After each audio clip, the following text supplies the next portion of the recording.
Welcome to finals day, live from Costa de Caparica. It's the Caparica Surf Fest, and it all comes down to this, a Saturday morning in Portugal, and it is showtime on the QS in Europe, the final event of the season. So much up for grabs here in terms of European titles, in terms of qualifying for Challenger Series. We'll be wrapping that up via the next few scintillating hours of competition. Joining myself this morning to talk you guys through it, I'm Paul Evans, he's Philippe Jervis. Mates, how you feeling about finals day? Good morning, Paul. I'm feeling pretty good. Feeling the nerves a bit, or you all right? Yeah, I was on the competitors area, and people are starting to get focused and be ready for the day. It's going to be a big day. Saw some glimpses then of the surf. We still got waves. Key ingredient, you need them for a surf contest. Bit of wind too, though. That's fine. Yeah, we have pretty much the same recipe we have been having throughout the whole week, and it's going to finish it off the same way that it started. It's big and chunky and stormy, but we have been seeing some really good scores throughout the whole week, so I don't think it's going to change. Some drama going down yesterday, but from surfers making it through, they're setting up a result, but they're not there yet. They've still got more heats to surf for women, round of 16, men, quarter, so plenty more to come. How do you, if you're in this event, how do you, like last night, for example, what's your routine? You just keep doing what you're doing, get to bed early? Make sure you're hydrated and all that good stuff. Have a stretch. Yeah, I think as a surfer, every surfer has their own routine, and some people like to hang out, and some people like to relax and stay focused. And I think there's so much on the line for today that they just need to stay happy and make sure they do things right. Maybe some people stayed up all night and watched bells. Like we did. We're super fans, mate. Guilty as charged. Guilty as charged. Our passion for competitive surfing runs so deep that we thought, yeah, we got a big day of broadcasting, but just couldn't take our eyes off slightly onshore Winky Pop. Yeah, it was kind of fun. I actually fell asleep eventually, but I saw a couple of heats and it was pretty fun. Time to go down and hear from our contest director Hugo Pinheiro for the call. Yes, I'm down here at the beach with Hugo Pinheiro. Hugo Pinheiro, how's the conditions looking and what's the call for today? Conditions look similar than yesterday. Good morning to all first. Look similar than yesterday, so we're gonna start with the rounds of the women's. Okay, so it's 4 heats, 30 minutes of maximum time for they choose the good waves. Plenty time to choose them. So and then after that we go straight to the men's, the man on man, so quarterfinals. And yeah, hopefully it will be a good day and we finish like good, like with good waves. Yeah. Finish in big style. And what do you think is going to happen throughout the day? Are we going to see better waves, tricky waves, just like similar to the last few days, or dropping swell and it's going to get better throughout the day? Yeah, it looks like the forecast like is dropping slowly the swell. Of course, low tide will be shitty, but not so good. And then the tide turn around and will be better and better waves. So the swell is gonna keep. They're gonna keep. Maybe not so fast that is it now in the morning, but we'll keep it going. Yeah, good waves. Yeah, for sure. The finals is like the tide coming in, so will be good for the finals. Let's go. It's good for the finals. Welcome to finals day and back to the booth, boys. Ah, Chico, you're a beautiful man. Thank you for that update. Could be challenging on low tide. That's fine. We like a challenge. And hey, if you want to get the Challenger Series, you need to overcome obstacles. Let's have a look at an evenly poised matchup in terms of national representation. We'll see a couple of French surfers, the veteran Pauline Nadeau, alongside the youngster out of French Polynesia, Eileen Vast, taking on Teresa Bonvalo and Mafalda Lopes. So two incredible surfers from Portugal. And this one is a classic matchup. We're looking at almost like some of a chapter of surfing's history in terms of Pauline on the CT. We're looking at the present in terms of the Portuguese heavy hitters. And then the future in terms of Eileen Vast. So something for everyone here, man. Yeah, there's veterans, there's people that are doing really well now, and there's people like Eileen. She's the future. We know that. And as you see, up and riding, Pauline on a nice-looking left-hander. A bomb for Popo. Didn't attack the first section. And a bit stiff here from Pauline. And she'll get a finish, or will she? No. So maybe just a little bit cold this morning, and she looked a bit stiff there, mate.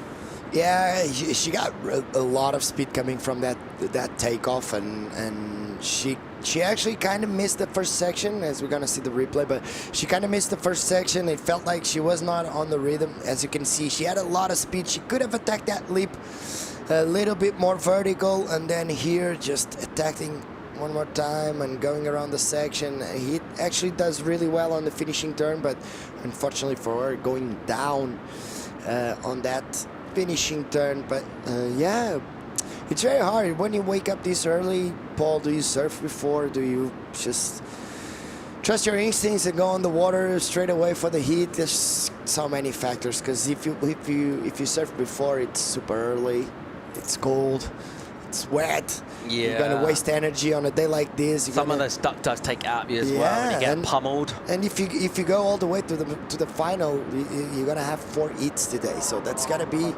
very tiring. Yeah, I think maybe it was 4 on the women. Sorry, 4 on the women and 3 on the men. Yeah. Yeah. You know, there's other surfers out there as well. You might not get any waves. I don't know. I would say just stay warm and dial it in.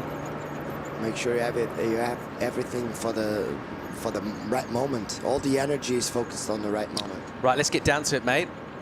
Bells, Medina, Cole Houshmond. Just putting Mario on the spot, like first 5 minutes of the What do you reckon? of the broadcast. What do you reckon? Cole score. Cole did really well. I think he surfed really good. Was it the score?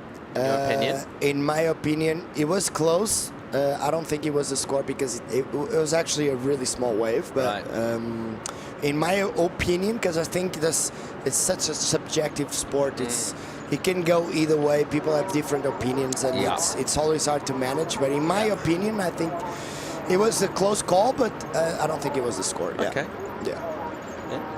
But you know what? Cole Houshmond's keep on going, and he's doing really well in this contest. Yeah. Chico Alves didn't fancy him to make many heats, but look how wrong he was. So he's taken out, well, Chico's mate, Medina. He's beaten your mate, Kanoa. He's going all right, is Cole, isn't he?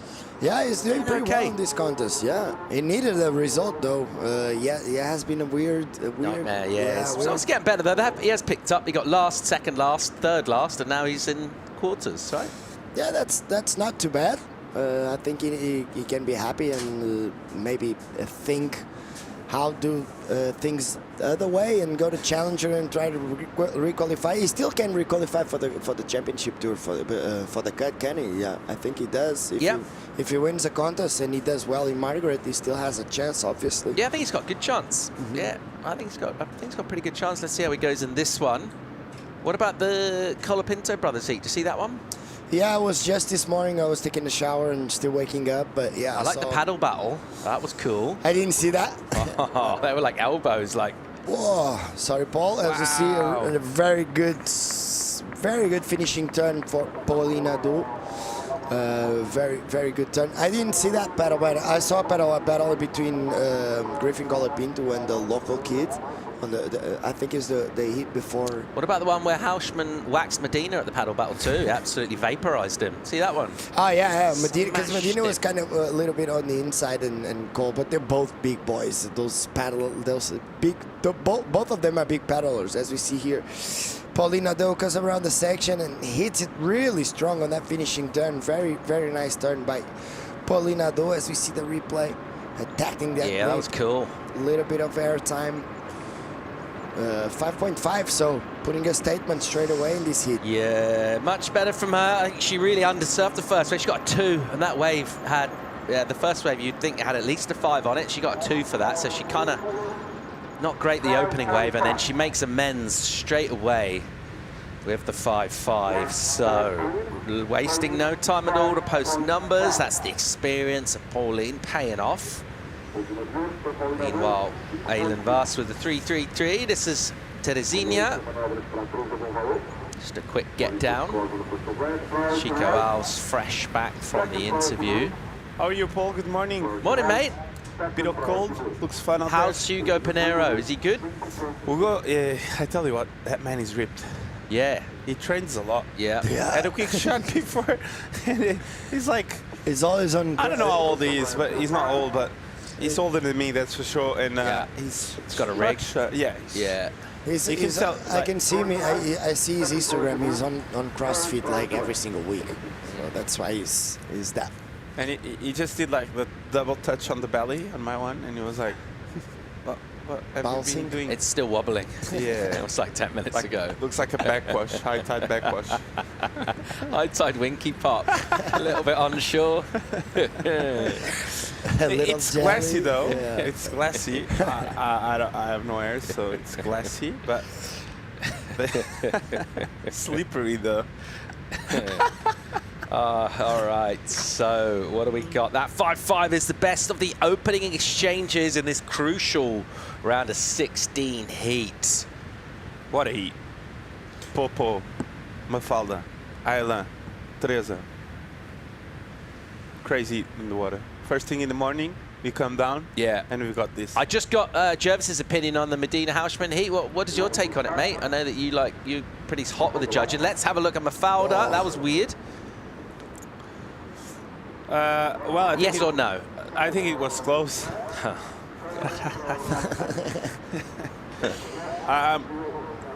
Some people think yes, some people think no. There's What a does Chico percentage. Alves Yeah, think? what- What I we really want want to know is your what you opinion. think, mate. Well, That's- I'm his mate. I'm gonna say no. But based on what everyone's saying, I can listen and understand other Just perspectives. their opinions. Yeah. Did you think it was a good idea for him to let Cole go? No, You thought that was that's good, of course the worst decision. Good competing. That was a smart, Of course, that's impossible. terrible decision. Really bad, cost him the heat. That's yeah, Imagine if he actually went and there's a big set behind. There You know, wasn't. like, It- there wasn't. After There that, wasn't. you For don't me, know. the thing is- the future. All right, live action. Here's Aylin Vast with a slopey one. Doesn't like it. Looks like Fred's board. Sticker, everything. The painting. The painting, yeah, JS. JS. Looks like Fred's board. That one. The thing about that wave, because Medina looked at it and he got super sprayed on the first turn, and the wave looked kind of small, and I think that's. Imagine that's, how much that hurt. The Hausmann spray stinging the side of your cheek. Oh, ouch. The thing is that the wave looked kind of small, and he looked at it and thought not going because of the size of the wave, and yeah, it cost him. It was still a mistake though, but yeah, for me it's a no go. What about the Ewing George Pitar heat earlier on? What about that one? Josh Pital one. No doubt.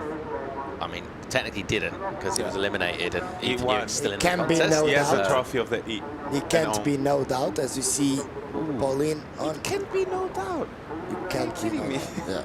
That guy just did 3 roundhouses and got a 6-5, and Josh Pitar just smashed it at the end, and he gets They like a served really 6-7. good. Both of them served Pitar's really good, huh? He's really good He's serve. really good, yeah. It's so sharp. We saw on the Challenger last year Yeah. what he can do. He's so sharp, so clean. It's just, yeah, there's the new generation of Australian surfers. Everything is so clean. You can see. I saw the other day a kid called Harrison. Mate, he's gonna be the best one, I think. Harrison Roach, the longboarder. No, Harrison. He's on Team Australia for under 16 or 18. He's on the same program of not Joel Vogue, the younger brother, Huggy. Huey Vaughan. You even. Yeah, and they did a quick training in Diba with Those Pete kids- Darvich, and I saw him those- surf, and I was like, he just throws like 2 or 3 backflips. Those Vaughn kids are really sick as well. It's like they're kind of. You need to check this one out, though. I feel like you haven't seen this one. This kid that you're talking Yeah. about, I'm not sure. Harrison that is something. name, that name Harrison says something, but I think that the UE kids, they're kind of surprising. They go big in every single turn and huge airs, and it's pretty sick. And it feels like they have that rawness. Mafalda, what she got? Again, continued frustration. So nothing of real quality aside from the Addo 5-5 in this. Other than that, everyone's struggling really to get out on the open face. Really struggling with the wave selection and with conditions in general, and in an early morning heat. You don't really have time to feel your way into it. Straight down to biz, 4 surfers in the water.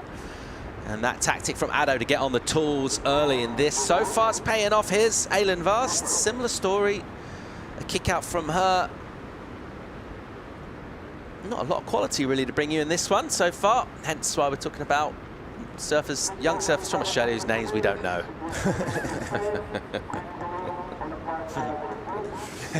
That's pretty much the reason. Just characters that doesn't exist. Nice though. Nice chat though. Yeah. Felt great doing it. You? Oh, feel like it's gonna be a long day. We're gonna see a lot of turns. Hopefully. Hopefully, but Wouldn't mind yeah. seeing some in this heat. That would be cool. If someone could attack and get into the lip and hit it hard, that would be great. Just to sort of fire it up. I think as soon as someone like really performs, I think everyone else will kind of click. So far, it's been sort of nervy and a bit awkward actually. And no one really finding the groove. What we talked about warm-ups a minute ago. What sort of people going there doing multiple turns? There are sections out there to be found. You've got to somehow just get into it, get the reps done. It does feel also like one of those days. See a lot of stuff on Insta with people training and doing the core work and with those rubber bands. It feels like one of those days where this is when it's going to pay off, because you need to just keep catching waves, and then you got to paddle back out. You're going to get waves on the head. And that physical fitness stuff, a lot of it isn't so much to do with what you're doing on a wave. It's to do with just being able overall in a heat not to get fatigued. It's the overall fitness that you want to like. You want to make sure you have good cardio. You want to make sure you have some really. You're prepared to do 3 hits like today, probably in conditions like today. If you're going to do the final, that's what's gonna happen. Setting up for a big day of competition here at the moment. The French veteran Ado in the driving seat of this one. We will be crowning champions in a few hours' time. There's a game face of Kika Veselka. She's coming up next. Time for a quick commercial break. More live action from Caparica real soon.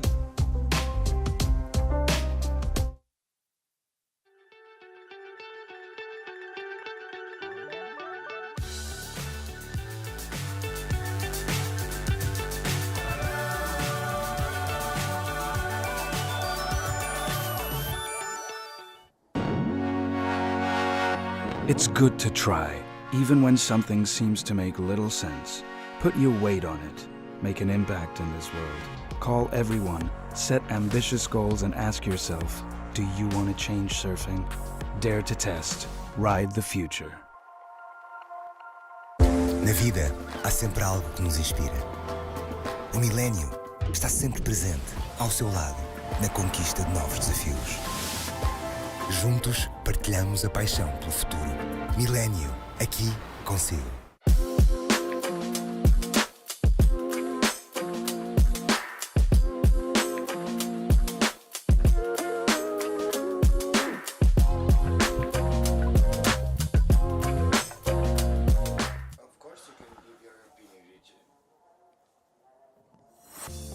Welcome back to finals day. We'll pick up live action of Aylin Verse, an authoritative whack off a whitewater section. And she'll gather that one in the whitewash.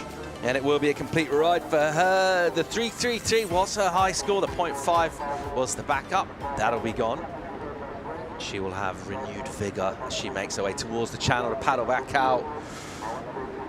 So, where are we in this one? It's still Ado with the lead. It's a modest one, but the 5.5 feels like it's growing in magnitude as everyone else really struggles to do anything of any real quality.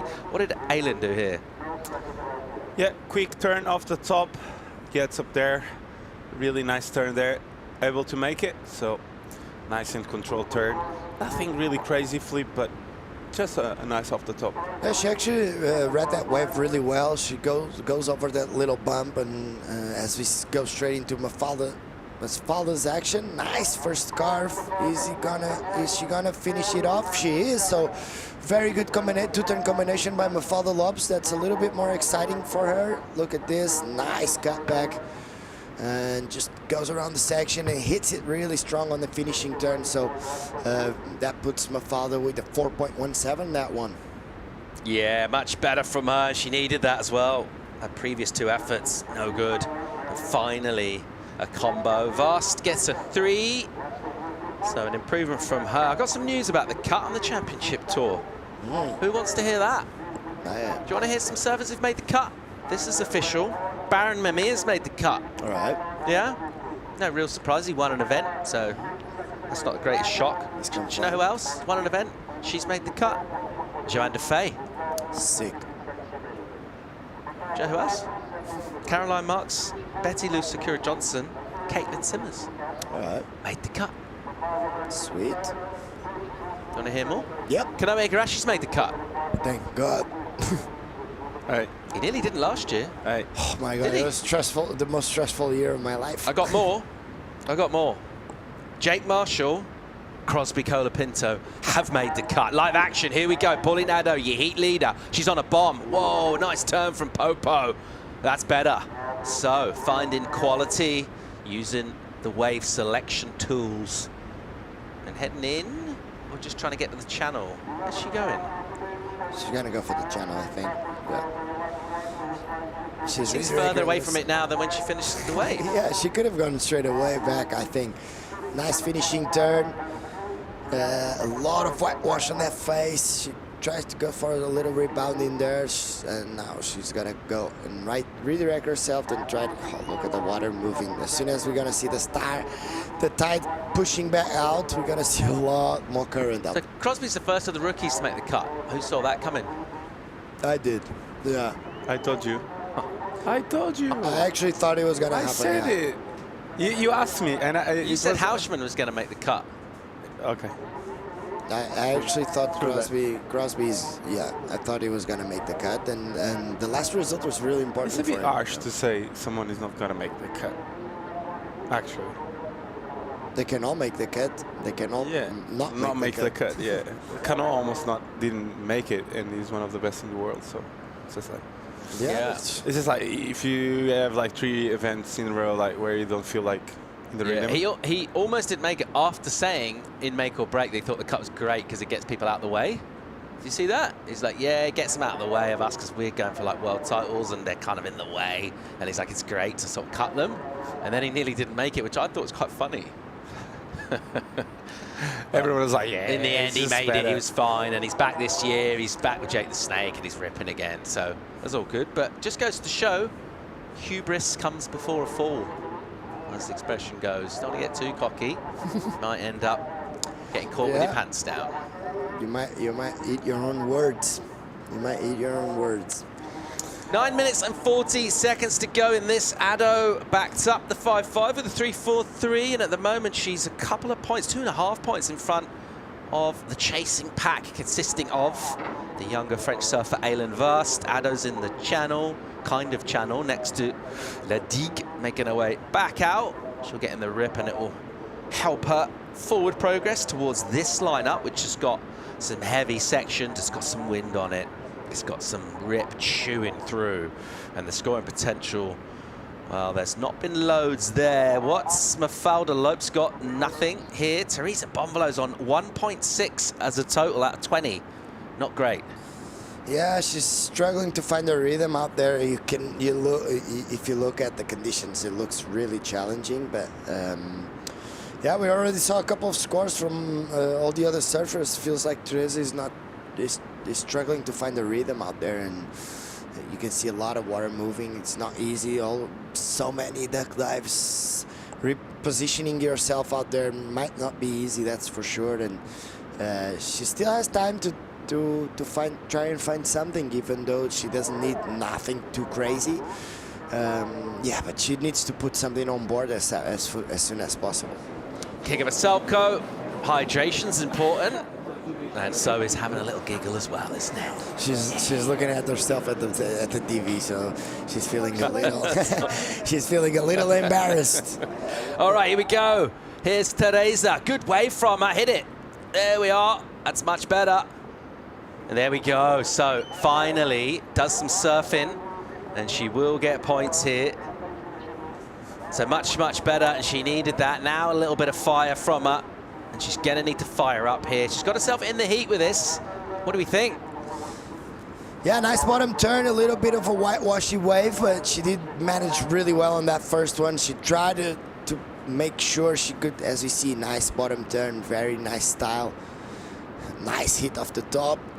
And she wanted to go for the second one. She actually did that little bit of a foam climb, but unfortunately she goes down, but the damage was done. I think it's going to be something around around those scores we already been seeing, and it's gonna put her right back in the mix. Well, I think it's she just needs to back it up again. In the mix, 96, 7 minutes on the clock. A number to come for Bonvalot. 5-2-3 is the requirement to threaten Aylin Vast's advancing position.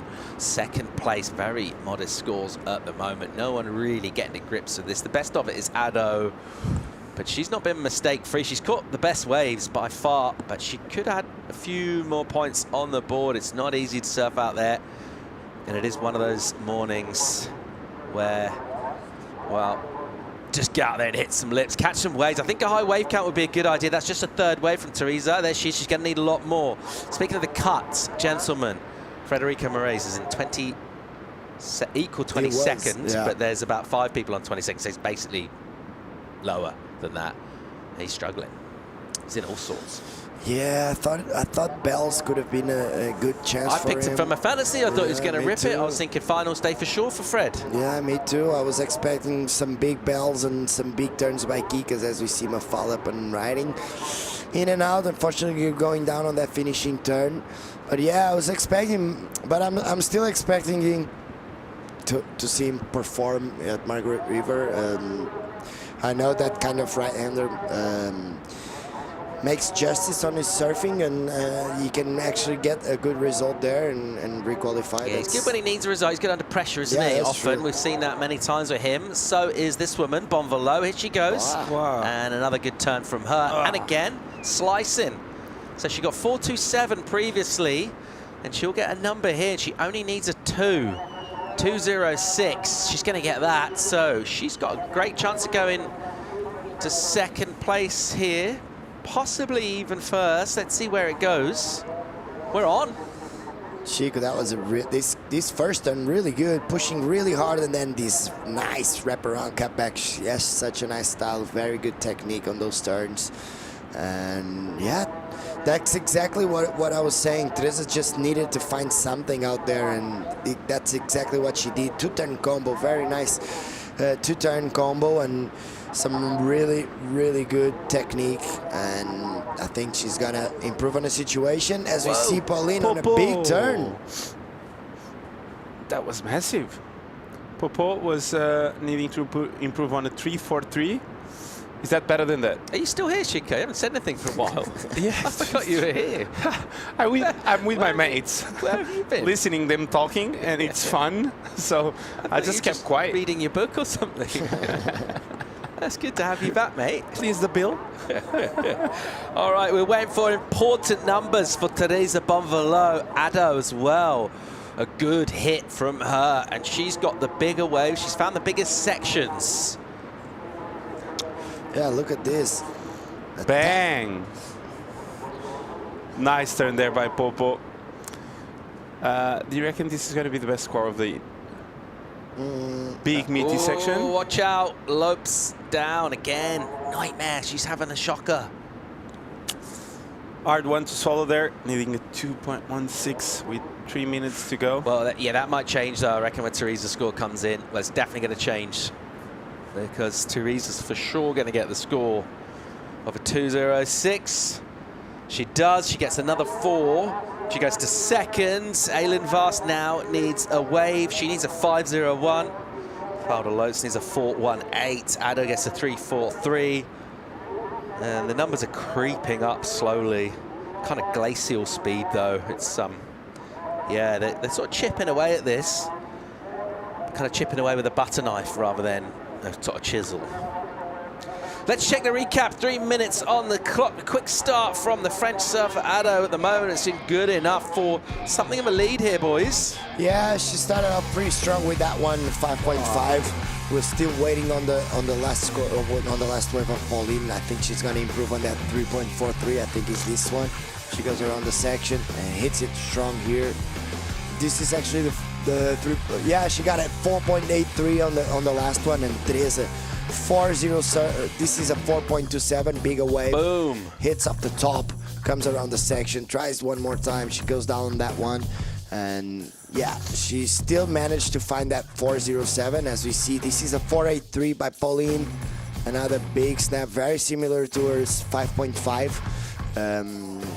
yeah, Pauline showing a little bit of an experience there, just finding a rhythm faster than the other surfers. Faster than a speeding bullet. 2 on the clock, some light drizzle coming in from the Atlantic at the moment. We reckon it's going to pee down soon. It looks dark out there, and we might be getting moist. We'll be all right in our studio. We're fine. We got a roof over our heads, so we're all right. Could be in it for the day. Maybe we'll just nail the door shut, get some snacks going in here. Some of your go chills, Chico, and just broadcast. Yeah, all day. Just keep it going. Stop. That's a good idea. If lunch doesn't come, maybe we'll eat Zé Ferreira. We'll start an electrical fire and we'll just roast him on it and just eat him. Stay alive. Yeah. Oh, look at this way. Maybe some garlic, some onions, maybe an apple in his mouth. Not too much hair to take out. But that's fine. That all comes off in the fire, mate. 1 minute and 10 on the clock. And what do we got? Some waves out the back. Opportunities for the likes of Aylin Vast. She needs a number 501 for her. Mafalda only needs a 418 despite not doing much in this heat. Here's your leader, Ado. A bomb again. Oh, and that got weird on her. She tried to commit to the bottom turn and couldn't. And that will take her down. That'll be probably her last effort in this as her board gets tugged by the ferocious Caparica Whitewater. Ado's quick start in this, paying off big time. She's been busy and proactive, and I'm surprised to see that the others haven't sort of mirrored that approach, to be honest, because you need to catch waves to get scores. Not going to do it like that. Bonvalo, though, occupying second at the moment. 20 on the clock. Vast has got priority. Where is she? Can't see her. She needs a wave. It needs to be a 5. And I'm not sure exactly where she is. She didn't seem to be on the peak, which... Yeah, it feels like she has been sitting on a different spot throughout the whole heat, and we saw the drone view like 10 minutes ago, and she was sitting on a different spot. But yeah, Teresa Bonvalo gets to live another heat, and yeah, Paulina does showing a lot of experience there, just very smart competing, very smart surfing, and she did more than enough to get through. Tough conditions, but 2 surfers have made it to quarters. Ado and Bonvalo are through. We'll lose Vast and Lopes at this stage. We'll keep it going here. Round of 16. Heat 2, we'll see Vasalgo, Salgado, Kemp and Barton. More live action on a Saturday morning in Caparica. Final event of the season, finals day. We'll be right back.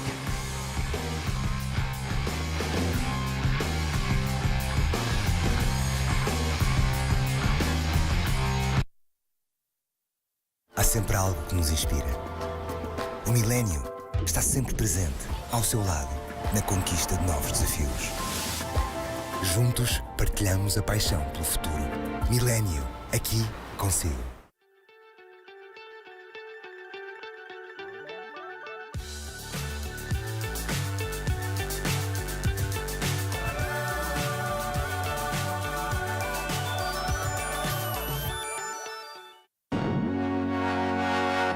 It's good to try, even when something seems to make little sense. Put your weight on it. Make an impact in this world. Call everyone, set ambitious goals, and ask yourself, do you want to change surfing? Dare to test. Ride the future.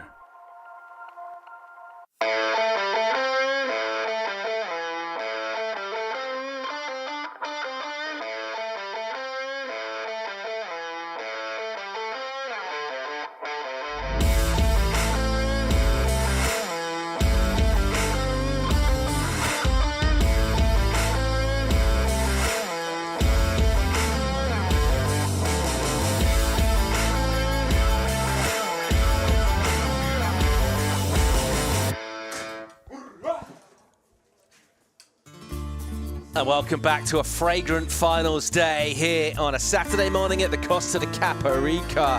Having a look at Maria Salgado, one of the rising stars, the fresh crop of Portuguese talent out of Santa Cruz, taking on Camilla Kemp, an Olympian no less, the German. Alice Barton from Wales Also, Kika Vasilko Salgado on the tools straight away. And we're not going to eat him, we're going to celebrate him, because we love to have him around. His name's Zay Ferreira. It's time to say, for the first time today, good morning, bom dia. Thank you. You could eat a little bit of my belly. That wouldn't be too bad. I think I'm all for right. now. I think I'm okay. I got a cheese sandwich in the bag. Yeah, so with rosemary, I think. Yeah. Yeah, you don't eat meat. That's right. So, yeah, we have. You know, 2 Portuguese, one ex-Portuguese. What do you make of that first heat? That would look really tough, dude. It looks so hard to get scores. True. It's always hard, that first heat of the day. But Paulina Do going really hard. You know, it's been the same thing for the whole days of competition. That one turn makes the difference.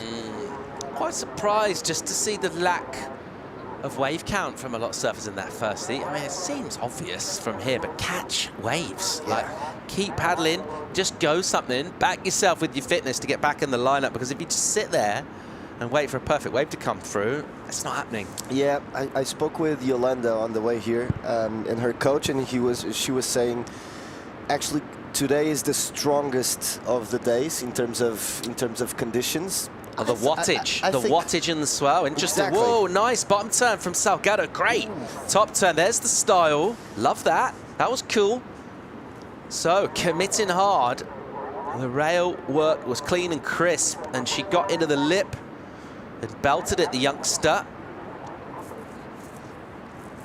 Yeah, that was a nice turn. Kind of reminded me of the turns of Paulina Do, only the wave was a bit smaller, but nice bottom turn.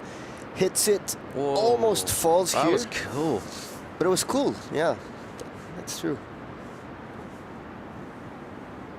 She's going to go back. And I had also a look in front of the ocean, and it's, yeah, pretty similar to the other days. It's not neither worse or better. It's pretty much the same thing. Wow. Vasilko, backhand, whippy, spicy, vertical. Yeah, nice one for Kika. It looked crispy, yeah, as you said. And now both of them are heading out, fighting for priority. Let's have a look at that again. A nice bottom turn, crispy, speedy, meaty. A lot of ETs in Kika's last wave. Yeah, already a bit of spice, and it's what we needed. I think this morning needed a bit of action to fire it up. We got that in this heat, thankfully. Last one was a bit of a damp squib of an affair. Here's Camilla Kemp. Nice wave in front of her as well. What she got, whoa, that was cool. So good surfing already, and that's kind of what we want to see. You know, I see surfers kind of with ones and twos getting into the final 10 minutes, and already I think we're going to get some numbers. I think even the most relieved people with the judges. They get a chance to actually use the scale and open it up a bit. True that. This first turn was a bit weak, although there was some water, but then great positioning. She looks really comfortable on that board. You know, the board looks really good. This was a bit of like a horse seed, as we call it in Portugal. Anyway, but this last one was, you know, comfortable, solid. But comparing to Francisca's and Maria Salgado, just one turners, what do you think it's going to be like? I thought their maneuvers had a bit more, personally, a bit more. So let's see where that goes. In the meantime, let's go and hear from the winner of the first heat. It was a tough heat. Pauline Addo is through to quarters.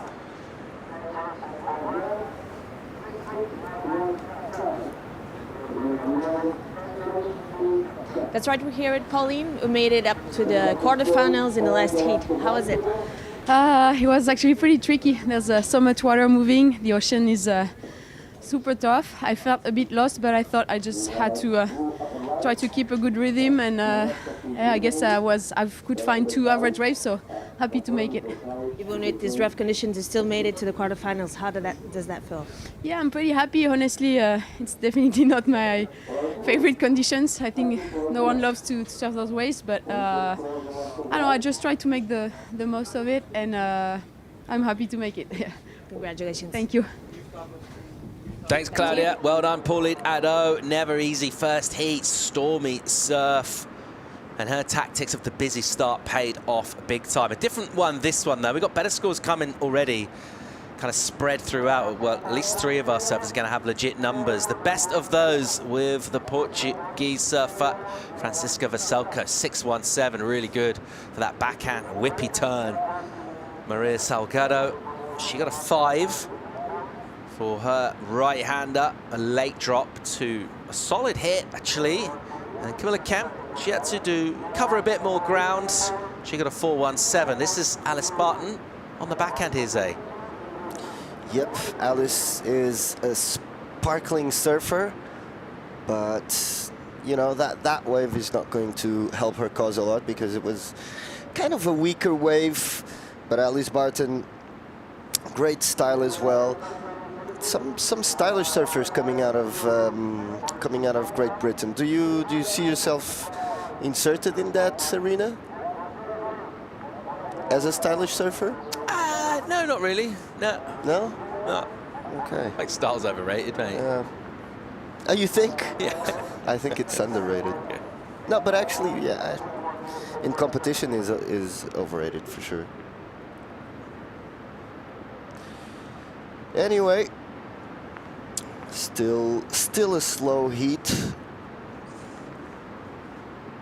Yeah, but you got to be feeling good if you're the likes of Kika Veselko. She would have been aware of the numbers and the sort of opportunities in that first heat, and already with a 617 on the board. I mean, she's beaten the 2-wave totals from surfers in the previous heat, so just with one turn, just stood up quickly. So she'll want plenty more of that. We've still got almost 21 minutes, so the confidence will just grow from her, and she'll relish the chance to get herself into another deep into an event here. She gets out of this one into quarters and setting up for a strong finish. Storylines in play, of course, towards the European titles, towards heading to Challenger Series. The CT at the moment in action in Australia will stay down under for a while.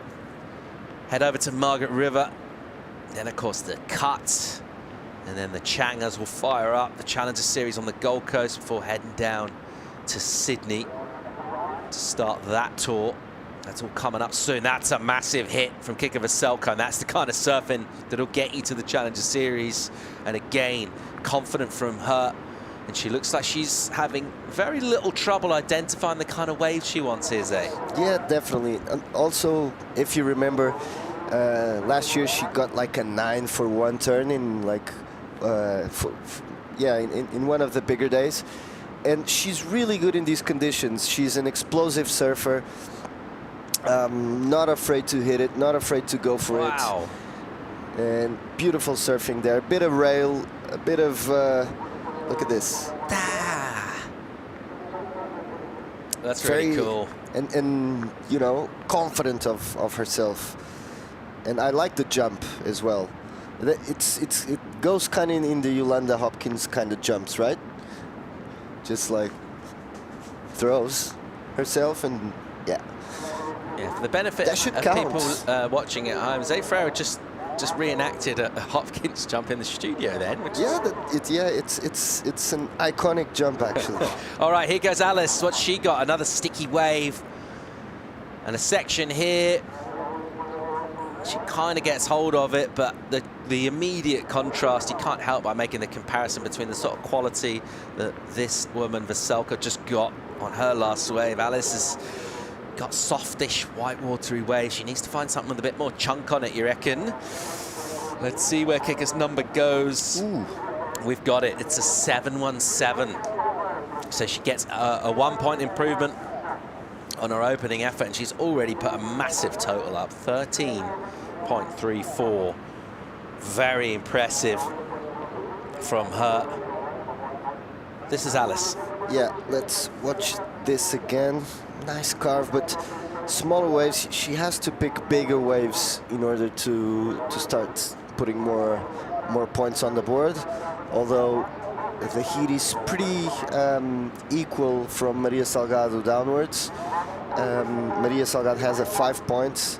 Here goes Kika again. She's probably feeling confident. This is finals day, so I would say that when surfers have a good score, they should manage their energy, because, you know, Kika, for instance, if she does well, if she gets to the final, she'll surf 4 times today, and that's big.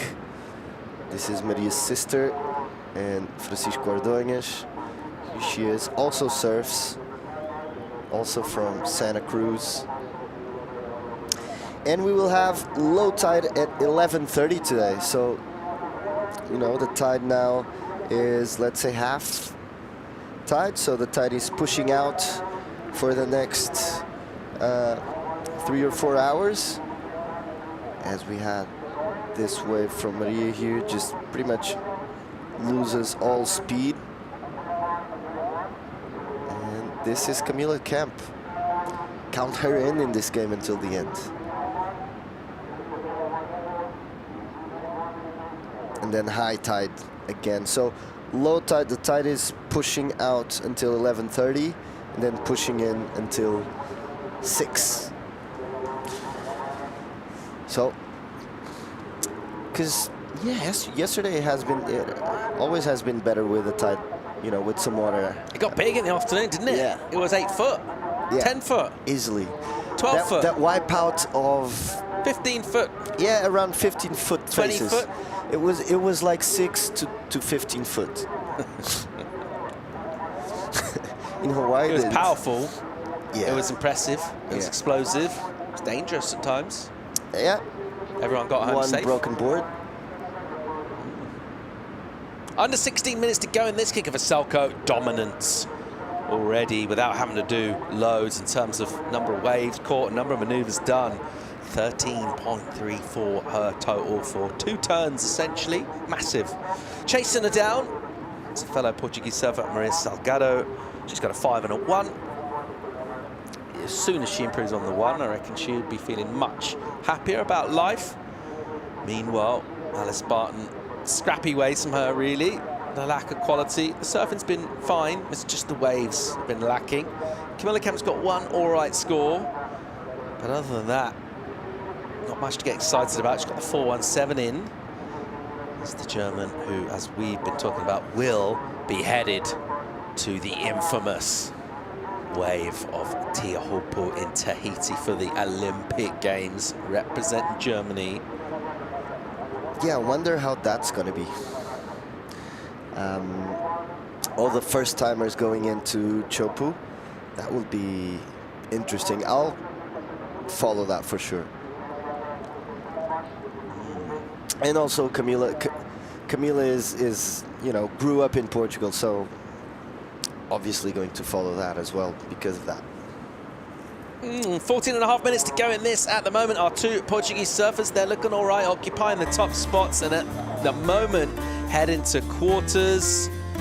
Let's check out Leti Canales, one of the more stylish surfers on the European QS. She'll be coming up soon, along with Tessa Thiessen. We'll be right back.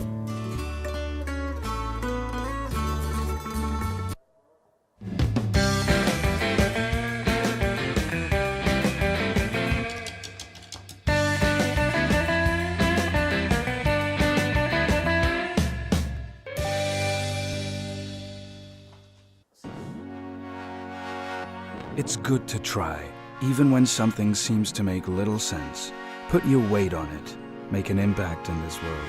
Call everyone, set ambitious goals, and ask yourself, do you want to change surfing? Dare to test. Ride the future. Na vida, há sempre algo que nos inspira. O milénio está sempre presente, ao seu lado, na conquista de novos desafios. Juntos, partilhamos a paixão pelo futuro. Milénio, aqui consigo.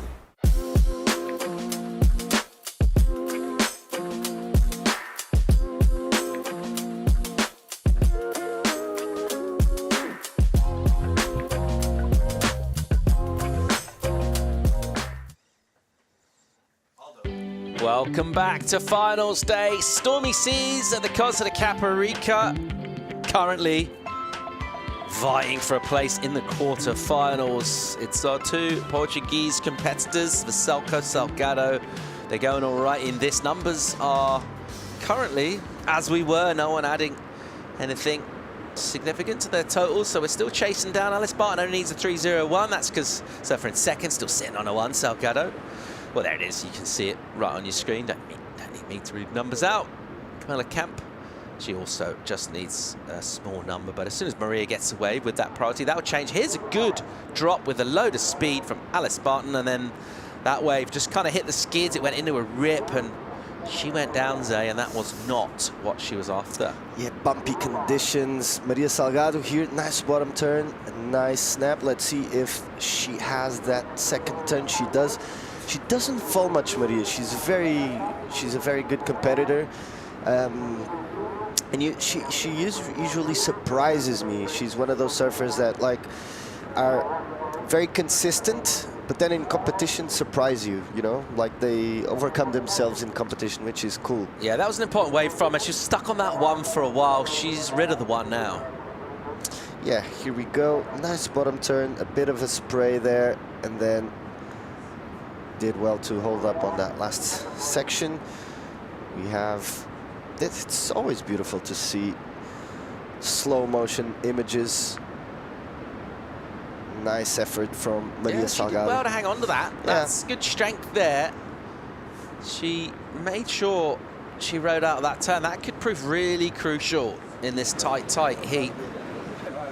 This is her father and her coach. On the left is the coach, on the right is the father, the close-up. And if these conditions were a movie, Paul, what movie would they be? Cape Fear. Cape Fear. Wow, that's fast. What were you going to say? Dirty Dancing? I don't know. Ghostbusters? No. I think I'm going to say... Back to the Future? Maybe the Saw. Saw. Well, that's dark, mate. Wow. This early in the morning? It's not even 8 o'clock. You've gone there, have you? Yeah. Wow. Also... The thirst for blood from Zay Ferreira never ceases to surprise Clockwork me. Orange. Wow. Something like that around there.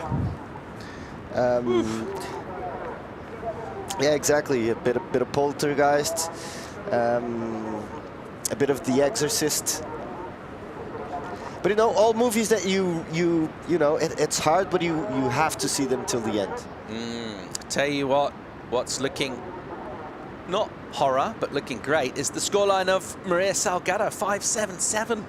So 2 turns from her, and turn the screw now.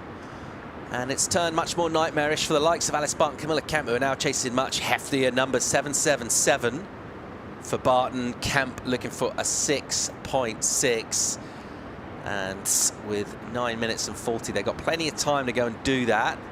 Barton having a paddle there, which she won't get. She's identified the bigger waves. She needs to tee off on something. She needs to hit it pretty hard. Camilla Kemp with the 4. She showed us kind of a glimpse, and then since then she's been really quiet. She's been in the decimals, unable to get a backup score above a 1 thus far. She's got priority, which is the good news. As we watch sets detonating out the back, that looks like a band of driving rain arriving from the outside there. But also, it does look like the end of the world. It's the end of the world. Yeah, but like it's smaller than yesterday. It's, you know, it looks like a bit less energy. It's not as hectic outside as it was. Still huge, still big. Still like a, you know, yeah, battlefield. But better, I would say. Maria Salgado, this looks like a nice left. And the nice chicken jump there. You gonna reenact that one, say? Or? Yeah, because it was actually like a chicken, yeah. Okay. Woo, speed, wow. Venom, Veselko goes down. But she's just got an extra gear, hasn't she? The drive and the speed and the aggression. And that's what she's going to do, because unless she sees something better than a 6, there's no point even spending energy on it. Going hard. Yeah, look at this. Nice drivey bottom turn, hits it vertical, then just catches that that nose inside the water. But she's going for it. Yeah, at the moment she doesn't need to be that much active, because, yeah, she has it.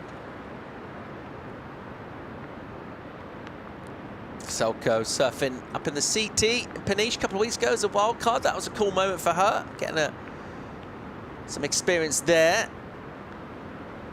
And really plotting her master plan towards an assault on the Challenger Series, by virtue of the fact their results have been great on the QS in Europe thus far. She won't want to stop now, though, with finals day here, and a big opportunity to get a big win on home turf too in Portugal. And surfers, obviously everyone in finals day is thinking, well, this is mine if I can get it done.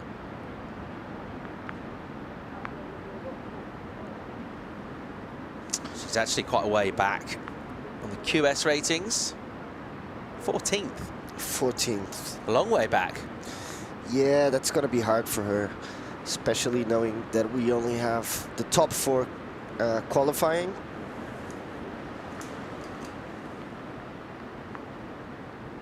Let's check the recap with just over 6 minutes on the clock. It's been our 2 Portuguese surfers, been dominant in this one. Kick of a Selko, ripping it, mate. Yeah, really nice way to start the heat. Really building that confidence, not waiting for the waves to come. She really created the opportunity. Look at this one. Very crisp, nice. No, no water out of where the water should be, if that makes sense. But Maria Salgado here, this is her best wave. Nice first snap, and then really makes the effort to finish that one.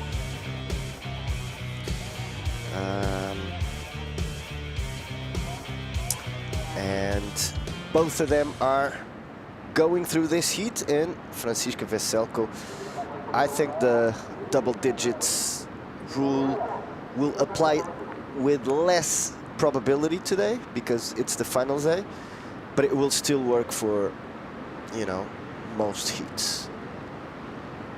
Well, not most heats with 4 surfers. This is the replay from Francisca, 2 turns. She can actually get, yeah, not out of the water, but almost. Oh, that's a nice turn. Much better, Alice Barton, and again committing. Better from her.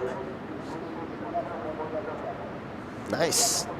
That was the replay. 3 turns, a bit better. She wants to better at 2-3-3. What do you reckon? Yeah, I think she's going to improve that, but what she really wants is a 7-7-7, mate, and that's going to be tough to get. Just revisiting Kika Veselko, 2,075 points. Yeah, Hopkins. Yeah, Hopkey.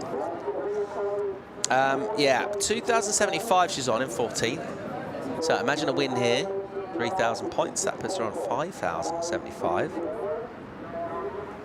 Does it end? She's going to need to go, obviously. She's going to try and win this event, mate. She keeps surfing like this. Where does she jump to, if unofficially? At the moment, Yolanda's leading with 5,113. Okay. Second place, Yanire Gonzalez Echeverry, 4,480. So. And is she out? Surfer in 5th, Nadia Aristabe on 3,770. Janir isn't here, neither's Nadia. Okay. So, yeah.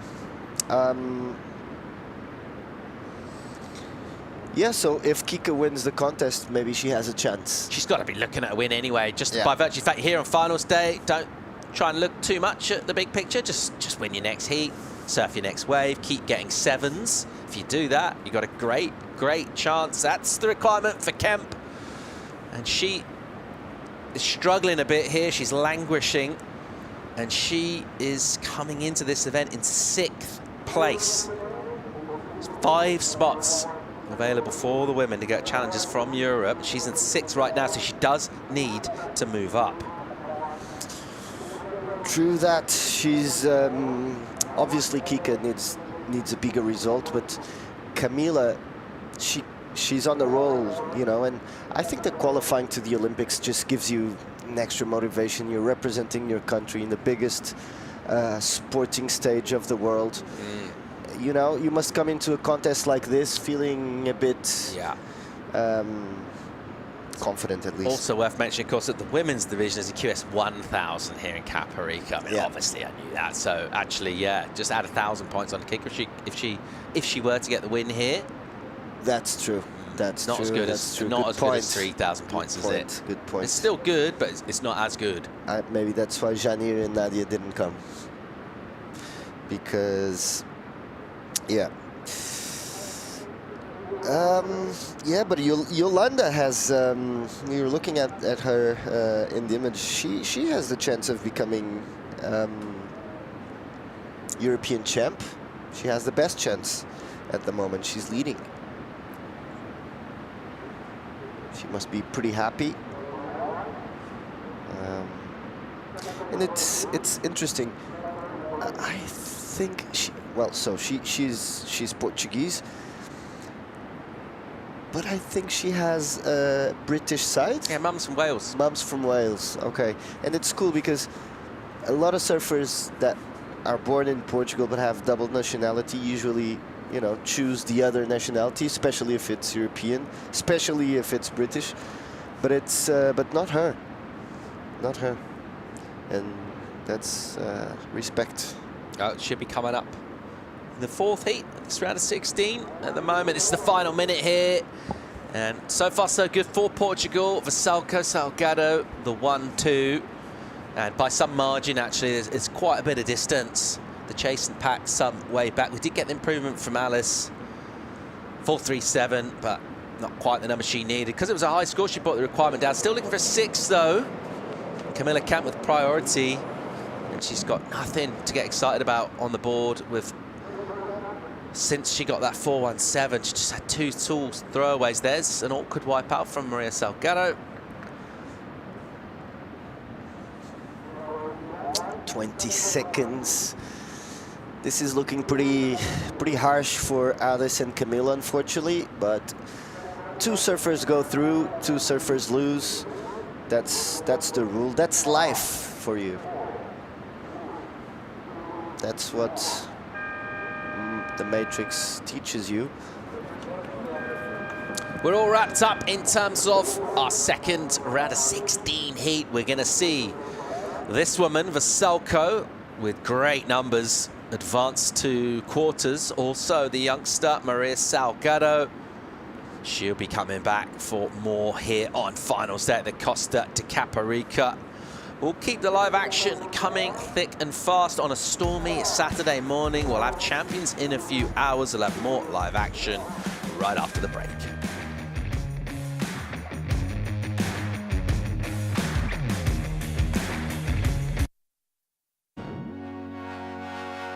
It's good to try, even when something seems to make little sense. Put your weight on it. Make an impact in this world. Call everyone, set ambitious goals, and ask yourself, do you want to change surfing? Dare to test. Ride the future. Na vida, há sempre algo que nos inspira. O milénio está sempre presente, ao seu lado, na conquista de novos desafios. Juntos, partilhamos a paixão pelo futuro. Milénio, aqui consigo.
Welcome back to Caparica Surf Fest 2024. We have round of 16 of Women in the Water, E3, Carolina Mendes, Tessa Tyson, Letícia Canales Bilbao, and Aimiti Fierro.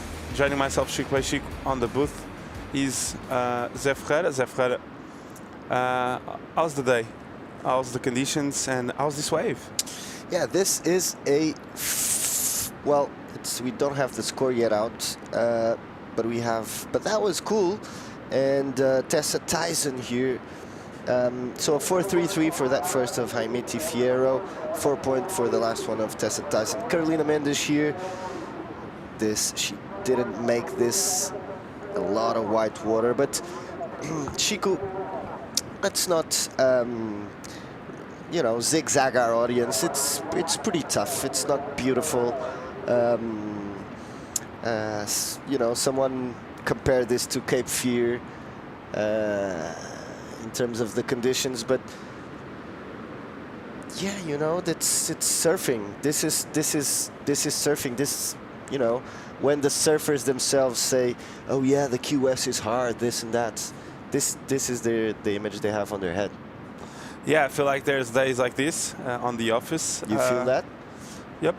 Most likely you're gonna have more days like this than perfect ones, so you better get used to it if you want to do the QS for a long time. So I think that's what they work for.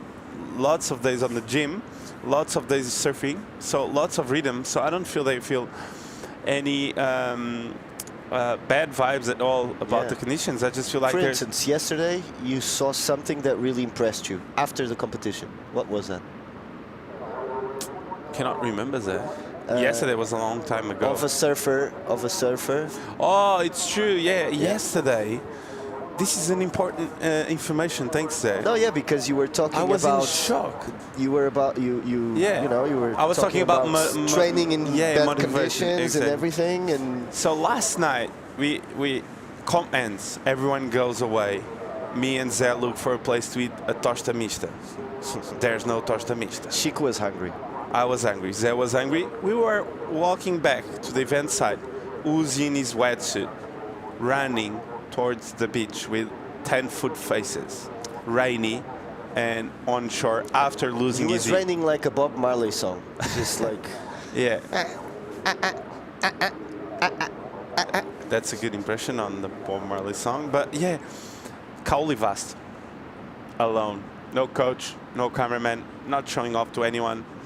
The only two person we saw that was Zé Ferreira and Chico by Chico eating a toaster. And we were like, wow, we need to go. Waves were really bad. And big. And big. And big. And he went alone. Because bad is something, but big, it's another thing. Alone, like, it's scary out there. Yeah, but also big for you. Not big for Kaoli. Yeah. Kaoli's used to 28-foot faces. So he doesn't care of like 6-foot Costa. He doesn't care. And a woman that is happy and doesn't care about the size of the waves at all is Francisca Vezelk, standing by with Claudia Pinto. Kika Vezelk is here with me. She just found the rhythm and position right in the last heat. Can you tell us a little bit about it? Yeah, the conditions are really hard, so my strategy was just to stay active and create opportunities. In my last events, I've been kind of just waiting for the good wave, and it just never came. So my goal for this event is just to stay active, create opportunities, and just get one big turn that I know you will be rewarded. How do you train and get ready for these type of conditions? Because when you're competing, obviously you know that you can find this type of situations. Yeah, I just feel like it's those days that you come to the beach and it's like this and you don't want to surf. So I just try to surf every type of condition. And my coach Rodrigo Souza pushes and makes me go when it's bad and I don't feel like it. And I think those are the moments that we get rewarded on days like this. Now looking forward to the quarterfinals. What's in your mind? Yeah, just gonna chill a bit, get warm. It's pretty cold and stormy. Drink some water and reset. Congratulations. Nice, Claudia. So Kika Vezelko just looking as confident as ever, as strong as ever. You know, not going too high, not going too low, just keeping that posture going. She still has a lot to do, a lot to work on. She has 3 more heats if she makes it to the final. And this is what we had during that interview. Yeah, quick turn off the top there by Tessa, and another one a bit frothy there. I don't think this is going to be a huge score, but yeah, Kika just showing that she's on a roll. And she talked about an interesting point that she said on the last few comps I was just too selective. How do you change that? Because most of the times coaches say you need the 2 best waves of the heat. A contest like this helps you with that specific point, because there's no selection. There's not much selection to be made. So you really do just have to go and... but yeah, you know, it's a dilemma, the selection thing, the patience game. Were you a patient athlete? You know, it depends. Sometimes I was and it went bad. Sometimes I wasn't and it went also bad. So, and sometimes it went good. Went bad a lot of times. Then. It went bad a lot of times. Same. Maybe like 70% of the times. I was patient, went bad. I wasn't patient, went bad. No, but also sometimes I was patient and went good. Is this psychological games? You used to do a few psychological games, Chico. A bit like Kelly Slater. I feel like Yolanda is safe and she's just having fun. So yeah, she's very confident. Yeah, she's just like, I can even help you. I don't care. Do you want to get through? I know I'm gonna win. You want to get through with me? Like exactly. If you want to get through, just talk with me. Yeah, just send me an email. Talk about it. Hey, let's talk about it. What happens there? No, but what's the matter with you? What's the matter with you? That's a TV show, right? No, that's the Italian mafia movie style. Right. Pronounce. What's the matter with you? Nice. And yeah, Yolanda. But Yolanda, it's different. But yeah, she's confident. You can feel it. Like you can smell it 3 miles away. You can smell the confidence. It's true. What it smells like? Confidence. It smells like confidence. You wouldn't know. Like roses? What is it? It has a specific smell. Only people that felt that know what it smells of. We should get a smell for confidence. We should have a confidence perfume. I just knew it. Fragrance for men. I would buy that. Eau de parfum, confidence. That would be sold out very quickly. Yeah, everyone like. And the guys that would not buy it would be like, no, I already have it. Yeah, exactly. I have it naturally. Yeah, I don't need those. But you work on your confidence, you know, it doesn't always born with you. And Carolina Mendes, she's working on her wave. There's a lot of white water. I love the pause when she was trying to make the turn. A lot of white water there, really hard to make that one. She got caught by the wave coming at her, behind her, so a bit of an avalanche. Got her board and said goodbye. You cannot handle me. Look at this. It's a lot of water moving. She does well, and then the ripple and there's a big foam ball. She did like a blowtail into the white water actually on the backside. Yeah, that could have been, maybe that's innovation right there as well. But a really hard turn to make. Conditions look really hard. Tessa started off well though, with a 4-point ride. That's actually a great score to start a heat like this. We saw Kiko with the big total, but the average heat total is not 13-point total. It's around like 10, 11, right? The average, what do you mean? The average to go through? Yeah. Yeah, it's... I can't tell you. I didn't study the actual numbers today, but yeah, it will be something around there between 10 and 11.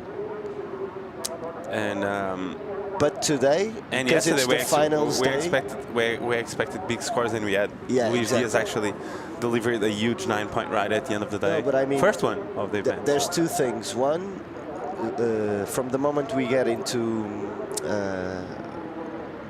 surfer on surfer, so just two surfers facing each Man on other, man? man on man, woman on woman, this rule finishes. You said that the round before, Zé. No. You said it. No, On yeah, the round yeah. of 16, you said, oh, it's finished, and it wasn't finished. No. It's finished. It's less probable. You see? That's, We'll see. That's the thing. We'll no, see. but when we get to man on man, woman on woman, this rule finishes because this only works when there's 4 surfers. Oh, okay, got you. You see? I got you, yeah. Because most of them, first and second, are having double digits. So. Exactly. So if you sum up what you say, it's going to go up a bit, like 12. Yeah, so the level is going to go up, I'd say, 12, 13 in days like today. But then again, as you were mentioning in Luis Diaz did a 9 and a 5 yesterday, so that could happen again. I think it was It's a the 9 final and a thing. 3. A 9 and, okay. Or 4, I don't know. But at the 9, I remember, not the backup. When you have a 9, who remembers the backup? But it's classic people losing with a 9. You know, they start their heat. That's why I never make a 9 in my career. We have Annette Echebarri here. Getting ready. Ready for, her next heat. She rips so hard. Bang! And she makes it. So, Emiti Fierro, the sister of Vaini Fierro, she's on the Olympics, so can't wait to see what Vaini can do. Vahina, yeah. And Vahini, she did well in Chopu last year as a wild card. She always does well in Chopu. Yeah. Every she's time a she goes. local, so. Although you can be a local and not actually perform well But on the actually, highest level, and the thing that. Yep. Let's see this replay of her sister. Bang! Nice turn off the top. But Chico, in Chopu, we have a big historic round of results that tell us that surfers from Tahiti usually do well there. Like, I think it was the only winner as a wild card was in Chopu. Manu Dorole. He won. Yeah. On his backside. Against Bruno Santos. 2 wild cards in the final. I don't know if it was the same year, but I remember Manu Dorole won. And this is green, up riding again. Nice carve off the top. Tess has a really polished style. Really has been around for a long time now. And I think we met Tessa like, I don't know how many years ago in Reunion Island. You remember that Pro Junior we had? Yeah, Tessa was true. already competing, so. In, what was the name? Of the beach. Yeah, I remember. Yeah, something like that. I remember I saw something. I remember I saw something gray underwater, and you guys just like. Yeah, there was a lot of sharks. Oh, look at him. Vasco! Yeah! Look at him. Vasco and Guy.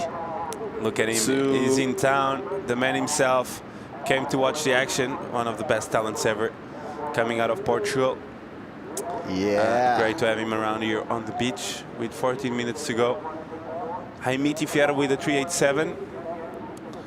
But yeah, I remember it was like probably the year before it got really hectic in terms of shark situations there. Yeah, that was. So we were there like a few months before all the growth of. The growth? The growth of shark attacks there on the island. I thought you were talking actually about a grue. A grue. Yeah. No, but like I remember I was surfing alone that left further out the back, and I saw something huge gray, and then myself, and I felt like chicken skin. I came out of the water, and I told you guys like, hey, I think I saw something, and you were like, there's nothing here. Yeah, I got really scared. It's dangerous, and I'm sure that was an actual shark. No, I'm sure as well. I've never seen something that size. So 30 minutes to go now. There's a lot of action coming towards you guys. So stick around. Today is finals day, and you're going to see a lot going on. So stay tuned, and we're going to be right back.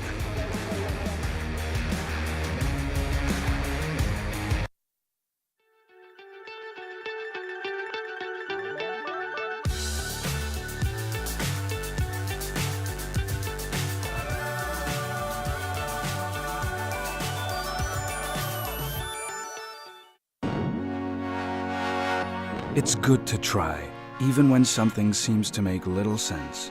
Put your weight on it. Make an impact in this world. Call everyone, set ambitious goals, and ask yourself, do you want to change surfing?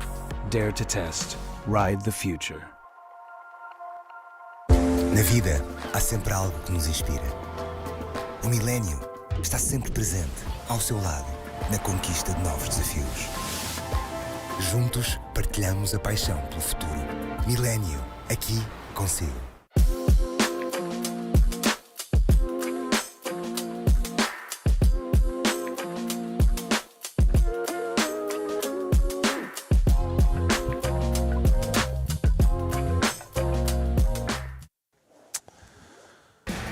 Welcome back to beautiful Costa de Caparica. We've said it's stormy, it's messy, but we love to be here. This is the highest level of European surfing, and I couldn't be more happy to be here with my fellow commentator friends. Zé Ferreira? Yeah, that goes both ways, and we have Leticia Canales. She had her sister on the support team in the outsider, and that's always good support. But that wave... Do you reckon if Leticia gets injured, if her sister gets the singlet, no one would notice? Yeah, I reckon that. No, not these days. Maybe they're a bit. If she runs like Leticia Canales. Yeah, they have to embody one another. But yeah, I wouldn't say that. I know, like I've heard stories. Maybe they've tried it.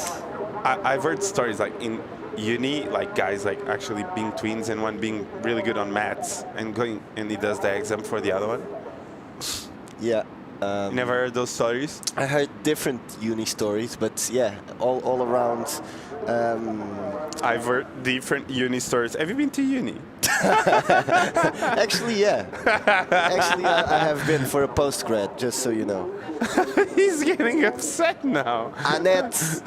Oh la la. Echibari.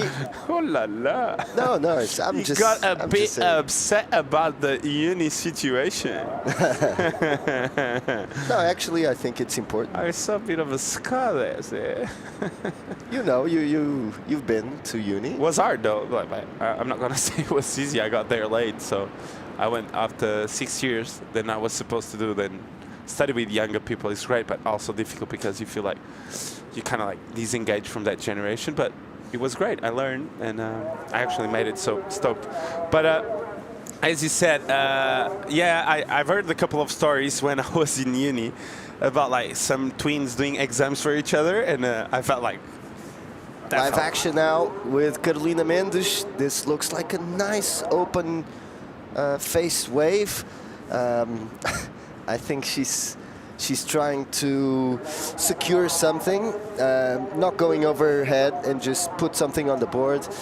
She did exactly that. We'll look into that replay, but she is looking for a 6.6 to advance to second place, but she's probably building her heat from scratch. Let's look at that again, Sheik. That looks like a good one. Yeah, it was a great turn. She made sure she makes that one. Can we just see the start of this wave, because she did something great. Nice snap here. She makes it at the start of this wave. I love how she flicks the air to the back of the body, and she does it like, oh damn it, my air, and she does it twice. So look there. And she does it, she grabs it, and whoop! I just love how she did it. Felt like, come on, get out of here. Get out of here, yeah. That's fun, yeah, that's funny. Yeah, I just loved it. Felt like, come on. It was like a cat she was taking away. No, I just love it. It was so smooth. Or like a fox. She didn't grab. She did like with the point of the fingers and went like, pa! Yeah. To the back. Let me go. So, nice wave there by Carolina Mendes. I would have an extra alpha point for that flick of the air. Starting smooth, and I think this is going to be a great score.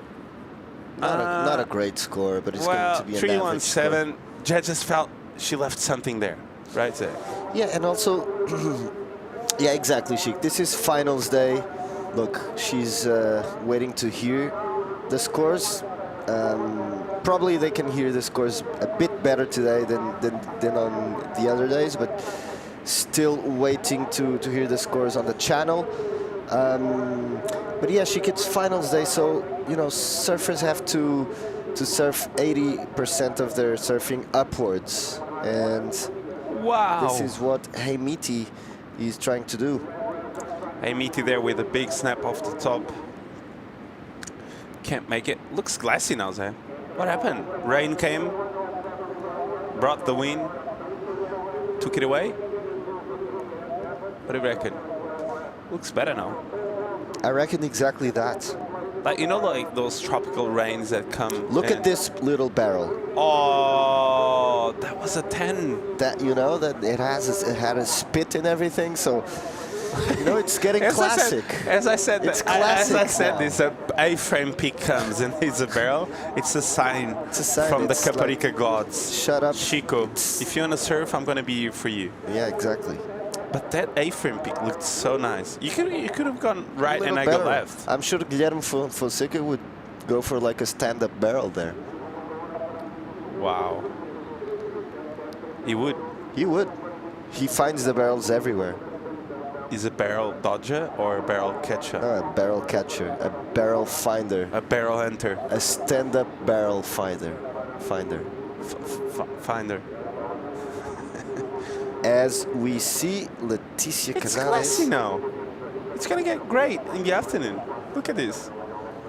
This is I think we'll have like in and out changing of conditions as yesterday.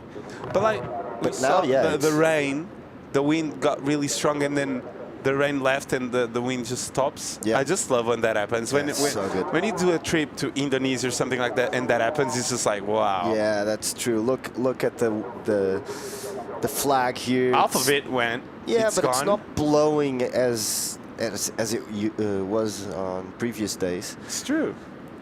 Hopefully we can see glass conditions towards the afternoon. Be nice. Yeah. As we're gonna see David himself throughout all week and the rain. Someone does a award ceremony for these guys. I would love to see them standing up tall on the award ceremony. You saw how fast he took his head out just to check who was going in the wave. This is him filming, actually. He just did like took his head away from the little camera to like pick everything up. There's a lot of experience that go into filming surfing. Like if you've never filmed surfing, it's very complicated. And if you're using cameras that big, that's a different challenge. You would know, Chico. Yeah, I feel like it's a big challenge to film surfing, as we see Camila Camp having a bit of a debrief. Everyone looks away. I don't get it. You want to be the spotlight. She's looking everyone. outside. She You're doesn't live for the broadcast, and you turn your back. There's people that don't want to appear. To appear, but there's people that is like, oh, I don't want to appear, and then they're like, looking at the camera. Yeah, it's true. You know, but like most of the people don't like to appear. Most like of the people they don't don't like to really appear. love cameras pointing to their faces. So yeah, but everyone likes to see them afterwards, like parents. Oh, I saw on the TV. Yeah, I mean everyone. As you see, you blue, always love to see the loved ones. Carolina Mensch, snap off the top. Better wave here. I feel like this is going to be our best score so far. Can we see ourselves on the studio? It would be nice to actually see ourselves. Like we see a lot of surfers all the time, and you like to see you're one of those people. You know why I said that on the studio? Yeah. Just because I wanted you to say that. You wanted to fish me. Yeah, I caught you. Yeah. But you don't easy have fish. You don't Sardine. I am. Sardine. I am naive. Naive. You're used to, being behind the cameras. And 4.2. Mensch, 4.2. She doesn't advance. She only needs a 3.47 now. Yep. Look at that barrel. Wow. Conditions are improving as we advance in the finals day. Looks like finally this swell is fading away. Like, seriously. Yeah, but it is supposed to fade away during the day. We will look at this wave. Looks good. Nice. Carvy carve. She just dropped out of an elevator. How many stairs were that? That was really hectic. Hopefully she didn't cut her. Let's watch She that landed on on the slow board. motion. That is worth watching again and again. Nice, beautiful cutback, by the way. And look at this. 1 stair, 2 stairs, 3 stairs. That is heavy, but it looks like she's all right. Let's hope so. She's a strong surfer, so. Do you reckon if she landed that was considered air? Maybe. Like Maybe 8-5. in your rule book. 8-5. Last of Leticia. But those ones are sketchy ones, like when the water keeps draining out. And wow, can she make it? Claim, yeah. Why? What else do you want? What else do you want? She's the Camila, big friends with Carolina. Portuguese crew is happy. And yeah, they're big friends. They spend a lot of time training together. They both live in Portugal, and you know. I think they do the QS. I think they did all the QS together, so they know each other really, really well. And this last one from Carolina, I think is going to be enough. It's going to be better than the 3-4-7. And Carolina managed to go straight into first place, 7 points. So wow. Judges giving that message, that message, Chico. They want to see big turns. They want to see the big bucks. Wow, I love your debrief. It's just like something I wouldn't listen if it wasn't you. The message is clear. They want to see big turns like this. Huge. Look at this. No, this huge and hard. How did she land that? Look at this now. A lot of core strength. That's huge and hard section. Yeah. Look at her. Bam! What else? What else do you want? Porra. I think she said that. Yeah. I think she said it. Yeah, she said that. Yeah. Just feel like that's a scream of joy. Who doesn't love a scream of joy? Yeah, and Carolina is known by... What did you say when you get a big score? I used to be pretty shy. You go like... Maybe I would do like a fist in the air. No, I want to see. Occasionally. I want to know the scream you throw in the water. Would you go like... just like, ooh. Oh, you say ooh. Yeah. But... Come on, or just Zé. like, oh, look, this is an important... unfortunately, can't make it. 20 seconds, and it looks like the story is told on this heat. The story has been written. The story has been written, yeah. On this one. Another page for the books. Another page for the books. You like that? I love this book. Do you want some more poetry? Let's just keep on rolling. So Carolina Mendes with a huge turn. Here she goes, very satisfied. I love the look. She has the eye of the tiger. She's feeling confident. She's using the perfume. Confidence eau de parfum. Yeah, she smells like confidence. Yeah, so getting through this one, Carolina Mendes e Miti Ferro. Unfortunately for Tessa Tyson and Leticia Canals, they're both going home. Big smiles, big waves, big turns. So stay tuned for more turns like this if you want to see the rest of the action for finals day here at the Caparica Surf Fest 2024.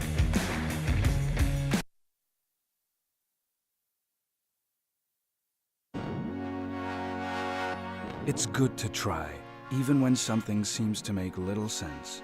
Put your weight on it. Make an impact in this world. Call everyone, set ambitious goals, and ask yourself, do you want to change surfing? Dare to test. Ride the future. Na vida, há sempre algo que nos inspira. O Milênio está sempre presente, ao seu lado, na conquista de novos desafios. Juntos, partilhamos a paixão pelo futuro. Milênio, aqui consigo.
Welcome back to Caparica Surf Fest. In the water now, round of 16, Heat 4. Annette Gonzalez-Tabari, Lucy Keppel, Yolanda Hopkins, Ina Maria Conradi, joining myself here on the beach on a cloudy day again.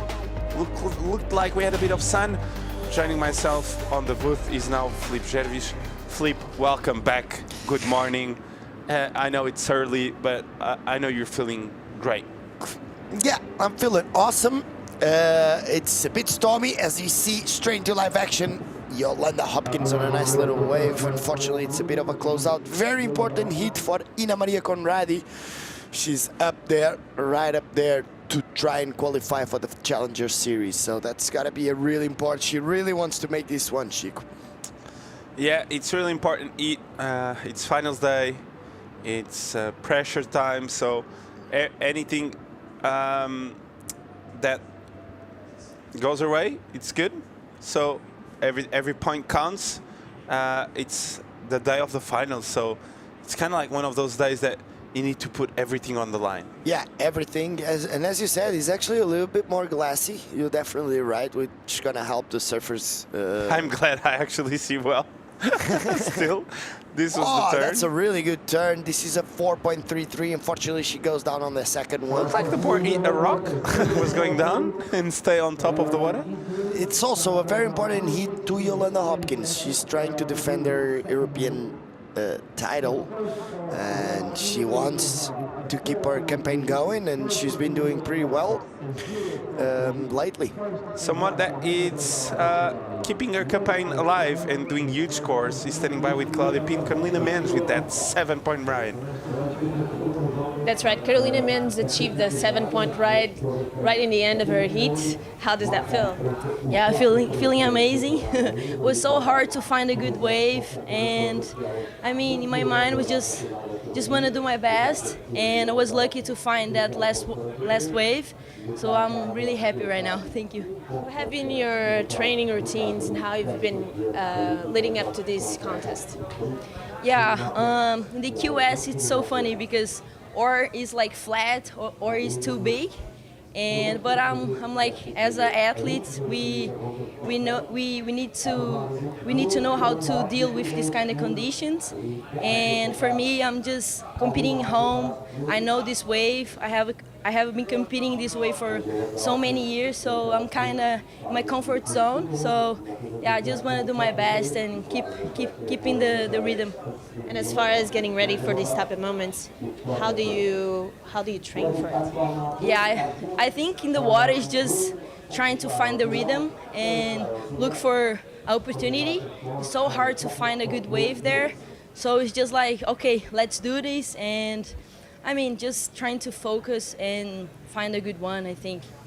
You're also looking pretty confident. We're talking about a confidence perfume that you're definitely wearing.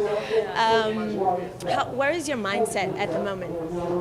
Yeah, I think for me, my mindset, I never give up. I'm all the time trying to push hard, like in my mind, because it's hard. I mean, to be a surfer, we have to deal with the conditions, and we don't control everything. So it's just trying to control the mind and like trying to do the best. And yeah, I'm happy that I could show that in the last heat. Congratulations. Yeah. Good luck for the next one. Back to you guys. Carolina Mendes there wearing the confidence perfume. That means they've released the heat before, so the perfume is, you can feel it on the beach. There's a lot of people wearing the confidence perfume. This is the 6.17 by Yolanda. That's a really good turn. That was really sick, Chico. Look at this nice bottom turn. Snaps off the top. She was looking for the finishing section. Imagine if she handles the second one, but that's a really pretty bottom turn. Really strong turn, a lot of roll in that. Imagine if she was fast enough just to click one more turn, but still 6.17 to Yolanda, and yeah, she definitely has that confidence perfume you guys were talking about. Yolanda. How many liters of water she displaced on that turn flip? I have no idea. Like 5? That was huge. Yeah, you saw the spray. Yeah, that's why the score came out as a 6.17. So because that was a big turn, and judges. She was on the next turn, and the water was keep falling Yeah, down. yeah, yeah. Raining again? A lot of water. Is it raining again? A lot of water Yolanda coming. Hopkins hits the water, and it's raining again. That turn was massive. So That turn was massive. Yeah, it's I gonna love be that. interesting to see her backing up that 6.17. As I said, she has a lot on the line also because she wants to make sure she goes back to back on that European Championship. It will be fun to see if she actually makes it, because we're Portuguese, Chico, and we always gonna stand by the Portuguese team. I feel like Yolanda is one of those characters that likes to do things on her own. She doesn't feed off like big crowds. Yeah, she actually doesn't care. She's like, I'm here, I'm gonna win, whatever. You know what? I worked for it. I mean, she went. She usually surfs where I started surfing, which is one of the most uncrowded places in Portugal. And where is it? I'm not gonna say. No, obviously I'm gonna say it's on Torps. It's 1 hour and a half from here. Is down it fun south. waves out there? Oh, super fun waves. I was actually speaking to her. It's been a while since I went there, but it has been such a good season down there, because she told me she is catching some of the best waves ever in Alentejo and São Torpes. So that's why. Yeah, it's usually pretty uncrowded. It's not the most consequence waves in the world, but you have such a fun play field of many spots and places where you can surf, and that's why you say she has been dealing with a lot of stuff.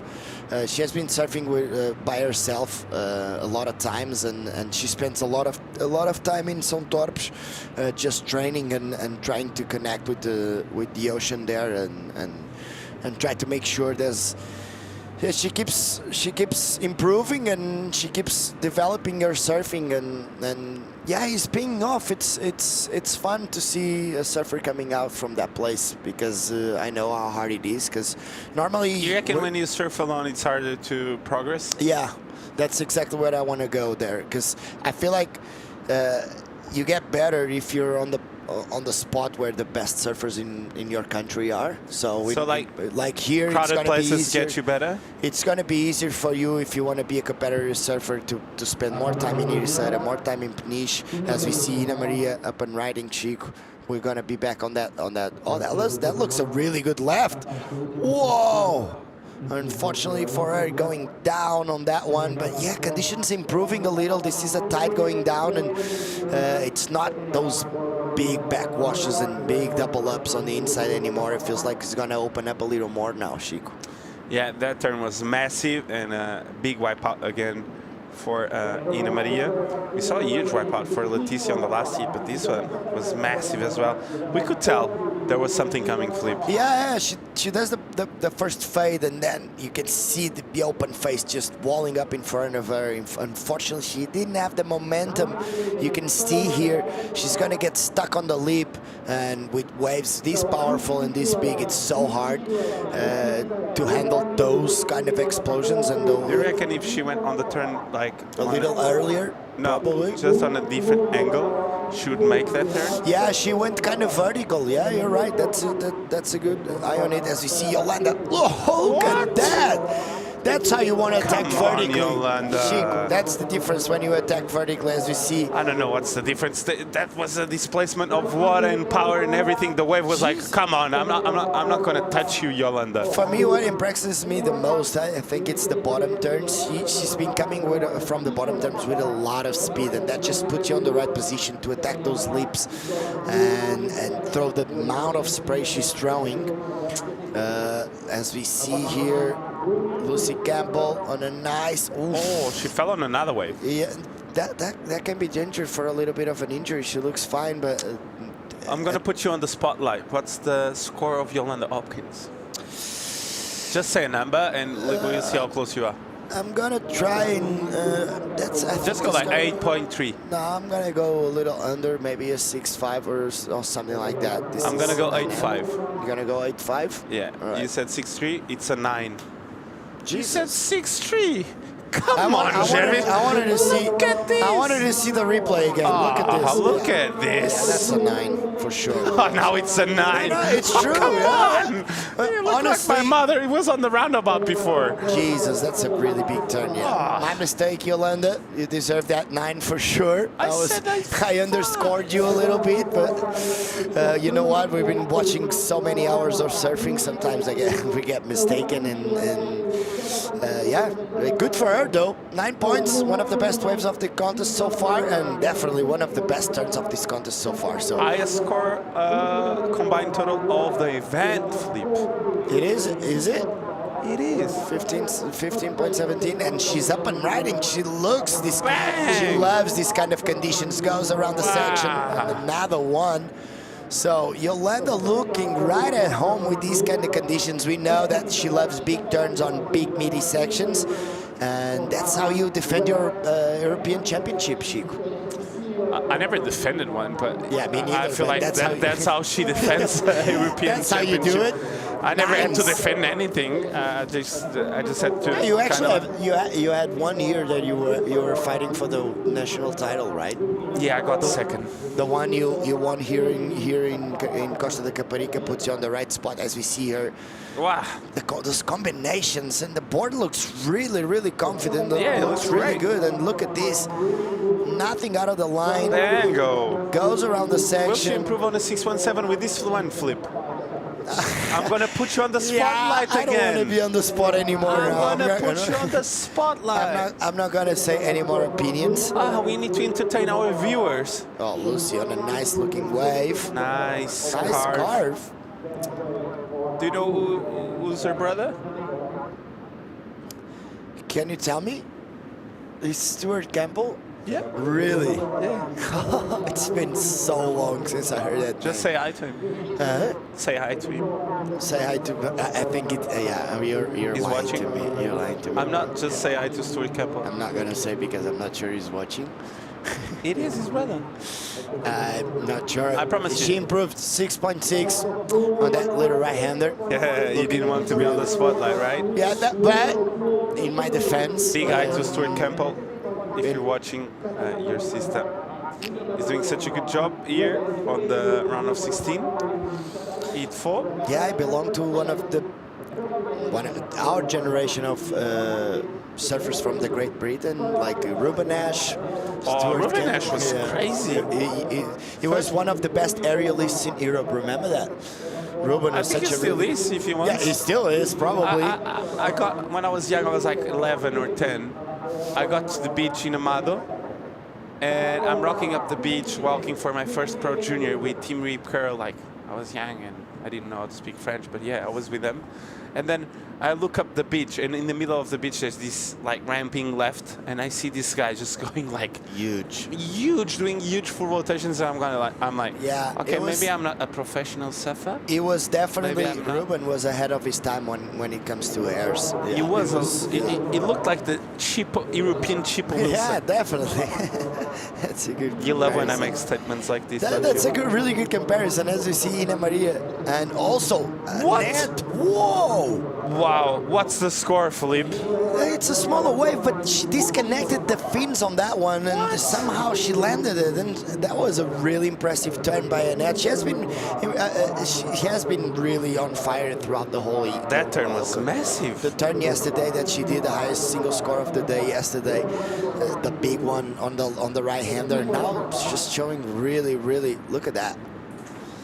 A bit of a smaller wave, comes off the bottom, hits it really strong, drift the tail a little bit on that one. What do you reckon? As we're gonna see, Ina Maria also on a nice looking wave. The conditions look a lot better now. And also, the girl's pushing the surf really hard. I think this is gonna be, I'm gonna put you on the line. Which one is gonna be? They're kind of similar, as we see surfer in blue. Is she gonna get barreled? Whoa! Yo, look at the smile on her face. Caparica! Oh my God, Caparica needed this. Oh, she gotta be happy. She's laughing. She's always looking for barrels. She's laughing. She's so happy. She's like, come on. I got a 9. I got a 6-6. I got barreled. What more than I want on the hit? That's gotta be that wave was beautiful. Look at the smile. And how she read it. She read it really well. Yeah, it was not a She deep. played with it. Look at this. She looked at it and she read the wave so well. Double hand drag. Look at that. And she just found the doggy door. That was really impressive, yo. Is Caparica the perfect training for Chupo? I don't think it is. Because it was a ride, but wow. I don't think it is, but that's a really good. That's really well read by Yolanda Hopkins, finding a little barrel on these tough conditions. These last 3 scores are going to be huge. Yeah. For both 3 ladies. Yeah, I was going to get back on that. Which one do you think was biggest turn, Annette's or Ina Maria? Because they were pretty I think similar. Annette's one was more technical, in my opinion, because she throws it. Yeah, I think Annette's going to get another one. Maybe just if she doesn't get the nod, it's because of the size of the wave. I know, but I feel like Annette is gonna get the nod. Look at the scores. I'm on point today, I'm on point. Yeah. Look at the scores. I'm really good with in. scores actually. Like I usually am, but that 9 point just came out of nowhere for me, and I got I was blindsided by that. I was not expecting. But look, they're gonna be really similar, and I think you're actually gonna get the nod. And that's, the judges. Gonna get the nod. The judges really loving that technicality on that turn. 7.33 for Annette, 6.77 for Ina Maria. So you got right on the money, Chic. You put me on the spotlight, and I handle it well. You did really well. I had to compare 2 waves. That's the hardest. And the barrel, what do you reckon? Tell me the barrel. Yeah, I think she won't improve her situation. She won't? She won't. Come on, Flip. No, First barrel of the event, meaty section. Yeah, but she wasn't deep enough. Even though she did a really amazing job reading that wave, and she won't improve. I don't think she will improve. Wow, that's a great statement, Flip. I think she will improve. We'll see. We'll see on that. I made a mistake once today. I'm not gonna make another one. So we're gonna wait and see. I think I'm gonna be right, Chico. And a lot of action going on. There's barrels, there's 9s. Everyone, all the ladies are ripping. And if you want to see more turns like this, just stick around for more action at the Caparica Surf Fest 2024.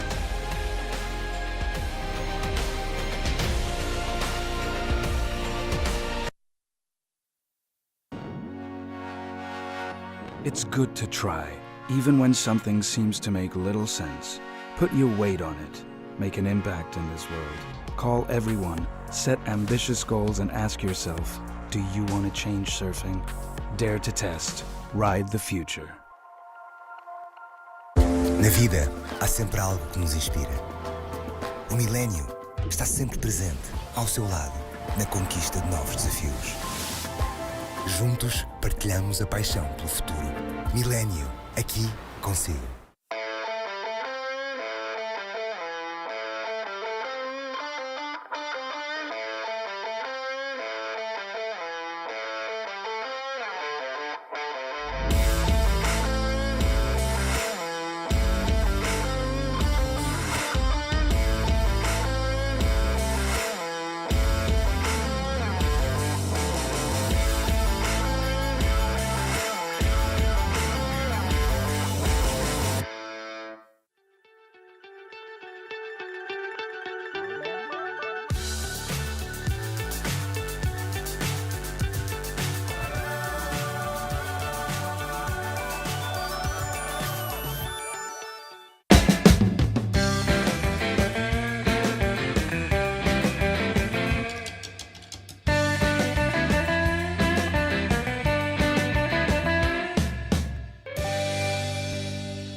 Welcome back to Caparica Surf Fest. There's all sorts of things going on, and waves are looking fun. I think someone is coming in 8 minutes before the ends. No, she's gonna go around, I think. I don't think so. She looks pretty comfortable though. Is that another but oh my god. What? Is she gonna finish this one off? Yes, please. All right, Shiku, now look at the smile on her face. That just This is a 10. She's reading the ocean so well. This Look is a at 10. this. I'm gonna give it a 10. Comes out of the section and hits it really strong on the finishing turn. Yolanda finding a few gems out there. That's how she left the ocean. We are not expecting that on the finals day, guys, but that's looking really good. As we see Annette, nice first turn, very clean, very sharp. Is she gonna put another? Unfortunately, That's not, a 10. It's gonna be close. It's gonna be close. Give it a It's 10, please, someone. One thing is for sure, it's gonna be the best wave Two of the gave contest. 10. No way. Lucy on a nice And she turn. makes it. That was good.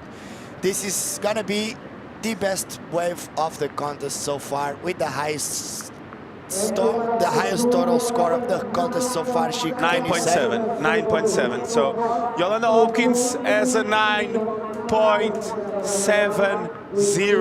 Are you kidding me? She left the water. I'm applauding because that's very, very impressive.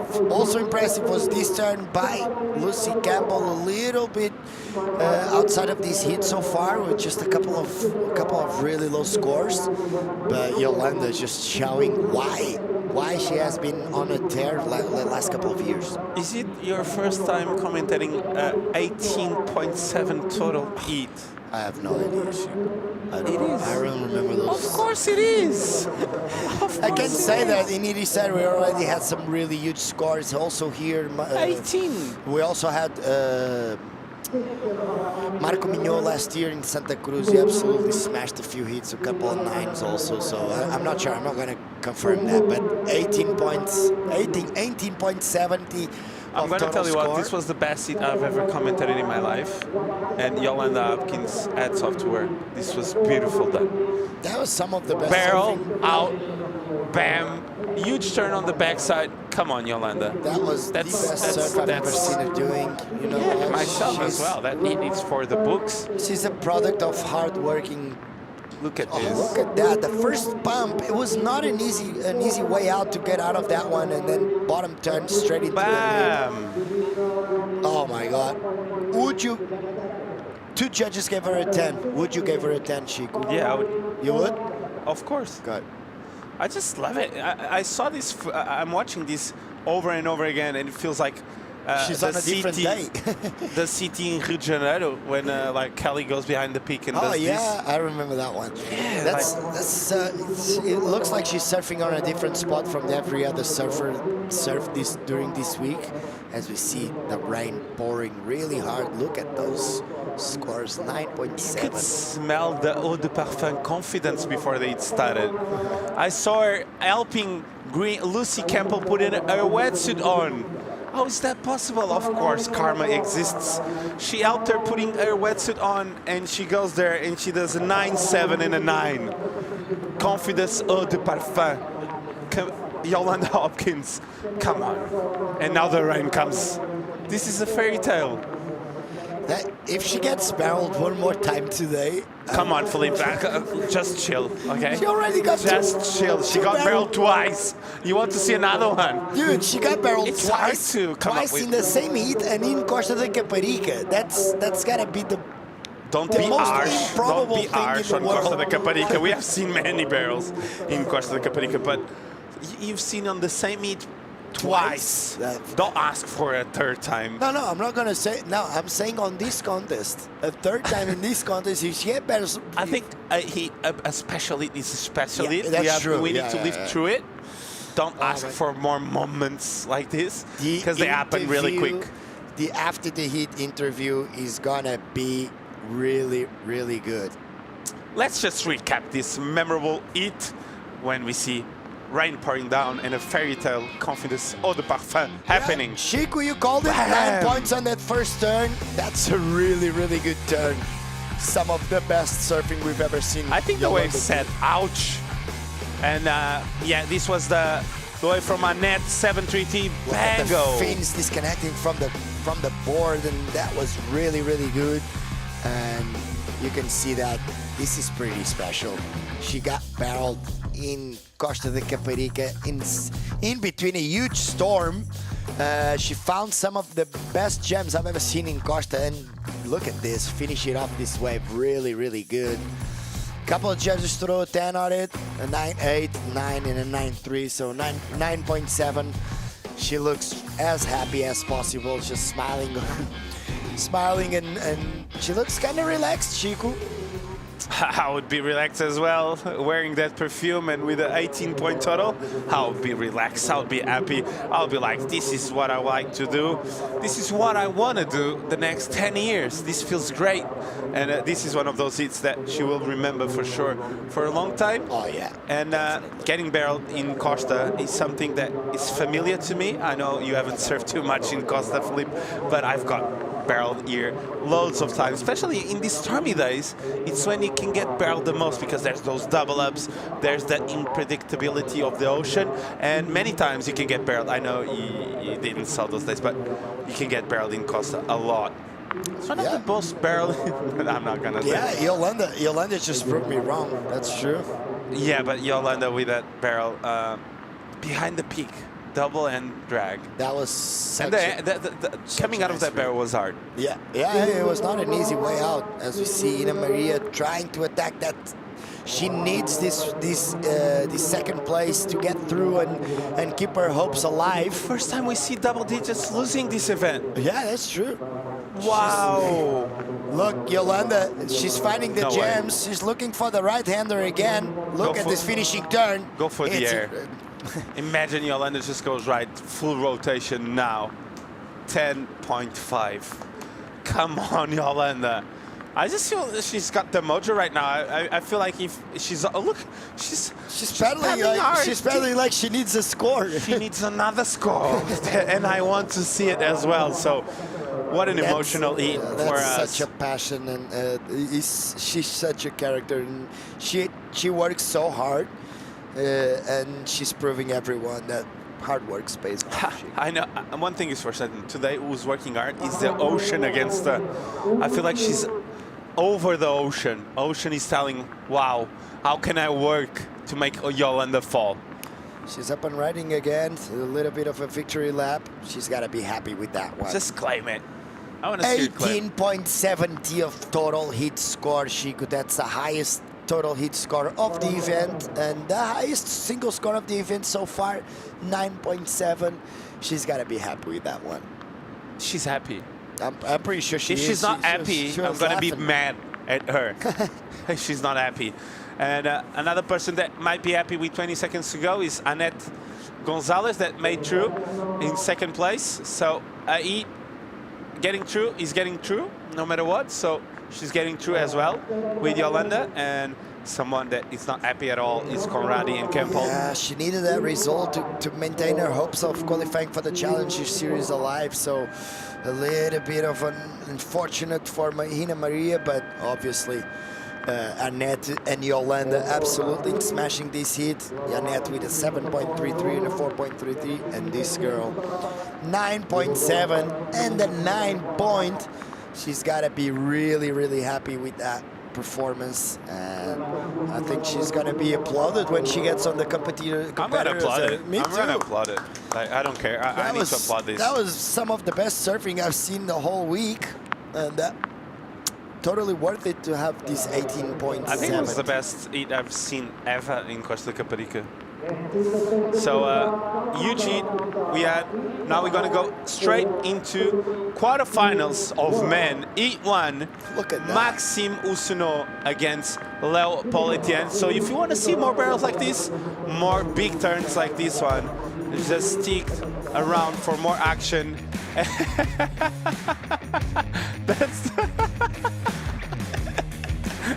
Paul was happy.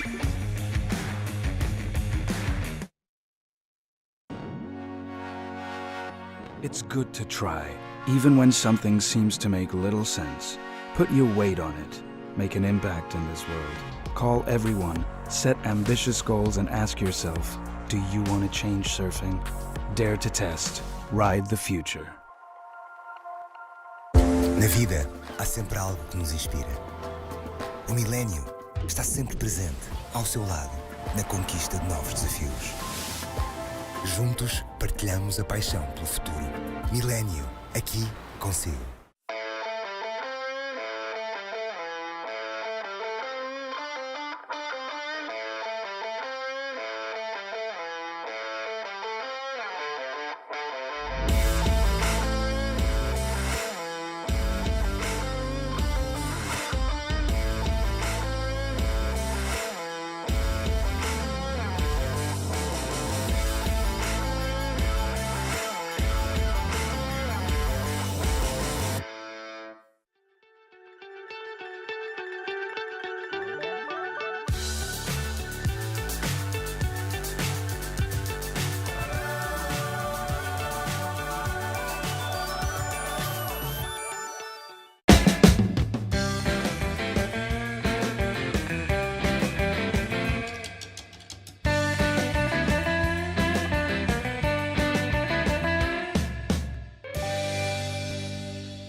And welcome back to quarterfinals for the men in Costa de Caparica.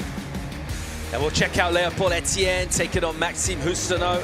Half an hour for these two as we'll just let that last heat of the women's round of 16s breathe. Do you know what? We won't do that. We're going to hear from Yolanda Hopkins, who's posted massive numbers. I want to hear this. Claudia. I want to hear this.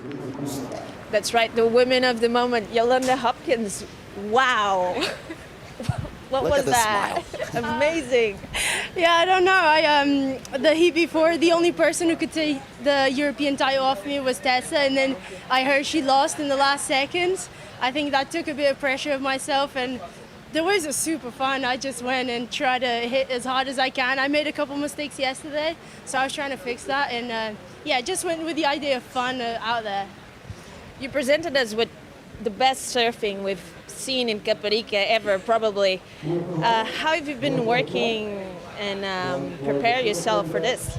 I've just been, the last couple of months, I've just been putting loads of hours in the water and just trying to improve my surfing. I made quite a few mistakes last year in the challenges, so I was trying to fix that. And I think overall my surfing just became even more powerful and more consistent, so I hope to take that to the next competitions. As far as you're an Olympian, and we're just talking of, is Caparica the best place to get ready for Tipu? Because you're just getting barreled. I don't know, I wouldn't think so in normal days, but I mean in storms in Portugal we get a bit of everything, and like I said, I was having fun, and when you're having fun you find the most unusual waves, and yeah, I was quite lucky. I got like 2 little barrels, and yeah, who knew? We're happy to see you're so happy and confident. Can you tell us a little bit more of where your mindset is right now, looking forward to the quarterfinals? I'm just trying to keep the same mindset. There's no stress now. I would love to win this competition just to take 2 trophies home, but yeah, just keep trying to go out in the water and have fun. Just enjoy, even though it's quite stormy. I quite like this type of waves, so yeah, just enjoying it. Congratulations. Thank you. Back to you guys. Love it. Thanks, Claudia. A delighted Yolanda Hopkins and a sprightly Maxime Houstonneau as he clips one down out of a lip and he gets a completion. That'll be the first legit number in this first quarterfinal. Who's going to semis for the men? It'll be one of this pair, Housio and Etienne. Those two looking to go well all the way, really, when you get this close, when you get to quarters here fully. I'm just going to play devil's advocate slightly on the Hopkins stories. You don't want to peak too early, mate. It's not just one yet. There's still more heats to surf. Just to keep a lid on those celebrations. Yeah, but she said that Tessa Tyson it was the only surfer. It's time to celebrate. Champagne out, fireworks, woo, cake. Yeah, Tessa Tyson is out of her way, so is she gonna be European champion? Is that confirmed? Yeah, that's confirmed, but there's still a contest to win. Obviously, but I think the main goal is right there. She qualified for the Challenger Series. She's European champion. Obviously, she wants to win the contest. Obviously. But she has to be happy, Paul. She can be happy right now. European champion and 18.70 of total weight score, getting barreled in Costa del Caparica inside the huge storm. Well, how not be smiling? Stokes running really high here in the booth. I don't know if I've ever seen Chico El so excited. That was really, I was really impressed with her performance, because that wave was not, especially the 9.7, that was not an easy wave to read, and she did really well. It just shows she has such an anger for barrels, and I know she's been working and trying to work on her barrel game, and obviously with the Olympics being in Tiahupu, you only want to see barrels in Tiahupu, so it's going to be interesting to see if she's going to actually charge in the Olympics. What do you think? I think she is. For sure. For sure. Without a doubt. One thing you can guarantee, she's going to take it on. So 23 minutes to go in this. So we watch the French crew watching on, along with Aparicio's coaching Leopold. And they are braving the elements to get eyeballs on this. You can, of course, go inside the athlete area and watch the screen, but it's not quite the same as watching it live, because you can see, obviously, more of what's happening up and down the beach and opportunities and sets and stuff like that. And so obviously some surfers still take signals from their camps back on the beach as well. So that's an element too. As we see Leopold, who's been posting big numbers of his own this event, and he'll get just a quick stab. It's not super convincing. It's not going to be anything of the order of magnitude of the 6 that Maxim's posted already. So it will be his first number though, and then that, I guess, would be the kind of first exchange in terms of a legit score. It will just be a 2 though. So advantage thus far with Maxim. Let's have another look at Leopold.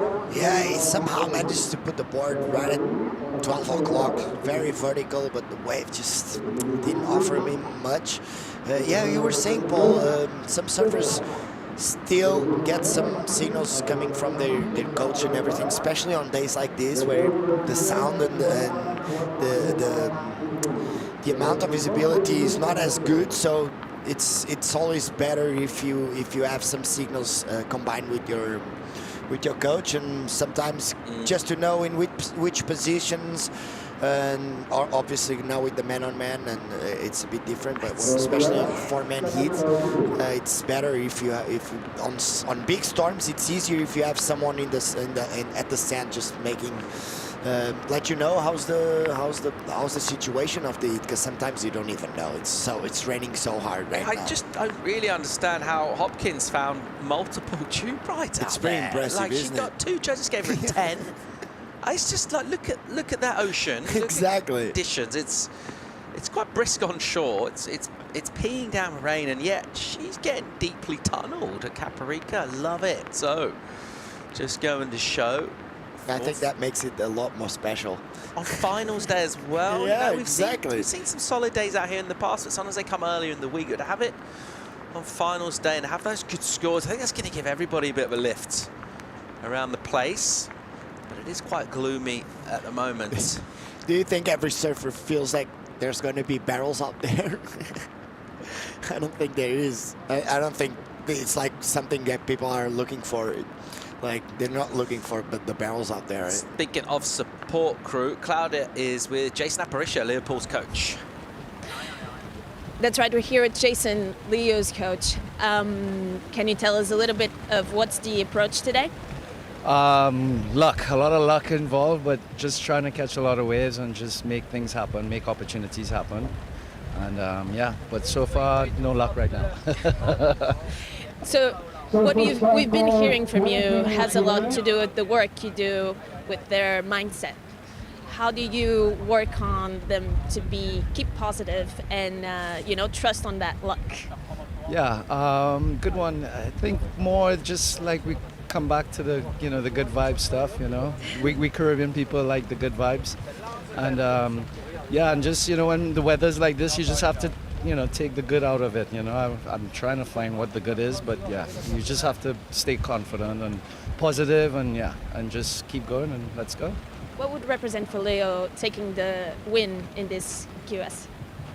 This is a big heat for Leo right now. He doesn't know. I didn't tell him anything, but if he makes this heat, he qualifies for the Challenger Series. He'd be in the top 7. So, Yeah, that's all we want to get to is the next level. So let's hope he gets through this one. But it's going to be hard against Maxime. Taking that out of the picture, is it a strategy to make him feel less pressure? Yeah, not saying sometimes not saying anything is better than saying things, especially in this moment. We don't need to add any more pressure to what it is already. So yeah, just try to stay relaxed and do his job. Thank you so much. Back to you guys. Thanks, Claudia. Great interview that, and good insights from Jason. And he's got a bit of a squad going, and I guess it's a different approach. You know, horses for courses. Not everyone's gonna like the same kind of coaching. You got to know the personality and manage them, and ultimately get the best out of them, Fleet. Yeah, obviously, and we've been watching that. We've been seeing that Jason Caparica has a different way of dealing with stuff. He's all about the good vibes kind of thing, and obviously he's doing a really good job because he has a lot of surfers and he's been working with a lot of surfers. And he said something interesting. How do you find the good things inside a storm like this? It's not an easy way to get motivated, and that kind of shocked me that Leopold Etienne might qualify if he gets through this heat, which makes it a lot more pressure as we see Maxime. Bang, vertical stab into the bottom turn, the coiled spring, and another really nice combo. So good stuff from Maxime. That'll be another number for him. He's already got the 6. That will be his second score. And that's an improvement. Would you do the same, not telling him? Like if you have a surfer that could qualify for the challengers right before his heat, I don't think I would like to listen to it as well. So for me, that's a good call by Jason Caparica, and very good 2-turn combo by Maxime. He's going to improve on his situation and make Leopold Etienne's life a little harder right now. Well, it seems the role of the coaching, particularly, is just to simplify everything down for surfers. They already know how to surf. It's not about where to put your board or where to go into the lip. It's not really to do with that. I think it seems to be from the CT all the way down to obviously QS level here. It's like, let's just try and make them the most relaxed surf as they would if they were just free surfing. Let's try and simplify everything. Like, why pile extra pressure onto it? There's, you know, just let him go out and surf. I think makes perfect sense. At the moment, though, he's going to have a bit of work to do. Numbering for Max at 4.5, so a little bit of an uphill battle for Leopold, but hardly insurmountable. 10.5 the requirements, 2 high fives from him, and he'd be right back in this. It feels like this year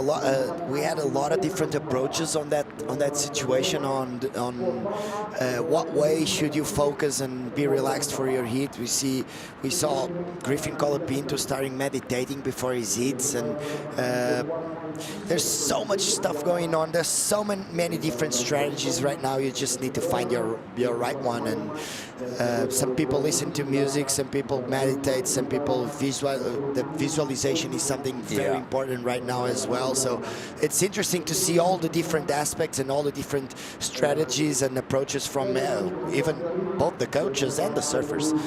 It's pretty interesting to see. I think the Griffin, not the Griffin Colapinto, the San Clemente approach has been kind of revolutionizing on the surfing. They have been dealing with a lot of meditation, and it's been pretty interesting. That photo of Griffin Colapinto in Peniche in the middle of the sand dunes with a thing to cover your eyes with phones, sitting in the meditating position. That was pretty impressive for me, because it's definitely a different approach. Because you look at the CT surfers 10 years ago, it was just headphones on and let's go. And right now it feels like people are trying to control their minds a lot more. Yeah, saw Leopold's prep there with Jason, actually. They were doing the tennis ball, the catching. Yeah, that's something. Working on the reaction times. Working on the reaction, and I heard that it's, I know the name of it, but it takes the attention out of the surfing. That's the second part of that exercise. Obviously, you're warming up, but it just takes your attention and your focus out of the water and out of what other people are doing, and you get focus on catching the ball, which is pretty good as well. Because if you look at the ocean for too long, you might get frustrated. Oh, the waves are bad. Oh, it's gonna be. I'm nervous, and out of nowhere, you're just focusing on catching a ball and forgetting about the heat, which is something really good as well. First time I saw that warm up was on the women's CT at Gincho. 2013, Sally Fitzgibbons That's And exactly there was a right. world title showdown. I think at that event, I think it was Carissa and Steph or Tyler. Maybe it was Steph and Tyler, the world title between those two that year. And Sally Fitz was in the conversation as well, and she had the tennis ball working with the Australian High Performance Centre. Yeah, and now he's seeing it on the QS. So you do get that trickle down from the top, from the very elite level. Yeah. And it's these things, it's I guess a constant learning process. In the olden days, people would rock up at the beach 5 minutes before their heat, wouldn't really look at the ocean. Maybe put the cigarette out and paddle out. It's different now. We have 13 minutes and 40 seconds to go in this first quarter for the men. At the moment, surfer out of Reunion Islands. Maxime Houssinot's got the lead at a surfer from Guadeloupe. Leopold Etienne. Plenty of time for Leopold to come back. We're going to see Aaron Strong taking on Francisco Ordonez real soon. More live action from finals day right after the break.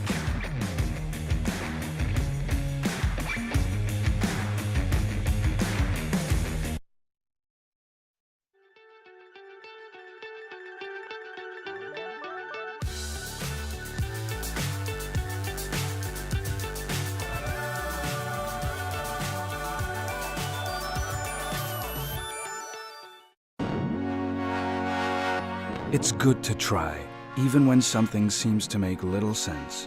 Put your weight on it. Make an impact in this world. Call everyone, set ambitious goals, and ask yourself, do you want to change surfing? Dare to test. Ride the future. Na vida, há sempre algo que nos inspira. O milénio está sempre presente, ao seu lado, na conquista de novos desafios. Juntos, partilhamos a paixão pelo futuro. Milénio, aqui consigo.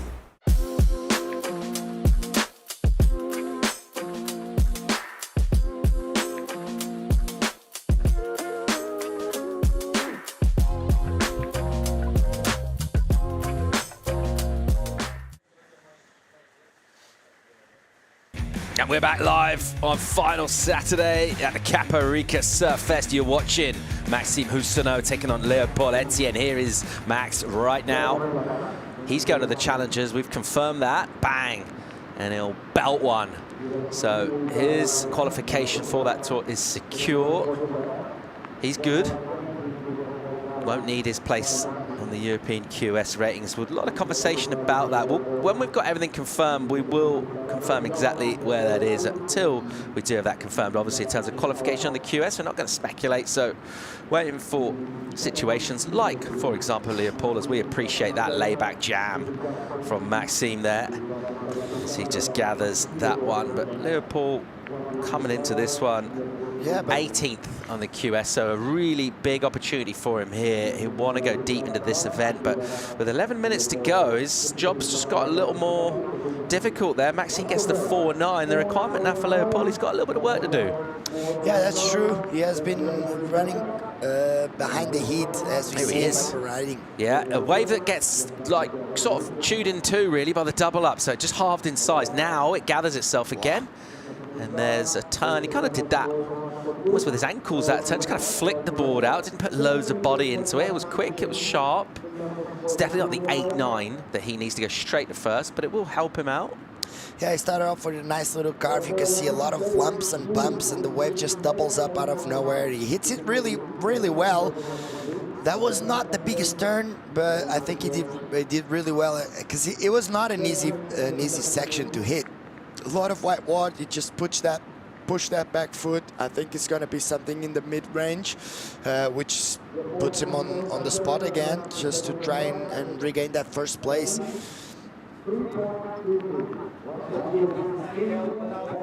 You see the Portuguese Cardigan, Telmo, Vasco Ribeiro, just waiting to cheer for Francisco Ordonez also.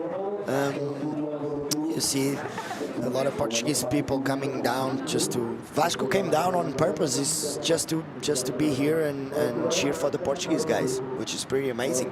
Yeah, a lot of really good storylines to unfold here for finals day. One of them, of course, Guy Ribeiro, who got, well, yesterday, a big crowd down watching him. And it's really cool to see the Portuguese contingent going well. At the moment, you're watching two French surfers who've had, it's been a happy hunting ground here in Caparica down the years for them. Traditionally, they've done well at this event. On the men's side, certainly been a good place. Let's see who's going to semis. One of these two at the moment, Husano, he's just building his lead now. He's got priority again here.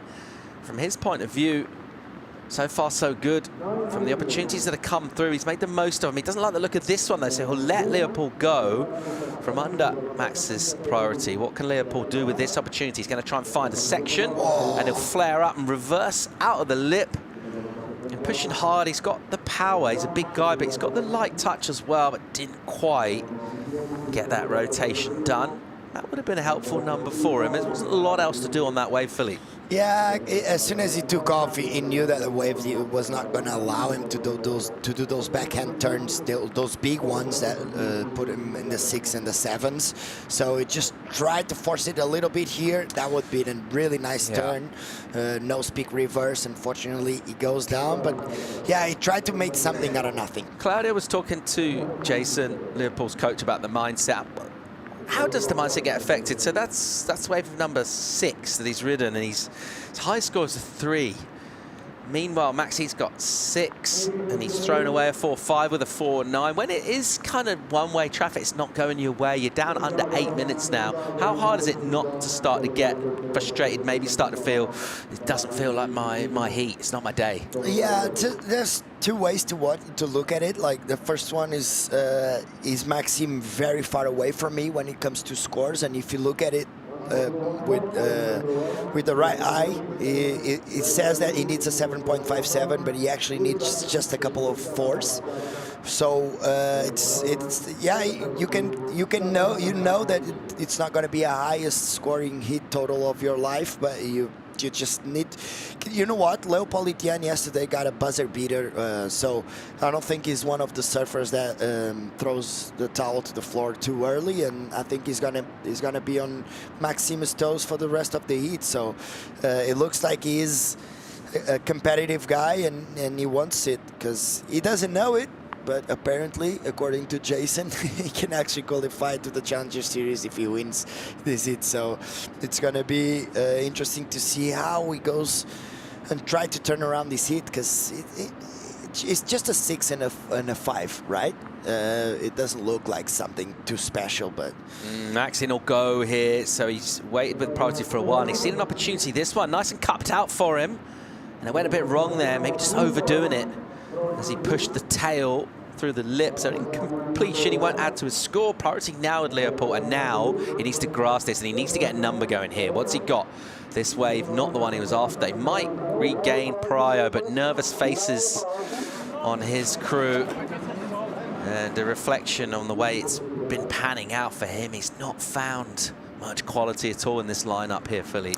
Yeah, it's so hard to find those good ones, and those ones, the tide is getting lower and lower, so it's going to be harder and harder to find those waves that allow you to just push really hard on those turns and make those big scores. But he's already, that shows frustration. I was not expecting that. Yeah, so we were just talking about that a minute ago. Do you start to get frustrated? And it's taken its toll. That's not really what you want to see. He's still in this. He's got 5 minutes. Maxime's got priority. That's not been overly significant out there. It's a jumbled up, crossed up lineup. He's still got time to get a couple of numbers, a couple of 5s. High 5s will do it. Exactly. With 5 minutes or so, he's still in this. He needs to keep his head in the game. Yeah, actually, he needs an 8 point, and he can actually make a really good score just like that with one big turn. So it's possible. It's possible to obtain that 7.57. Obviously, it would be a bit easier if he puts a couple of 5s on the score. So yeah, it's you can see that the tide is changing a lot. The conditions, it's not as windy as it was in the morning, but right now you can see the current just starting to push the surfers all the time, the non-stop paddling, and the opportunities kind of go down. As we're gonna go to recap, this is the 6.0 by Maxime, a nice finishing turn. That it was just that one turn, and this is his second best score, 4.9. Attacks vertically on the first one, goes around the section and hits it really strong on the finishing turn. So very smart surfing by Maxime. He also had this. No, actually, this is the 4.9. It's the layback. Nice layback. The one before was a 4.5. So Maxime, smart surfing. Leopold Etienne, he has some opportunity. He didn't catch anything special. That wave was his best wave. It's a 3.33. He just needs to find those better waves and explode as he has been doing throughout the whole week. As we see him up and riding on a smaller wave again. Is he gonna go for the air? He is. Unfortunately, it doesn't land. Yeah, he almost completely ran out of speed mid-air.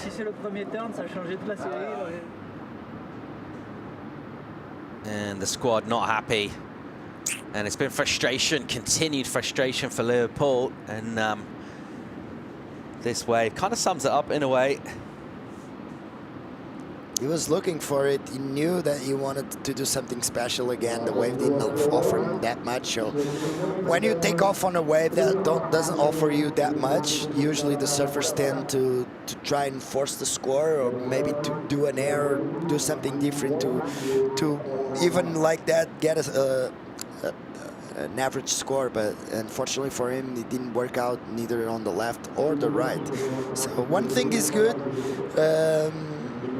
Yeah, Maxime is still in contention for that European title if he gets through this round. So as we see him up and riding on a little bit of a mistake, so he leaves a priority to Leopold. Let's see how he handles it with 2 minutes and 45 seconds remaining. Not a lot of time, but enough to have at least one more opportunity. The other significant thing is the tide is draining so much on this, and what a difference in terms of conditions.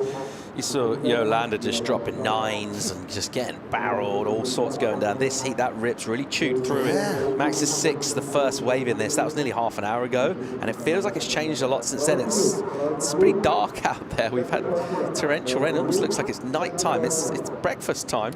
Yeah, but it feels it's like 9:30 in the morning. Yeah, it looks. But now it's going to brighten up, mate. It looks like it. You look at the horizon, and it feels like it's a lot more blue and bright than it was the whole morning. As you said, it still looks like it's nighttime. It's dark and rainy and windy, and the conditions. Look at the amount of water that's moving right now. The swell kind of dropped a little comparing to what we got in the morning. But yeah, I think the positioning and the wave choice right now would be really, really important and not easy at all. So Leopold, priority and a real distance. Maxime miles away from him, actually. I'm not sure what Max was thinking paddling for that wave. It didn't really look from here like it was going to break. Maybe he saw something else. Leopold with a chance with 90 seconds. Probably now he needs to go for the 7.57. That's the number he needs. So the idea of getting 2 waves for high fives is probably done, actually, and he needs to get something special. So he needs to find himself a set, and he needs to belt it a big air, something like that, and let's see where that will go. We've seen already in the women's round of 16 single individual turns being paid pretty handsomely by the judges, and Leopold paddling for a wave that just kind of broke on his back a bit and then backed away at the same time, and sort of sums up how this heat's gone from. He's got nothing going at all of any quality. He's ridden 8 waves and stuck as a 3.33 for his high score. He's back up over 2. Bit of a shocker, not really what you're envisioning. You're getting ready for finals day, you're psyched, everything's dialed in, you're surfing great. He was dropping really big numbers yesterday, but when the ocean's against you, there's nothing really to do, Philippe. Yeah, especially when you're looking at the heat before yours, and Yolanda got an 18 point of total score. Some of the nice waves we've seen this morning in this contest. Oh, that was a nice slop air by Maxime Seno, unfortunately going down, but yeah, a little bit of a victory lead. Yeah, it's going to be hard for Leopold to deal with that, because it's so hard to see. You're looking at the conditions throughout the whole morning. It changes every single minute, and it's got to be pretty frustrating. Big ollie from Max. He's still got plenty of pop. I'm not sure he knows the situation in terms of the numbers here, but he'll find out soon if he doesn't know. And I think Leopold knows himself. He got nothing. He didn't really get a chance to show us what he can do out there.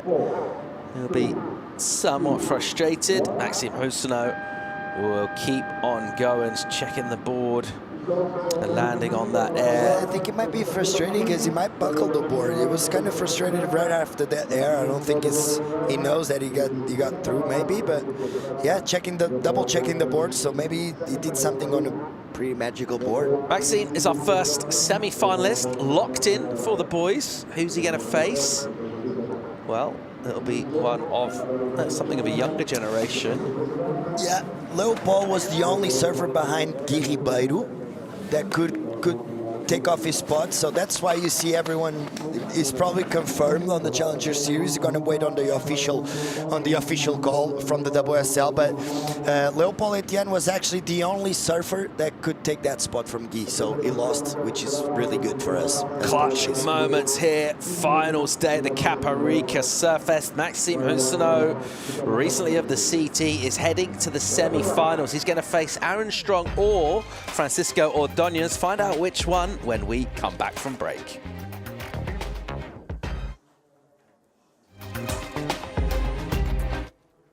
Na vida, há sempre algo que nos inspira. O milénio está sempre presente, ao seu lado, na conquista de novos desafios.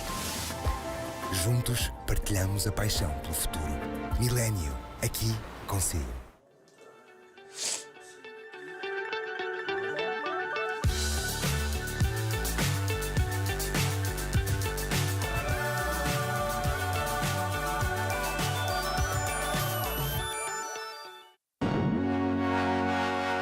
It's good to try, even when something seems to make little sense.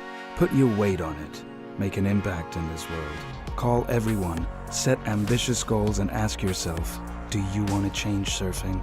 Dare to test. Ride the future.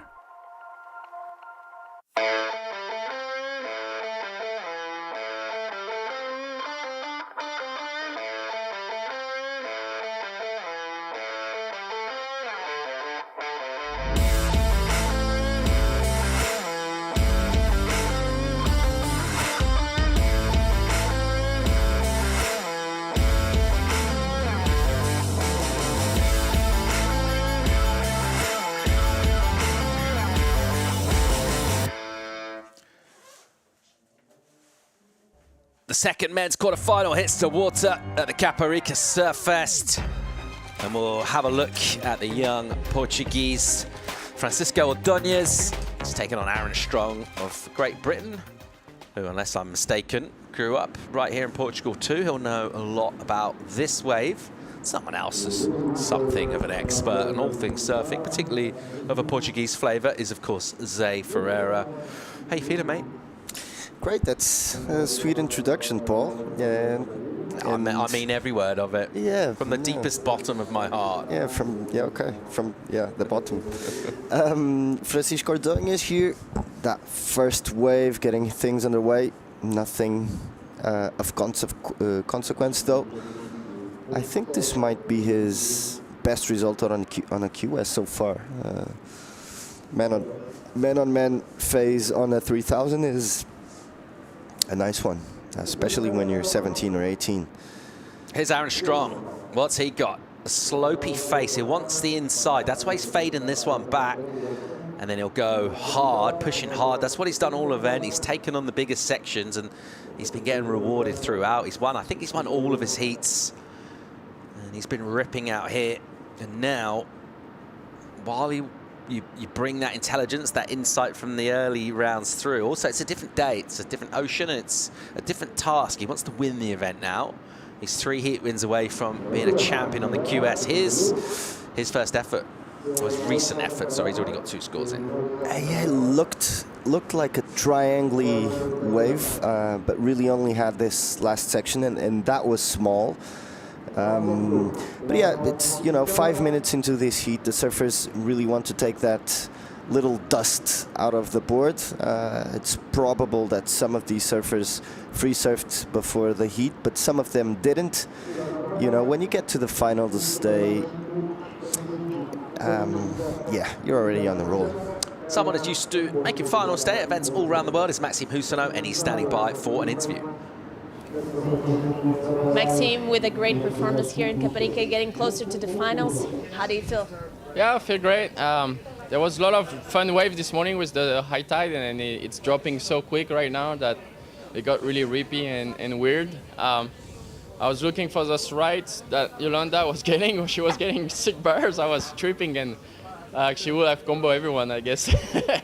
But yeah, I got lucky. I got that first wave. That was a good score, and it set me up for the heat. Leo was ripping the whole event. He beat me a round before, so it was a really tough heat. He's a very good competitor, and I was just lucky to get these first few scores and put pressure on him, and it started to fall, and then from that I was always ahead, so I could just control the heat. So it was just a nice warm-up heat in the morning, and hopefully the wave get better this afternoon and be good for the finals. Following your career and also this new stage in your life, how do you compare your mindset these days when you were a young surfer? Yeah, I think I'm very detached now from the tour. I mean, I always been really dedicated for that, and it's been my dream that make the city and be there with the guys and develop my surfing, and I feel like now I prove everyone that I'm capable of, and I've been there, and now I just want to get back and just surf better, because I feel like when I was on tour I did a few rookie mistakes, and with the cut it's going so quick that 5 events is not a lot to just learn and improve. The guys are really good out there, the best competitor, the best surfer, so you need to be on your top game, and I feel like I was a little bit under what I can do, and I just want to go back and really show what I can do, and we'll see. I'm feeling good. I'm definitely very angry this year, so let's see. Does this experience put you in advantage when it comes to your mindset and confidence? Yeah, I have a ton of experience. I experienced losing hits last second, winning hits last second, being in front, making priority mistake, pushing the opponent, get the priority back, get opportunity. So I've done it all, and I know in all kind of conditions I have backhand turns, front side turns, I get airs, left, rights, no matter how big or small. So it's just a matter of using it at the right moment when you need it, and that's the hard part of competition, and that's why I came here. I just wanted to try to get my mindset back into that very focused state and to get ready for the challenger. So I'm looking for the win to get that. Congratulations. Yeah, thanks. Back to you guys. Love that interview. What a great interview. Really, really cool. Brilliant insights from Maxime. He's such a smart dude. Been around so long. Doesn't have much left to prove. I would just maybe just say one thing there. Last year on the CT, he didn't give like a great account of himself. Not as we know here in Europe. We've seen him. I think, you know, maybe people from around the world would have looked at it going into the season and thought, okay, people that are going to struggle to make the cut, maybe identified him. I think a lot of people here were backing him because we know how good he is, and he never really got a chance to show himself. Obviously, if you're losing early, yeah, you don't have that many opportunities to show what you can do, and I just feel there's that one, maybe his motivation might come from that, in that he never really got a chance on the biggest stage of all to show what he can do, and he's got so much more to give. And it's so hard when you're a rookie to get on tour and having like only 5 stops to make the cut. Especially when you're entering the tour as a rookie, you usually are going to surf against the top seeds, so it makes it that much harder. As we have Aaron. Yeah, here goes the strong man off the bottom, pumps and hits it. Very nice. So precision power surfing from Aaron. And still trying to juice this one through to the inside. I'm sure there'll be loads of points on offer through here. Or get a kick out, but much better from him. Just a couple of ones prior to that. So in 9 minutes in this second quarter, didn't have much on the board, and this will feel a whole lot better, Zay. Yeah, nice bottom turn. Really aligned with that board. And look at this one, Zach. So, you know, not much on offer on that wave, but he surfed it well. He's now, you know, feeling good to go. And we had another wave from Francisco under the lip, backside roller there. And let's see how he finished. He didn't really, but yeah, you know, we end up with Maxime last year, and he could be so good in waves like Jeffries, you know, in lefts, but also in spots like Brazil. But yeah, imagine him in Fiji, for instance, because you know Wow. he's Yeah, okay. from St. Louis. Yeah. So and he charges as well. Yep. Absolutely. And yeah, let's hope. I think he's ready. You know, he's got the experience. He's got the surfing. He's got you know, the support. So I think he's solid to do good in the challengers. All right, here it goes another wave for Aaron Strong. Live action here. Slopey again on the face. It's been a bit of a rhythm to these waves. It's similar to that. They take off, they die out. Then you get this section. What's he going to do? He does well to clip it, and he deals with the double up reasonably well as well. He got that maneuver done on that wave that was, well, slopey out the back and then got steeper suddenly and quickly. In terms of the surfing maneuvers available to him there and the squad potential, there wasn't much more he could have done with that. So he's trying to surf the maximum he can out of waves, and I think it's a reasonable tactic. 4.67 for him prior to that. And then a quick number in for this one, 1.83. He's in the lead right now. Let's have another look. I tell you what, he looks comfortable and confident. Look at this turn. You know, I can see he's way looser than yesterday in terms of his movement. He's just more relaxing in his board. That tells you something. You know, getting to the finals day, that usually happens to everyone a bit. Everyone is a bit looser. Everyone is a bit more relaxed. Everyone knows they can beat someone else that's better than them. So I think Aaron is feeling just that. I think Aaron has a strong conviction of that. Yeah, look at that lineup. The rip just all into it and just chewing it to pieces. Maxime mentioned in that interview how much it changed from this morning. We'll keep going down on this outgoing tide towards, was it 11 a.m. before it swings? And then hopefully our contest director Hugo Panera will be a genius, because should get towards the best stage of the tide for the finals, mate. How about that? That mid-tide coming in, early afternoon. That's when we'll be crowning champions. We'll have more.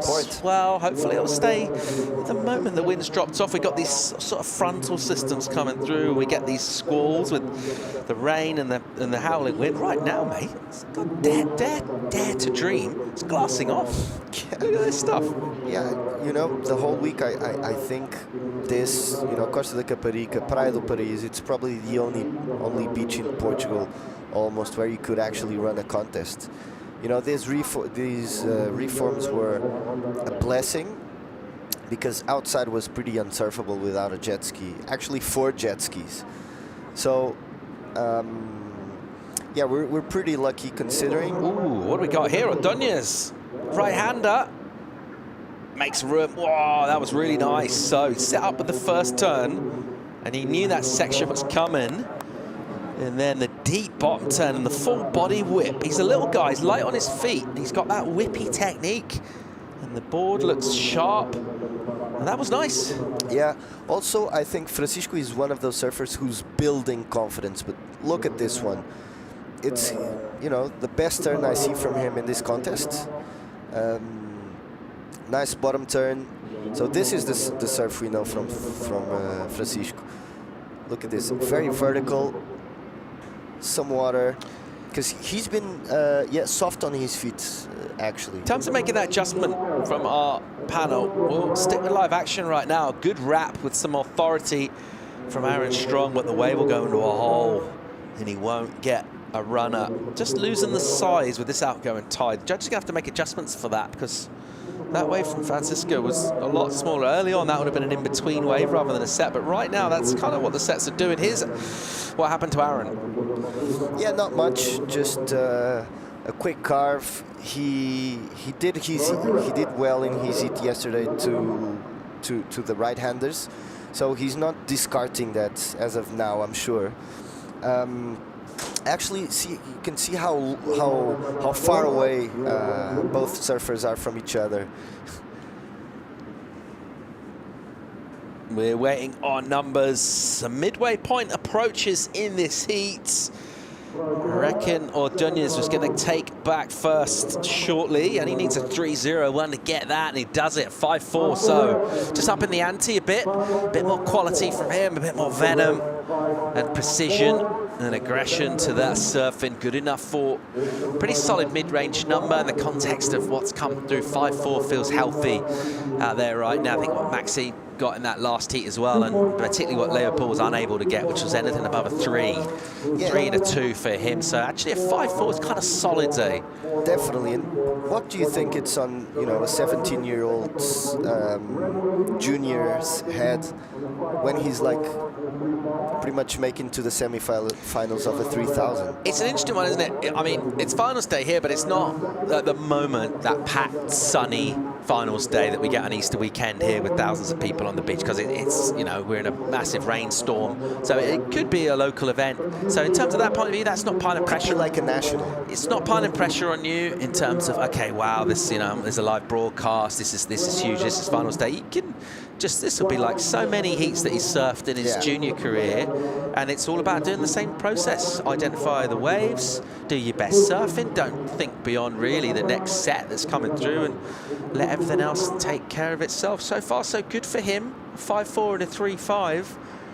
And it's not a massive points total, but it's a lead over Aaron Strong, who'll sit there and try and find something. And again, Ordóñez will go, and again, he'll get a completion, arriving late to the lip. So those heavy sections, he's arriving late to those, and he's clipping them, and he's getting out in front of the whitewater and getting a finish. Yeah, but you know, these moments are important in a surfer's career. Nice one. You can see, or at least, you know, I can feel he's a bit more confident in this heat. He's really have been building, you know, not having amazing performances, but he's like not making many mistakes, doing good decisions, and he's here. Yeah, the other part of that as well is, you know, we've got sort of relatively short period, certainly with this rip bowl coming through, there's multiple waves. That's wave number 7 for him, and if you just keep surfing, you paddle out, another wave comes, you just keep, you don't have to start thinking about things. Okay, this could be huge, this is my best result, I'm almost in the semis, wow, I could be in a final on the QS. Like, just keep surfing. There's another waves coming, just surf it, paddle back out, and none of those things come into play. But I feel he was more nervous in the previous heat. For sure, but yeah, this is kind of, all of these things are kind of going towards your favour if you are a youngster and you don't have the experience. Gets another number, it's good, 5-4 for that. I mean, there's a heavy section. He arrived late, he tagged it, and he's built up actually a pretty solid lead now. So Aaron Strong with priority at the back, a bit to think on, 6-1-3, and he's way further outside. The tide is going out, but those opportunities in the rip, they're much further in. Here he goes, he'll stand out the back on a slopey face and he'll check down. And look, standing on the tail and waiting for this one to stand up, and he'll get a little hung, but he does well to bring this into a bowl. It's not a particularly clean line into it though, and it won't be a huge number for Aaron. The 2 is his low score, 4.67 the high. Ordóñez now will have prio and the lead. Yeah, well, 2 5.4s, as you're mentioning. So, you know, he's got quite a comfortable lead for a day like today, but this guy has been one of the standouts of the event so far, really surprising, making really good scores, really good turns. This one not included in that arena, but you can see he is confident and willing above all. He really wants it, and he's got the time for it. 6 points in that, it's not much for him. Getting away from the surfing itself, you just look at the line of the waves that these two have caught. It's been a real, Aaron Strong's wave have come straight in, straight in towards the beach, like perpendicular to the, what you want is a runner that goes across the beach. That's exactly what Francisco's been catching. So quick sections, maybe like a 2-second ride, but your momentum's always going down the line, and that's impressive when you go into the lip. Yeah. And that's been the difference ultimately. I think he will understand that now. As you see, he's not going to the peak he was surfing in at the moment. He sees that maybe that wasn't the best plan. He's going to change strategy now and sit closer to Ordóñez. Because truth is, Aaron has an advantage here. He's a big guy, so if he can do that strong turn on the inside, I think he does have the advantage. But yeah, honestly, he was analyzing the waves before, and we weren't. But I'm not sure if that outside peak is the best option. 10 minutes to go in this one. It is the young, goofy Ordóñez at the moment with the lead and the momentum too. And just all of his last waves has been an improvement. Each of his last 5 efforts, he's nudged up the scores from the 2s into the 3s, and then those 2 5-4s. And momentum, I mean, we talk about momentum in different sports being a thing, but in surfing particularly, because you do have that huge factor of what the ocean is throwing at you. And when you feel like you're just in a bit of a rhythm and you're just finding things in the same lineup as your opponent that they're not able to get, that all adds crucial confidence at the moment. With this low tide, it's broken up the lineup, but it is light winds right now, and it is clean on the face. And there are still opportunities for the likes of this guy, Ado Amatreyin, and he is just all over everything. We've seen him competing at this spot for a number of seasons, and he just covers so much ground out there. He goes right, he goes left, he belts lips, all over it. Here's Aaron Strong. What's he got here? Little section in front of him, he'll reach for it, and he can't really get the board speed up. And now, after covering quite a bit of the ground of his own, he does have a heavy section here, and that's a really nice turn. And that felt much, much better for Aaron. It was sort of the midway point of that wave. You were thinking he's going to run out of steam here. He did really well to connect. He did. He was looking for that meaty section, as Chico says. But I think he covered too much ground, you know. I'm not sure if he couldn't have had like a cutback done before. He needs a 6.13. He did a good job, you know, didn't fall, but maybe there could have been an opportunity. You know, when the judges see you pump for too long, they get a bit tired, but this is a nice turn. Just not sure if it's going to help his cause at the moment. It might be his best score so far, and if it is, that will lower his requirements. Feels like all of the scoring potential here is those lips down to the flats. There isn't really a face or a pocket to hit, so in terms of that, that was a pretty solid critical section. Numbers in, it's decent for him, 4-4. So it improves his overall total, but because it's backup that changes, his requirement will remain the 6-1-3. It's the number he's after. But maybe just, we talked about momentum before, maybe just a little bit of that as well coming his way, because that's the first wave in a while where it's finished with a bang. His other waves are kind of fizzled out. He's looked for something, it's not there, and he's fizzled out. But on that one, he hit it hard, he came out with speed, he got the completion. But sometimes the juju, sometimes, yeah, these are Ordóñez's coaches. Sometimes the juju is not with you, and you know, I feel the juju is a bit with Ordóñez, and Aaron's waves. Although it's like I can see Aaron catch a wave.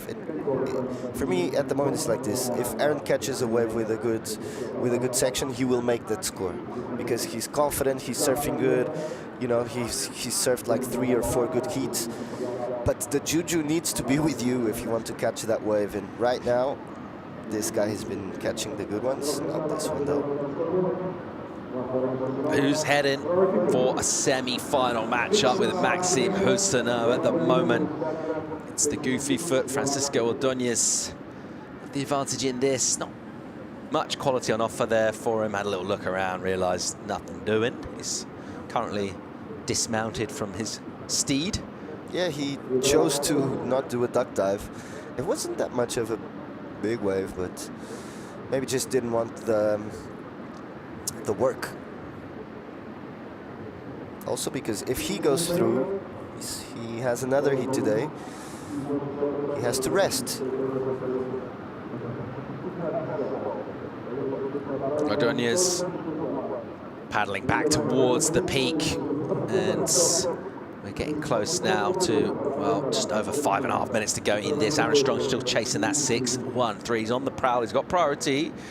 He's got some blue skies above his head, but things are looking gloomy in terms of his participation in the semis unless he can get a 6-1-3. That's the requirement currently for a spot in the semi-finals to take on Maxime Hussenot. It is finals day at the Caparica Surf Fest. We will be crowning champions of this event of Europe. We'll be settling disputes for Challenger Series. Here's the recap, and this was strong, hitting it hard early on.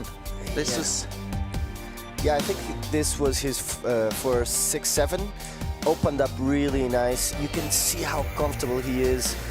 How confident he is, but that's not all that counts, and this guy has been catching the good waves. Nice section to finish off a 5.4. Both of his waves have been the same, so this is what's missing to Aaron at this moment. That end section to be strong and risky. And here goes Francisco again. Live action. Here he goes. What's he got here? Another left, and he'll wrap a turn into a pocket with some turbulence on the face, but he's got some board speed going. He's got a section here. Oh, really nice. Just tail taps it and flings the spray. So without having to do too much with the body, the board doing quite a lot of work. And that was impressive. There's a meaty section out the back for Strong, but nowhere really to surf that. You couldn't even mind surf that way. There's sort of nowhere to go. So Strong will remain in search of a number. It could potentially increase from a 6.13 if Ordóñez can get an improvement. He's got 2.54s. Did he better that here? Possibly. That was a nice first carve, nothing great, but it makes this wave having 2 turns, and this is like explosive. It wasn't as risky or as big as his other turns, but it was, you know, a complete wave. Shows a bit more confidence. His coaches like it, and it's possible he goes up a bit. At least he puts himself in that possibility. Just over 3 minutes and 15 to go in this second quarter. We're waiting on a number for this guy leading this one, the youngster. He's going all right. So far, so good. He's surfed well in this. Not made a lot of mistakes. He's found opportunities, had a bit more rhythm compared to Aaron Strong. He's been a bit unlucky, actually, in this one. You know, Ordóñez looks like when we were kids in the juniors, like me and Chico and Jerry. It's a long time ago now, isn't it? Yeah, like a lifetime ago. We would go against Australians, and they would have like a 5 points and a 6 points, and we would say they would, okay, they have a 5 and a 6, but they have like a 13.77 of a score. You know, because it looked like they made everything look so easy, and right off the bubble they had like a 13 of score. And Francisco kind of reminds me of an Australian competitor, in the regards that, like, it looks like he's not putting as much effort as Aaron is. Like, mentally, you can see Aaron is really into it, really wants it, like, and Ordóñez is just like surfing, making good decisions, but simple. You know, like, this guy is really into it. Like, let's see what this wave does. Here's Aaron Strong snapping down on a flabby section. Now it'll get steeper for him. Nice snap off the top, good spray, and there's a clean face here and an opportunity to tag and let him do that much better. Yeah. And he's going to feel much better. He's worked hard, he's rallied hard, he's tried a bit of everything. Let's see where this puts him. 6.13 is the number that he needs to go into first place, to go to semi-finals. He's got 90 seconds as he paddles out. Well, that was his best wave so far. He's really into the rights, you know. One of the only surfers that has been insisting here on the rights. A nice first carve, kind of waits there to fade, and a nice snap there, fairly good spray, then finishes off on the inside as the rule asks. And I think this is a very possible attack to get that 6.13. I would claim he made it there. But judges will take their time here inside the final minute, tense moments. The prize available, the semi-final berth against Maxime, 40 on the clock. Time ticks down. Judges will go at the replays. They'll make sure they nail this. Ordóñez now will be slightly more nervy as he waits also for that score to be read out. Let's see where it goes. Certainly by the time already taken suggests it's certainly of the order of magnitude of the score. It's going to be close. If it was well under, it would have filtered through pretty quick. 15 on the clock, quick in and out for Adonis. And we're still waiting here, nothing on our score screen.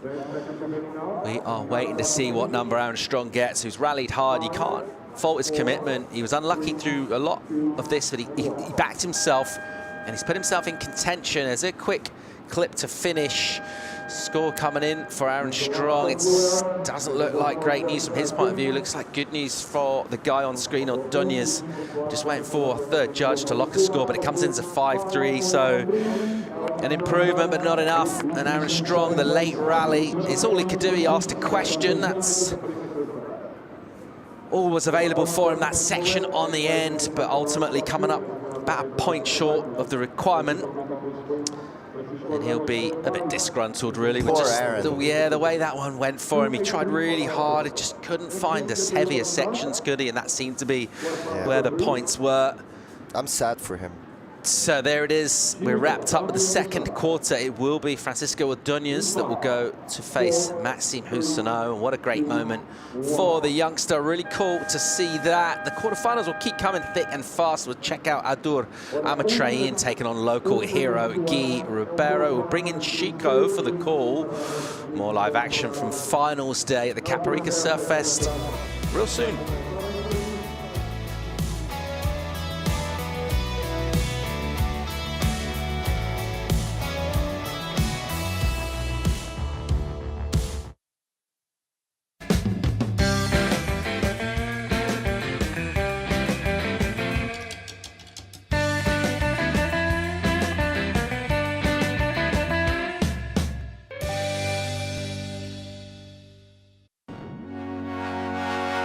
It's good to try, even when something seems to make little sense.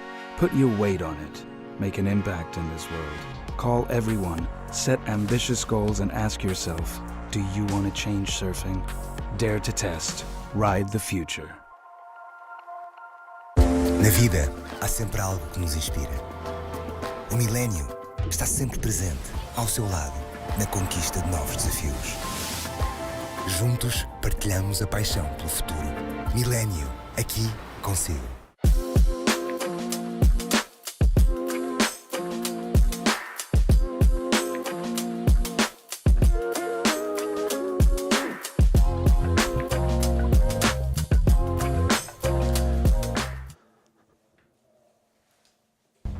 Welcome back to Caparica Surf Fest 2024. Quarterfinals of men are in the water. E3, Adur Amatrein against Guilherme Ribeiro. What a matchup. And joining myself on the booth, I have Zé Ferreira. Zé Ferreira, Yeah, what a heat. What a heat and what a view from the bird's eye of Cabo de Bugio in Lisbon. As sun is hitting Costa de Caparica and we head into the third heat of the quarterfinals. We just had kind of an upset on the previous heat. Francisco Ordóñez, the young Portuguese surfer, doing really well, and we have another Portuguese surfer that is doing really well, and I'm not sure if we can say he's officially confirmed, but at least he's unofficially confirmed for next year's Challenger Series. Guilherme Ribeiro from Costa de Caparica, the place that really needed this. And we have Adur Amatrein, one of Basque's most known secrets at the moment. He's no stranger to the challengers. He did it last year, and you know, he's one of those surfers that is small but covers a lot of space and amplitude in the waves. It's like he's a power surfer, and even a big wave surfer like his dad. And so he's a big, this is his dad. Legend himself from the Basque Country, filming the wave here of Guilherme live action. Nice turn off the top, winds up again and bangs.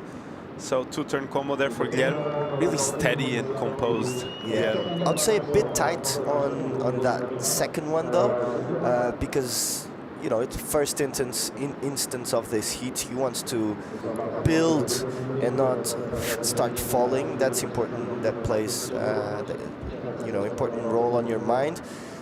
So didn't release a lot in that second turn, but definitely made one. I really like this one. Yeah, I really got really vertical on both occasions. As you said, a bit tight, but the tide is dropping and it's getting a bit more small on the inside, so you gotta readjust those lines and really surf really tight in the pocket. Yeah. Really hard section to make, but I think this is gonna be a good score to start off. So Guilherme, he must have a lot of confidence right now, knowing that it's not officially, but unofficially right there at home with all his mates watching, family. Waves are great. He's used to surf this type of waves, and he started off well with the 5-point right. Yeah, exactly. You know, not a huge wave, but it's nice to start the heat off right. And Adur now, let's see what this wave has to offer. He falls. Conditions look really hard indeed. But always nice to start with a wave that you finish. It's a 5 points. Might be a keeper in the end. Well, it's crazy how the ocean changes so fast that from the last heat to this one, it looks like it has changed a lot already. As we see, the fins drift there, unfortunately for Adur.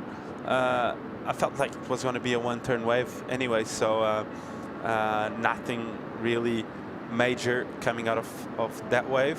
So Adur doing a bit of a reset and trying to get into this heat as soon as possible. 24 minutes to go, and he's looking at this one, decides not to go. It's crazy how already it looks different since Ordonez and Iron Z just like 2 minutes ago.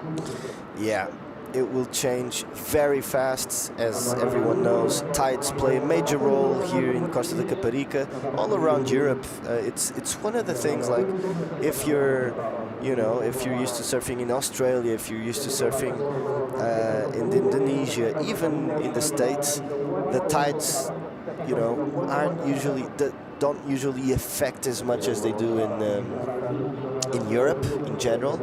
You know, France, Spain, Portugal, England, and so surfers are a bit like when the city surfers come, they're like always surprised with what the tides make to the beach breaks. Yeah, it's true, and a happy and truly talented surfer is standing by Claudia Pinto, winner of that last quarterfinal, Francisco Ordonez. That's right, Francisco Ordonez is here next to me, looking happy. How was it? It was very good. The waves are kind of sketchy out there, but I'm really happy I managed to find a few waves. Not in the beginning, like more in the end of the heat, but yeah, I'm happy I managed to find some. As far as your career right now, you just achieved the title of vice champion in the ISA Junior World Championship. How are you feeling right now, and what's going on in your mindset? How is it to be in that position in your career? Yeah, it was a goal of mine last year to make the final at the ISA, and I'm really happy I did it. But now it's a new year, a new season, so I gotta be back, gotta focus again and try to do my best in every contest. As a young surfer, do you work that on with your surf coach? What type of focus do you have at the moment? My biggest focus is on the junior tour, but I still came here to make some heats and to try to do my best, and it's going really good. So I guess I'll just keep going and try to go as far as I can. Even though the conditions are rough, you still made it to the next round. How does that feel?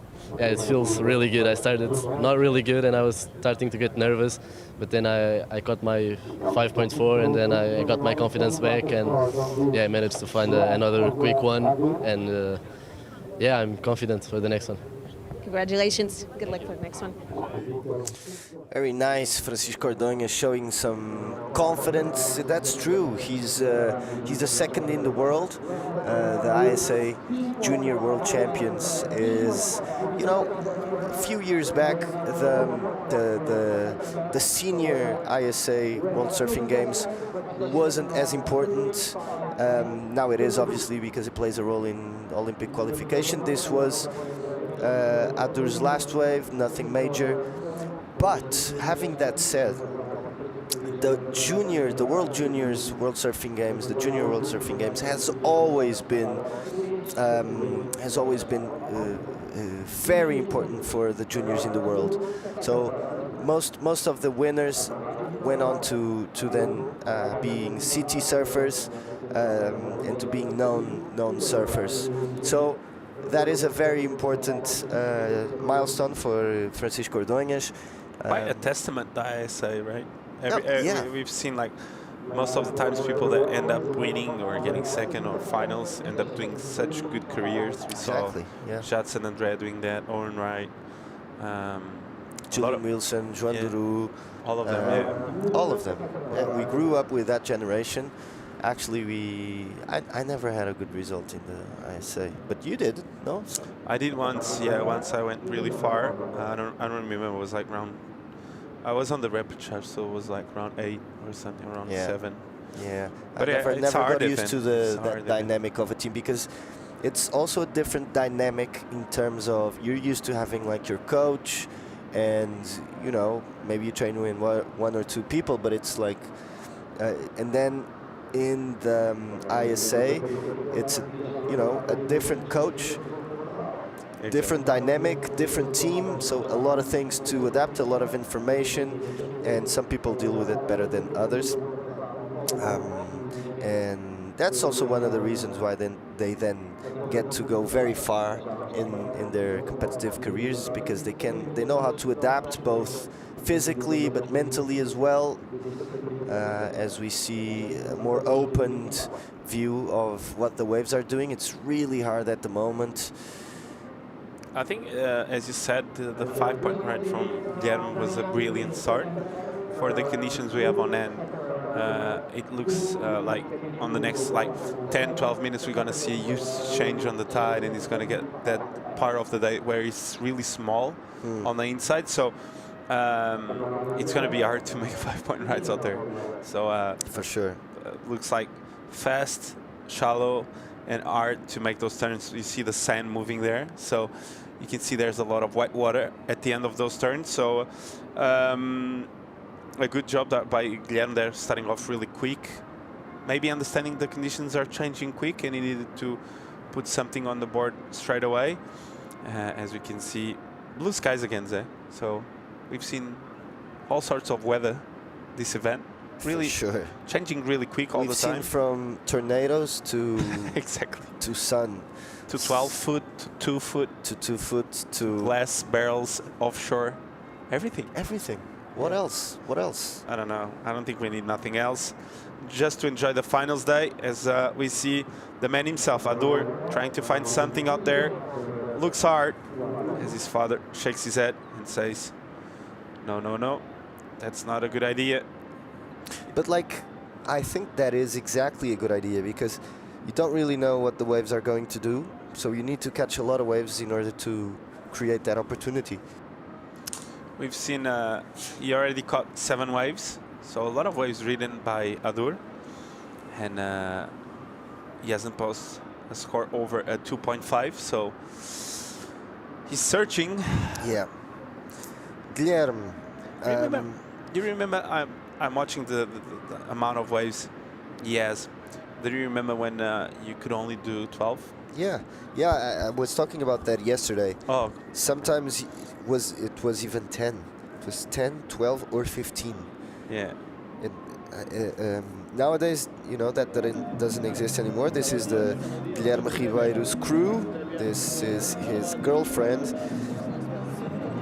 They are a very tight pack, and rightly so. They're supporting their friend, not just in the easy times, in the good in the hard times as well. That's what friends are for. And there he is, Guilherme Ribeiro. I think he really appreciates to have that entourage and to have that support from his friends, you know, longtime friends. And Dura Madrian, without priority, paddling, searching. I feel like Guilherme is really an intelligent competitor. Of course he is. He's on the quarterfinals man-on-man, but I feel like he always tends to make good decisions when he's competing. Yeah, he's a wise competitor indeed. I think that's one of his strongest traits is really his decision-making power. And he's also good when he's against the ropes. He feels the stress, but he can manage it. As you can see, a bit of a shift in position there by Adur, and puts him in a really good spot to catch kind of a double up. No, from above looked like a really good wave, but was a really gutless wave there. So yeah, that's true. And with 15 minutes to go, we are now getting ready to go on a little break as we see the beautiful Costa da Caparica, the structure, and we'll be back after a short commercial break. Stay with us.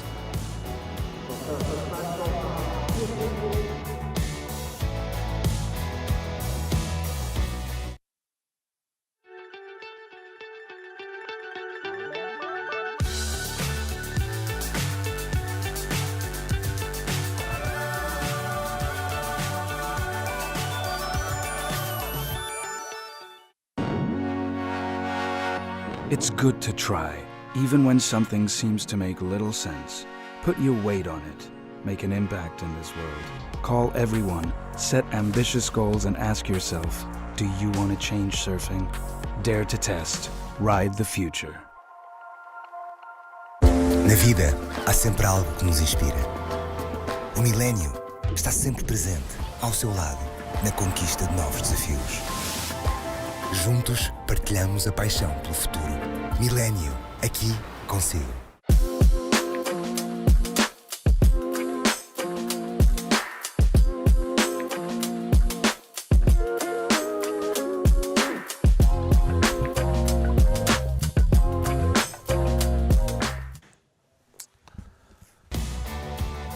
welcome back to Caparica Surf Fest 2024. You're watching quarterfinal Z3 of the men in the water right now, and I think someone caught a wave there, and it was a 3.33 during the break. Guilherme Ribeiro putting a nice backup on the board. Yeah, let's look at that. First snap, and then another one. Beautiful, beautifully surfed wave. That was almost a non-existing wave, and he basically surfed it to the max. Look at this one. Nice bottom turn, pushes the back foot there, and there's a lot of water coming out of that wave. He leaves Adur with priority now. This is his father, Guilherme's father, I mean. And again, it's really hard. I think the hardest moment of the day. Yeah, I feel like it's a moving wave. It's not really a wave. It's a moving wave with the rip, and yeah, I feel like Guilherme on a slow scoring heat, but for the conditions we have on end right now, wow, huge turn there by Adur, and another one goes left and bottom turn and bangs off the top of the bottom. Can he make it? Yes, he did. So I think best score of the heat so far. I think that's an excellent score. I think that's going to be a big score. And so this is his father. I just got a message from Miguel Pedreira, one of Portuguese most known journalists. As we see, bang, really nice turn there from Adur. Turns left, and two more turns, two more strong, really strong turns. Yeah, I And, think that look at this. yeah, and I think judges love it when you start right and then you still do a good wave to the left. This is definitely an excellent score. This was such a good wave, and he served it so well. He needed a 5.83 to advance. He had a 9.1. Yeah, and he deserved it because that wave was so good. The first turn was massive. He turned left, did a big carve and a huge finishing turn. So a massive number for Adur. He deserved that number. And one thing that I saw him doing was he shift on the lineup, the positioning, as they were sitting towards the right side of the beach. He shifted his positioning and went more towards the left side of the beach, and he's surfing a bit where iron was the day before. So identifying potential there and making the most of it. So 9-1-0, massive number, and now Guilherme Ribeiro needs a 6.61 to go back into first place. Still 10 minutes left, so anything can happen on this one. As we can see, Adur getting... And you know, I think Adur is one of the only people who is still on the run to qualify if he wins. So he, at the moment, Adur Amadrian is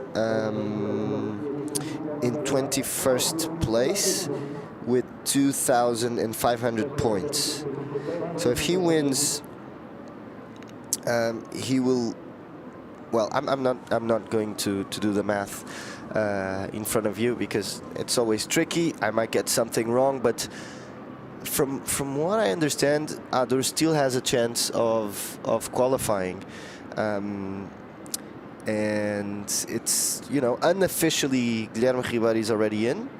Unofficially, we still have to confirm that. You see how wise Guilherme is. He heard the score of Adur being done more towards the left side, and he's sitting exactly where Adur was. Where he was, yeah.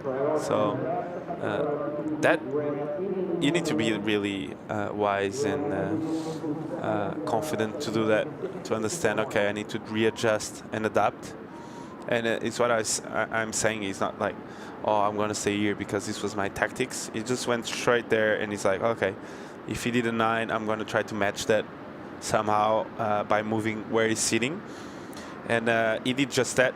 So they shift positions, and now it's Guilherme trying to get one of those running rights that come in. And we can see Adur paddling really hard. Looks like towards the left side, you can get like caught inside a lot more. Yeah, it feels like Guy is in a place where waves are not breaking as much. Of course, his support crew is a bit more worried now, but it's part of the game, you know. It doesn't always go well. It doesn't always go your way. But they know that it's not Guilherme's first contest. He's been at it for a few years, so his parents know what it is to watch him win, but also to what it is to watch him lose. And not his parents only, by the way. Pretty much every parent that watch their kids. And Adur Amadrian, is he going? He is, but and Guilherme again, but nothing to each one of them. Yeah, that wave. To neither one. I wonder what he actually saw on that one to go. Maybe at the start looked like a good wave. Yeah, look at this. It looks good. Nice carve. This one, no, I'm saying the Adur's wave. Adur's wave. Yeah, this one looked better from the start.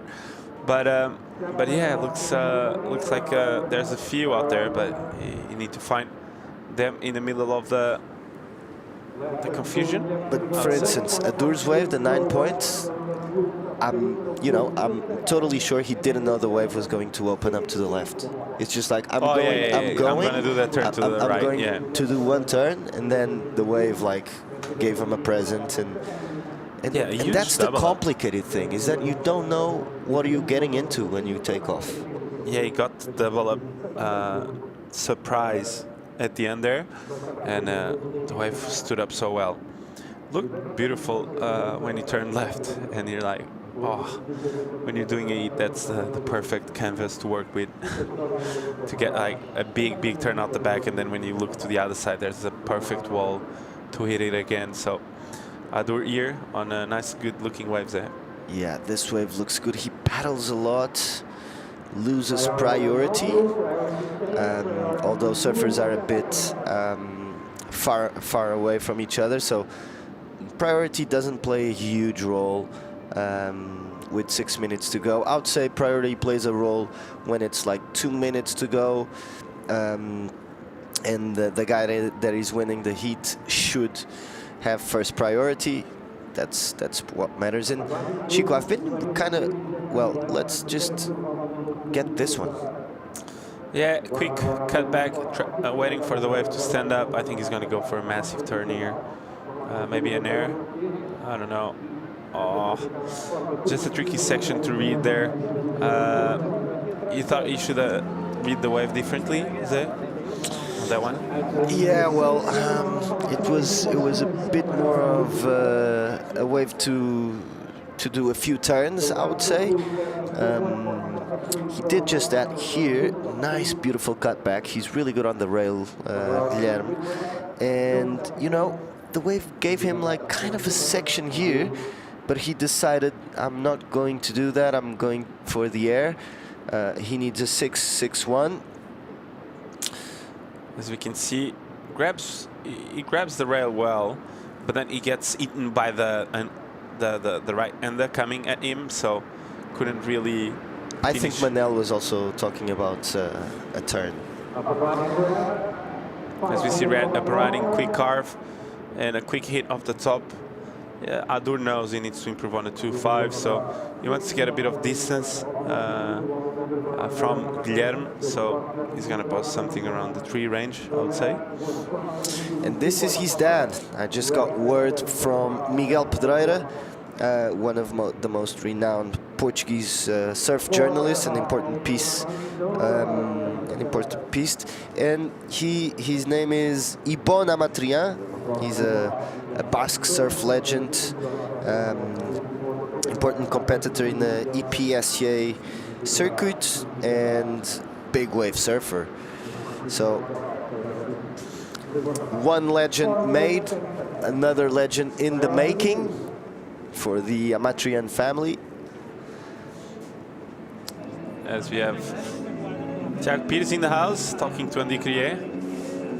Talking about waves, probably about not seeing each other for a while now.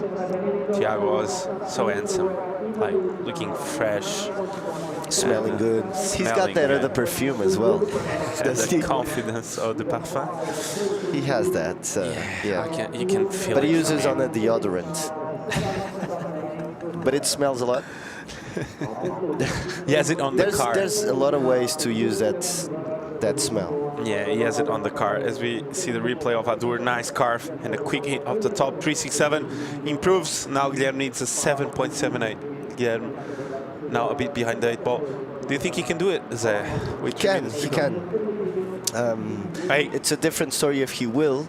He really does have to catch a wave like Adur's wave, and that comes there's so few opportunities to do 8-pointers at this specific time in the tide.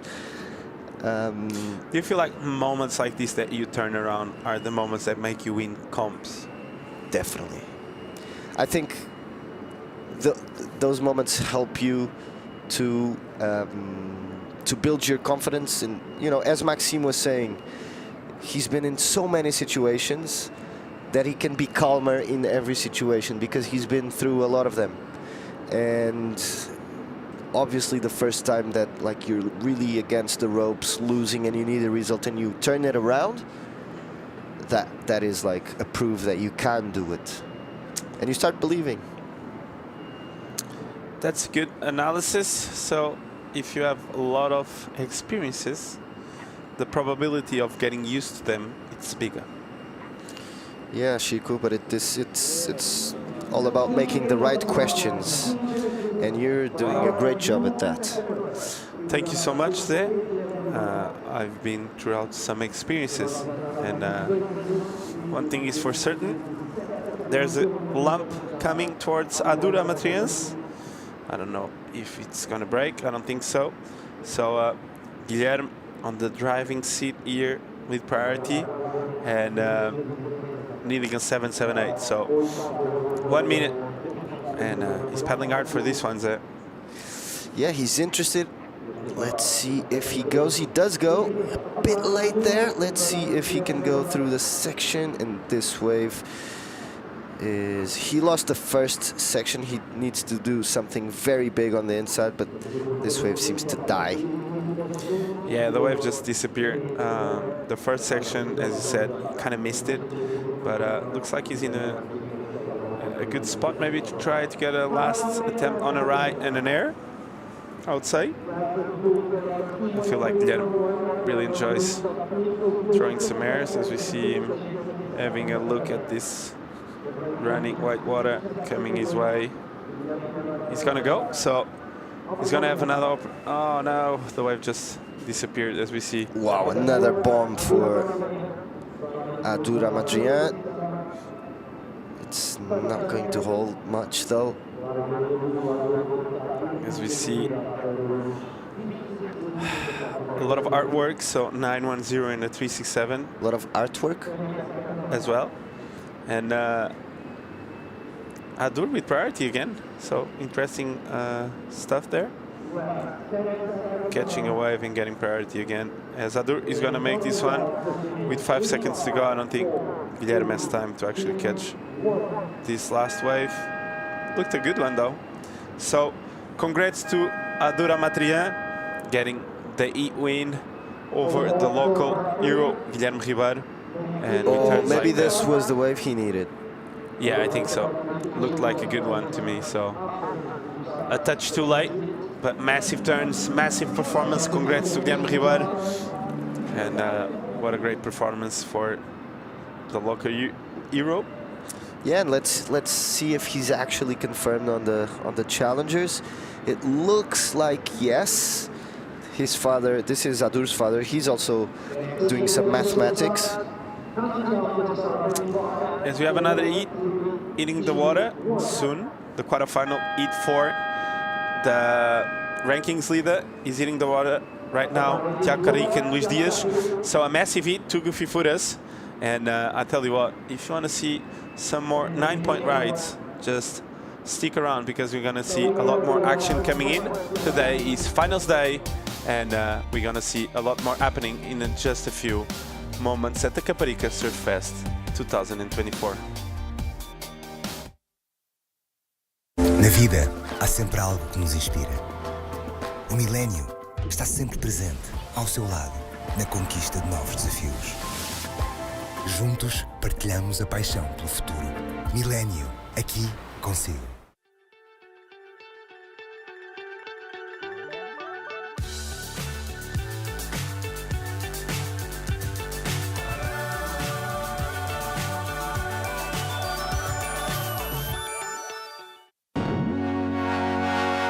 It's good to try, even when something seems to make little sense. Put your weight on it. Make an impact in this world. Call everyone, set ambitious goals, and ask yourself, do you want to change surfing? Dare to test. Ride the future.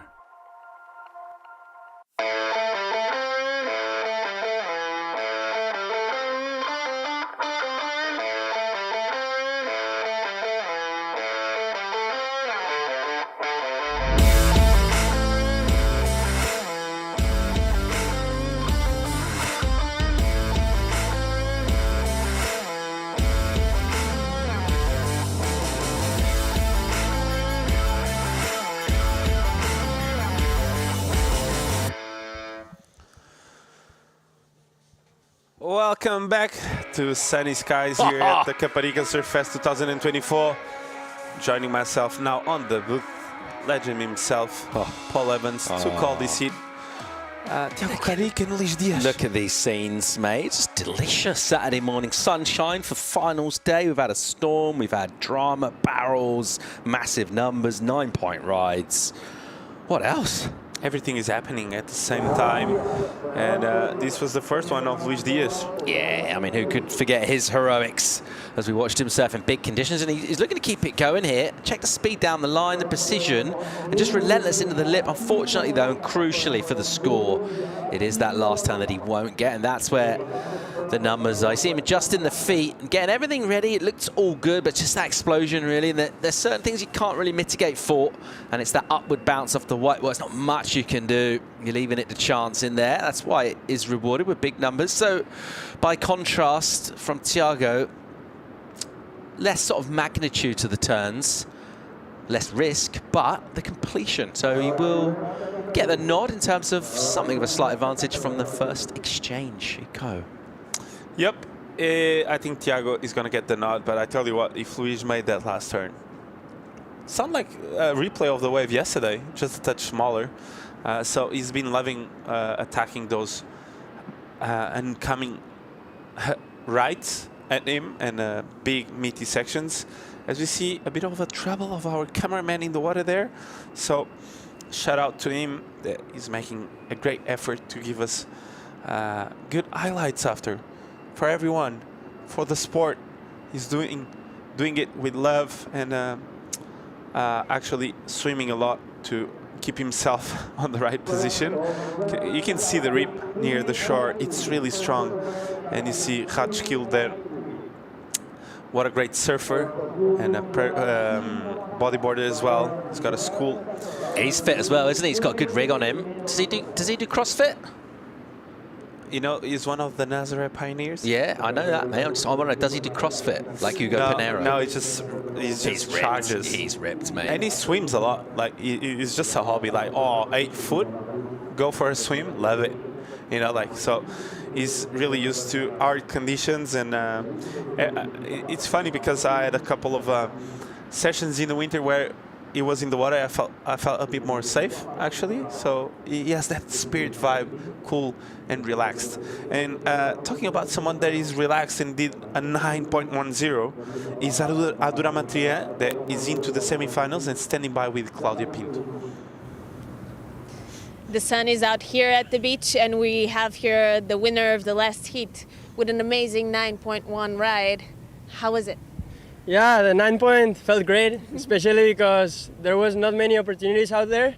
I was struggling to find a good wave, and suddenly I changed the strategy, and I suddenly got that 9, so stoked on that one. You're always showing us a very relaxed approach in the water. Did you keep the same strategy? Oh, actually, I'm never relaxed. Actually, I'm nervous all the time, but I try to keep it as calm as possible, and it did work, so good. Coming from a family with such a strong influence in surfing, does that play out for you as an inspiration or more of a pressure? No, it's definitely an inspiration to have my dad next to me. It's amazing. He gives me some really good feedback. He has some great experience, so yeah, it helps a lot. Thank you so much. Good luck for the next one. Thank you. Ciao. So having your father with you can play against you or play a favor with you. We've seen some athletes throughout the time saying, no, I don't want my father around. He just puts a lot of pressure on me. And the other side, athletes saying, I love having him around. So there's both sides, right, Paul? Yeah, I guess, you know, you get different sorts of dads as well, don't you? You get the angry dads, you get the mellow ones. Yeah, it's true. You get the ones that can't watch. They watch between your fingers sometimes. Yeah, so... What? Yeah. You also, sometimes you get the mums that are like really mellow and sort of sweet and nice, and then all of a sudden they just turn to animals when it's their kid competing and shouting obscenities and getting really aggressive. I love to see that as well. That's all part of it. Yeah, it's just pure emotions. Yeah. Like they need to it's fun to let it all out, I feel like. Yeah, definitely. Yeah, some people like cruising on their own, don't they? And others like to have a big squad. Yeah, just do you want loads of people kind of cheering you and doing sad faces when you don't do well? I don't know. Not really. Just sort of go it alone, be the misto guy. Exactly. Just make it happen. Keep the hoodie up, maybe. Make it happen. Yeah, I don't know. Everyone's approach, you know, it evolves throughout their career. Nice carve here to start this one off, and the wave just completely flattens out, so nothing more on offer there for Luis Diaz, as we have 22 minutes to go still, Paul. So a lot going on in the water right now, but one thing is for certain, Caparica is up and riding, and on a good looking wave, gets a snap off the top, pumps the board around, gets the double up section, hits up the top again. So I feel like he's building foundation on this one, right? He has the 383. He doesn't like to make mistakes. I feel like Thiago Carrick is always improving. Each wave he gets is like doing it like not making mistakes, understanding like the E and doing waves like this.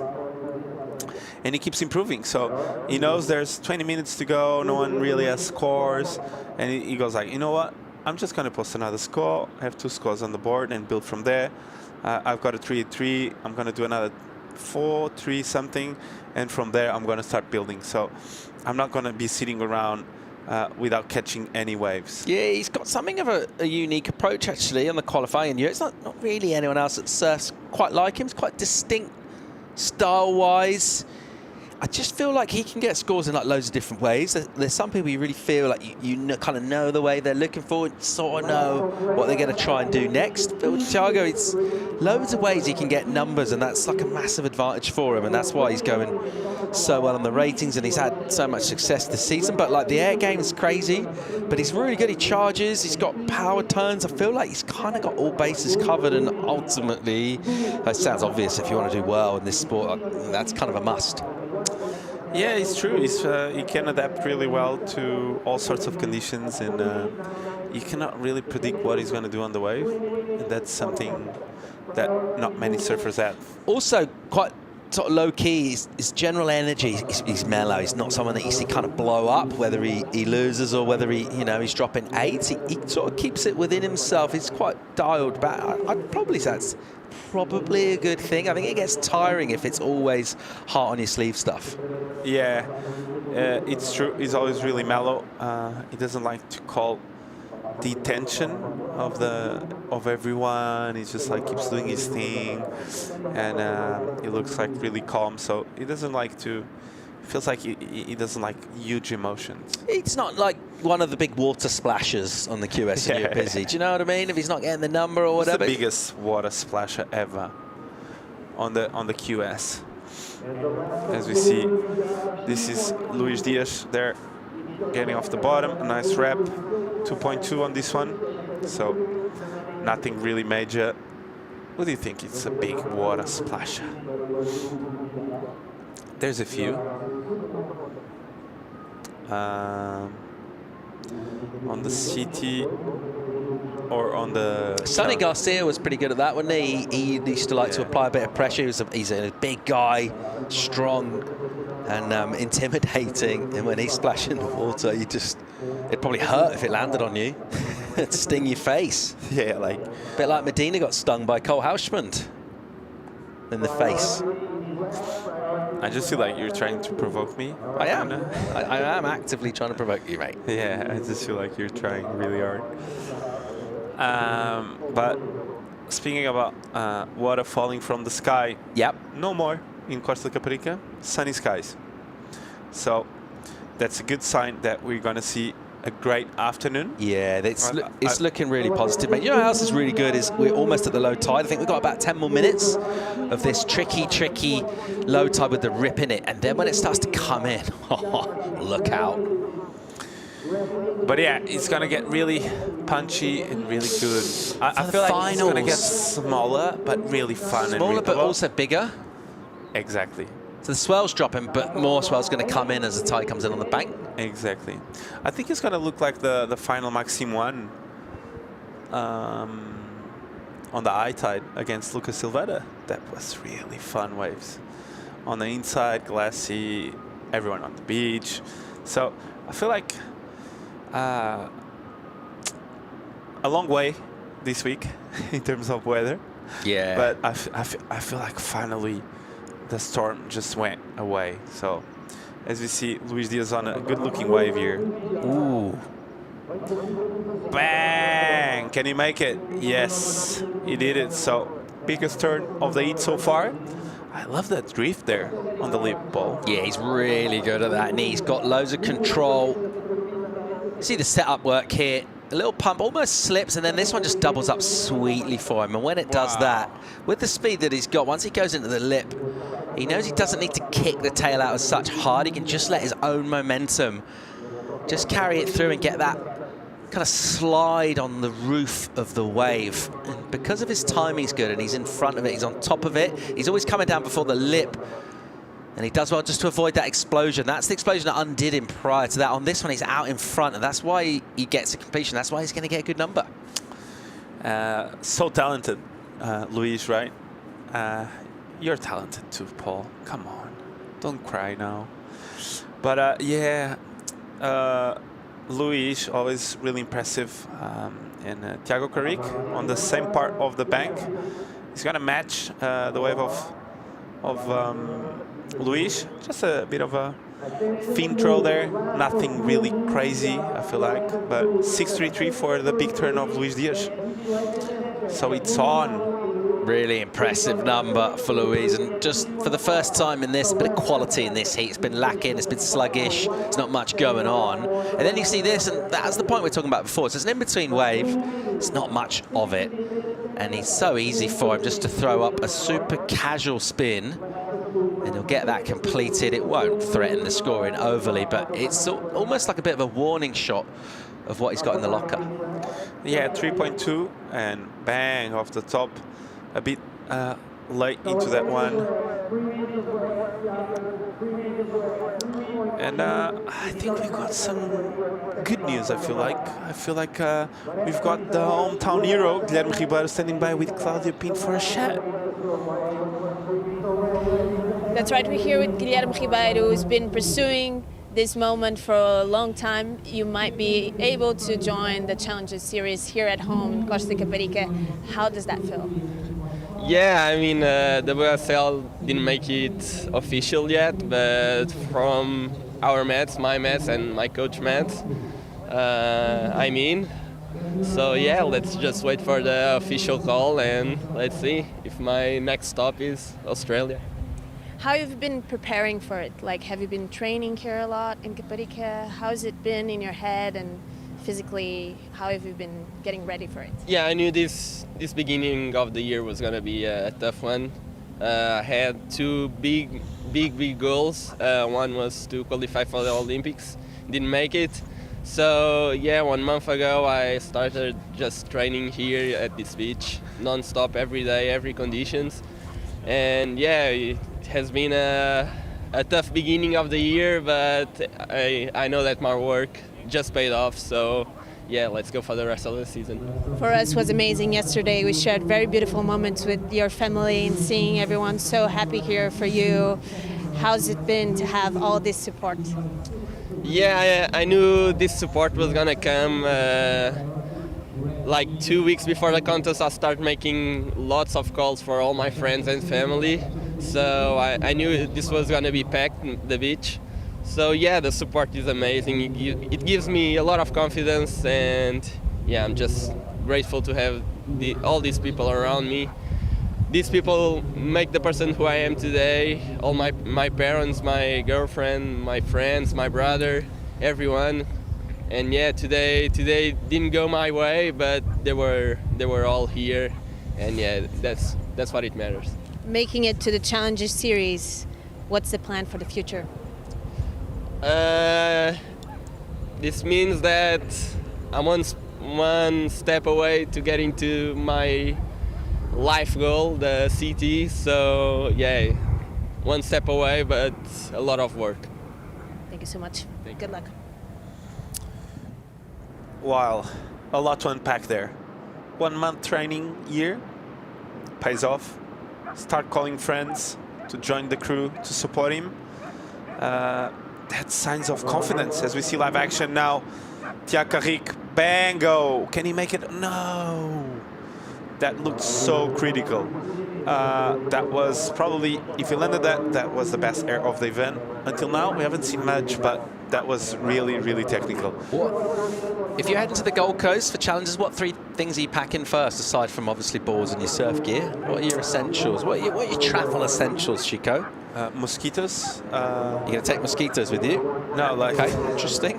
Here goes Joe Caparica, and that's what we talked about earlier. We almost teed him up for that, and that's the flair he's got. He doesn't need a lot of backswing. Big boost from him. Won't get that one going, but you know what? If he keeps doing them, he will stomp them. He's got a solid make rate. Yeah, he's ripping a bit behind the 8 ball, but I think he can come back. If there's someone that can come back, it's Caparica, and conditions are looking great. And if you want to see more turns like this, just stick around. We are on finals day, quarterfinal, Heat 4, so stay tuned for more Caparica Surf Fest 2024.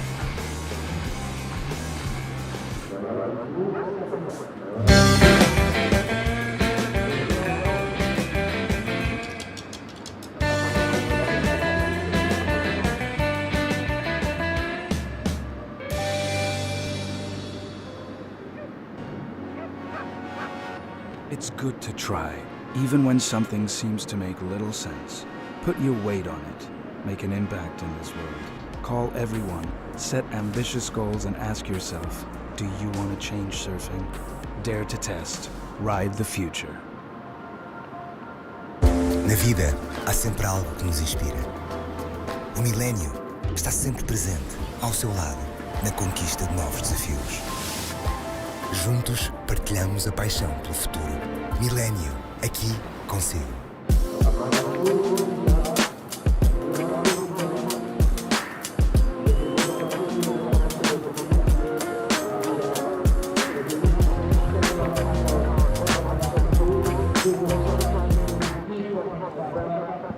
Welcome back, and straight into it, Luis Diaz. Nice snap, and bang!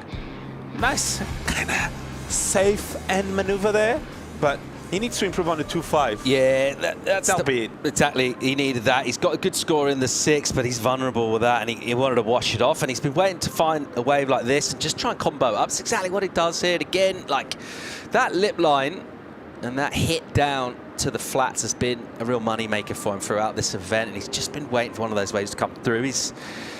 He's ridden several attempts just to try and work and improve on that, and finally it's going to come for him, and he's going to be in a strong position here. It's been actually uncharacteristic from Caparica. He's struggling. There's 10 on the clock. He's got nothing on the board. A couple of threes from Thiago, and we're not used to seeing that. So he's really struggling out here at the moment. Conditions are proving tough, and there are good ways out. There aren't loads of them, and it's all about trying to identify them. And then crucially, you got to finish your turns, and there's always that question of like, how hard do you hit it? Do you try and surf for an 8? What are you doing? Are you going playing it safe, conservative? It feels like, we don't like to say this, it feels like at the moment playing it safe is probably a pretty good idea. 6s, stuff like that. Those are pretty good numbers at the moment. Yeah, on the Heat before we saw Adur kind of having the same Thiago's mojo, having a lot of trouble to find a good one, and suddenly he just posts a 9-1-0. So anything can happen. I feel like this is the type of conditions that are difficult, but suddenly there's a bomb and you can really perform well. So Thiago trying really hard to find himself out there. A bit of a shocker for him, but 4.83 for Luis Diaz, and now Thiago Caparica needs a 7.33. So for a guy his talent, a completely attainable score, Paul. Yeah, good number that for Lewis. That 4.83 really just ratcheting up the pressure on Caparica, who's got all of his work ahead of him. That clock will tick down. That tide approaching low water, dead low water, the rip running through. It'll chew through some sets, but there are still opportunities like this one. Yeah, this looks like a really good left. He's going to stand up here on the inside. Let's see what he can do. Nice snap, and not too much space to work that end section, and he pokes the nose. So he tried to do the transition really quick, but he had no space at all. The crucial thing about that is, though, he's given himself room to do that because he has got that backup. Because he rode that last wave for 4.83, he can afford to do this kind of thing and just catch waves and just see what happens. On these kind of waves, he can afford to sort of surf up and try and maximise the potential. It's not a great wave, so he might as well push it.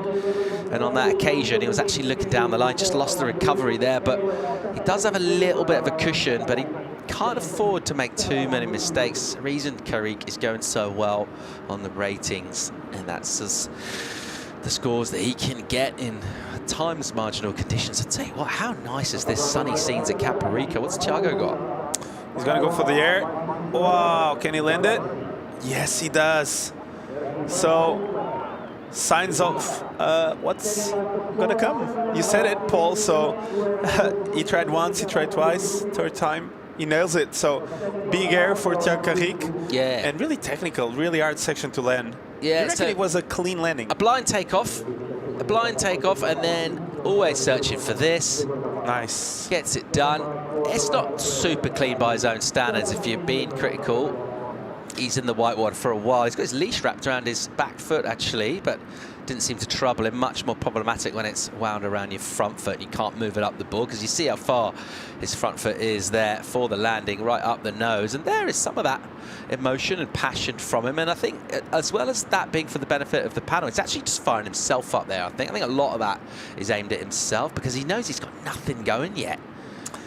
It's crazy. I always say he's really mellow and he doesn't show a lot of emotion. He just goes like for a double arc claim, punching the chest, scream, everything we said.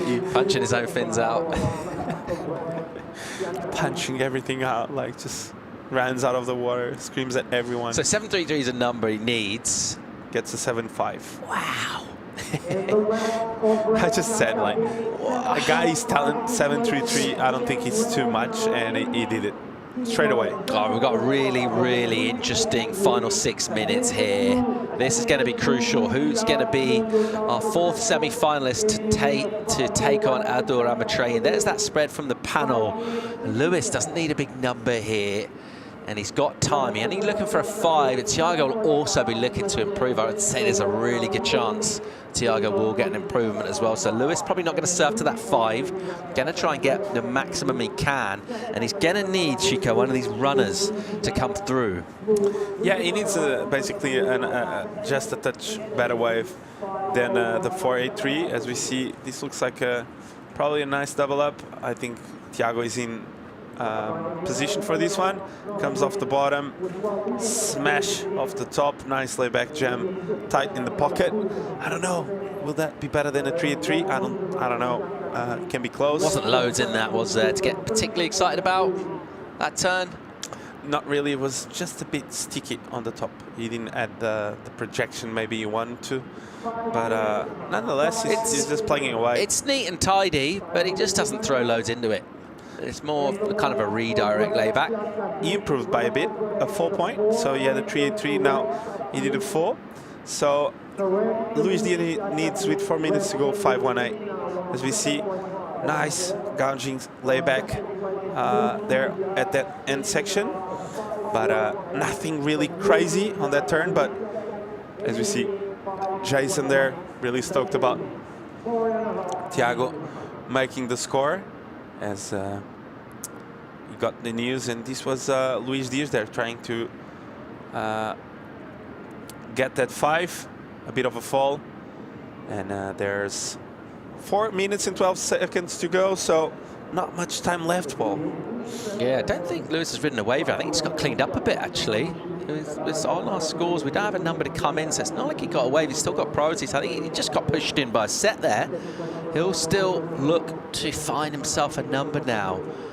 And he's got to think about, well, the waves he's had, the kind of intelligence he's gathered during this heat, and the scores he's been able to get, and just bring something between his numbers that he's got at the moment would be good enough. At the moment, it's Caparica. So this is the early work of Luis Diaz, and look how thick it is. You see from the drain how thick the lip is, and that's what the judges are rewarding, really. It's that technical aspect of taking on those heavy sections, and he's been good value for that all week here. That's what he's done. It's been a clear marker. Those are the kind of opportunities he's looking for, and a similar sort of vibe to that, just smaller in terms of the magnitude of it, and that's reflected in the score. So that was pretty crisp, and this guy's in trouble, and then here you're thinking, well, there's nothing on. Hang on, hold the phone. Yes, please. Big tail high, gets the landing, a display of passion from him, a 7.5 right there. And then before he's even gotten the line up, doesn't have prio, sees this opportunity, and he gets this one in. It's nothing like his high score, but it is a marginal improvement, so he puts just a tiny bit more pressure on this guy who's looking for a number here. As we see live action, needing a 5. Luis Diaz here with a quick snap there, winds up off the bottom, and bang! Oh, the fall there. So that's not a 518. You could feel it, the nerves, kind of like when he was pumping down the line, the shifting of the foot, just a quick shifting there.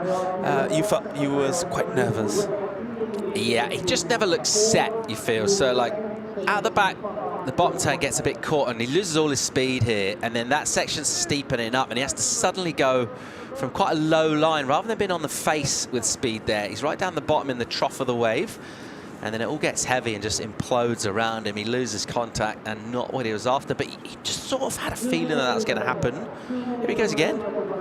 Yeah, a bit of a runner here on the inside. 1 minute and 50 seconds. A close-up as we see a nervous Jason Aparicio. Connected to Thiago Carrick. It's his coach. So praying for Luis Diaz to not get another opportunity out the back. And well, really close one. 11.50, 11.60. So really close heat on our hands. Two goofies. Kind of like similar approaches in some way. But yeah, Thiago there with an outstanding air, making all the difference. Yeah, I mean, you'd probably say, like, they are close. Luis has caught, like, better waves. Like, his high score was a much better wave. It was a meteor. Thiago's high score, 7.5, is on. Wasn't a great-looking wave, actually, but it's just his surfing, and he really surfed up to the potential of the wave. Here he goes again. 1 minute, red, upper riding, goes for the blowtail. Falls, 50 seconds now. Can Luis Diaz find a wave out the back? Oh, it's now or never. Looking like he had a look on this one, decides not to go. It's a bit of a closeout. So he needs a 5-point ride, and with 40 seconds to go, he's looking like... 30 seconds? 30, 40. As we hear Jason Aparicio counting the time, 30 seconds. And Luis Diaz sitting a bit further to the north side as we see a bit of a left coming in. I don't think it's gonna turn into something good. 17 seconds. Well, I think he's gonna come up short in terms of time. Otherwise, he gets... Wave here, mate. Is this gonna get her in time? 7, 5, 4, 1. No. Not in time, but this was the wave, I think. No, it's not counted. Yeah! Woo! Yeah! One more, baby! One more! One more, baby. One more. So, a happy coach there. Thiago Carrick into the semis. What a great way to turn this heat around. First major air of the event, and he turns it around with a 7.5. So everyone is stoked for Thiago Carrick. Unfortunately for Luis Diaz, losing that one. Really close one, Paul. Yeah, Thiago Carrick now one heat away from winning the QS in Europe, becoming European champion, and that's why you see Aparicio so jubilant, other than just the fact that he's made the heat and he's through to the semis. A crucial moment on the final event of the season. Well done, Thiago. Yeah, Thiago here into the semi-finals, and we're going to be right back to more action here at Costa Caparica for the first quarterfinals. And in Dorada next is going to be Paulina Do and Maria Salgado. So stay tuned for more action here at the Caparica Surf Fest 2024.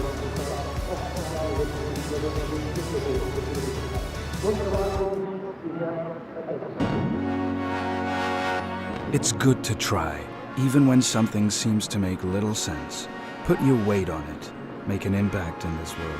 Call everyone, set ambitious goals, and ask yourself, do you want to change surfing? Dare to test. Ride the future. Na vida, há sempre algo que nos inspira. O milénio está sempre presente, ao seu lado, na conquista de novos desafios. Juntos, partilhamos a paixão pelo futuro. Milénio, aqui consigo.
Dreamy scenes on finals day at the Caparica Surf Fest. Look at that as we pan out from the beautiful Costa de Caparica.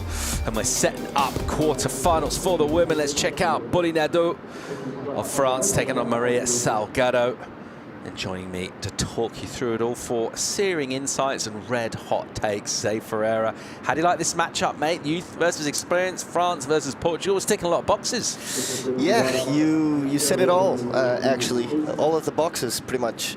But it's interesting because there's a few similarities between these two. I know it's a long run, looks like a long run, but Maria can be a bit in that box of that wise competitor, making not like really explosive turns, but like just making the right decisions one after the other, which Pauline pretty much invented. She's, you know, probably the best competitor in terms of strategy we've seen in Europe. I mean, that I remember. Semi-finals are set for the men. The last of that quartet is Thiago Carrique. Let's go and hear from him. That's right. We have here Thiago Carrique, who made it to the semi-finals. How did you find your rhythm and position yourself out there today? It was very hard, to be honest. I couldn't really get any waves at the beginning, and luckily I had a wave that I could do in air, and yeah, very happy. We've been talking a lot about confidence and mindset, the importance of your mind, especially in this type of conditions. How does that play out for you? Yeah, everything comes from the mind, I think. But out there, yeah, you just gotta have faith till the end. And luckily I did, and had a good wave. Now moving forward with the semifinals, what's the focus?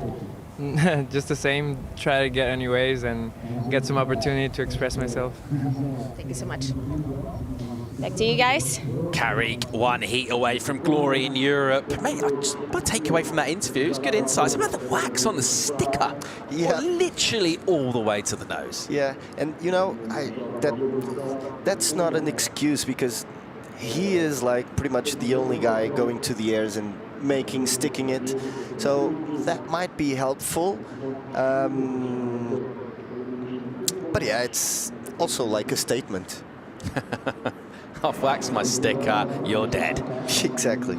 So a little debrief there, and they'll be happy with that. If you can get those heat wins without catching necessarily the best waves, it's such a powerful weapon. We were just talking about it with Chico during that heat, actually, and that there's like different ways of getting the win, and obviously you kind of want to get the best looking waves and, you know, surf them to their full potential. You're going to get numbers, but it does feel like Carrique's got that extra thing under priority, even though he just kind of like mixed up looking waves. The one they got the 7.5 was a whitewater takeoff, and he stood out the whitewater. The wave kind of disappeared. It was just flat, and you're thinking, what's this? And then all of a sudden, hello. So very impressive, and he'll look to bring that back against tough semi. He's going to have Ardura Matrein, who's just, I mean, he's just fearless. He says he's nervous in the interviews, Ardura. He doesn't look like it. His live action, there's the youngster, Salgado.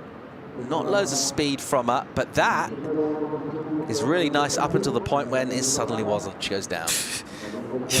Yeah, that looked like a nice turn to finish off the wave. Let's see what happened there. It looked like she had it under control, but then I think just the backwash from that hollow, from that hollow wave. Let's look at it in detail. So she hits it right, but then, yeah, a lot of white water, big explosion there. She couldn't hang on to that. But yeah, you know, actually, it's true. So European surfers are not known for their air game in general, right? But I thought that the new generations were going to like change that, and they did in a bit. But it's still not. Marco Migno? Yeah, but it's still not the trademark. Like. But Thiago Carrique, I think he grew up not in Portugal. I'm not sure, but Chico was saying that he spent a lot of time in Costa Rica, I think. And why is that? Is it the waves? Is it the cold water? what do you think like impacts that? Because you go to Australia, everyone is pretty good in the air. You go to Brazil, same. The States as well.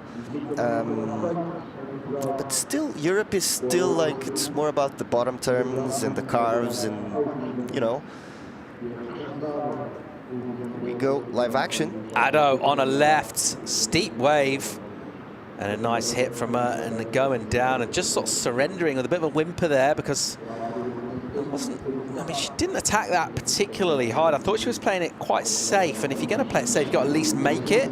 But it's almost the worst of both worlds. So she sort of undercooks it in terms of her physical commitment, and then she doesn't make it anyway. So mistakes at the start of this, but you know, in defense of Maria Salgado, hers had a genuine airdrop down from a heavy section. I think Pauline generally would back herself to make that.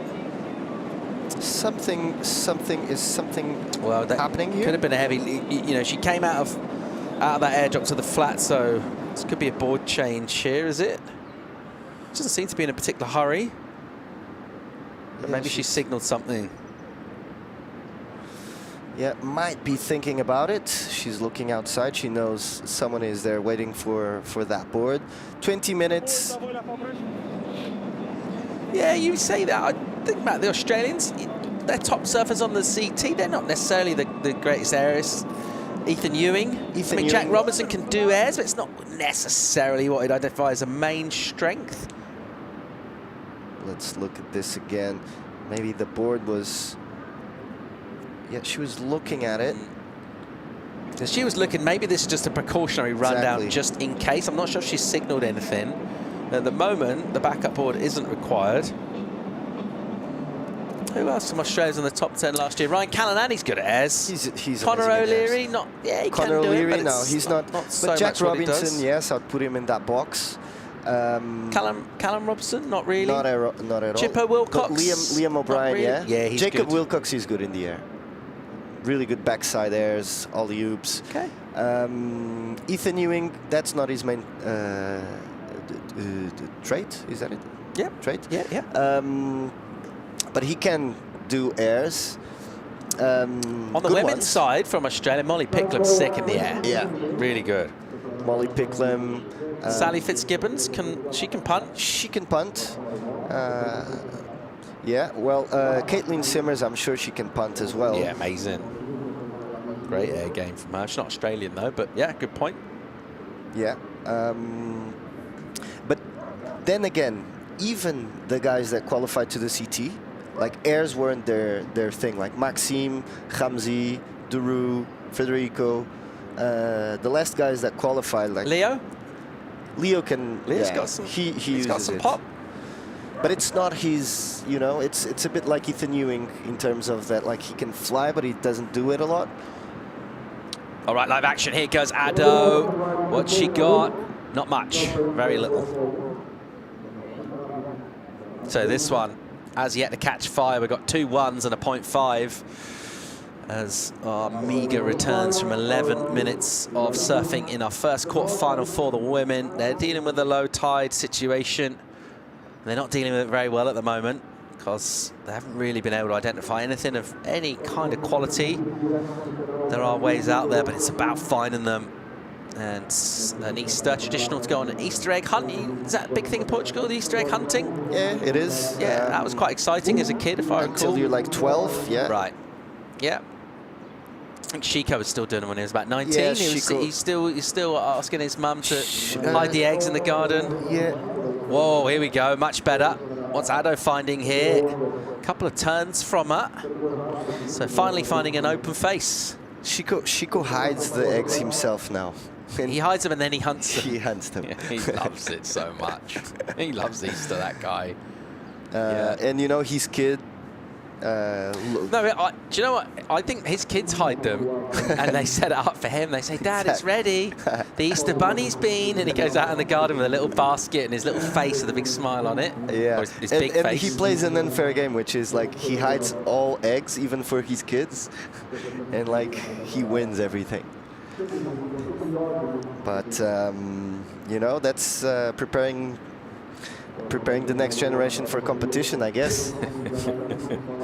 All right, we're waiting for a number for Ado. It might be our first sign of something kind of genuine to throw at the scoreboard, because there's been not a lot to get excited about as yet. But Pauline found herself a runner, did a combo of turns on the left, on the backhand. Let's have another look at it, Zay. What do you like here? What did you see? Yeah, it was, you know, nice spray on that first turn and then hits it. Nothing, again, this is very Pauline-like wave, which is well surfed, simple decisions, solid, nothing very explosive, but starting to build, starting to use that experience advantage to put something in the board. 3-6-7, this is the maximum point of low tide, so we hope it only gets better from now. 3-6-7 for Pauline. Was an inside wave, not much there. And at the moment, in this quarter-final, she's got a slim lead. Time's ticking away. Maria Salgado, she didn't change the board, so that equipment's fine. She just had a quick look and almost a twitch response from her crew and running down to the water's edge with the backup, but she doesn't need it. She's fine. She's just having a look at the board, making sure. That's something you see everyone do, you know. CT level, they finish off a maneuver. First thing they did before they get out is just check. You want to check while you're on the inside that it's not creased. Seems to be fine. And priority is with Pauline Ado. Yeah, but if you have like a magic board on you and you crisp it or you break it in competition, it's such a turn off. Ooh. Here's Maria Salgado. Yeah, there we go. Oh. And just sort of straight legged that last maneuver, got away from her. She got a turn in before that. But again, not super impressive from her. It comes in as a 1-point ride down towards the halfway point. Yeah, I think she just got there a tiny bit too early. Usually is the opposite. Surfers arrive to those end sections a bit too late. So it's not going to be that wave that changes anything.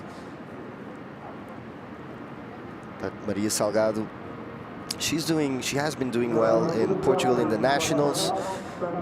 So expect something from her. 15 minutes to go. This one as yet to catch fire. It's been low quality, low scoring in the first quarter-final for the women. One of them's got to make it to the semis. At the moment, it is the experience of Ada with a slight advantage. Plenty of time and room in the scores for Maria to come back, though. Join us for more action real soon.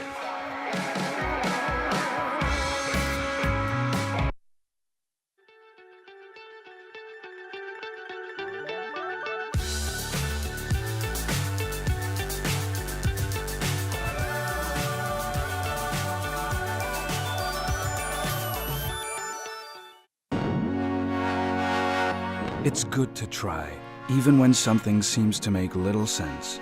Put your weight on it. Make an impact in this world. Call everyone, set ambitious goals, and ask yourself, do you want to change surfing? Dare to test. Ride the future. Na vida, há sempre algo que nos inspira. O milénio está sempre presente, ao seu lado, na conquista de novos desafios. Juntos, partilhamos a paixão pelo futuro. Milénio, aqui consigo.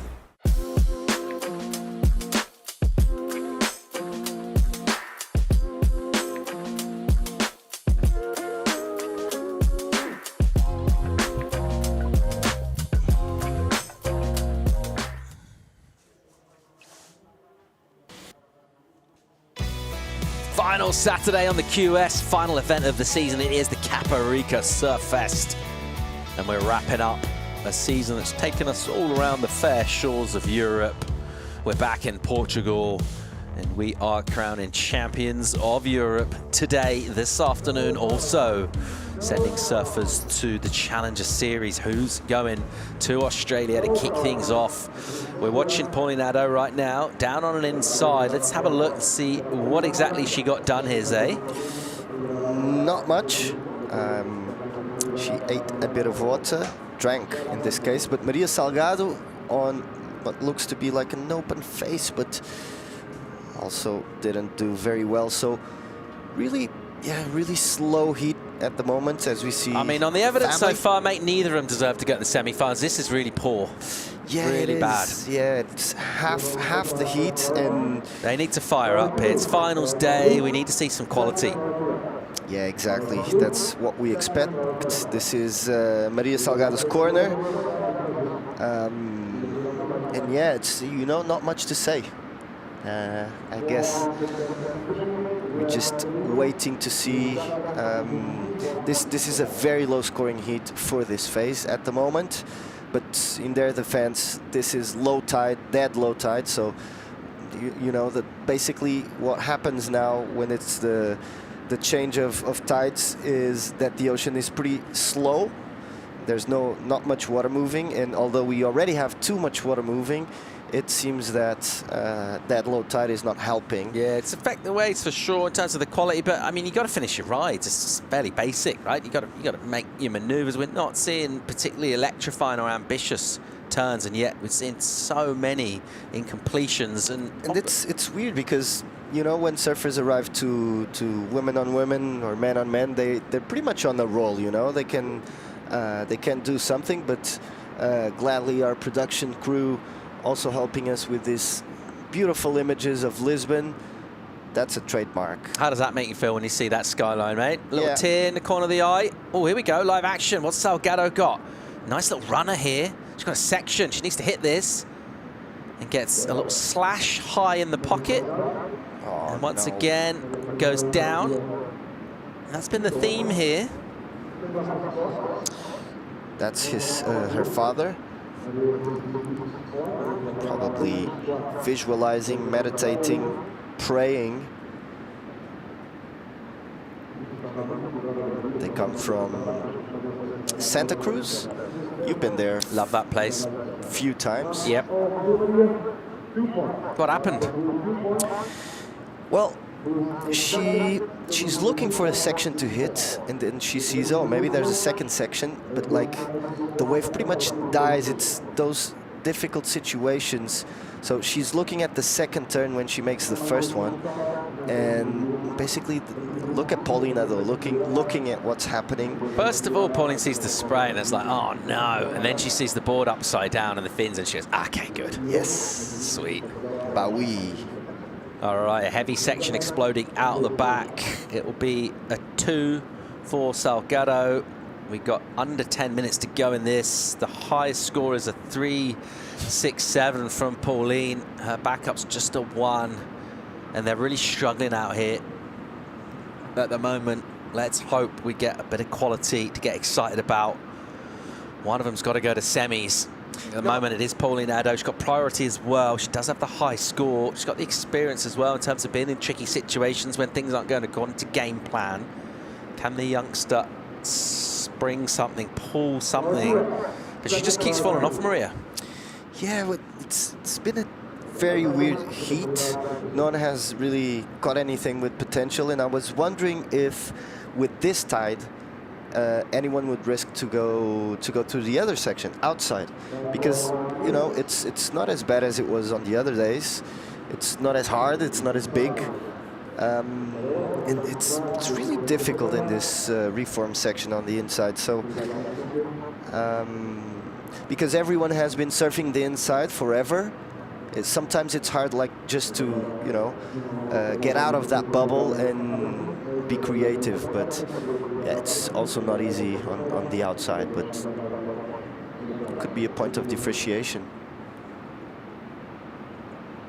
As we see some energy filling in here on our reformed bank. The sun is out. It's nice and shiny at the moment. It's quite blue as well. What a contrast to what we saw this morning. Might have another little front coming through late this afternoon, but nothing like as big as the one we had this morning. So we're feeling much better about hopefully avoiding most of the torrential downpour and the howling rain. But we've been getting beaten up all week here in Caparica. It's been a tough one, not going to lie.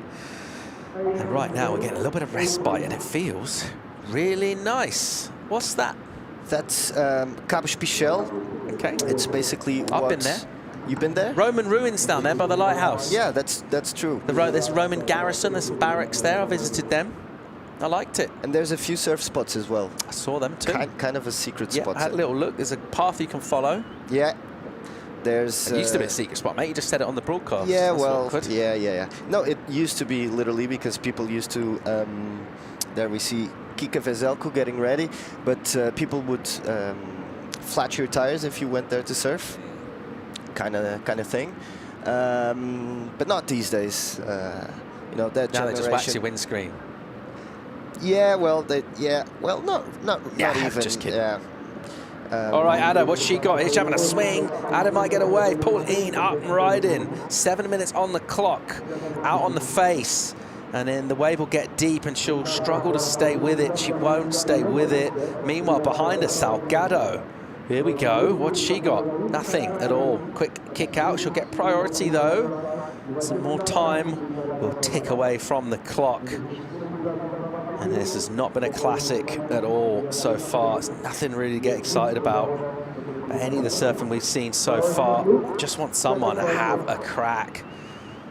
Take some risks. Salgado surfed so well throughout this event. Her turns have been risky. Even early this morning, the way she was drawing off the bottom and going into the lip. She was full of confidence. And just feels like the air has just been sort of taken out of it. Or just something. The energy and the confidence, I guess they go hand in hand with each other, and the fact that you're not making waves, it then erodes a bit further. So at the moment in this quarterfinal, it is still Ada with the lead. Her combined total is 5:17. She's got 6 minutes to improve that, though. Priorities with the young Portuguese surfer, Maria Salgado. Her total is a point shy of Pauline, so 4:17 for her. Only looking for a 3:01 for first place. Would be her high number, though, unbelievably, so far in this one. Yeah, and if we're frustrated watching, imagine them surfing. But I think Maria, both of them are really composed competitors, so they'll not be stressing or hitting the water or not believing. They will just like, I'm gonna calm down. I'm looking for a wave, and here Maria goes.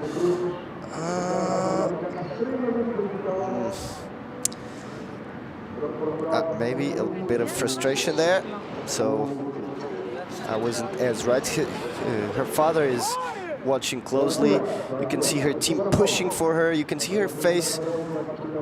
And Paulina, though, here, nothing special, but at least she's finishing her turns. It's a tough situation, tough quarterfinal, Paul. Yeah, Maria Salgado, another mistake, got caught on the bottom turn, didn't she? Yeah, she sort of did quite well to hang on, but she's not having a great heat. This was Ado. Yeah, just the one.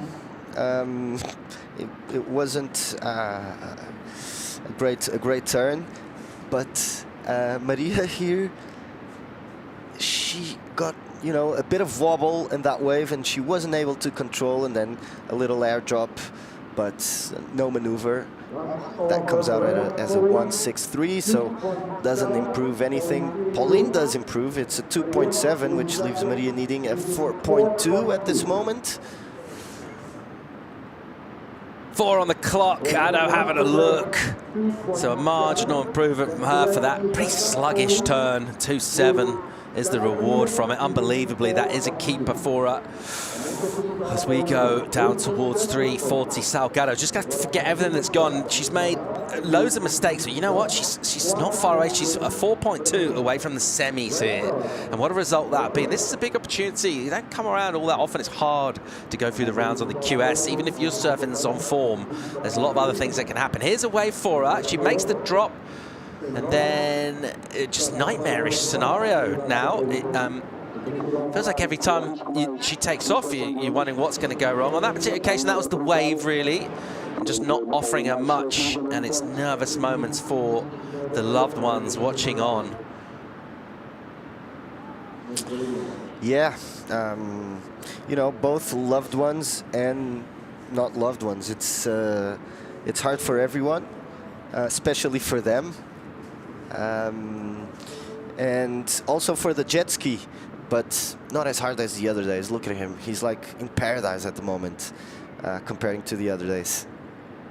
It's literally at Paradise Beach, right? Yeah. What's the name of the spot? We're going through a significant tidal change, and it's really affected the scoring in this. It's been poor, actually. Poor surfing, bad competing thus far. Still 2.5 to see if someone can just show us a little bit of quality. Ado so far has had the best of it. 3.67 and the 2.7 at the moment. That's got her in the lead. And it's got her heading again to semi-finals here. This event that she's dominated in the past, and she wants to rekindle that winning feeling here in Portugal. Maria Salgado with such an opportunity to take down a big name in European surfing. And she's just got to try and wash off everything that's gone. Think about just getting a wave and surfing it. Don't even think about the score, nothing like that. Just imagine you're just out for a surf. That's what she's got to try and do. A little paddle from her. That one will slip by. We're on the drone, flying above here. You can see how that wind has really just sat down for the time being. It's not the wind conditions that's been an issue in this. It's been that tide, and basically that rip that's just chewed through the lineup. It's really affected these two significantly, kind of more than we probably would have anticipated, actually. In spite of the tricky stuff, the sort of caliber of surfers we got in the woods, kind of expected a bit more. That's a redirect. I think that means head south. That's left of your screen. Get away from Pauline. Pauline will stick to her, though, with priority and with just over a minute. Yeah, I was thinking about that. Pauline is not going to leave her alone. The only option, or the only possibility, is that two waves come, because Pauline knows better. And Maria is paddling for this one. Is she going to go? She is. No go. But Pauline is interested in this one. Is she? Bit of a cat and mouse situation there, and unfortunately I think we're going to finish this heat with nothing above the 4-point mark. 25 on the clock here. Is Ado with the lead at the moment. She's heading to semi-final. She'll be locked in. Meanwhile, what can Maria Salgado do? A late whitewater takeoff, and that takes her nowhere, and she's had a frustrating time out here. And when she reviews this, she'll maybe look at a couple of waves. There weren't loads out there, but she did have a couple of waves, and if she could have stuck some of those turns, she'd have been really good for a shot in the quarters. But nevertheless, she's very much on an upward trajectory. Quarterfinals is certainly no disgrace, and also losing to a surfer of Pauline Ado's class and experience. So Pauline, well done to her. Another tough one. I think she'll be pretty honest with her appraisal of herself, and in terms of the conditions. And the good news for her is when she comes back for semis, will be a lot more water on this bank, and hopefully we'll have some more quality. So there's our first semi-finalist locked in. The next quarter is going to see a great matchup. Teresa Bombolo's taking on Kika Vasalko. That's going to be a really cool one. Hopefully we get a little bit more quality in terms of the surfing. It's finals day here in Portugal, the final event of the European season. Ado Stokes, she's through to semis. More live action. We'll bring in Jervis for the call. Stay tuned.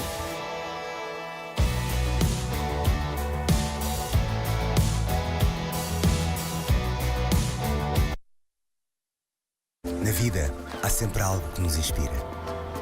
O milénio está sempre presente, ao seu lado, na conquista de novos desafios. Juntos, partilhamos a paixão pelo futuro. Milénio, aqui consigo.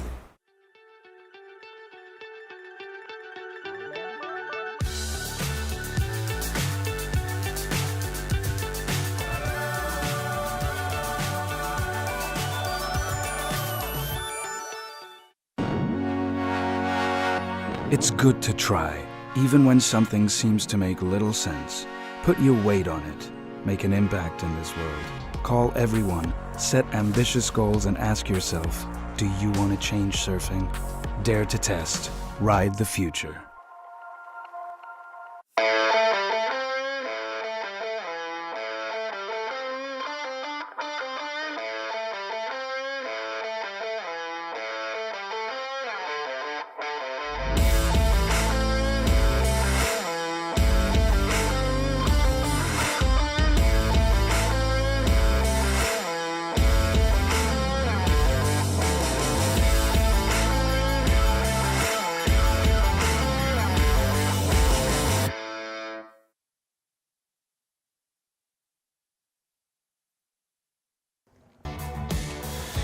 Welcome back to sunny Costa da Caparica. This is Felipe Gervais. I'm here in the booth with José Ferreira. We're gonna have a Portuguese, all affair Portuguese heat. Teresa Bonvalou and Francisca Vazelko battling for that semi-final spot. Some tricky conditions there.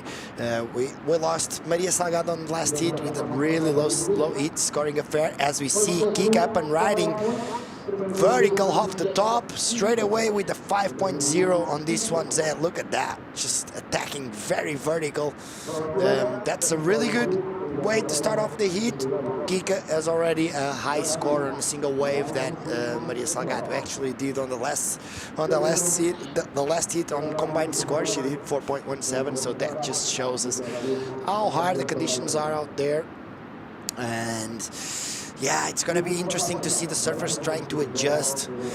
One thing is certain, tomorrow is Easter Sunday. It's sunny. There's waves. It's the final day of competition. There's a lot on the line. Qualification scenarios, European champion scenarios. So everything is right for a big final afternoon. With a lot of people. There's a crowd coming in, watching the action, and there's more and more people coming into the beach because it's a sunny day. It looks pretty, as we can see. Look at that, the amount of people just looking at the action. We're gonna go and interview with Claudia. She's with the winner of last heat, Paulina Do, on a scrappy one. That's right, Gervais. We're here with Pauline, who just made it to the semifinals. How does that feel? Obviously pretty happy to make it, but not very proud of my performance. It was so hard out there. I feel bad Mariana and I could not do better, show better. But I guess it's still a win, so hopefully I can do better next heat. In a situation like this, you must feel quite frustrated. How do you manage those emotions?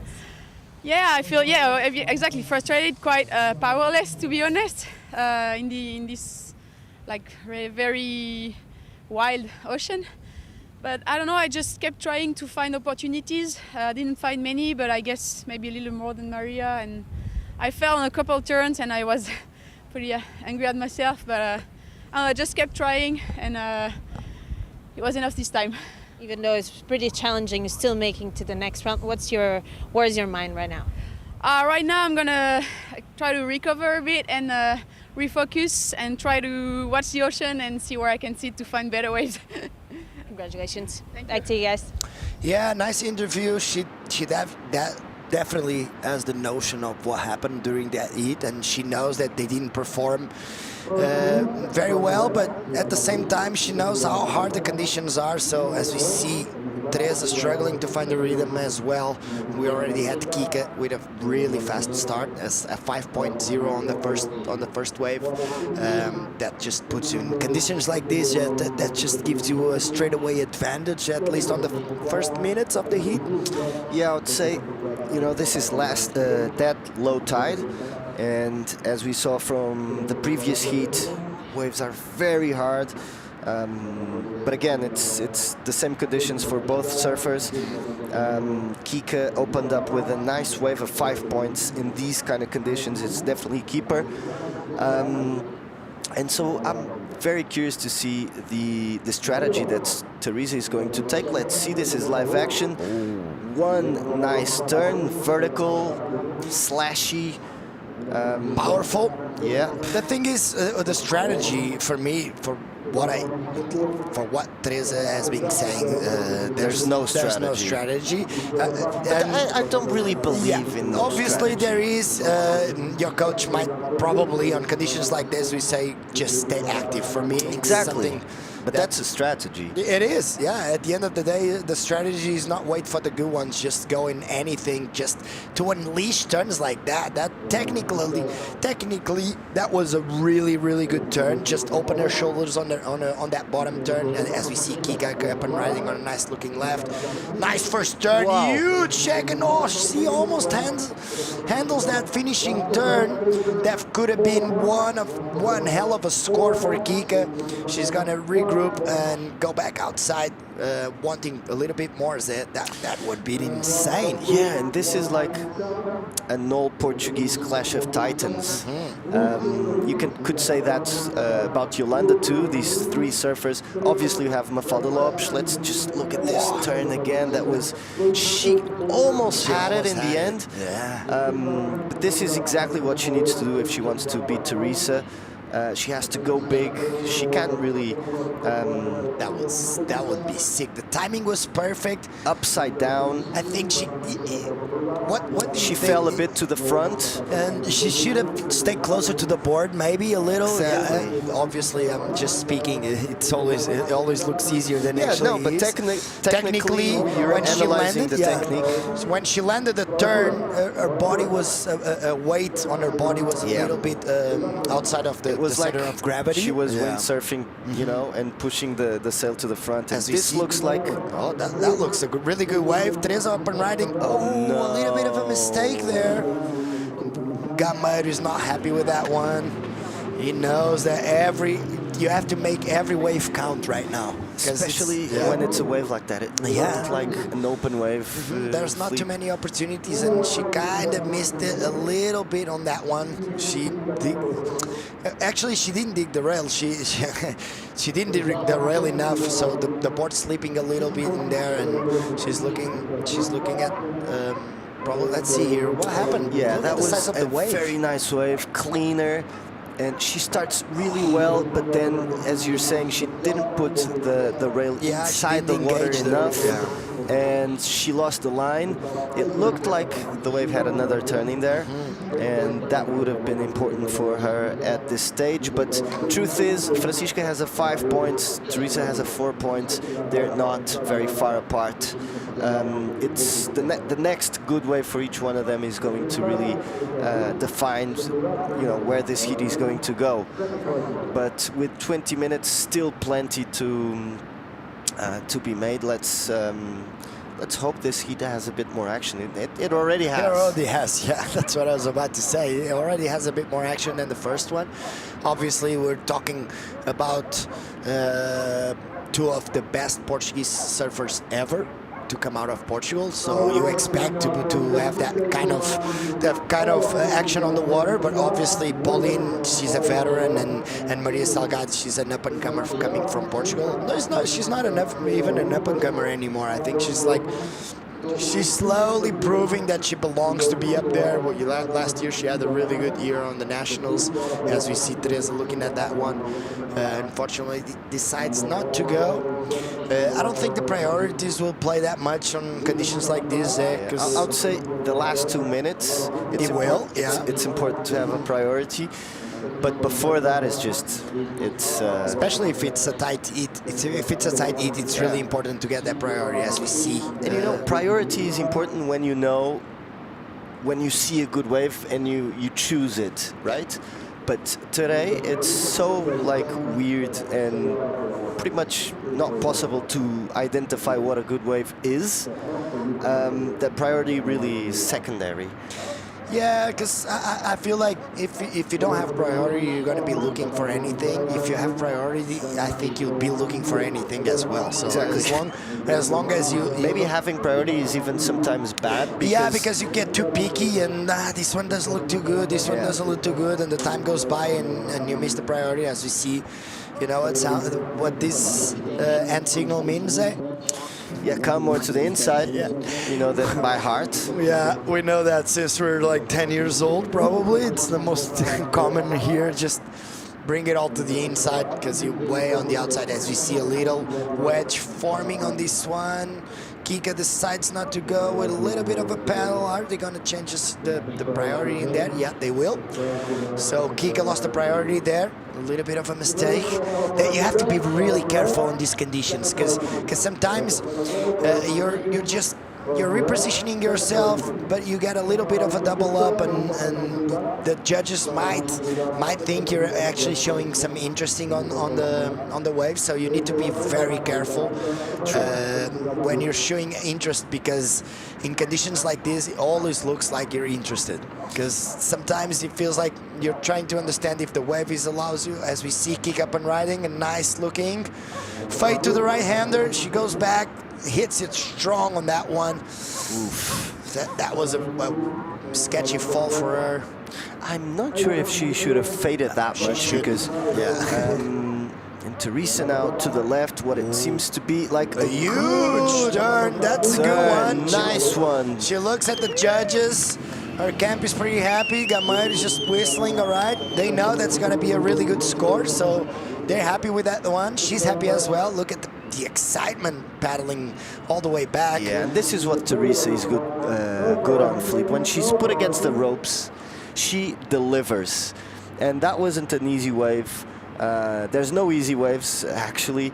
And she did really well on that last turn. It's going to be by far the best score of this heat. Yeah, look at that. Comes around the section. The wave doubles up out of nothing, and she just puts the board right on the right spot, or pushing her both of her arms close to each other, just to make sure she keeps the balance on top of the board. I think that's gonna be a really, really good score. Maybe excellent. Yeah, big wave, puts the board on the right spot. Wow. Technically, beautiful. Yeah, very beautiful. Technically, she's one of the best surfers. Her arm positioning, her body positioning is always really, really good. And look at the scores there. You want to say it? It's an 8-point ride, just excellent, and it really was excellent, you know. She came from behind. She covered a lot of space. It kind of reminded me of Lacomara's turn the other day on the first day of competition. She covered a lot of space, a lot of amplitude in that turn. Risk. And she must be very happy, making things very hard for Kika Veselko. She doesn't need an impossible score to go through. It's a 7 points, and Kika is known by being a very competitive and like a warrior competitor. So this is far from over, but it's definitely comfortable for Teresa to have, that on her belt. Having an 8 point on conditions like this is almost having a 10. Exactly. You know, like it just gives you that feeling that you're actually safe. But at the same time, you're on the quarterfinals.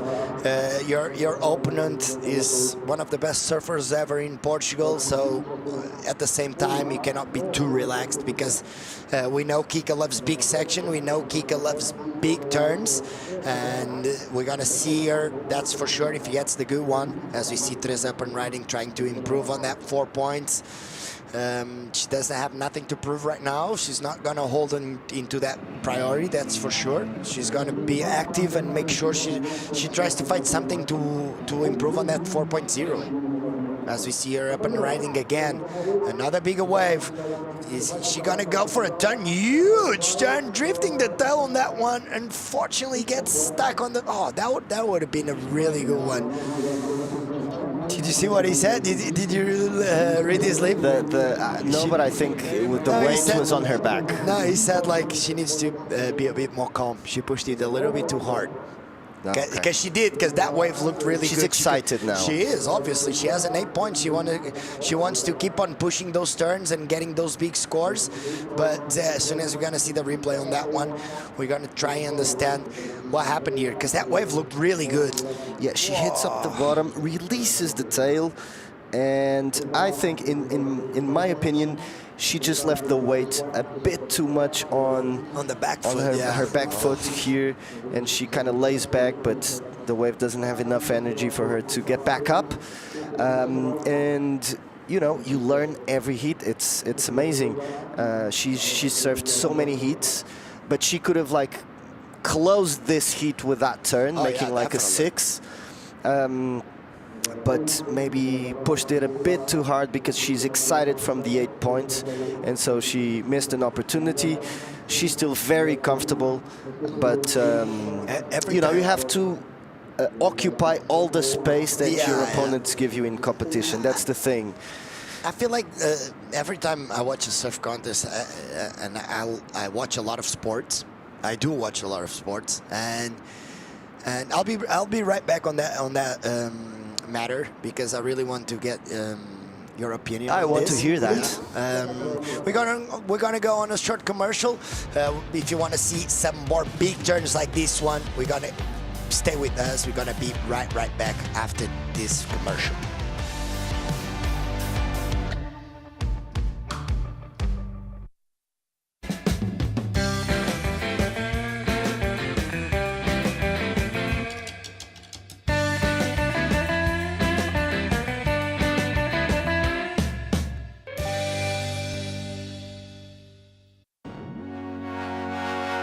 It's good to try, even when something seems to make little sense. Put your weight on it. Make an impact in this world. Call everyone, set ambitious goals, and ask yourself, do you want to change surfing? Dare to test. Ride the future. Na vida, há sempre algo que nos inspira. O milénio está sempre presente, ao seu lado, na conquista de novos desafios. Juntos, partilhamos a paixão pelo futuro. Milénio, aqui consigo.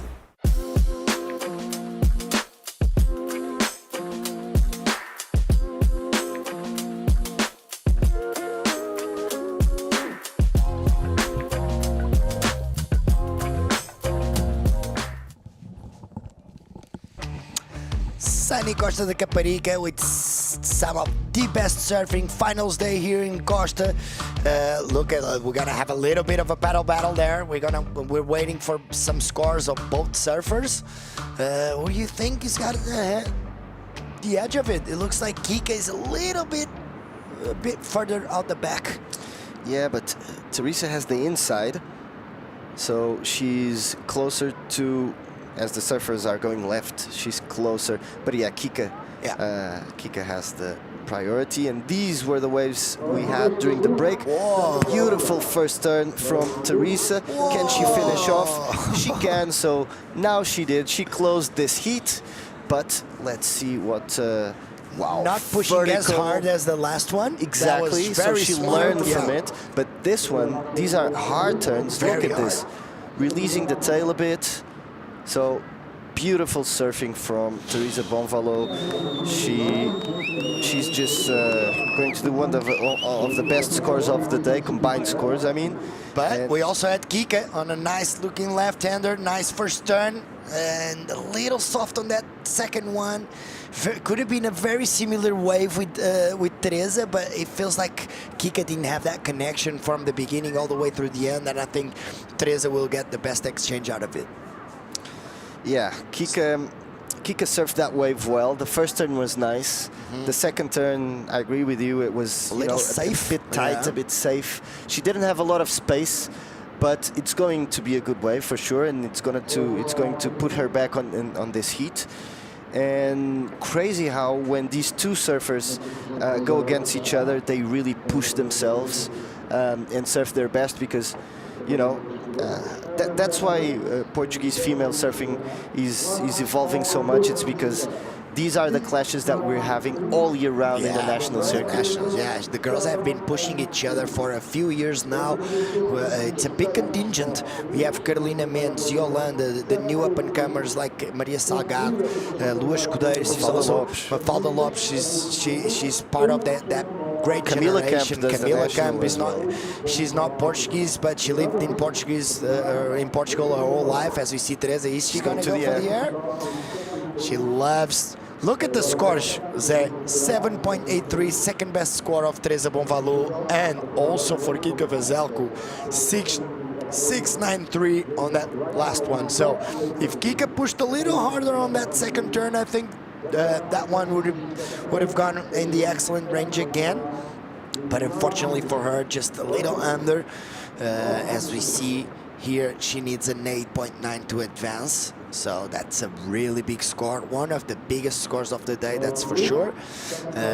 But as I was saying, Zé, every time I watch a surf comp, and every time I watch any other sport, the competitions of sport, I gotta say, and this may sound kind of bold, but it's definitely one of the hardest sports to be a competitor. There's so much stuff you have to deal with. You have to deal with the water, the ocean, the waves, the positioning, the priorities. When I stopped competing and I my role as a coach, and I actually did my first few contests with a couple of kids. That was when I realized, man, it's so hard. It's so hard. There's so much stuff you cannot control, and so much that you can. It's really hard to. There's two kinds of sports. There is individual sports and group team sports. So surfing is an individual sport. That makes it, in my opinion, a lot harder. Yeah, because you have to deal with yourself and the thoughts that go through your mind during the competition. It's in our case, our football camp, tennis camp is never the same. It's always the same. It's never the same. For us, it's never the same. Yeah. As we see Kika up and riding on a nice looking wedge. Unfortunately, she was a little bit too deep on that one. But yeah, the thing about surfing, and that really changes everything. The ocean, and you have to be prepared for anything: the high tide, low tide, offshore winds, onshore winds, half a meter, 6 foot. Because it's so hard, a lot of currents, so you have to be on point every single heat. You have to have your confidence up there. You cannot have dark thoughts. You cannot have negative thoughts. Obviously, that goes in every competition, but it feels like in surfing you have to deal with so much pressure, so much stuff at the same time. Yeah. It's so easy to get lost inside your head. It's hard to get to that flow state. In competition, in surfing competition, often. I think I had that twice in my life. Yeah, exactly. Yeah. I can count by my hands that momentum, that flow that you're gonna win. You're gonna go all the way. Can stop you because you're catching the right waves. It's not even you surfing. Exactly. It's like you're in a divine in autopilot. presence that is doing it for you. It feels like you're on almost an autopilot. You're choosing the right board, you're choosing the right waves, your positioning are perfect, everything you do on a heat, it's perfect, and that happens in twice a year, twice in your life. In my lifetime is probably twice, and one of them gave me the victory in a Pro Junior in Canary Island. You were there, and the second one was on the Nationals in Figueira da Foz. I ended up losing on the final to Kikas. But it's was two of those contests that you feel like feeling really good. I don't have any stress.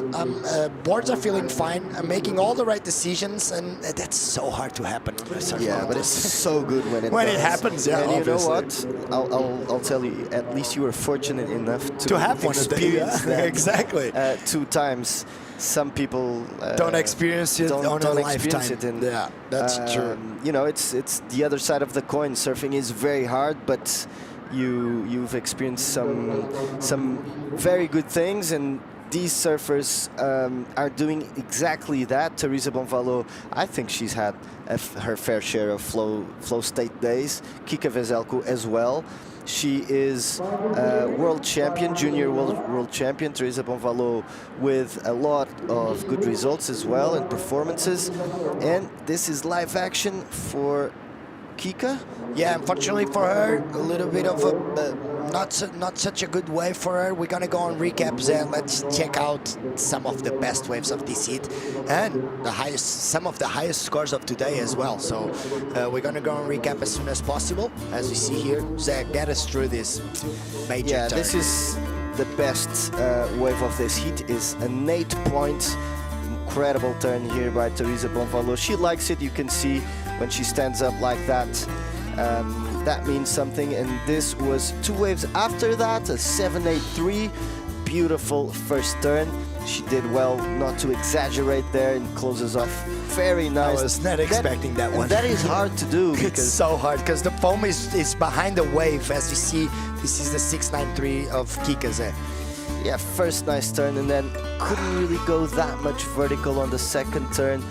Great effort by Francisca Veselko, and here she goes again. Ooh, that's more like it. Unfortunately, she gets stuck on that one, but that's exactly what we want to see Kika doing, pushing hard on those turns, and she has Some really, really nice technique as well, as you see here up and riding. What happened there, Zé? Yeah, she just Pressed a little bit too hard on that back foot. yeah, well, yeah, Right here? Look, exactly. yeah. She saw the wave was very hollow, and she was like, if I don't have if I enough put speed my to this, yeah. my weight in the front, I'm going Gonna to go face first. My nose is going to go underwater. So, and then she was like, okay, whatever. 3 minutes to go. She needs an 8.9. She's in a very tough position. I won't say it's impossible, because it's not impossible until it's over, but it's definitely, her chances of advancing at this moment are very, very low. Yeah, but it's still 8-9. It's obviously one of the best waves of the contest so far, but it's totally obtainable. We know that Kika is more than capable of doing those scores, as we see here. A little bit of a inside joke. Let's try and listen to them.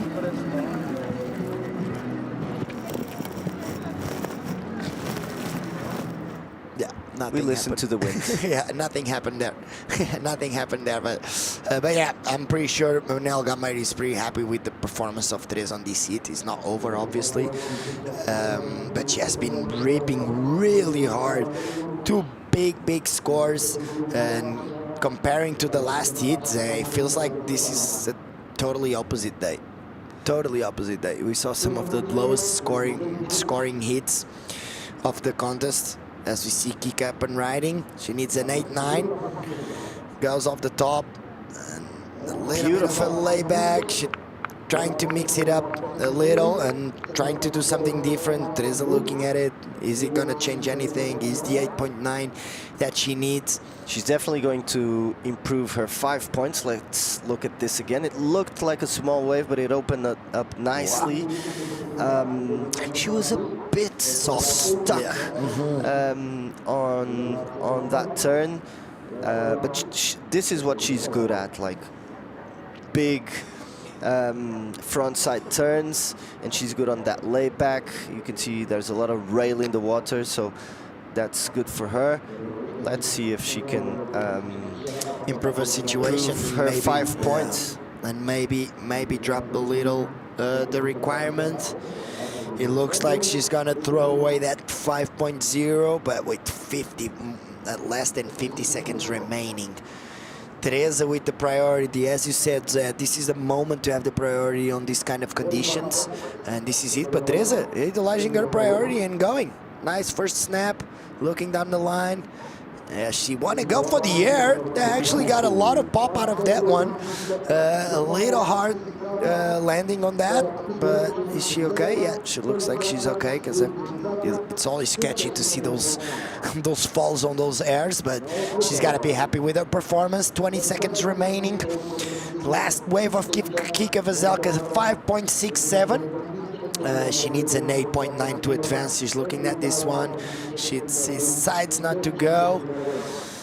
5 seconds remaining. This is gonna be it for Kika.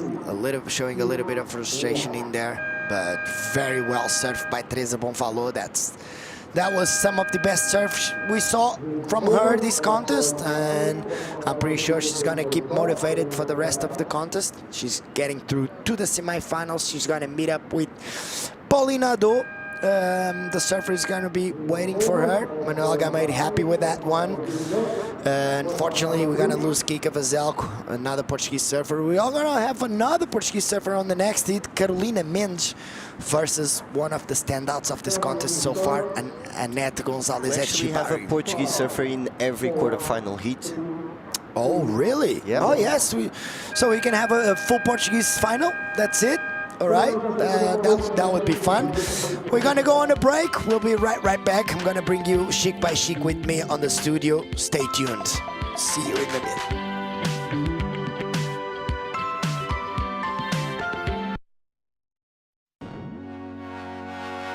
It's good to try, even when something seems to make little sense. Put your weight on it. Make an impact in this world. Call everyone, set ambitious goals, and ask yourself, do you want to change surfing? Dare to test. Ride the future. Na vida, há sempre algo que nos inspira. O milénio está sempre presente, ao seu lado, na conquista de novos desafios. Juntos, partilhamos a paixão pelo futuro. Milênio, aqui consigo.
It's final days in Costa de Caparica. We're here on the quarterfinals, women quarterfinals, Heat 3, Carolina Mendes versus Annette Gonzalez Echevarri from the Euskadi, from the Basque Country. My name is Flip Jervis. I'm here joined by Chico Chico, how's the weather outside? How's the mood? How's everything? How's the people? The crowds are getting there as we go straight live action to Annette. On a nice first snap, huge second snap, unfortunately pushing it a little bit too hard on that one. Chico, how are you feeling? How's the vibe outside on the finals day? The vibe is great. Sunny skies, the waves are getting better and better. So I think throughout the day we're going to see better waves, more a bit of a controlled ocean, and a good start to our finals day. I feel like the morning was a bit rough, and now we are finalizing the event. There's quarter semis, finals, and we've got our champions crown. So, wow, a long week, and the day has come. Today's finals day. So. Yeah, we're gonna go straight into the competitors area. We have Claudia with the winner of last heat, Teresa Bovalo, with an amazing performance. Talking about vibes, we're here with Teresa Bovalo, which is great result, taking her mood straight up. How are you feeling? This heat felt much better. I think with the lower tide, it's a bit easier than with the high tide. And yeah, I mean, it's like super tricky out there, but you just try to find those ones to try to do a few big turns. And yes, I'm super happy to make it to the next round, and I'm enjoying Costa de Caparica. How did you find your rhythm and position yourself out there today? I think, like right now, it changes a lot. So it's like you watching the waves before, it's here, then you get in the water, it's more there. And you just gotta try to adapt, try to listen what the ocean tells you and go with the flow, and that's what I try to do. And yes. We just found you over there talking with your coach. What have you been working together and focusing for the future? I mean, I think all of us surfers want to get better at surfing. It's like a non-stop learning, a non-stop process with so many experience, and you go through so much stuff that builds you and makes you a better surfer, a better person, a better human. And I guess for me that's the most important thing. And yes, just try to enjoy as well. And I did one better than last year, but I want to do more. Thank you so much. Good luck. Thank you, Teresa. Nice words. As we go straight into live action, Carolina Mendes on this one. She's gonna finish this one off. Is she gonna hold on to that board? Unfortunately not. Yeah, Chico, she said something interesting. It's a full-time learning. You're learning all the time. You're growing as a person, you're growing as a competitor, you're growing as a surfer, so it's never easy. Yeah, you gotta learn through the process. It's a long road. It's like any other profession. To get the best, to be the best, you gotta work really hard. to make it happen. So I feel like if you want to get good at something, that takes time, and with time comes experience. So Teresa Bonvalot with a nice analysis there. As we see Carolina Mendes paddling back out. Looked a bit tired there. Yeah, that was just a 1.43 on that one. She came all the way from the outside, but the wave just didn't offer. Yeah, she's definitely taking her time to go around, and as we see the replay, Chico, 1.43. What do you thought of this one? Yeah, just a quick setup, a try, waits for the wave to build up, and then does like a bit of a under the lip snap there, and gets swollen by the wave, so couldn't really make it. And this one was Annette's, a bit more energy on this wave. This is a 2.6, so I think she did something more here, but nothing really major. So just a bit of a rough start for both of them. And this was the 3-point ride for Annette. Started off really well, and this one was the money turn. Oh, and the fins just kind of like disengaged from the wave. Just she didn't get that connection with the wave and the rail on the board, and unfortunately for her, just pushing a little bit too hard on that one. But she already has a 3-point and a 2.6, and she's looking good for this one. But still, 22 minutes and 45 seconds remaining on this seat, so it's gonna be a long day, Chico. The girls and the boys will have a lot of paddling, a lot of hits to do. That's why we're watching Carolina Mendes just taking her time to get back on the outside, and because she knows that if she gets through, she has at least one more hit, or in the best way possible too. So they wanna make sure they have the energy for the whole contest. I feel like you're right, but at the same time, this is probably the... Look, she's still taking her time. That's a little odd for Carolina. She looks a little bit frustrated. The body language looks kind of... Yeah, she's taking her time, Chico. Yeah, I feel like out of all of the days we had of competition, this was it's probably the easiest way. The easiest day to get out the back. Last few days have been really, really hard in terms of paddling back out. And when you come to these later rounds, they can be a bit tired as well. Oh yeah, you have to think that they had already 4 days of competition getting to this date. At least 3 of them were full days, and so it's so hard. How do you reconnect and keep the motion going and keep your body going? As we see Annette up and riding on a nice up and down. Just that one turn, she has been doing really well on these turns. But yeah, how do you maintain your body ready after all those heats, and your mind ready after all these heats? And you just need to be really fit. Yeah, for contests like this, as we see the replay, Annette looks really energized, looks really quick, looks like she's not really tired yet, but into these later rounds you can see some mistakes being made based on fitness. Yeah. But as you said, I just feel like they train a lot, they surf a lot throughout every week, so once they are in the momentum, I think the adrenaline helps you as well to keep the momentum going, and you're just in a bubble. Do you think it's more tiring to do a 25-minute hits or 1.5 hour free surf? I'd say 25-minute heat. Yeah, all right. Because it's just like the breathing is different, the way you paddle is completely different. The intensity of paddling, the intensity of your mind. You need to have the mind connected to make sure you trust your instincts and you make the right moves. And it gets really, really tiring after a 25-minute hit. So imagine being there and doing 3 or 4, as we see Carolina up and riding on a nice looking right-hander. Nice first snap, straight into a second one. That was a really fun, really good one for Carolina. She's gonna put something on board. She's sitting really close to the rocks. She's gonna be on the outside really, really fast.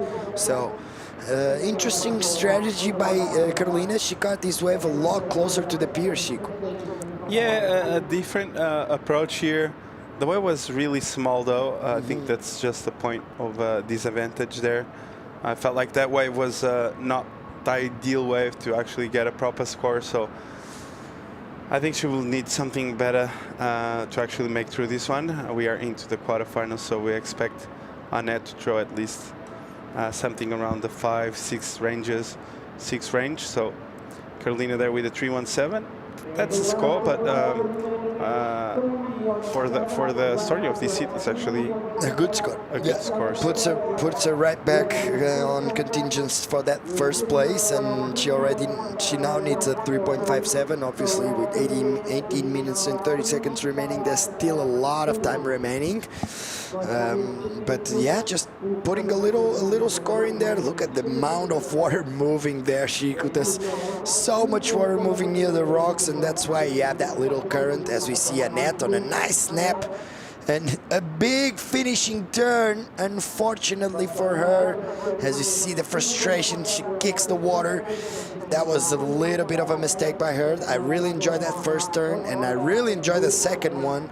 The approach was really good, but what happened there, Chico? Yeah, she started off really well. A nice tight in the pocket snap, and then she pokes the nose there at the end. Unfortunately, she was on her way to a really good number. Based on that first turn, I think we were going to see something very similar, yeah, with the score. Just for that first turn, 4.67. So improving your situation. Judges really like that first turn. And imagine if she landed the second one. As you see Carolina up and riding a little foam climb, showing a little bit of frustration on that body language. That wave looked like a good one. A little bit of a mistake there. She goes for the foam climb instead of just attacking that lip.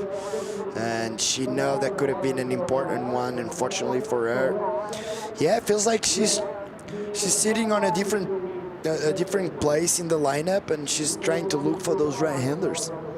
Yeah, maybe she identified potential there somehow, and she's trying to get something on the board. Maybe she knows that if she surfs that part of the beach, it's easier to get out the back.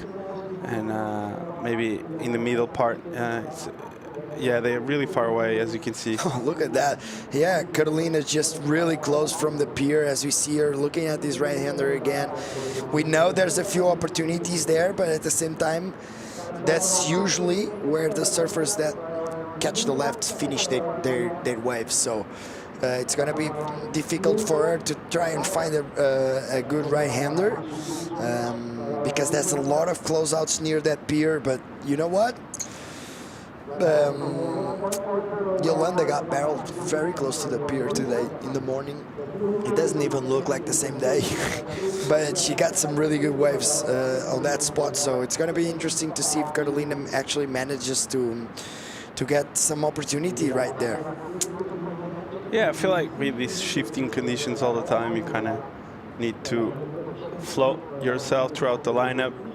Once you're out there, anything is possible. So as we see Carolina further near the pier, sitting there trying to catch a right over in the corner, and Annette is more into the middle part of the beach where she caught that 4.67. So I feel like the middle part though has a bit more steepness to the wave as we see live action. Look at the amount of bumps on that wave. Really hard wave to deal with as she decides to leave that one. The wave didn't offer her a lot, and she thought, well, maybe I shouldn't be here. I'm going to go back and try to reposition myself and try to catch a better wave to improve on that 3.73. Carolina Mendes in second place right now with a 3.17 and 1.43. She only needs a 5.23 to go to first with 14 minutes and 45 seconds remaining. We're in Costa de Caparica. The vibes are fine. The sun is out. And Annette is looking at that one, decides not to go. And the surfing is absolutely bombing. Everyone is surfing really good. We're gonna go straight into men's semifinals after this, Chico. What are you looking for on those semifinals? I have a Portuguese, new up-and-comer, Francisco Ordonez, the best result of his life probably. Yeah, I think the best result of his life was actually the second place on the ISA. Oh, yeah. Sorry about that. That's true. In Rio de Janeiro. So, but yeah, in terms of QS yeah, career, exactly. I think it's his best result so far. I think it's a great clash, him against Max, two really wise competitors.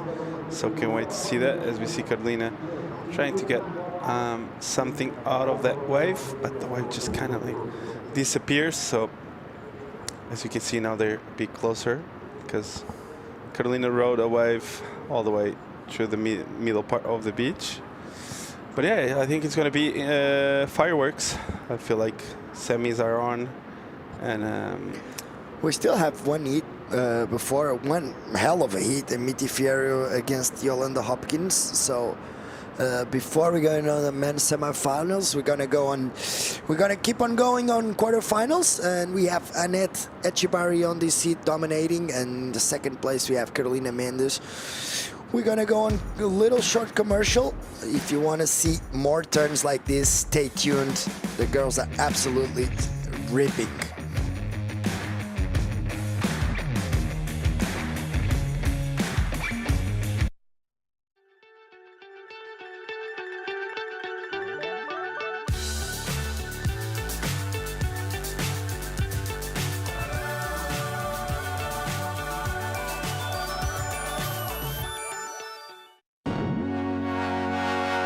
It's good to try, even when something seems to make little sense.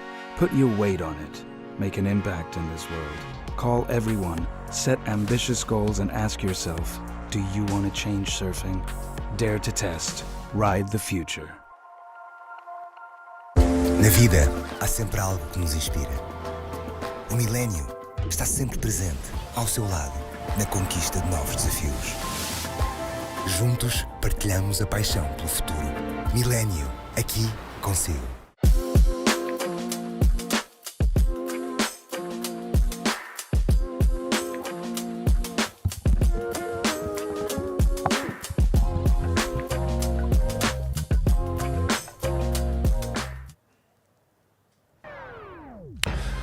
Welcome back to Costa de Caparica. We have quarterfinals, heats number 3 on the water. Nothing too major on this heat still. The conditions will be improving throughout the afternoon, Chico. And look at the size of that whitewash on the horizon. That was a really, really big wave. Yeah, nothing major on this heat, but the conditions will improve a little with the tide getting higher. So we're gonna see a lot more opportunities and hopefully some really big scores on the final hits of the day. So the semifinals, both men and women are on, the finals are on, and the quarterfinals are on right now. So Annette Echebarri in the first place with a 4.67 and a 3.73. As we see Carolina Mendes on a nice looking right-hander. Is she gonna have that finishing turn that we want? A big one that could have been the score that she needed, unfortunately for her, going down. Let's see how reacts from that and how she regroups and keeps focused on that one, because she has been making a lot of little falls that might play into your head eventually. yeah, you kind of get into that mistake roll rhythm, I would say, and sometimes it's hard to get out of that bubble, but that turn there was massive. If she had made that one, she was well and truly in the seat. Probably getting the score. That turn was huge. Look at this. She comes around the section, looks at this, a little setup turn. She's eyeing down the line. She looks at this big section. She puts the board well.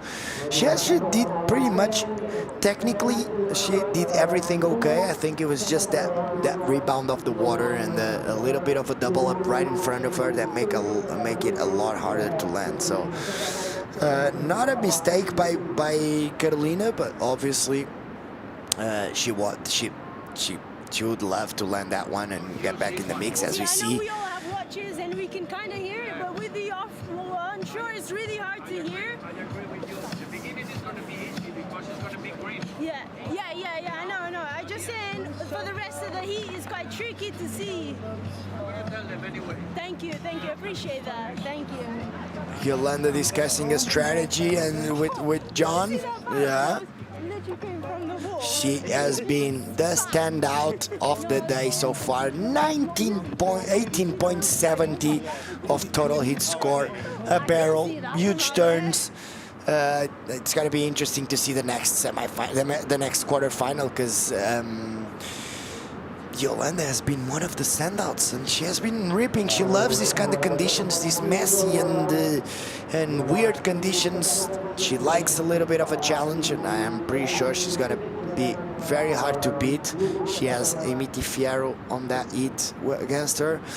But back on this one, the girls just trying to positioning themselves on the right spots, looking at the opportunities, looking at the waves.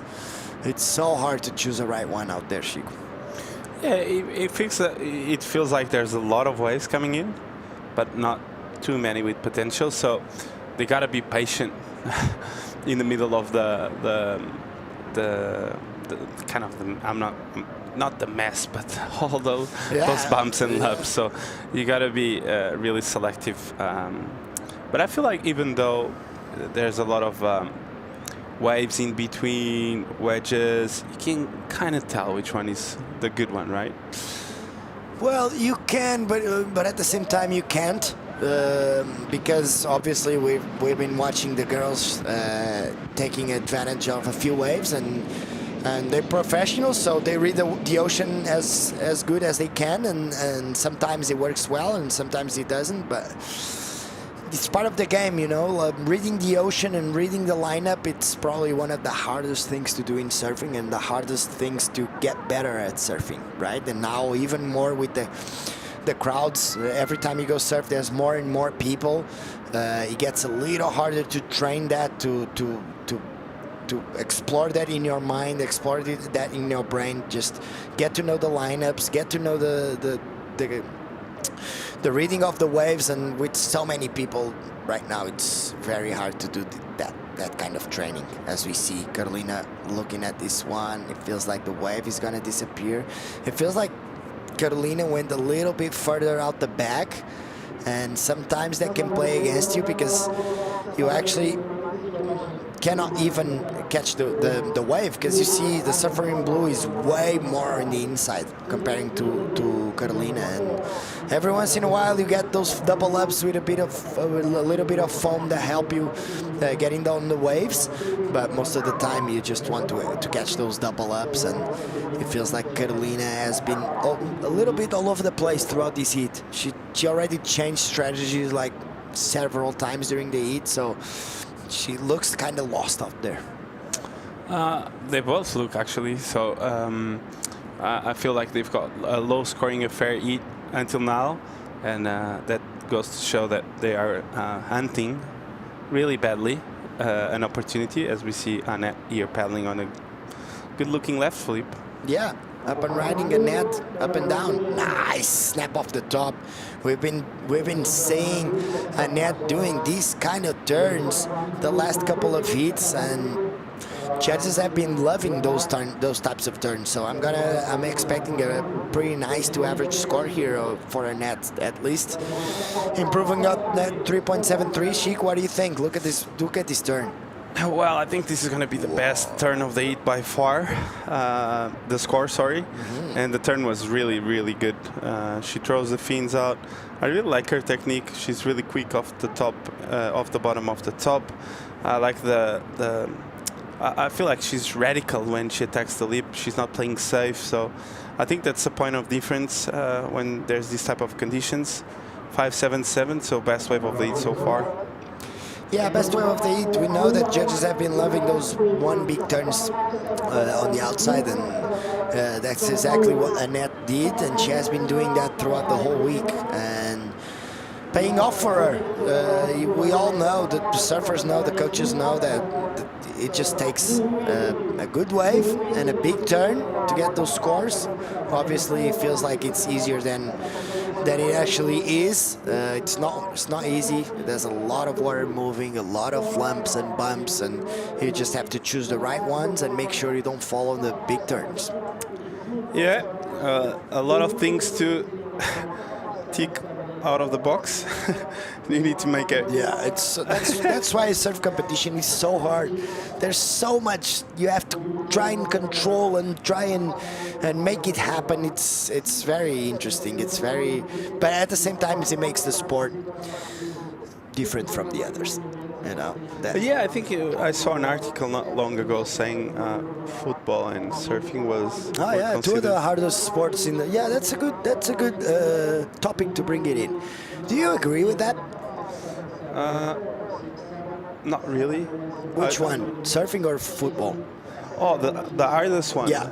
Oh, I think all the sports have their hard parts. Yeah, obviously. exactly. Like there's no like one that is easier than the other. Like I've got a friend that swims and he's a national champion and he trains his so bad, like every day. Every day, like twice. Yeah. He's huge now. He's like and he's massive and he trains so bad.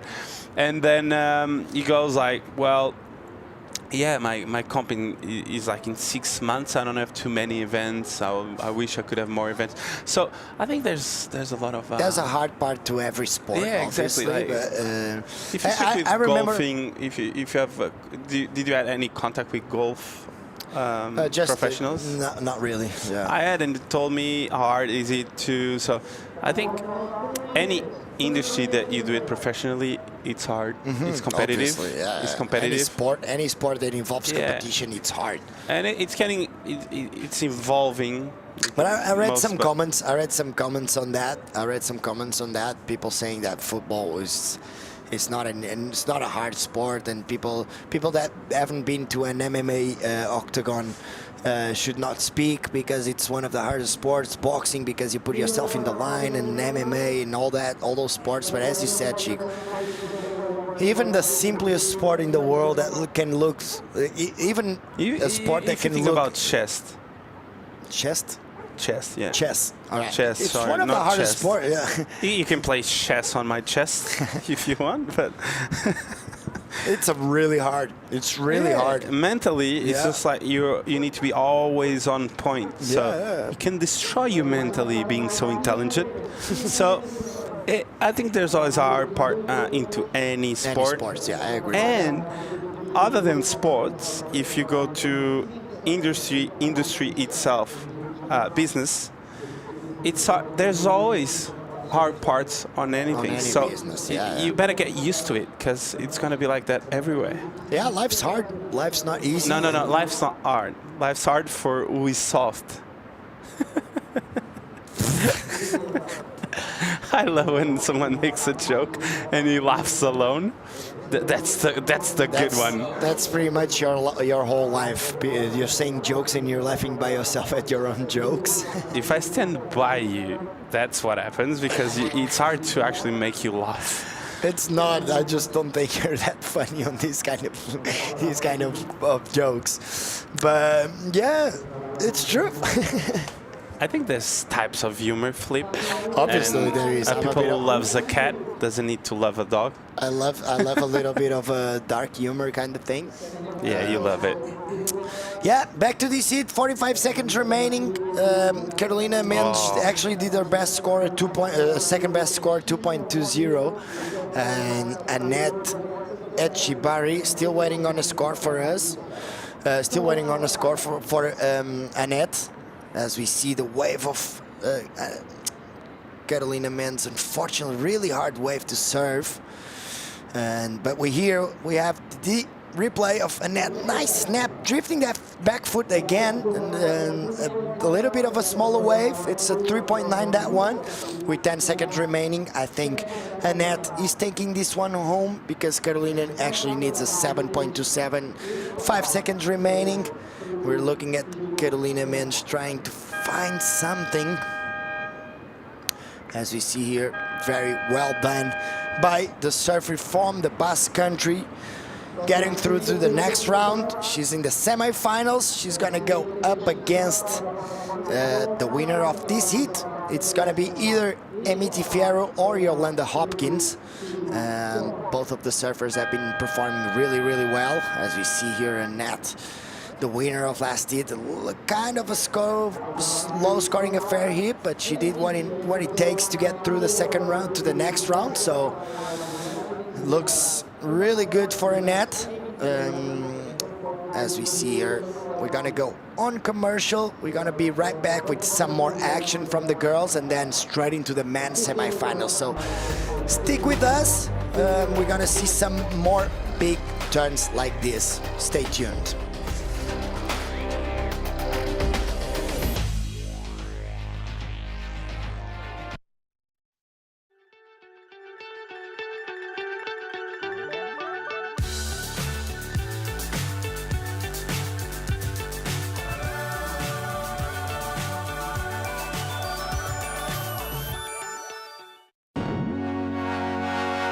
It's good to try, even when something seems to make little sense. Put your weight on it. Make an impact in this world. Call everyone, set ambitious goals, and ask yourself, do you want to change surfing? Dare to test. Ride the future. Na vida, há sempre algo que nos inspira. O milénio está sempre presente, ao seu lado, na conquista de novos desafios. Juntos, partilhamos a paixão pelo futuro. Milénio, aqui consigo.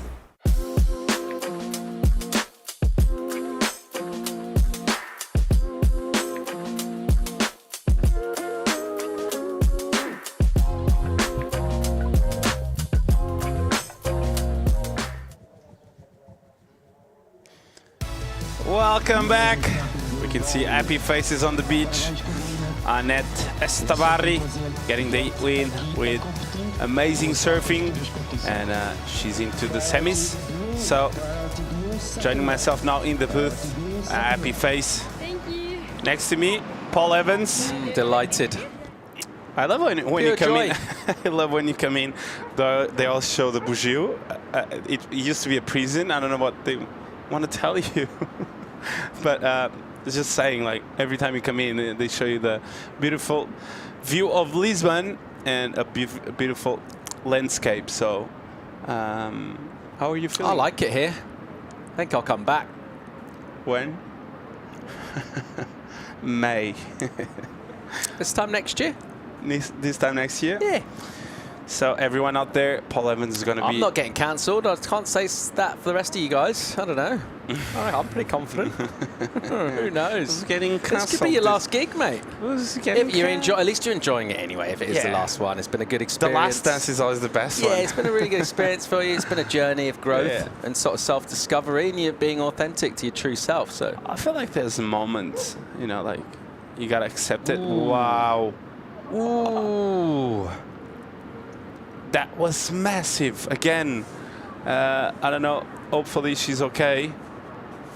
Yolanda always going so hard at big sections, identifies potential, goes for it, and look at this ball. Yeah, big sections, you know she's going to hammer these, and she's close to getting that. She's up late, but that's why we love her surfing, because she's a risk taker, and she goes after it. She goes hard, and that's why she nearly got perfect 10 earlier, and that's why we love watching her do it.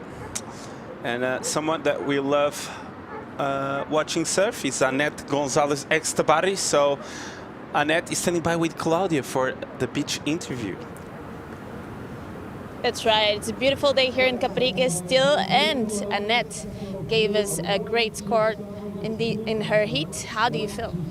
It was really tricky, but I feel so happy because I made it. I looked for 2 good waves and I did it, so really happy.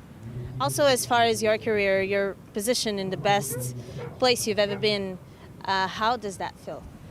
I think that I'm pretty young to be in the QSs, so I'm really happy that I did the 3rd position, and yeah, I'm so happy. And how do you work on that as a young surfer? Like, what are the main focus?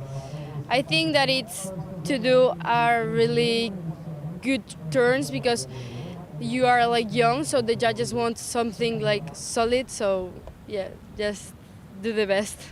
It was a long way. We've been through very stormy days until here so far, now into the semifinals. How happy are you? Yeah, it was really bad waves, really bad weather, but this is the final day, so really happy to make it. Yeah. Congratulations. Good luck for the next one. Back to you guys. Long week, and Annette is into the semis. Not long enough for me, mate. I wish we could. Can we not extend the waiting period? Do a couple more days, maybe do an expression session tomorrow all day. What do you think? I think tomorrow is going to be fun, actually, the ocean. Are you going to be around? Fun. Today's fun. Today's really fun. Really fun. Are you going to be around tomorrow? Yeah. Nice. I've just extended my trip, actually. Oh. How long? Till tomorrow. Till tomorrow afternoon. A couple more hours to enjoy the city. Cheeky Evans. Yeah, just basking in the glow of Caparica. What a place to wrap up the season. You know, you really just putting the cherry on top of the QS cake in Europe at Costa de Caparica. And Easter weekend's a cool one to do it as well. And a fun part is that we always have really fun waves over here on the event. This year was a bit hard, but we saw some amazing surfing still. Mate, we've had barrels today. We've had high nines. We've had massive heat totals. We've had some low ones as well. A bit of everything, actually. It does feel like opportunities there if you can take them. A couple of low-scoring heats, and then all of a sudden you get a banger of a heat, and then you get a slow one again, and that's something that's sort of true to surfing at any level. CT level, you get the same kind of thing. It's very rare that you get every heat and everyone's getting massive numbers and excellent scores all the time. You will get slow ones. That's basically due to the fact that we're dealing with waves, swells, tides, winds, the ocean. You all right? Yeah, I am. There's some size out there still, out the back. So I think this afternoon during the high tide, we're going to see some size still. For the finals as well. Some bombs. We're going to see some solid waves coming through as we crown champions. For sure. I think we're going to see some more barrels, I feel like. Yolanda, what a heat she had this morning. Yeah, we're still vibing off that, aren't we? Still enjoying it. She got us on the edge of our seat at 7 a.m. in the morning. We were screaming and shouting. Well, Jervis less so. He wasn't really positive. Thought the 10 was a 6. He just likes dark humor. But so far in this one, yes, I mean, that'll be like confidence. She's always confident anyway, Yolanda, but that'll be in the back of her mind. But you know what? This is a brand new clock of 30 minutes, and this is a brand new heat, and you've got to sort of put that behind you. She's got to get 2 ways here, because when you're Yolanda and you've got kind of high goals, the standards you've set for yourself, you don't want to like be satisfied with quarters. You know, she's thinking about getting the win here. She wants to win the European trophy, defend her European title, and she wants to go and get all the way and win the final, be on the podium and all that good stuff. So she'd be thinking, I've got more work ahead of me here. She's pretty good at getting her head settled and all that sort of thing. Meanwhile, on the inside, getting a bit lit up, Aimiti is trying to punch through. She got a 3.5 on the first one. Not major. Not too bad. Just a start, I would say. I feel like anything around the 3 range is just like, I don't know, how do you call it? Just a start? Like a starter? Apart from lunch. Apart from the Pauline Addo heat, where that was the main course, wasn't it? No, she had a 5.5. What are you saying on the quarters now? I wasn't here, so cannot talk about it. Cannot talk about what you don't see. So 20 minutes to go, and first time in a week we don't see clouds, black clouds, moving towards Caparica town. So that's good signs for the rest of the afternoon. And Paul, do we have any tweets coming in? Loads, actually, mate. Twitter, X, formerly known as Twitter. Lots happening. A lot going on. Yeah, some of them not necessarily broadcastable. Just try and find the appropriate content as we watch Fierro with that rip. It's now taking her out to sea. She's paddling back the other way now. So she's got in that river. Now she's got too far. She's actually heading back towards the beach, holding down the peak. Hopkins. I have an interesting point of view I spoke with Rat. He's filming in the water, and he told me there's like 3 different rips going on. Near the pier, pushes you to the left. Middle part of the beach, pushes you to the right.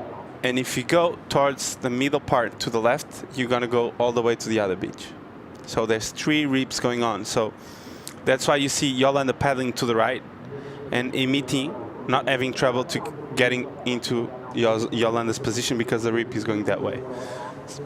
So interesting point of view that none of the surfers gave us all week. Got a tweet in here from Wes in Norway. Wow, Wezo. Question for Chico Alves. He says, which surfer from the European QS and then challengers do you most expect to qualify for the championship tour next? Who's next, mate? Who's the next cab off the rank? We've had Fred, we've had Leo, we've had Maxi. Kaoli Vast. I had to say it like that because he rips. Kaoli Vast. Bang. What about for the women? Whoa. Hopkins? Francisca Vezelko. That's it then.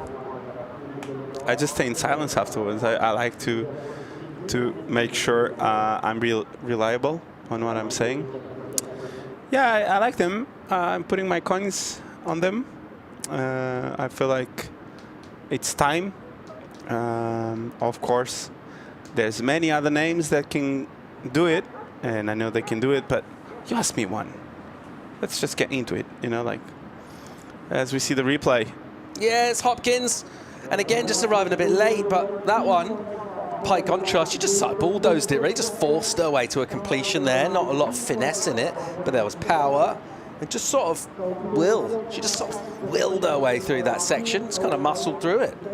How disappointing it is to see Yolanda on not a meaty section. It doesn't make sense. It doesn't match. Like when you see her take off on like a wave that doesn't match her energy, you're kind of like, oh. Yeah, but that's what surfing's all about, mate. You know. But I love when she takes off on one of those that no one wants. I just feel she's always that person. She goes on the waves that no one wants to attack it. It's about being adaptable, though. I think anyone that's a surfer will kind of like realise that, you know, you got to deal with the ocean and match the energy that comes through, and you have to find opportunities. You're looking for ways that suit you, but it's not always like that. And sometimes you got to be sort of realistic about things. Just find yourself a better quality. Yeah, just trying to find some quality in the water is what they are trying to do with not much happening until now, Paul. So we can see that they're having a quick look on this one, deciding not to go. So not much happening, Paul. What do you reckon?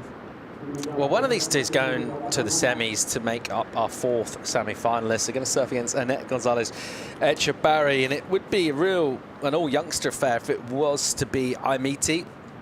She's still in her junior years and getting invaluable experience here, but she's going to be tough to get past Yolanda. But let's see how she goes about that with this right.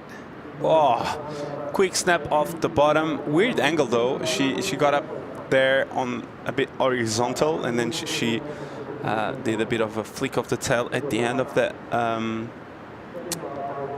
movement. So I'm interested to see where the judges are going to go with that one. Wasn't the biggest turn we saw all day. Was great for the we have on hands. As we see, a bit horizontal there. So I don't know. I think it's going to help her cause, that's for sure. But you see, a bit horizontal there. So not much time to actually do the bottom turn and attack it. So 3-1-0. Glad I'm right on my thinking. But yeah, great wave there by Imiti Fierro. Yeah, just a quick one. I think maybe just getting a little impatient. In fact, she's been sitting on a 1 for a while. She only had 2 waves prior to that. It's been low wave count. Hopkins as well, uncharacteristic from her. She's not seen much. Just tickled her fancy. So she's been forced to be patient, really. She hasn't let much go. It hasn't been lows come through, but she's on the prowl here. And, you know, the more that you back her into a corner, the more she'll come out swinging with that trademark aggression, intensity, competitive intensity. Yes, I think she's having a look at this one coming. not going. She started off strong with a huge turn, not making it. So that's can sting a bit. This isn't a tweet, it's just a question from me to you, mate. What about this event in Caparica? What's the buzz like between people here? Are they stoked on it? What are people saying in town? Let's revisit that. This is live action. Wow. Wow, huge turn under the lip snap for Yolanda. That's more like it. Really enjoyed the bottom turn. How long was that? That was one of the longest bottom turns we saw all competition. And I think she actually hold the rail with her hand. Oh, not really. Bang! Love this transitional snap under the lip. Look at this. Holds that rail, engages the inside rail, pushes the back foot. Yeah, great section, wasn't it? I mean, look at that. Look how hollow that thing is. You have to compare that to Imiti's last wave with just a real quick backhand snap that was 3-1. And Yolanda's twice the size, really hollow. Turn. I think it's going to be like a 7-5. Yeah, it's going to be a really big number. It could be close to the excellent range, I feel, mate. That was such a critical section. I think the judges have been... And the section was beautiful. They've been sticking to that. You don't need to get long waves. They're realistic about opportunities that are out there. There's not loads. And if you get a meaty section and tag it, let's see. I think it's going to go close to the excellent. 783. Nice call there, Paul. 783 for the last one of Yolanda. So Yolanda... There you go. I said, you know, you rattle a cage a bit. She didn't have much going. She had nothing. She was actually trailing a bit in this heat, and half an hour of the heat gone, and you make her mad. That's what she does.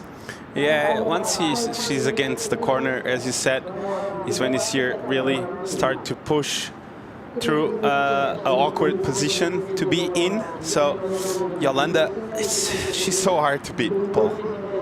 Really, she's one of the toughest competitors we have on Europe. And she's not intimidated by anything or anyone. Nice snap off the top again. And bang, nice, tight snap again on the pocket. So putting more pressure on Amiti Fierro. And she will improve on that 2.5. So Yolanda with, again, Paul. I mean, the backhand's a real weapon for her, isn't it? There's the combo turns. So different ways of doing it. The first one just had that one glorious section. This one's different. It had a slopier face and had a little section running away. And the decision to make 2 turns is good because they're linked together. So out of the first one, and then in the pocket, and straight into the bottom turn. So there's no pumping.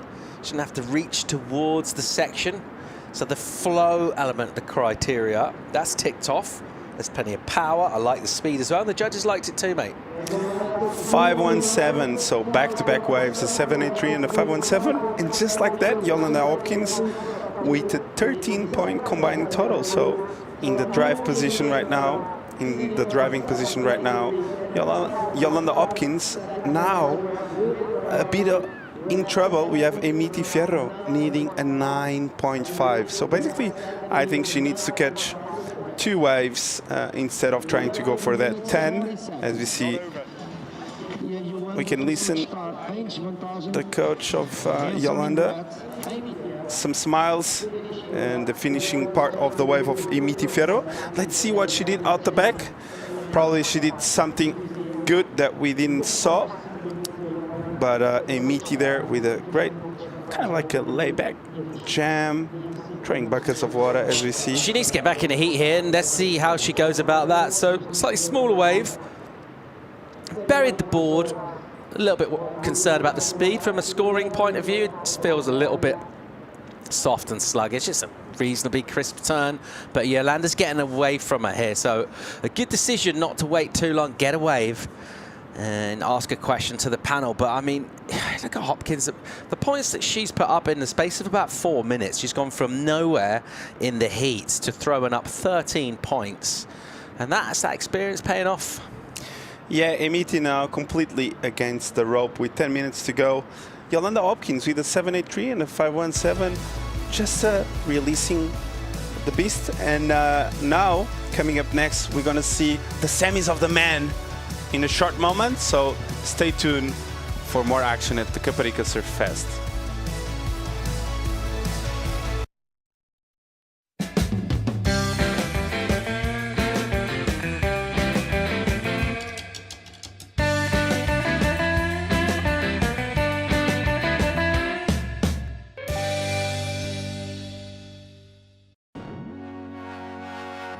It's good to try, even when something seems to make little sense.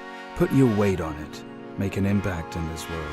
Call everyone, set ambitious goals, and ask yourself, do you want to change surfing? Dare to test. Ride the future.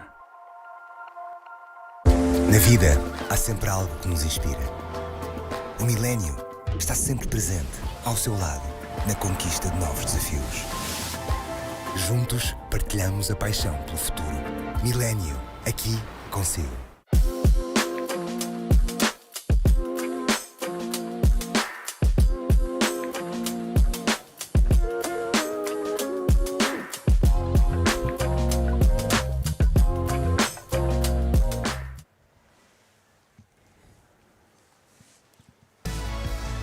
Welcome back.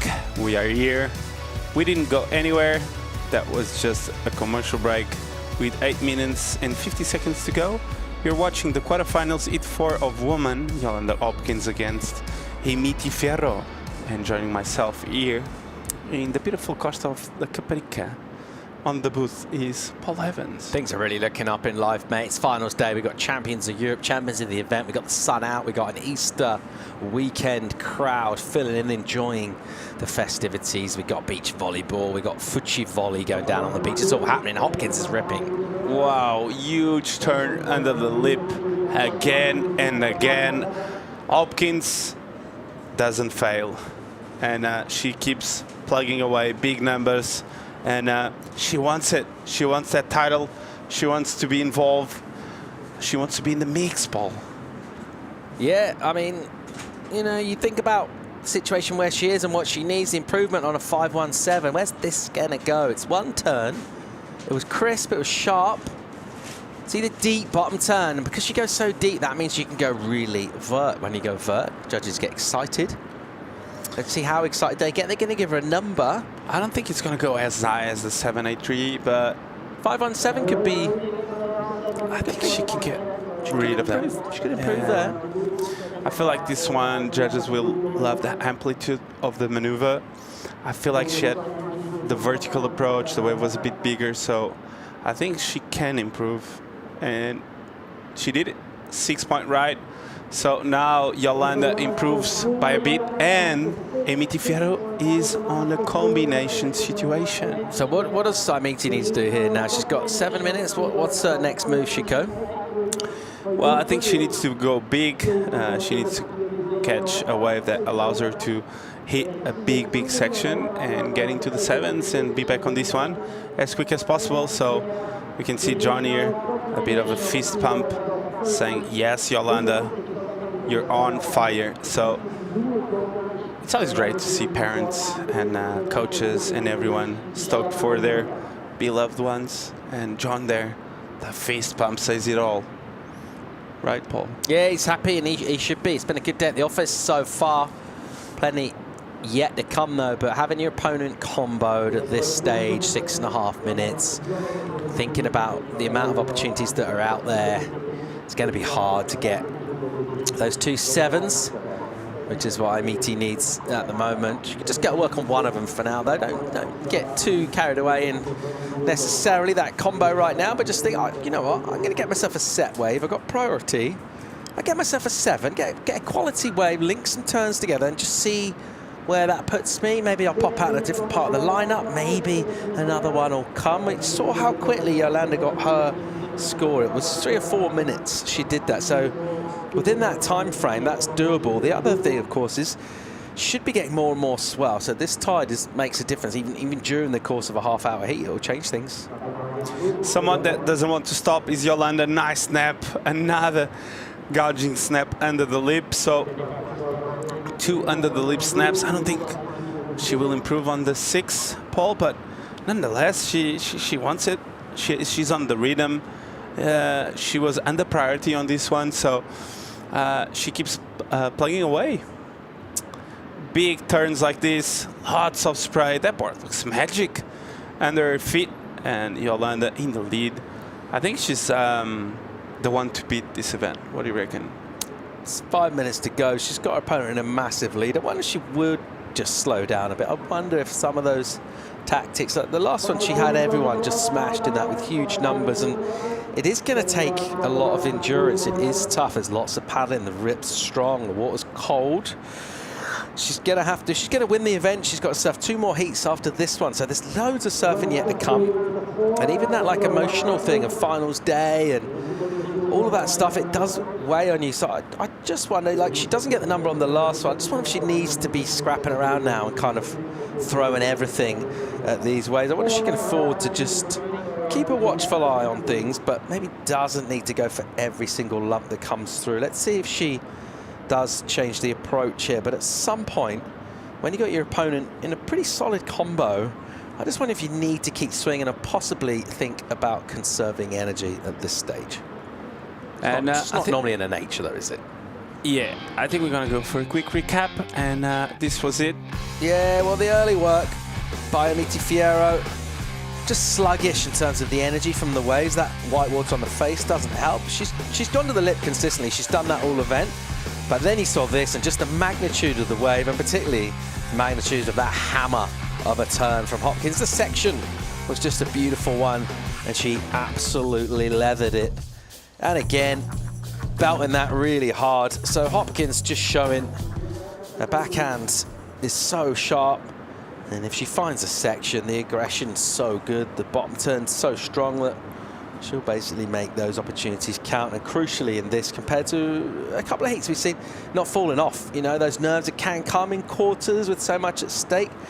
Yolanda's been finishing her waves in this. And if you do that and you're catching the best waves, well, you've got a great chance of winning. I just feel like Yolanda is on another rhythm in terms of endurance. I think she trains like no other athlete on the European scene. I think she's probably the most dedicated one when it comes down to hard work. Physical training, yeah, for sure. But how do you prepare for that mental side, that mental fatigue? Maybe. I think once your fitness is so reliable, your mind tends to go with it. So it's a combined thing. It's not like all the physical and the mental are separate. Once your physical part tells you you're okay, your mental goes with it. So it's a lot easier to respond to your emotions. One tribe, when you're one not vibe. fatigued. Like if you see like 2 guys going up a mountain, the one that is not fatigued is happy doing it, and the one that is fatigued is always asking when he gets to the top. So Yeah. I feel like Yolanda is not asking when is she gonna get to the top of this event. She's just enjoying the process. So just because she's feeling good, you can tell she's Amity is in combo and she keeps paddling fast back out. It's just because she's feeling that good. She trained really hard in terms of fitness, and she's just on a good zone in terms of as an athlete. So yeah, looking great, isn't she? You can tell by the body language as we see Amity, big snap ear, and the wave just kind of fades away. Just a white water wave. Amity has been really good on wave selection all event, and on this seat particularly, she couldn't really find like a jam of a wave. So this snap though was clean. I don't think it's going to be nothing major, and I think she will stay in combo still. So hey, Amity Fierro, she's really young though. She's got a lot to learn, but yeah, it's nice to see Yolanda so composed and showing a bit of how the road should be as an athlete to all the athletes out there. Woman athlete that want to aspire to be Olympic, to want to make their dreams happen. Yolanda is such a great example of hard work and dedication for the sport. So nice hit here by Yolanda, and what a nice composure she has, Paul. Right? The composure is just like not solid phased by, as, not phased by anything. It's just but I mean, I think that also, like, it's the two things, like you're saying, with the physical, mental side. It's like the results that breed the confidence and the toughness, and then the toughness brings the results. So, like, exactly. I think the two really like feed into each other, and you do notice it when you see someone and everything's kind of clicking for him, and that's what it looks like for her, and that's why she's looking good to defend her European title. She did on this heat, right? You're not sure. So it's not official, but Yolanda here really stoked with another heat win. John having a quick run down the beach to give her a hug. And Emiti, unfortunately, bowing out on this quarterfinal, heat 4. Congrats to Emiti, really talented surfer from France. I'm sure we're gonna hear a lot of good things about her in the future. And Yolanda plugging away big scores, big numbers, and making heat. So Yolanda is on a roll and into the semifinals. And I tell you what, in a short commercial break, we're gonna have the semifinals of men, Maximus No and Francisco Ordóñez, in just a moment. So stay tuned for more action at the Caparica Surf Fest 2024.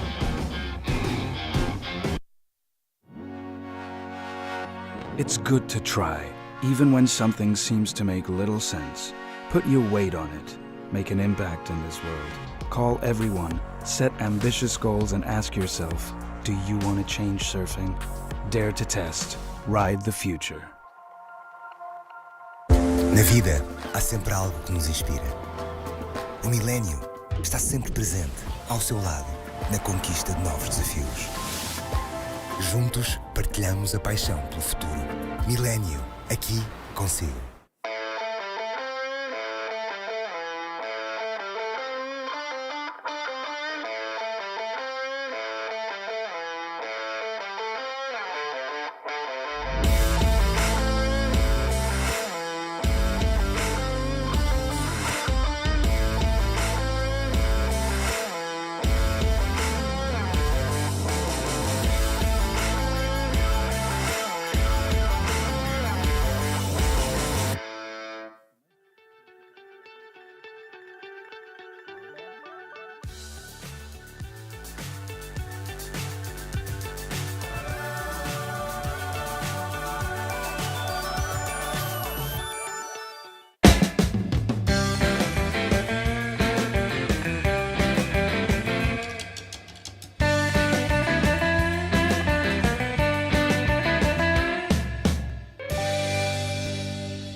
Welcome back to finals day.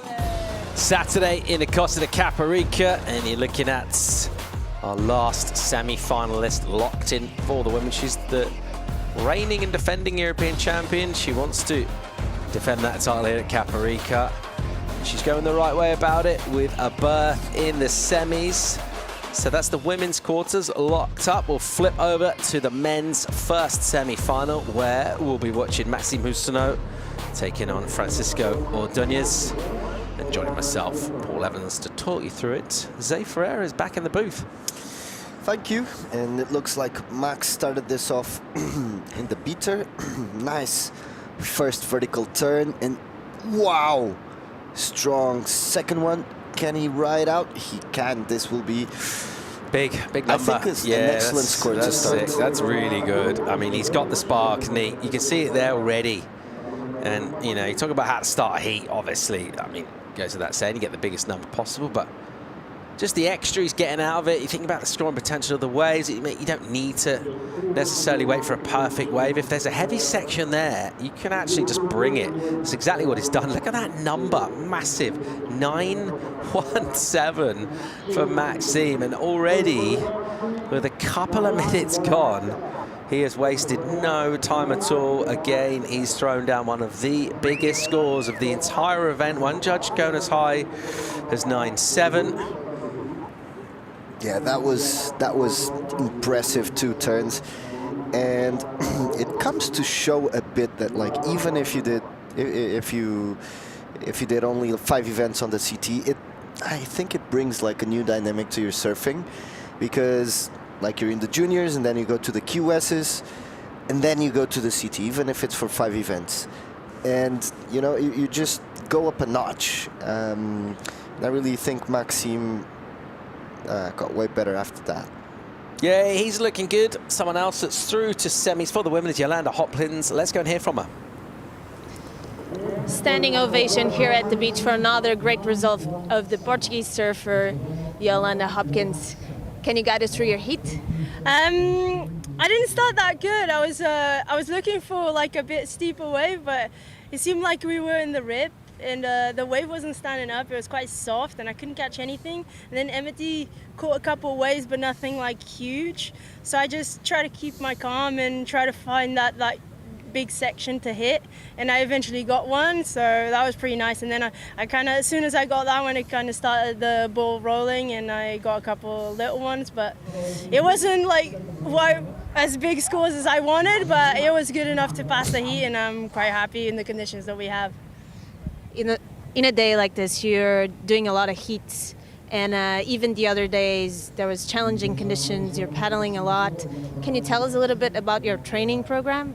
A lot of people don't believe it when I say it, that I normally wake up way before first light. I go work out, I eat breakfast, and then I go for like 6 to 7 hours in the ocean every day, and then in the afternoon still like train again, and then sometimes go to karate training. So it ends up quite a bit of hours either in the water and in the gym. That's a lot of motivation. Where do you get it? I mean, I was always a little bit like that. I think it came a little bit from my mum and dad. They were both quite competitive, and since I was really young, I've always been very competitive. And I just want to win. I just want to win, and I have very big goals, and I want to achieve them. So I know I have to give my all and give my 150% to get there, because it's not easy, and there's a lot of talent out there. But if talent doesn't work hard might beat talent. So I'm hoping that's like my signa, and I'll get my goals eventually. Congratulations, Yolanda. Hard work paying off here at the beach. Thanks so much, Claudia. Great interview. Hopkins, delighted. I mean, I got tired listening to a training program. Knackered, mate. Karate at the end of that. Meanwhile, tell you what's not that competitive. It's the scoreline at the moment, because it's one-way traffic, and Husna on an absolute tear. The right-hander that we saw during that interview. Let's tee it up again. This was the 7.67s, Yeah, beautiful layback carve, finishes off strong. Not an easy finish neither, but look at this again. Just, you know, really different surfing from Maxime, I would say. He's been the best surfer of the event so far. And, you know, look at this. This is proper CT surfing. Killed the heat in the first minute. Obviously, Francisco Ordonez can still turn this around, but yeah, hard. Well, he needs 2 high 8s, doesn't he, basically. Here he goes, though. What's he got here? And that was a turn that paid off for him well in the last one. That was nice. Not going to be the high 8 he needs, though, if it was just that one turn. And he's got his work cut out here. So what do you do if you're him? You're the youngster. You're not expected to win. There's no pressure. He's already got an epic result. Semi-finals in the QS is huge for him. Huge. While he's still in the juniors. But without getting into that just yet, what does he do now? What's his next move? How does he not get kind of, well, basically sort of psychologically beaten down by the fact there's so much pressure on him from the scoreboard? Yeah, well, I think that's exactly the training he needs to accept here, is that he has that psychological pressure, but still needs to do the best he can. Maybe being out of combo, it's a start. But I think that now he just, you know, needs to show his surfing, try to catch good waves, and basically he needs to aim at his best heat so far to even have a chance of thinking about winning this heat. And, you know, I think Francisco has been playing smart heats, very smart heats, smart decisions, but he's surfing, you know, you can still feel the difference between him as a junior and the other guys as seniors, right? And in this heat, you will really feel that difference. So it's a chance for Francisco to kind of release and just show his surfing. I wouldn't, if I was him, I wouldn't be focusing about the result really. Ordonez with his work cut out here. If he wants to go all the way to the final, a couple of 8s would do it at the moment. That's assuming that there's no further improvement from Maxime, who, I mean, in terms of his confidence, he'll be absolutely sky high. You start any heat with a 9.17, and you're already thinking, okay, I feel like maybe this one's going to go my way.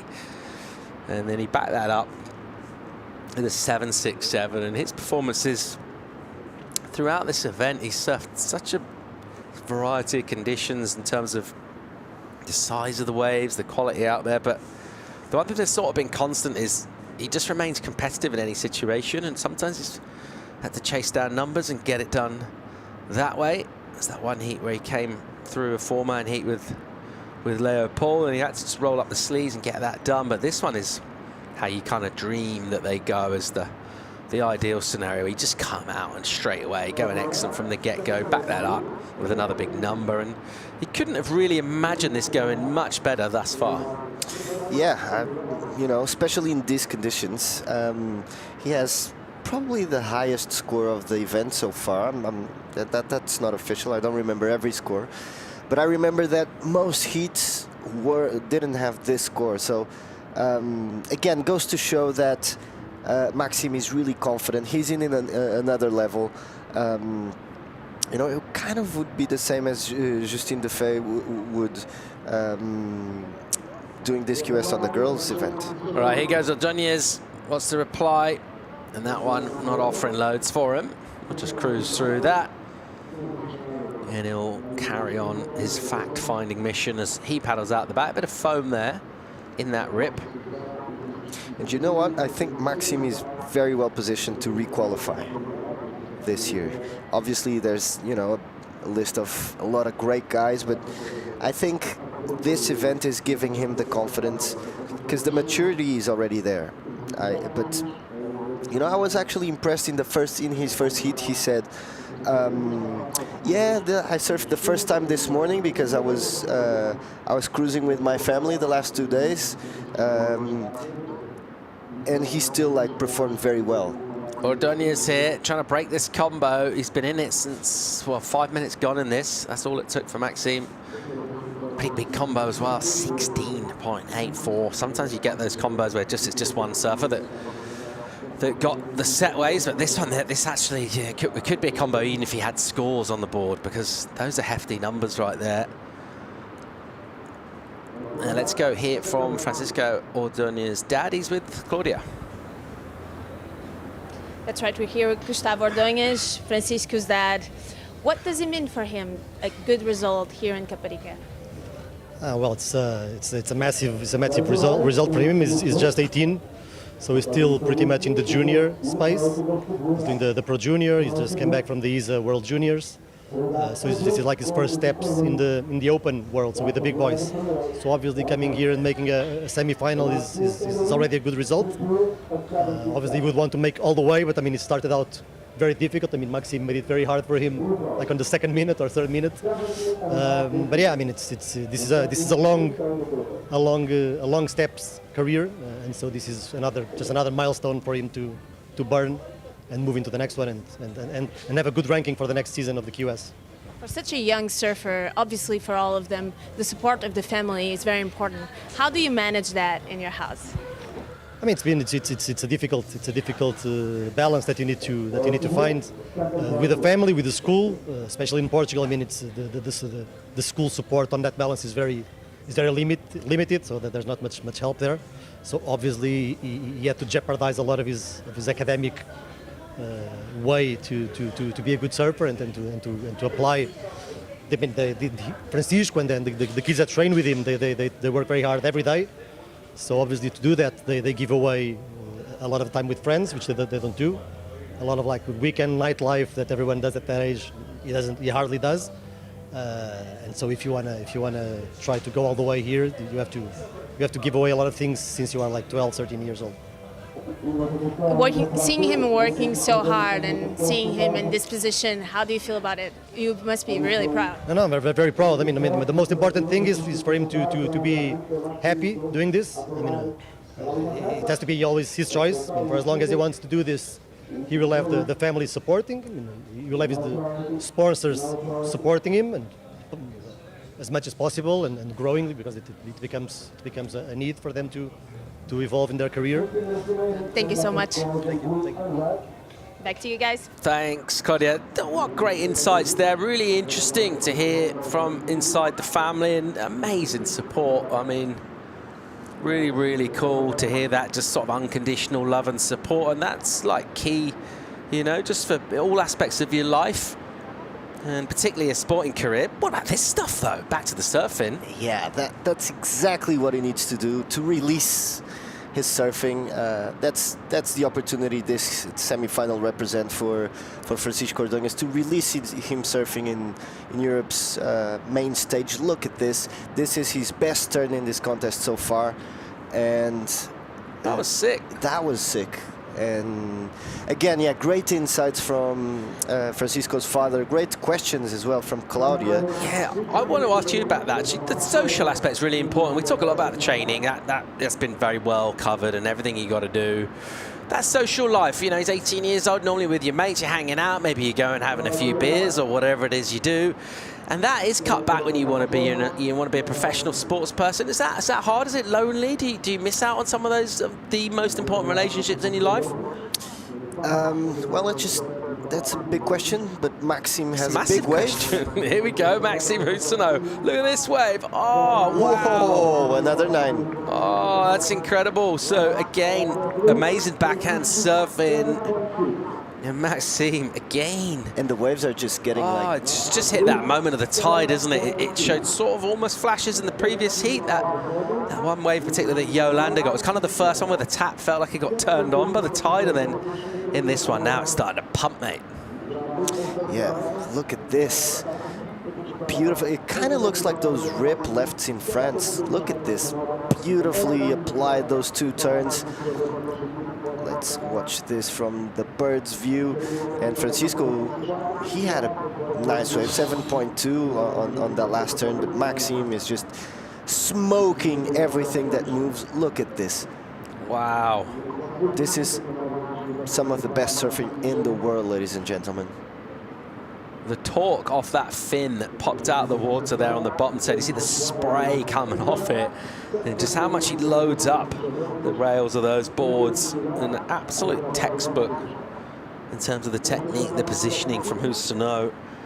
And that reply for 7.2, you're like, all right, he's back in this now. Guess what? He's back in combo again in 8.7, so an improvement from Maxime.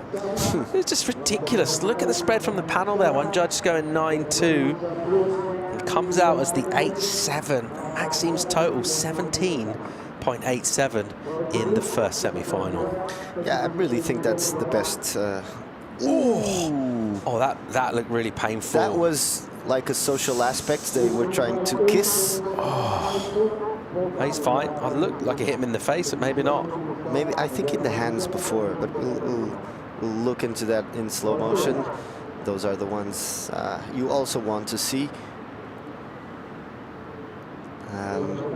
Francisco Ordonez is doing really well on that 7.2, and the judges really reward him. Let's see this. I think it was actually in his chest and not his face.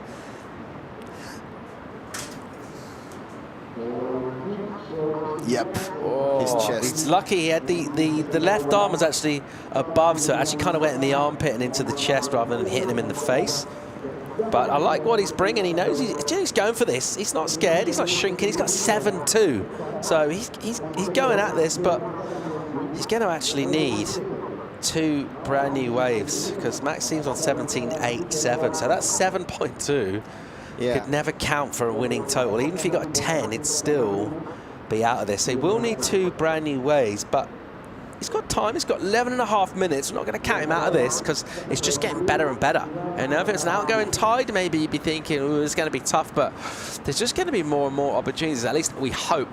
And we just want this one to keep going. There's a bit of a show going on here at the moment as we watch Ordóñez. Here he goes. Tricky opening section, though. And that's not the one he's after. You want those wedges where everything comes together in that big triangle. That one just kind of spread out. And he might continue just to hunt around in there. Max will have priority on top of the peak. And Francisco can just have a little sniff and see what he can get. See if he can grub something up, see if he can hit it hard. He need to get into the 8s at least. Or a very high 7. Break combo. Getting back to yeah, the question, social life, mate. It's important. It's very, very important. It's not talked enough, I think. But look at this nice texture on this wave. He's going to the air. Maxime has this backside air on lock. He's, you know, I think he's the kind of guy that like looks at percentages of like what's his percentage of making it in the air. Ooh, Ordóñez late to that one and out. Yeah, put me out of my misery. Social life. Yeah, social life. Yeah. So your social life is, you know, it's a bit different because your friends, they can be friends from school, but you obviously have friends from all your life and stuff. But the people you spend the most time with are other surfers. And nightmare. No, that's great. No, it's great, but it's brilliant. it's not. You know, it's not always the friends you choose. It's the friends that also surf. It's the people that also surf. It's a bit like family. Yeah. And you do everything with them. Basically, you travel with them. You spend. So it's impossible not to develop like a strong, deep relationship with them. But it's definitely different from what everyone else is doing in school, and they are actually developing different skills. Nice. Who's having more fun? Aspirant pro surfers, or I think it's really is a different kind of fun. But moving forward with this talk, actually, the other day I was reading a scientific study about. Look at you. Yeah, that's nice to show off, mate. That was interesting.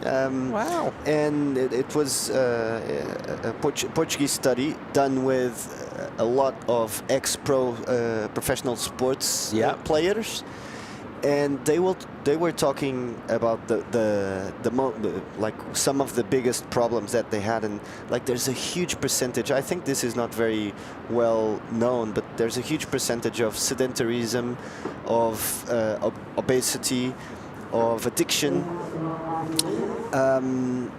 Yeah, and so and they were talking about ex-sports players and talking about social reintegration, like if they were people at risk. And I don't know, it just comes to show that sportsmen really have a very specific skill set. If it's well used, you know, their career after their career they can make beautiful things, great things.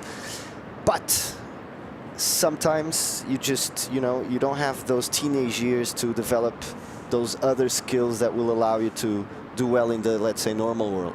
Yeah. The other thing as well, of course, is, you know, you got a bit of spotlight on you, you know, a bit of minor fame, whether that's just Instagram famous or just generally well known. And you're under a bit of scrutiny, and when you're young, you do sort of need to be able to make mistakes, don't you? Kind of like you need to be able to get things wrong and like figure it out. And you maybe don't want to do that in the sort of glare of the media. And that's another sort of aspect as well, where things can get. I was never in the CT, and this is a bit personal, but I was still in the Challenger Series and everything. But at some point, like when I quit competition, I also quit my social networks, and I said like, yeah, I don't want the scrutiny.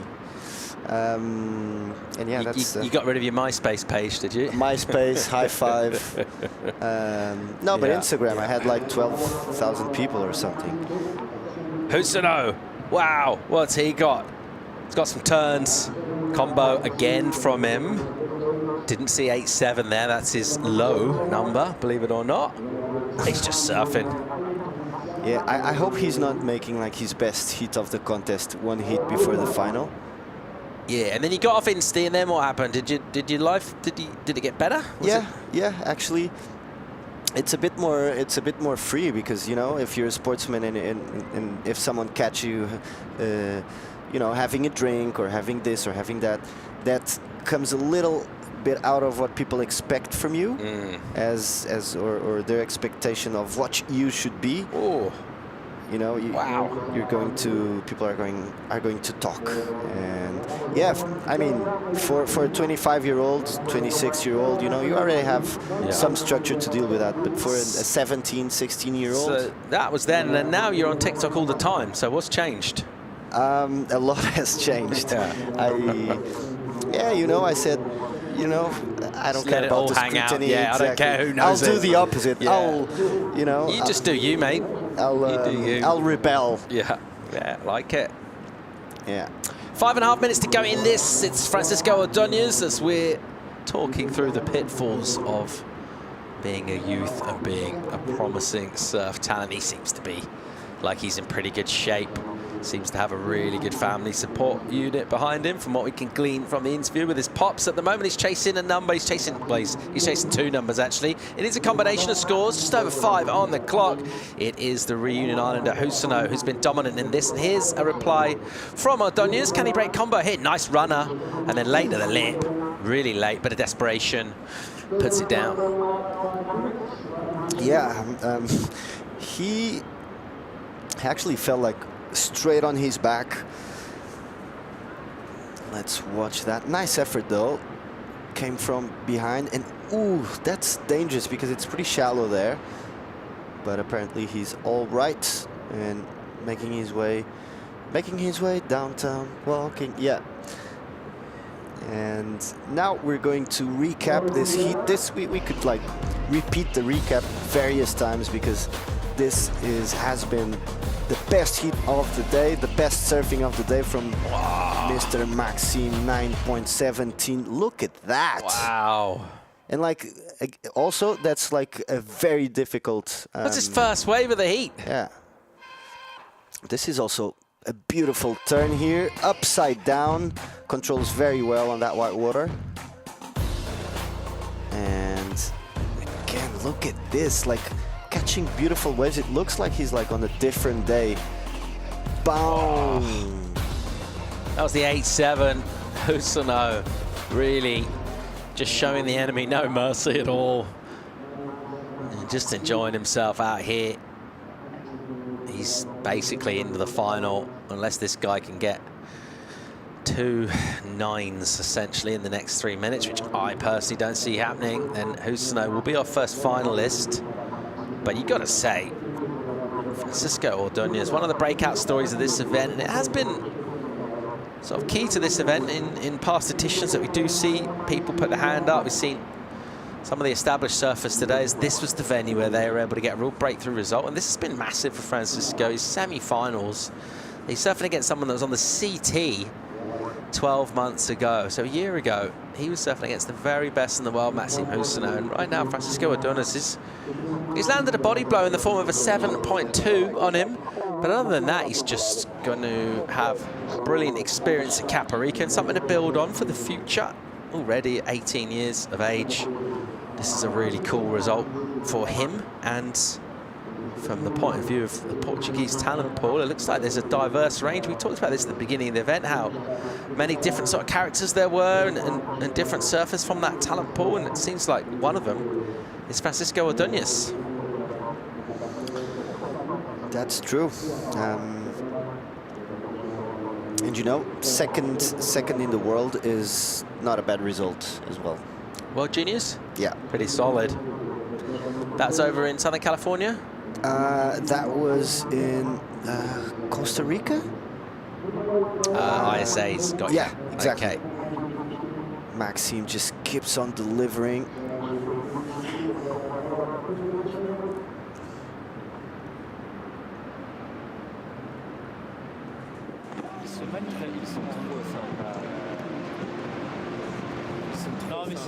This is Jean-Luc Husano, Maxime's dad, and he's always with him every event, backing him up, videoing. And another great father-son relationship, and a really important one, a fruitful one. Sometimes, you know, even those relationships, the dynamic can shift a lot.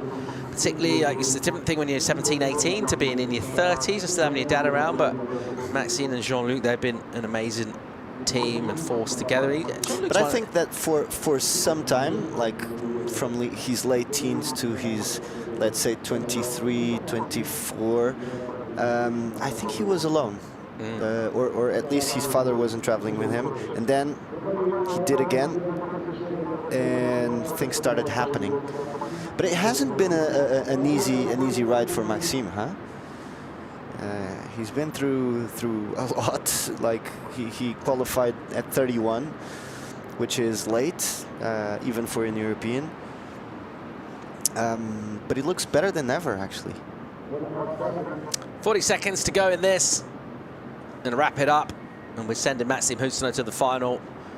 That's for certain. There's no way Ordonez is getting 2 9s in 30 seconds. So Maxime, well done to him. We'll watch Ordonez here.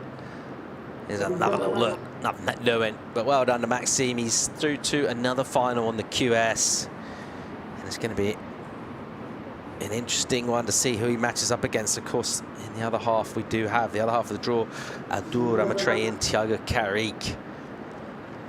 And that's about to take to the water, and they will be relishing the prospect of some of these sections that they've seen out here. There you go, you see Thiago just make his way into the lineup there. They'll have been looking at these numbers, the 8s, the 9s, the 7s go down, and they'll see opportunity.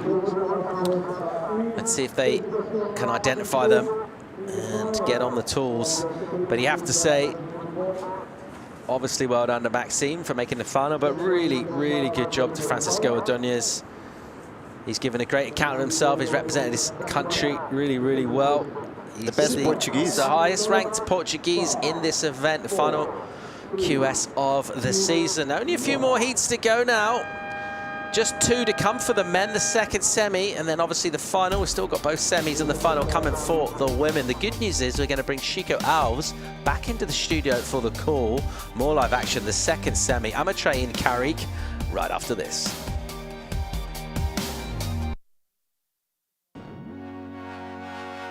It's good to try, even when something seems to make little sense.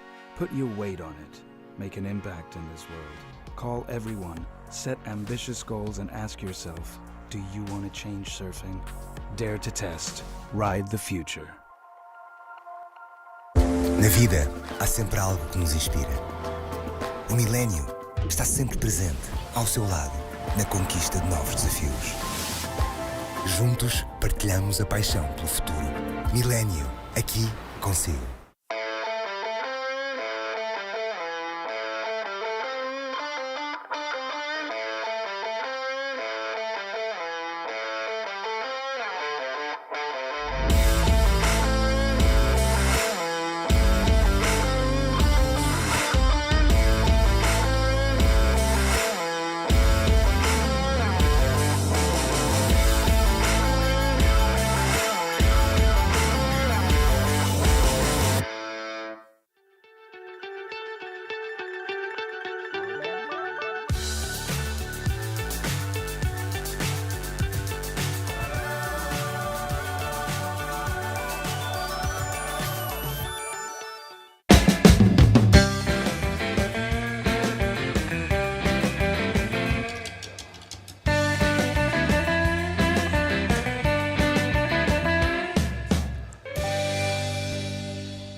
Very welcome back to the second semi-final of the Caparica Surf Fest 2024. This is the setup. There is sun, there is good waves, the tide is pushing in. It's a great sign for us. And another great sign is that we have Chico by Chico in the booth. Chico, what happened so far? Well, I think this hit started off with fireworks with turns like this. Thiago Caparica just posted 8.43 there. So look at this. High reverse. Nice reverse there. Look how high goes the tail, is what I wanted to say. Really inverted, really hard to make, and one of the few progressive turns we saw all events. So he had one before, a 7.5 on the quarters, and now on the semis again going for progression. So yeah, and also on the first day or second day. So I think Thiago Caparica, we can say it's. He has this turn on lock and he uses it. I also think that is because he grew up in Costa Rica. So you know, so he's I would say the European surfer at this moment that you know that I see using more this turn in competition with this degree of confidence. You know, he can use this turn if he has his back against the wall, and you can't see that happening much. But what you can see happening is Claudia interviewing Maxime Hussenot. That's right, we're here with Maxime. Guide us through your heat. Yeah, the wave finally got fun with the tide, and it was nice to get like some combos and not just one turn, like which was pretty much the whole contest. So I had a lot of fun. I knew the kid was gonna go smash it. Like it was the last one from Portugal, and I knew he was gonna represent really well his country. So I had to not take him. I had to take him seriously, and I stayed focused the whole heat, and I got some good waves. So. We went through a storm, we had everything in this contest, and you traveled with your family here. Who's going to watch you in the finals? Does this give you a special taste of achievement? Yeah, like it's never nice to stay home the whole time and being cold, so it's nice to be with the sun out. And most of the event is always like that. The first few days are always tricky, but if you make it to the finals, the waves always get better, and that's the time you can really surf. So I'm just happy to be in the final, get more practice, get more hits, and get ready for the challenger. Congratulations, good luck. Thank you. Chico, what do you think of that mindset? Yeah, as we see, this is live again. The nice air there, quick rotation. So I think this was the 6th. And Thiago Caparica, out of nowhere, 14.33 total in a matter of 5 minutes. Not out of nowhere, out of the air. Out of the air, exactly, with 5 minutes to go. As we see Jason Aparicio. But this time we're going left, not right. This time we're going left, not right.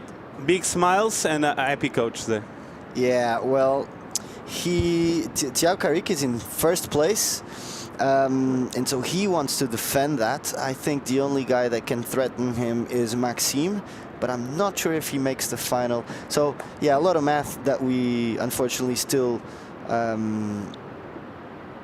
can't confirm, but Thiago Caparica, we can confirm he's on a roll. He has this air game on lock, and yeah, again, I really think he's the only guy that can use his air game with this much consistency, with this much in 7.8. That's actually his last score, so he puts Adu Ramatrian in a sensitive position. Yeah, big combination for Adur to fight against. So a lot on the line here for Adur, and what a testament for him going against Thiago, and Thiago starting off so strong. So let's see if he can change the mojo of this heat. This is the reaction of the score he got. Jason giving the finger clap, psyched up for Thiago, and Jason, what an energy as a coach he has. He feels always so in tune to what's happening in the water and what his athletes need. As we see, the beach is getting packed.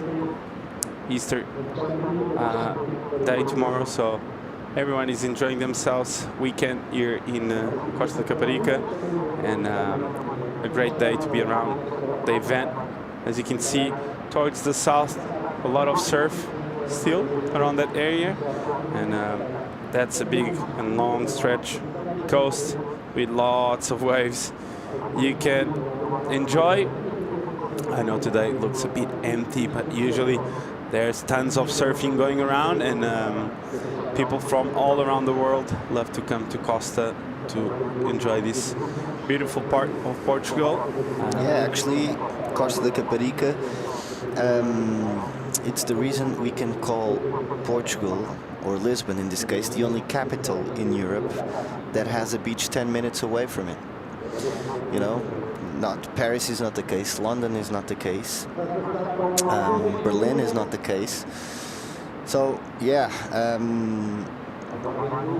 we're very lucky to have Costa de Caparica around, and one can say that Costa de Caparica has been growing and growing in terms of its surfing community, surfing industry, a bit like, I mean, not yet like Ericeira or Peniche, but I would say it's a different crowd because it's people that live in the city, they work sometimes in like more corporate ambiances, and they really just come there for surfing. And Carrick here, another air. But I tell you what, Chico, if he keeps on insisting in that turn, judges are going to get a bit tired of it. Well, they don't look like it. He's got a 16-point total, and I feel like he's doing just right. No, but no one is throwing airs, and all his waves so far were that turn.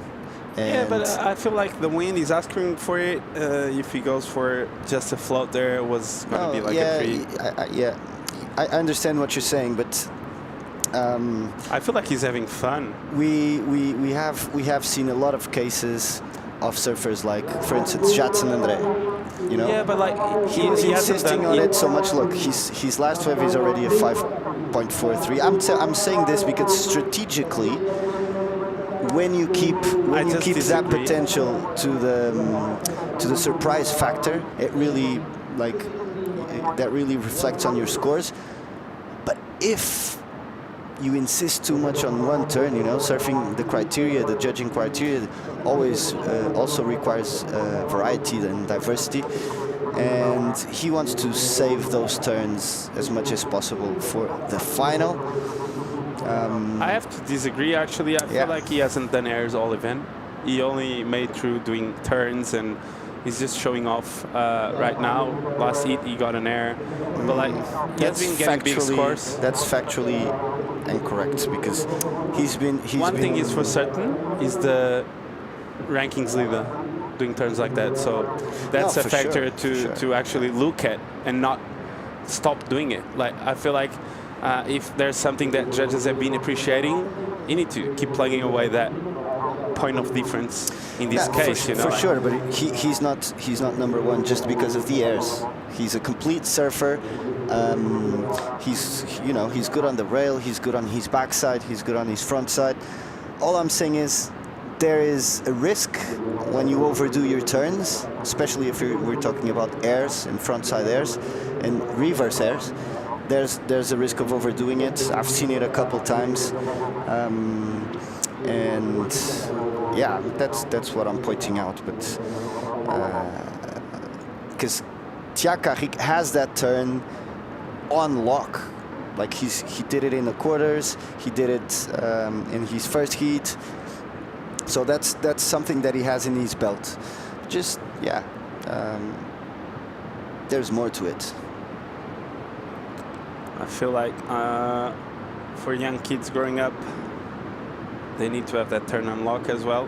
I feel like it's a point of difference always, to a bit of a progression. I feel like surfing on the rail, of course, is a big part, but never losing this progression side is also important. I feel like that's why when you're young, you aspire to be a Dane Reynolds or a Julian Wilson or a Gabriel Medina, just because you see them throwing airs that you never seen before, and corrupt flips and all those turns. This looks like a nice wave. Let's see. No, it's Carrick. Here he goes. Oh, and again. That air was huge. Full rotation. That's a 9. That's a 9. 8.8. It's a 9. 8.8. It's a 9. And another one. By your science, this should be a 4 because he has already done No, 8. obviously, I'm obviously, kidding. obviously no. This was a great air. Maybe his best one because it was an actual full rotation. It was higher. And the section was tough to land, Yeah, so tough that's section. a 9. So He likes judges it. have been loving it, Zé. Now, obviously, the judges Look at love this. it. Wow, lands on the flats. Love the landing in control. 9-1-3. So he has a 9-1-3 and 8-3-3 on the air, Zé. On the air. And the coach is happy. I gotta give it to you. Yeah, he should just keep plugging away keep your on chairs. doing as. But I tell you what, when he gets to the big leagues, he will need to put in some diversity because this is a big league. It's the best European yeah, surfing's well, on town. Yeah, I mean the big leagues. You know, like the Challenger Series, the CT, because he has what it takes to get there. Do you know if this will be Thiago's first year in the Challenger Series or No, he it's has done actually it last his year. second year. Yeah. Okay. He has done it last year and did a couple of great heats. I saw a couple on the Challenger, and he did all right. Not as good as on the regional series, but he did a couple of. He had moments where you could tell if he has the consistency on the challenges to do really well. So another chance for him this year to try to make his dream come true of making it to the city level. So he's got a couple of stops to do that. The first few stops in Australia, and he's got a vicious backside. So he's going to go up against the best in the world in the Goldie, but nothing like getting the best 2 waves of the heat and smashing it, right? So True that, and on the opposite side we have Abdurrahman with 0 waves. That's you know, it might be, you know, a bit impressive, or you know, if you want to start your heat, you already have a 17.46 combo. It's like, can I do it? You know, but truth is, Maxime did that with turns. Actually, Maxime had the best score so far with turns, and Adur, you know, he's no stranger to good turns, backside hooks, spacey turns. So we expect something from him, but obviously he's in a very, very tough position. Thiago has the juju on this one, has the flow. He also, you know, has the confidence of being the first in the ranking, and we might have a final with number 2 and number 1 in the ranking, which will be interesting. yeah, I feel like Maxime is in the final, confirmed 17.87, beating the youngster Portuguese talented kid Francisco Ordonez. Showed really nice composure throughout the whole event, making 3 heats and plugging away great scores. So congrats to him. And with 13 minutes to go, we can see that on this heat, Thiago is having a lot of fun. Adur, not so much. So trying to find himself up there. Adur, Thiago caught a few ramps, and he's having a lot of fun with this kind of like a trade wind. It's a perfect wind for airs to the left right now. So can Adur match those airs, Zé? Yeah, we'll have to wait and see. For the moment, we're going on a small break, but before that break, we will watch the first wave for Adur.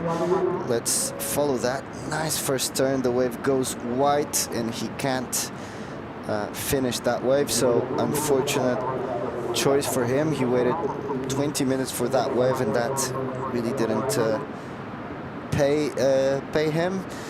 But he still has time. We're 12 minutes away, but for now we're going to go on a little break, a little 30-second break, and when we get back, we'll give you more of this.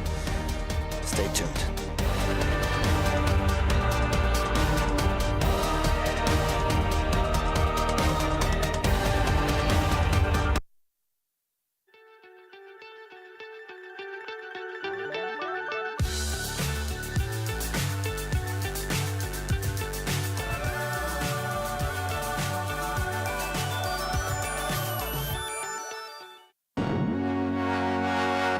It's good to try, even when something seems to make little sense.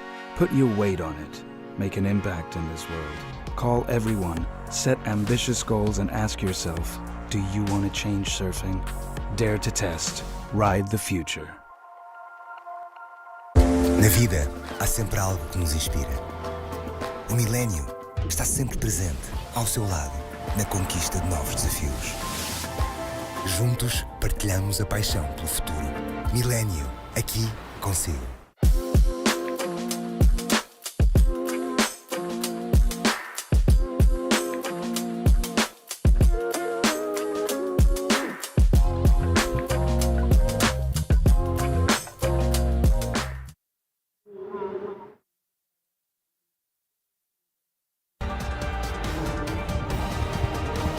Welcome back to Caparica Surf Fest. We have semi-finals E2 in the water, and Adur with that first wave is a 3-point ride, so not really getting back to this one as he has a look on this one. Yeah, a bit of an open face, but not open enough for him. It was a bit white, and yeah, even by his physical expression, you know, it's Adur knows he has like a very big task in front of him. You know, and when you're in the semi-finals and you don't have, you know, no good waves with 10 minutes to go, you know, it's no one's a hero. You might be a bit unmotivated. Because yeah, it's not easy to get out of a 17.46 combo, and it's interesting. Both surfers in the semi-finals got comboed. Francisco Ordonez and Adur, at least still is getting comboed, but he wants to get out of it, so he's going right.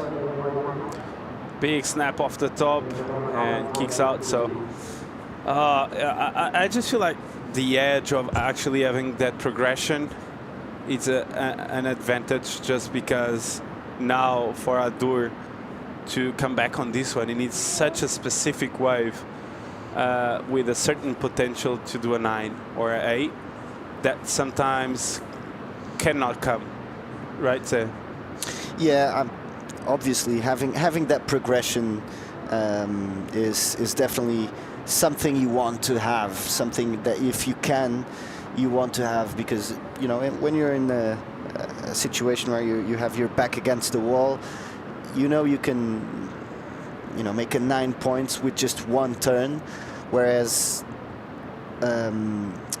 if you want to do turns, you have to, you know, catch a good wave, which is not always easy, and still do like 2 or 3 turns. 2 good turns get you a 9. Actually, Maxim's score is better than Thiago, and he only did it with turns. But it's, you know, you can't debate that having airs on lock is important and a good thing. But again, that's not a thing you are used to see with European surfers. Obviously, everyone knows how to do airs, but what I think Thiago Caparica has been bringing into the mix is exactly that. It's like passing heats with high scores by doing airs consistently, and hopefully that will also bring European surfers to invest a bit more on that. They have been investing, but I feel like, you know, traditional European surfing has been more about, you know, power surfing, rail surfing, and yeah, so great to have some diversity in the mix. And why do you think is that? The difference is just because the type of waves Europeans have on offer. Why do you think is that? Yeah, that's a good question, but yeah, I see like the first more obvious factors are the kind of waves and the temperature of the water.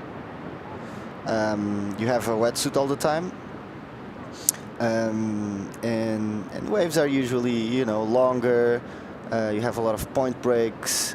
It's the Atlantic, so it's very strong. It's very powerful. Usually the waves are not, as those Australian like wedges to go to the air, those Brazilian little waves that you really have to pump and give speed. It's a different surf in Europe. And then culturally as well, Europeans haven't been that much of innovators in terms of those new turns. So that there might be also like a cultural side to it, but yeah, I think those two, the waves themselves, the energy of the ocean, and the water temperature, I would say are like the biggest. Because you could say that like 20 years ago, no one had information and blah blah blah, but for more than 20 or 30 years, we have been seeing like the new school surfing going off the top, and there's generations that are already born and that already existed for quite some time, and it's still not happening in Europe with that same consistency. So I think there's other factors in play, really. Nice analysis there by Zé, as we see Adur Zé on the bomb going around that A-frame peak. Looked like he was going to get barreled, actually. That might be a good option or help to him if he got completely shacked. Would be really good for him to actually help him on this really tough situation Adur is in. With 5 minutes to go, I just feel like it's going to be tough there. It is going to be tough. Really, really tough, even mentally, to be at this stage. 5 minutes to go. And here is Paulina Do. She's going with Teresa Bonvalot, so we could actually have an all Portuguese affair in the final, and maybe also an all French affair. Let me just confirm that. As we see 4 minutes to go on this one, Thiago Caparica started off strong. He's in the lead now, and with a lot of rhythm going his way. So Thiago, I think it's going to be hard for him to lose this one. I just feel like right now Adur needs a kind of a miracle to come back. Adur, one of the standouts all event, did a 9 on the round before, a 9.13 against Guilherme Ribeiro. Yesterday, finding himself on every bomb that was coming in, and he said on the post interview, I just got to float on the lineup. And he's doing that today, but not floating to the right wave. So today having a bit of trouble to find himself out there, as we see kind of a wave coming in. Looks like a soft one, and we're going to go for a quick recap, say. As we see the recap. Yeah, so this is Caparica's air. That was a 8.33. Judges were very impressed by that flick flack, and rightly so. But then again, he went to the air. Yeah, this was a 7.8. Tail out reverse, really hard to make those turns. I think this was a 9.13. No, the 9 is now. The 9 is now. There's a big difference, is the size of the wave, and the where he landed on this one. It's way harder than the one before, the 7.8, so that's why it was a 9. He did a huge air to the flats, almost a full rotation. He landed and he tweaked the fins, so great climb there, showing lots of emotions. And this was Adur trying to come back on this one with great surfing, but just the potential of the waves were not there. So Adur a bit behind the 8 ball here with 3 minutes to go. Thiago Caparica well and truly in the lead. Huge combination total on Adur Amatrian, one of the standouts on this event. And I just feel like it's just one of those tough eats for Adurze. It's true. Although he had a combination, he really didn't find himself out there. Not even, you know, his best wave is a 3-point, so just shows that he was off, and sometimes you're off. That's part of competition. He's well positioned for the challengers. Actually, not well positioned for the challengers. Unfortunately, he's not well positioned for the challengers. He could have a chance if he won, but it's not going to be that easy for him. We'll have to wait for the final and official counts regarding points and everything. But Adur Amatrian was in 16th before this heat. And so I don't think he's going to be in for the Challenger Series next year, which will be a shame since he's one of the Europeans' best surfers. Huge jump though, gains confidence. He had a big injury last year, so I think this is his first major result after that injury. So this is going to help him to regain his composure and come back stronger next year. I feel like Adur is going to stick around like glue the next couple of years with 37 seconds to go. There's not much happening, so Thiago Carrick, congrats. With 30 seconds to go, he's going to be into the final, joining Maximo Sunot. I'm saying this because Adur needs a combined total of 17. That's impossible. The maximum you can get on a wave, it's a 10.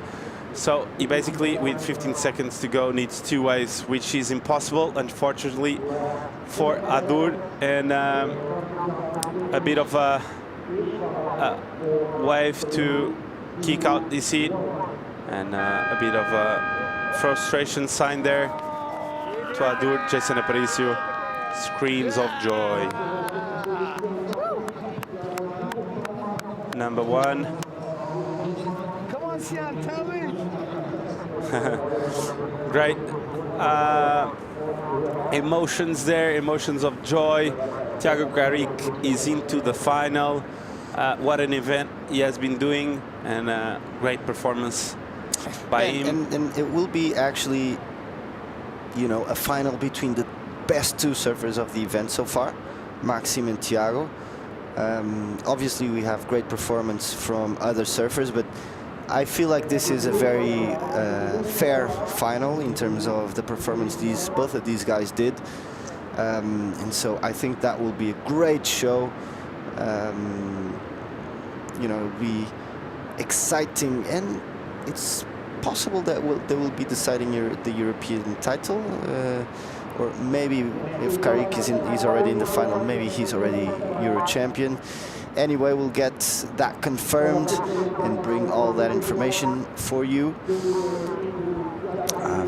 But we'll definitely have clash of the titans there, and sportsmanship between these 2, obviously.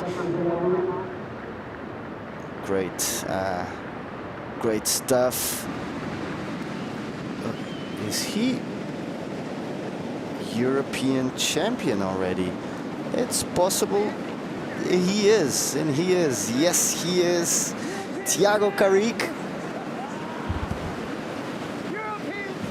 Thiago Carrick, European champion 2023-24. Here he goes. The hug between the master and the apprentice. All the friends come say hi. Let's go, let's pick him up, dude. Pick him up. Pick him up. They're gonna bring him up. That is a big milestone. beautiful scenes in Costa de Caparica. We'll go on a little break in just a second, and we'll get back to you with more of this right away.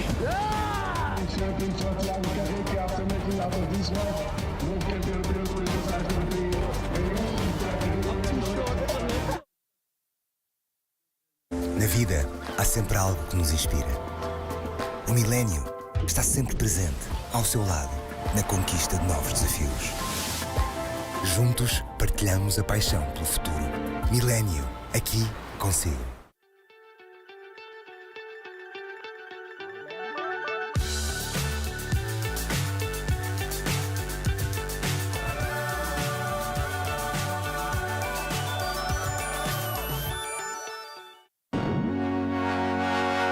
It's good to try, even when something seems to make little sense. Put your weight on it. Make an impact in this world. Call everyone, set ambitious goals, and ask yourself, do you want to change surfing? Dare to test. Ride the future.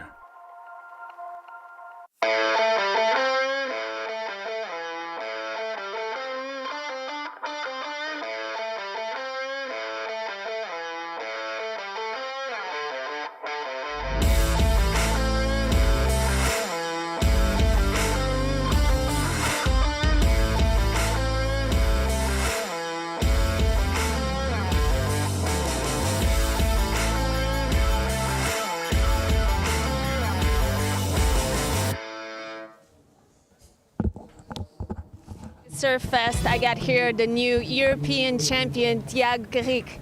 What does this result represent to you? What are you feeling? So much. I can't really express myself. It's been so many emotions these last few days. I've worked really hard for this, so I'm very happy. We've been seeing your coach Jason and everyone cheering at the beach. What have you been working on leading up to this moment? Yeah, I'm so happy to have Jason by my side. He's been amazing. And yeah, it's everything. It gets me really confident, and yeah. Now, thinking of the finals, how can you not get overwhelmed with all these emotions and keep your mind focused to get a result here in Caparica? I don't really care about the final, to be honest. My result was this. I really wanted this, so I'm very happy. Congratulations. Thank you very much. So, I don't care about the final. That's dangerous, Felipe. When you don't care is when things happen, right? Yeah, when you don't really care about the result, that's when people get loose and the real surf starting to show up. And yeah, as you said, he's gonna get well. Could he be more loose than he already is? Because he has been throwing airs every single turn. So he was under pressure then. Exactly. So. Imagine if what he does without pressure. So it's going to be interesting to see the final between him and Maxime. But great result for Tiago, and being a European champion is not for all. It's not for everyone, Chico. And he got that under his name. He's officially an European champion, and he's going to be representing the French flag on the Challenger Series. Crazy stuff today happening, all sorts of stuff happening here in the Caparica Surf Fest 2024. 25 minutes to go, and for now we have the semi-finals of the women. Heat 1 in the water, Paulina Do, Teresa Bonvalot. French, Portuguese, beach is packed. We can expect fireworks, right, Flip? Yeah, even though Pauline didn't have the greatest quarterfinal in the world, and she on the interview she actually acknowledged that. She said she wasn't happy with her performance, so I think she's gonna try and redeem herself here. And Teresa, always a hard one to go up against because she has been on a roll. She absolutely smashed the last heat, the quarterfinal against Kika. So I think, yeah, you're right. We're gonna see some fireworks this heat, Chico. Yeah, Teresa on the last heat against Kika, some huge scores. Let's see if she can do it again as she's up and riding.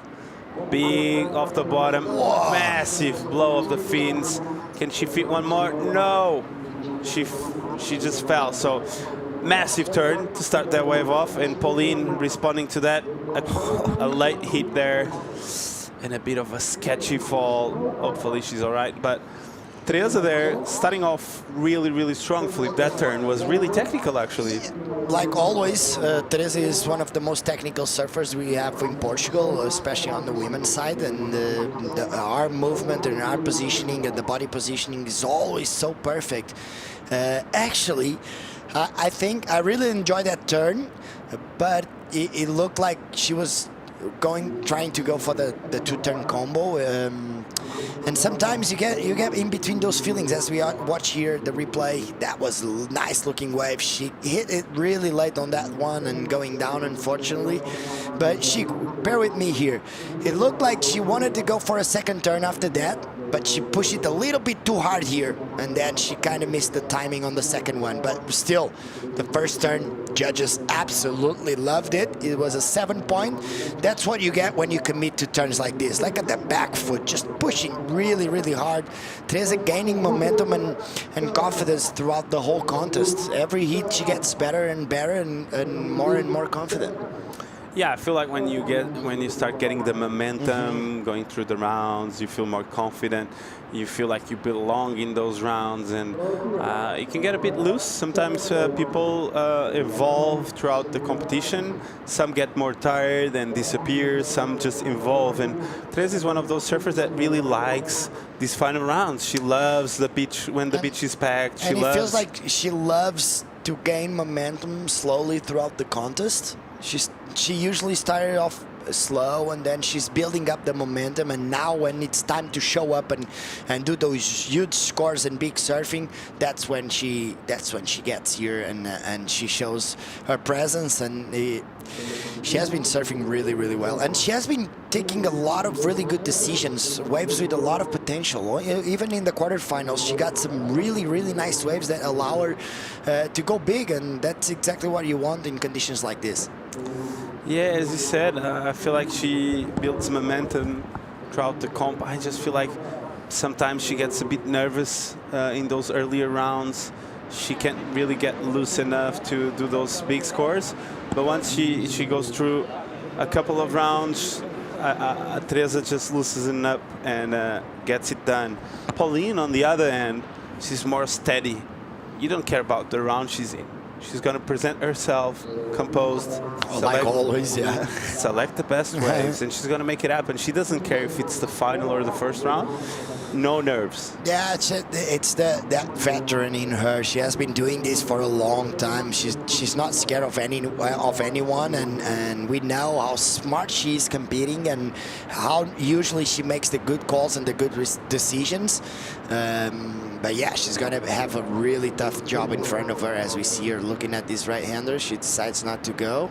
Oh, that was a barrel. The one before, you weren't looking, but the one before, right real close to the rocks, that was a really good ride. As we see here, a little bit of a double up. Nothing major on that one. So we're going to wait and see how Teresa is going to back up that 7-point, but that's exactly how you want to start off a hit.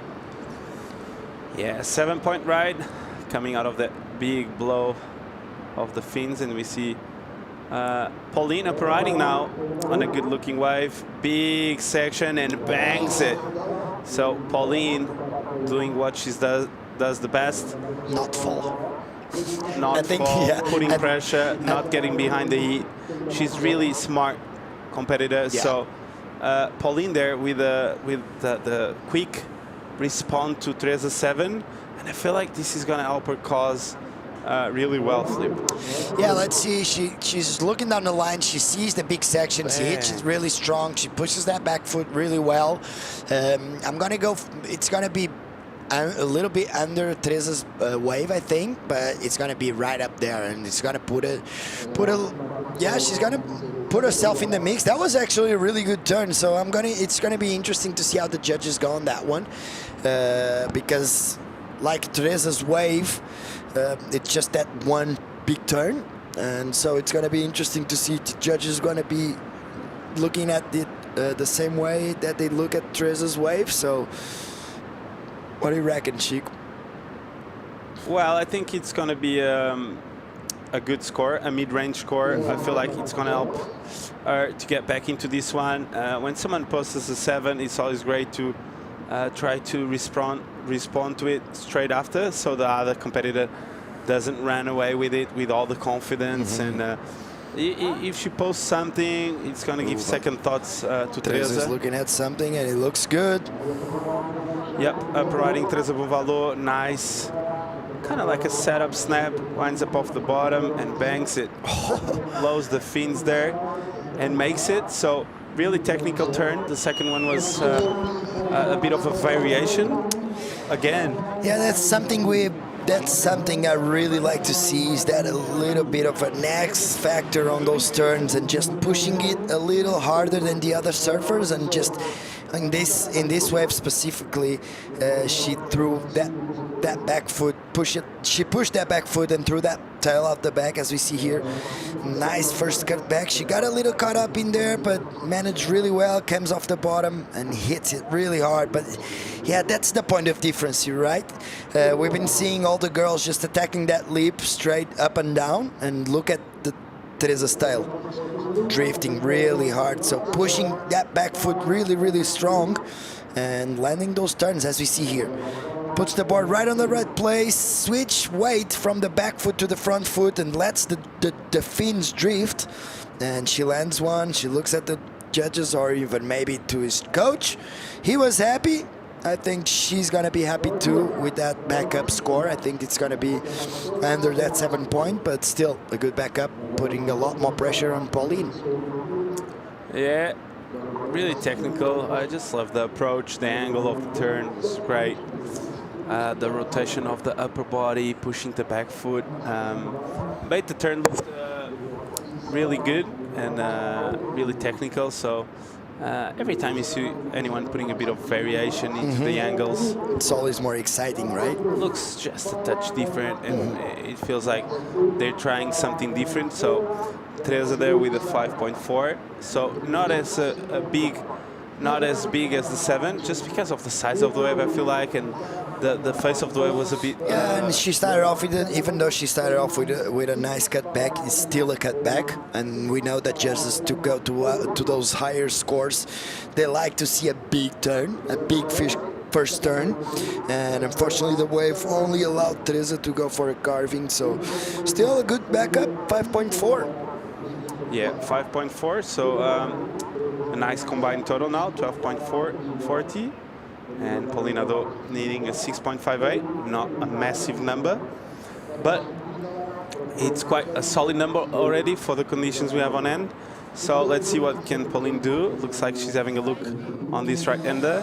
That's one of the Portuguese best female football players in the world. So we're gonna see here big turn by Paulina, though she doesn't want to get away from this hit, and she has been pushing really hard on those turns. And you know what, bigger waves. And we know that judges love bigger waves, and it's gonna be interesting. I think this is gonna be her best score, and yeah, it's gonna put her right there in the mix, maybe even get to first place. We'll see. Let's see the replay and we'll go back on that.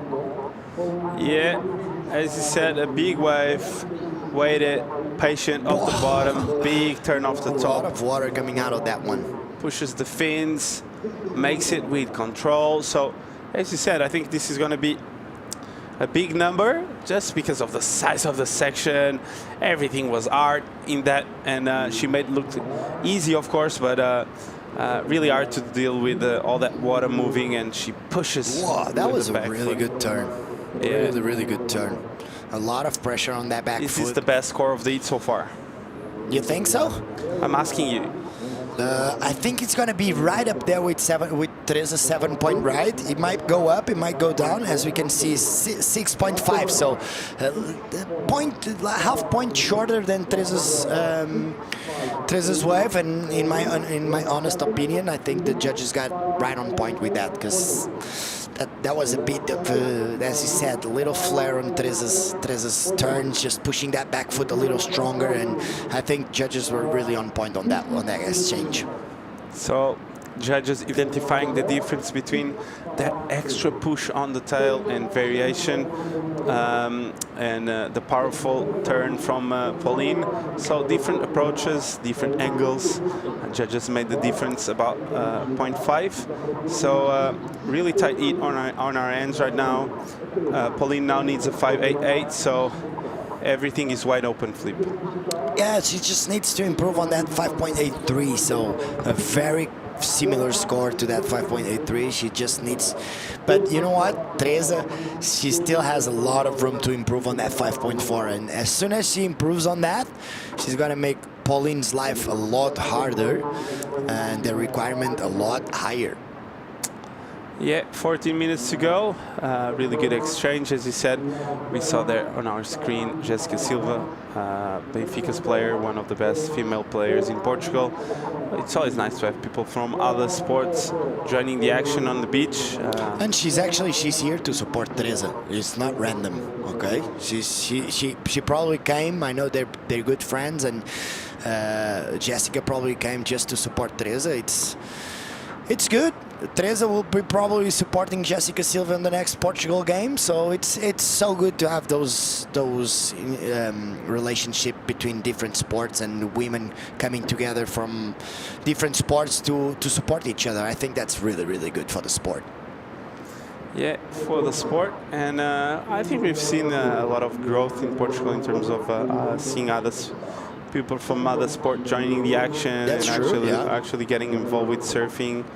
You see a lot of football players surfing nowadays. They're not allowed to surf, actually. They only can surf when they're on the off season. Yeah. But yeah, there's a lot of people getting together. Yeah, there's actually a lot of not famous people, but important people in Portugal that actually has starting to have a relationship with surfing, and they're starting to enjoy, as we see Jessica with the sister of João Roque Pinho also. They're really good friends. She's here to support Teresa, which is really, really amazing. It's really good to have her here. Jessica is one of the standouts in the world of the football, especially in the women's side. She's really well known. She plays in Benfica, obvious, and it's always good to have her here. And what a great character.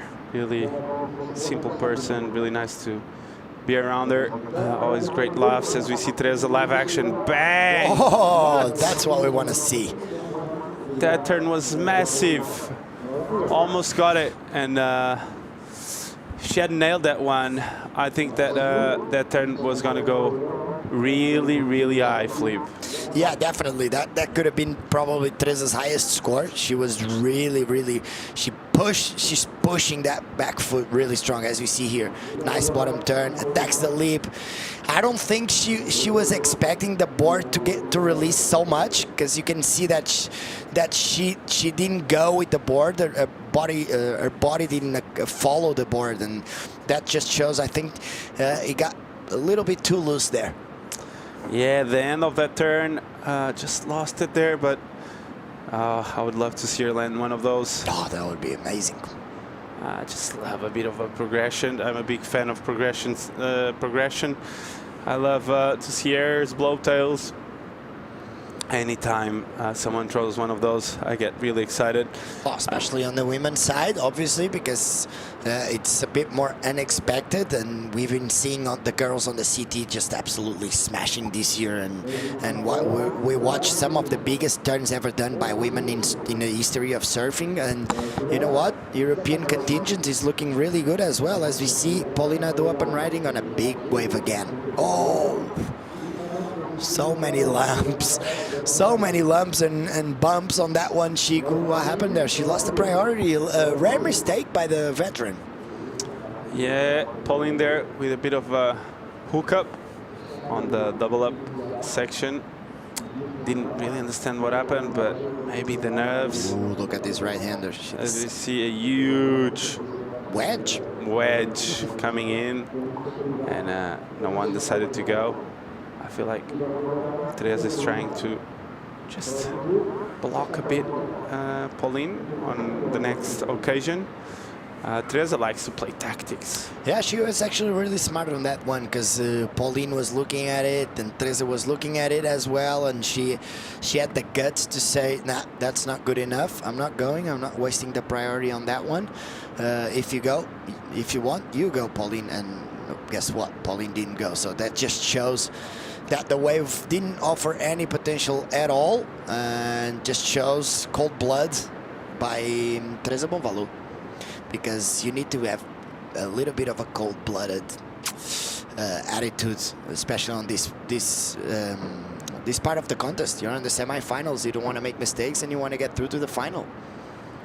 No mistakes, getting through to the final, making the big dream happen, lifting the trophy this afternoon. It's the dream of all the surfers spending a week here in Caparica, not Costa Rica. But 9 minutes to go. I feel like I'm in Costa Rica because it's really hot here on the booth. I feel like I'm on a sauna, actually. Exactly. Lose a bit of water, lose a bit of weight. So 9 minutes to go. And Teresa Bonvalot still in the lead. And we are waiting for the sets to roll in. I feel like the ocean, every time he gives something, he takes away something. It's not always like, oh, come on, I'm here. You know what? Every time I come in on the booth to talk about a heat, the ocean is different. Even though it's even the color. Yeah, even the colors. Yeah, even though sometimes it's just 1 hour of difference, but it's more mellow now. The tide is getting higher. There's not too much current. There's a few opportunities.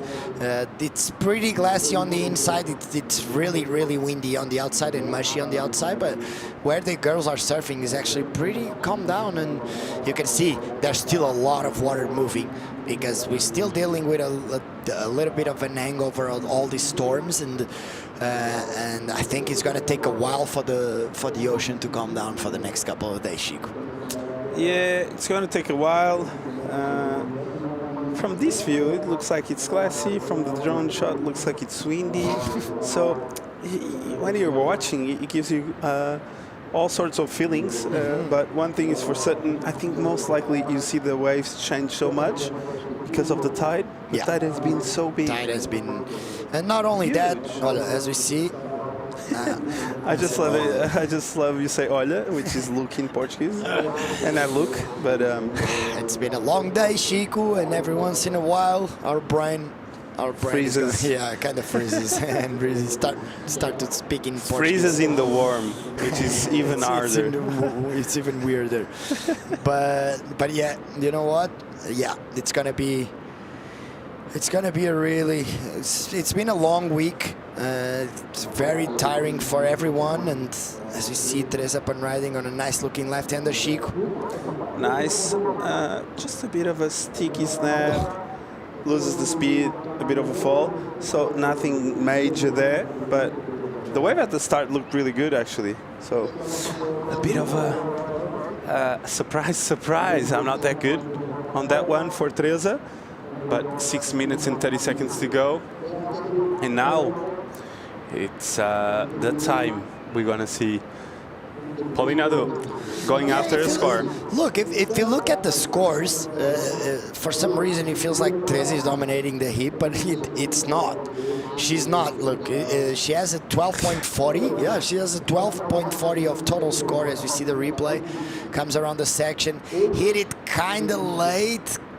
But actually she did really well, and then that just put her off rhythm for the rest of the wave. But yeah, if you look at the combined score of both surfers, you see Teresa has a 12.40 of combined heat total score, and Paulina do 12.36. She is as close as possible. So that means that Pauline needs a 5.88 to advance, so not a huge requirement. I know that Teresa wants to improve on that 5.4 just to try and get away from Pauline's, and it's going to be an hard one. It's going to be some exciting last 5 minutes, because anything can happen from here.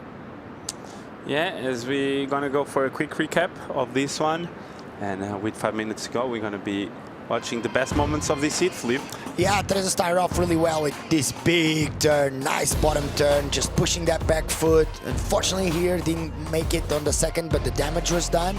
And Pauline took a little while to find the rhythm, but you know what? She got some really nice turns as well. So that's the 6.53, just right up there with that 7 points of Teresa. This is a 5.4 of Teresa Bonvalot. Nice cutback.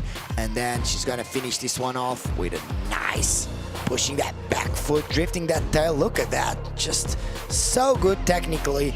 It's been really impressive to watch Teresa evolve during these years as we see the second best wave of Pauline Nadeau. This is actually the 5.63. The one before was the 5.83. So Pauline did a wave. We're actually waiting for scores. So did she get the 5.88 and up and riding?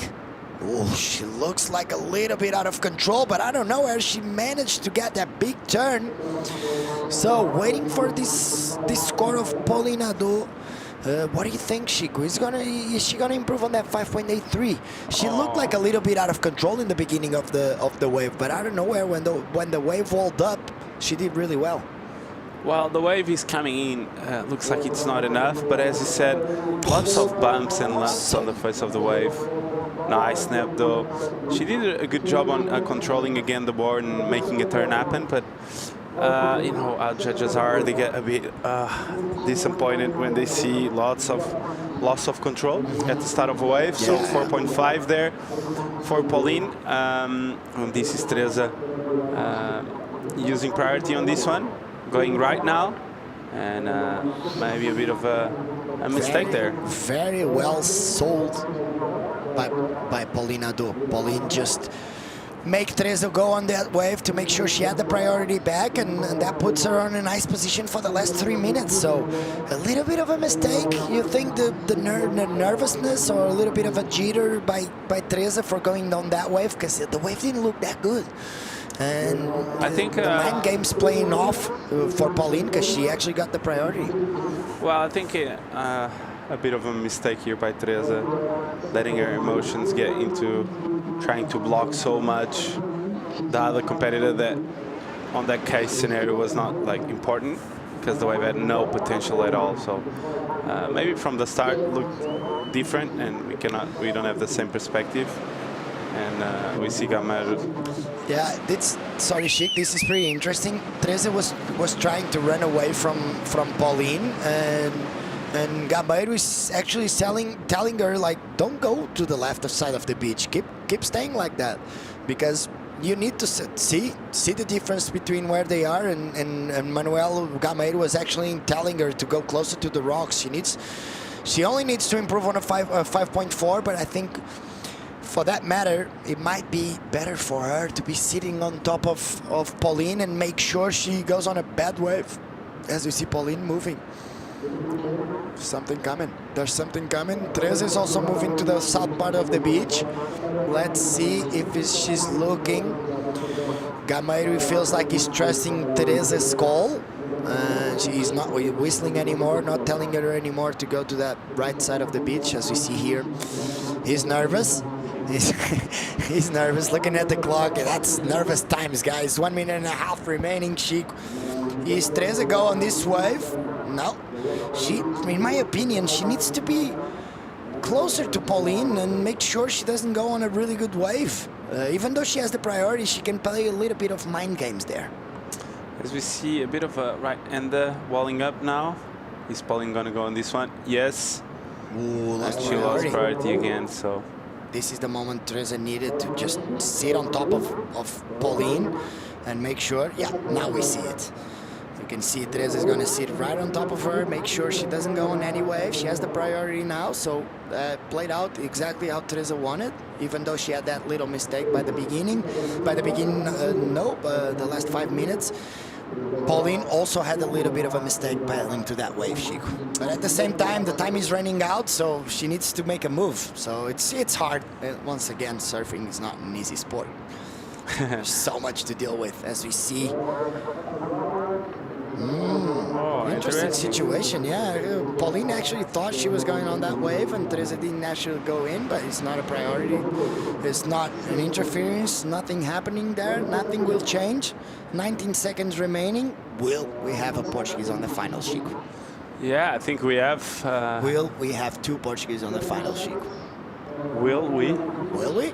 I don't know. Let the future tell us. But for now, looks like Teresa is going to hold. At least one we're going to have. That's true. Manuel Gameiro is happy with that one. But we also have the opportunity of having another Portuguese and 100% Portuguese final at home. So it's going to be interesting. Next heat will be super interesting. Yeah, it's going to be everything is fireworks. And finals day is like this. Unfortunately for Pauline Nadeau, what a great performance by Pauline all event. Yeah, what a great championship. She finished third this contest, so very well done by Pauline. Look how close they are.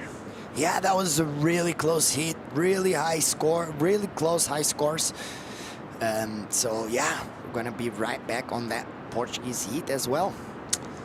Yeah, look at the sportsmanship for both of these surfers. Just a big hug. I love this. This is a great moment. Fairy tale.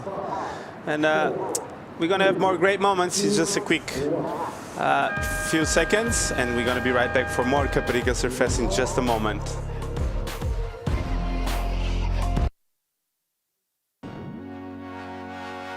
It's good to try, even when something seems to make little sense. Put your weight on it. Make an impact in this world. Call everyone, set ambitious goals, and ask yourself, do you want to change surfing? Dare to test. Ride the future. Na vida, há sempre algo que nos inspira. O milénio está sempre presente, ao seu lado, na conquista de novos desafios. Juntos, partilhamos a paixão pelo futuro. Milénio, aqui consigo.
And good afternoon from the Caparica Surf Fest. We're edging ever closer to the thrilling conclusion. Just one more heat before we get into finals. We need to decide who's going to the final, who's going to meet Teresa Bonvalot in that final. Could it be Annette Gonzalez-Echevarri? Could it be Yolanda Hopkins? We'll know in under 28 minutes time, and leaden sky foreboding over the coast of Portugal as 2 surfers look to chase down Scholes and Glory. We've already got our European champions locked in. One of them's Hopkins, who's in the water right now.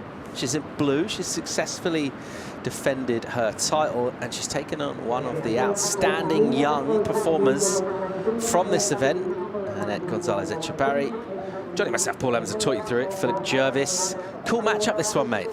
Yeah, first exchange for both girls. Nice first carve by Yolanda. She's looking really spicy today. Another one, oh, a little bit of a mistake. That's pretty uncommon. She started off really well. This ended up being a 3.83. Imagine if she didn't disconnect the board there. She could have gone for a really good score. Also, Annette started off really well. A 4.67, nice first turn, and then really well put it out the back. A little bit of a foam climb, but putting really up high the board. So good exchange, pretty close, as we see Annette up and riding. Yeah, nice, good committed bottom turn. And a couple of stabs into the lip for her. So a quick start. She's been using that to good effect throughout this event. What do you see? What's the difference about Annette? Like, she's young on the scene, but what about her sort of surf strength? What's she bringing to the QS here? Bit of extra spark, bit of progression. Yeah, I think she looks pretty young. I'm not sure what age is she from, but she's here with Zes Jabra. 16, I think. Really? Yeah, pretty young. Oh, that's sick. You can see definitely she's fast. She has that spark in her. Every time she attacks the leap, she just pushes that back foot a little stronger than some of other girls, and I think has been the point of difference of a good result this contest, because she still is allowed to go to the final. I'm hoping for a 100% Portuguese final, but that's just because I'm Portuguese, Paul. What do you think? Yeah, mate, we'll forgive you for that. That's fine. That's absolutely fine. I'm a little biased, but obviously I want Annette. She has been ripping throughout the whole contest, and made the best man win. Best women, in this case, made the best women win. Yeah, well, whoever gets out of this is going to face Bonvalo. Never an easy matchup. Let's go and hear from Teresa. She's standing by for a chat with Claudia. Local hero Teresa Bonvalo here with me is going to turn this final very Portuguese, which is amazing. How do you feel? It feels good. I mean, this heat was so hard. The tide is filling in and just getting like trickier and trickier. And you're just trying like, oh, am I too far in? Am I too far out? But I mean, I managed to make it through, so I'm happy.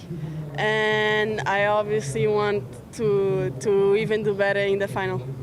Seeing you progressing throughout your career, it's been great. As far as the female part of surfing, it's been improving a little bit. We've been seen some changes lately.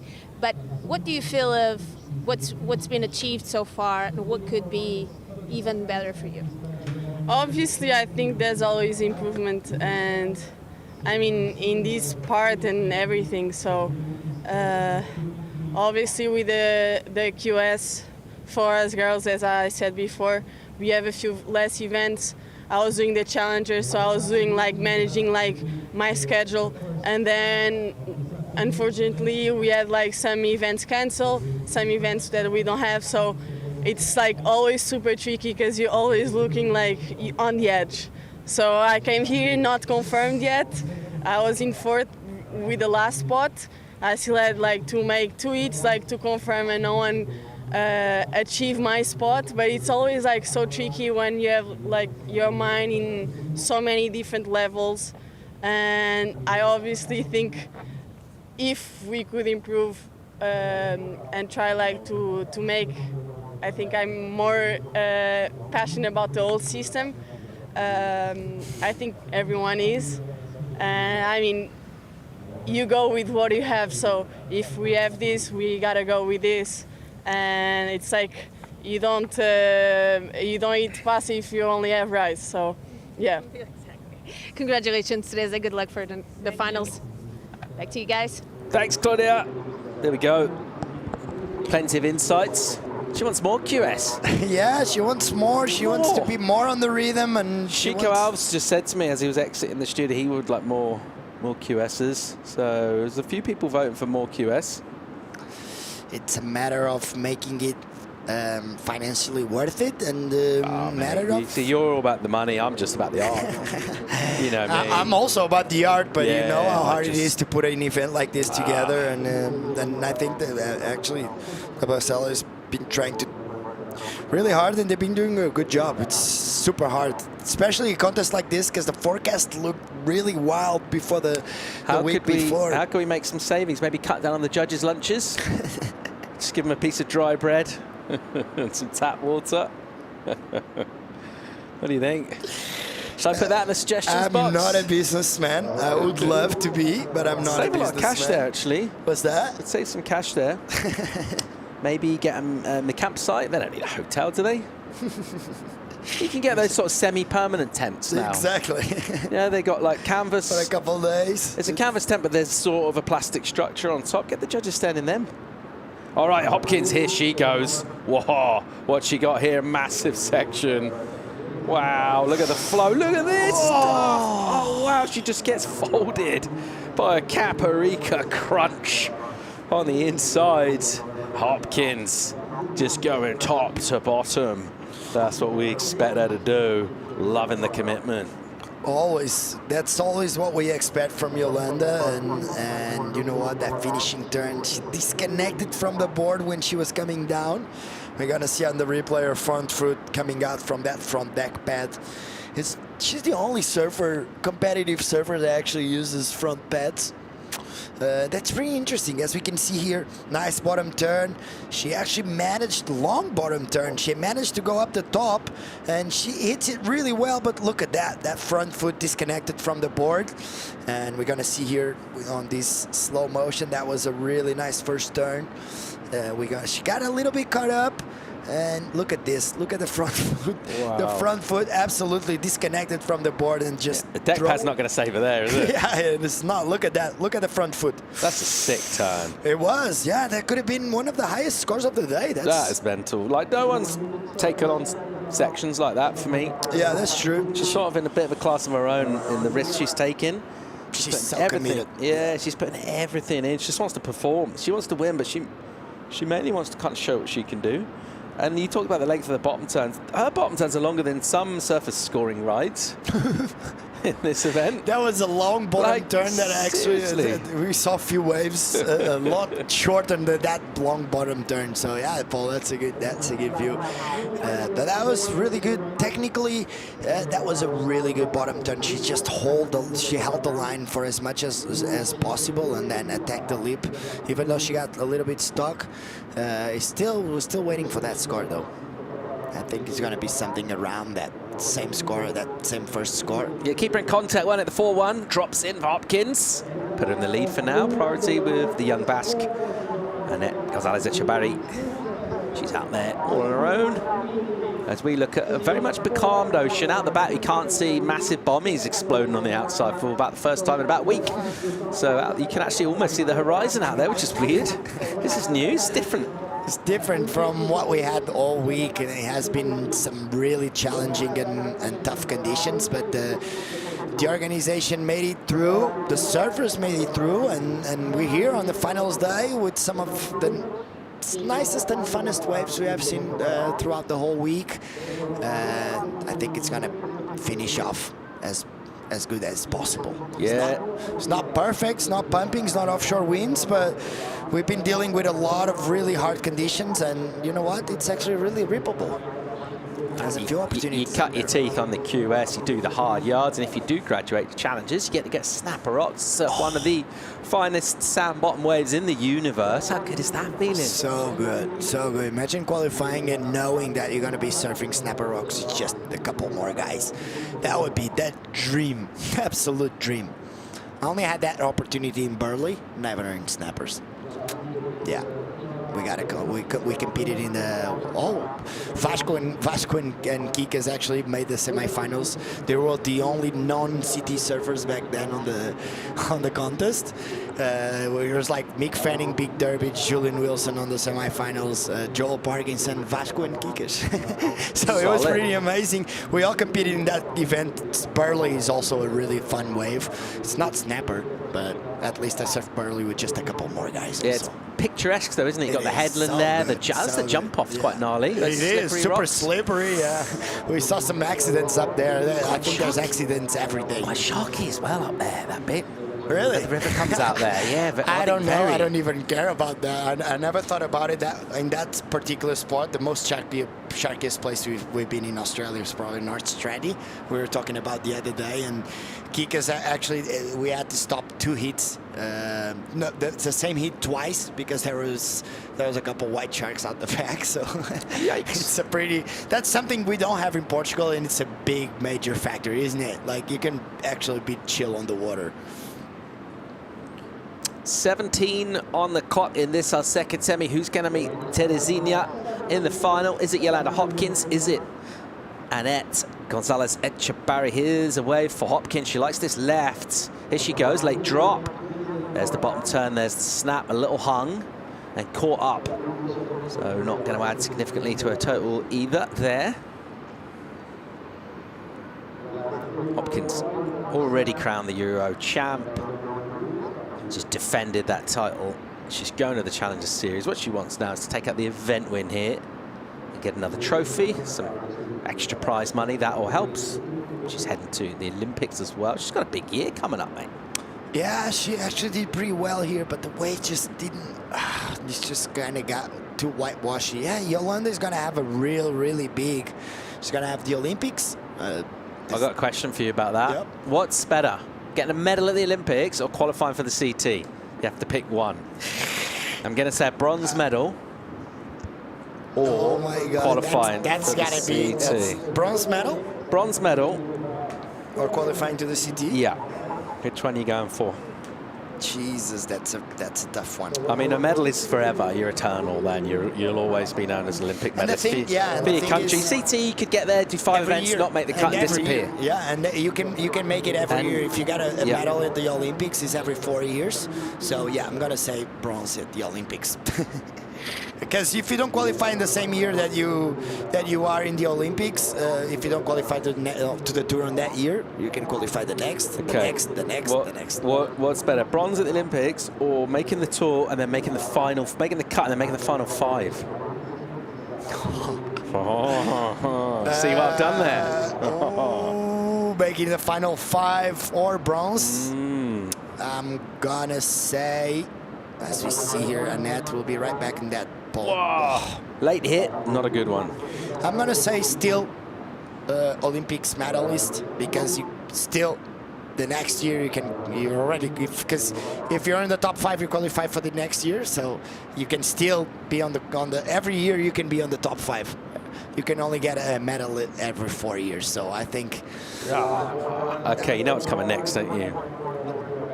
What's better? Gold medal at the Olympics or the world title? If Hopkins had the choice of winning gold at Chopo for Portugal or world qualifying and winning the 2025 world title, which one's better? I'm gonna go for the medal. The gold medal? Yeah. Rather than the world title. You're eternal. You know what's scary? You know what's happening if you're getting a gold medal as an Olympian? Your life changes. Cash money? Not only that, but your life changes forever, because everyone will know you. Like, especially, I know in Portugal, the world champion, I reckon you get some props as well. You get quick famous. I don't think it's the same recognition. Yeah, because you know what, Olympics, it's a bit more global media. You can reach the mainstream media, and you can get the attention of new sponsors and attention of new projects. And obviously, if you're world champion, you're gonna get some buzz. Obviously, you're still world champion, but I think a gold medalist in the Olympics is something different. Gonzalez Echevarria, a bomb here, great wave, loads of speed. That's nice. Does want to control that. Got a bit wobbly and weird, and she did really well to hang on. That's been something that she's sort of shown us, is the sort of power and the control she's got at a young age. That was impressive. Yeah, something she did really smart here. She was really smart, not pushing it too hard. You can see that the section is coming against her, which makes it a lot harder. If you over push it, you're gonna fall. You can see there's not much wall, but she did really well here. As you can see, there's no wall on it, and now it's gonna wall up against her, and she pushes again. She didn't push too hard, which is really smart by her. That's gotta be one of the best, if not the best wave of this heat so far. A bomb. What about you? Gold medal or world title? It's a hard one, isn't it? I think I'm getting the gold as well. Yeah. I gave you good arguments, didn't I? I think the world title gets more props in the surf world. Yeah, just amongst the surf community. I think it's probably still seen as the higher accolade, but the surf world's only a tiny percentage.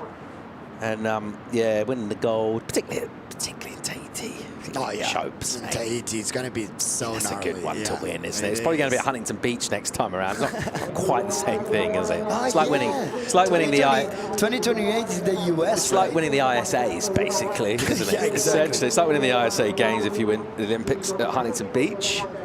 Whereas, so it's a big statement to win a gold Olympic medal at Tahiti. Yeah, that's a big statement. Yeah.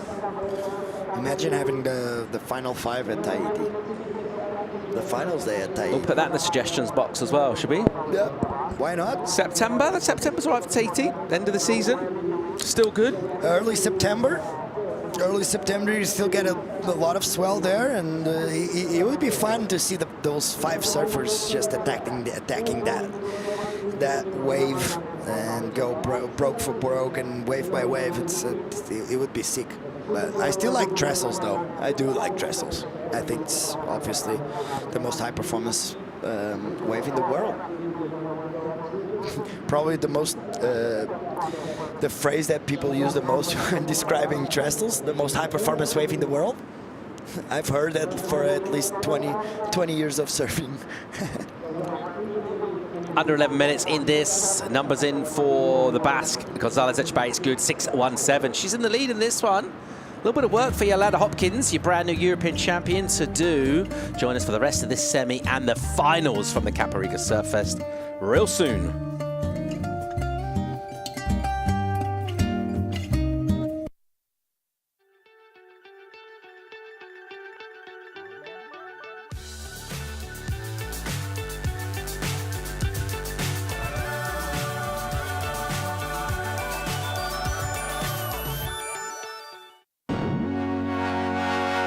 It's good to try, even when something seems to make little sense. Put your weight on it. Make an impact in this world. Call everyone, set ambitious goals, and ask yourself, do you want to change surfing? Dare to test. Ride the future. Na vida, há sempre algo que nos inspira. O milénio está sempre presente, ao seu lado, na conquista de novos desafios. Juntos, partilhamos a paixão pelo futuro. Milénio, aqui consigo.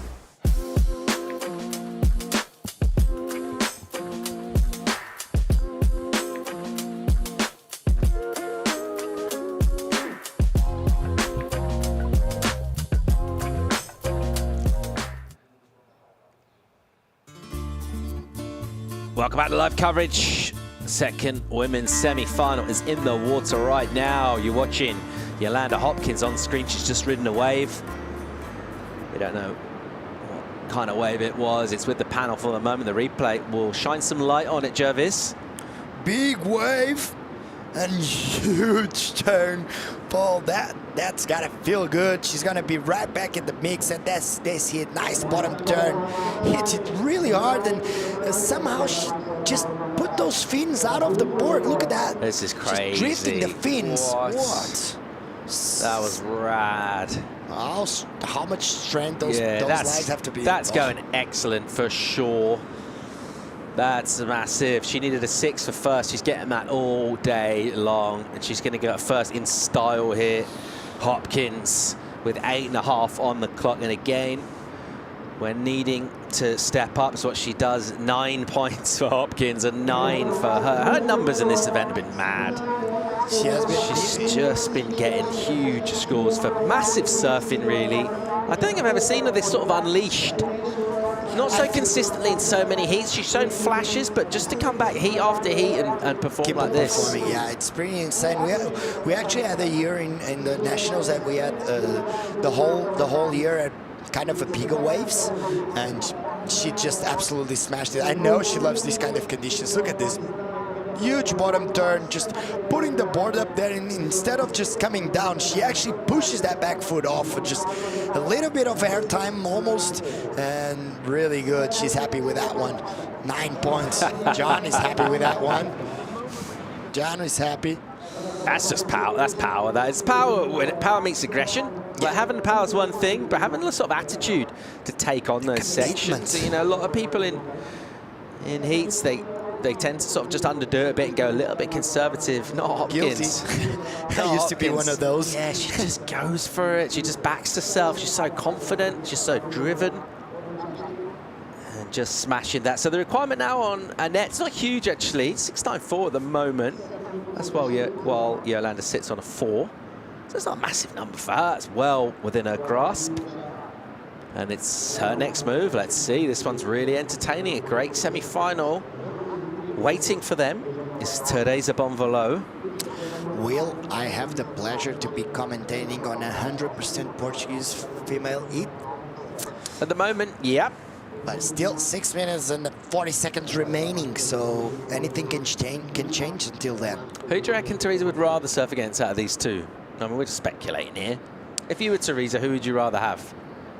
The youngster or Hopkins? You know what? Hopkins has been a menace throughout the whole contest, so you can play a little bit on your mind because she has been doing some of the highest scores of the event, and even if you're already on the final, obviously it could get a little tighter with Yolanda, but Annette has been surfing really well as well, so I don't think so, Paul. I think any of the girls will do a great job on the final.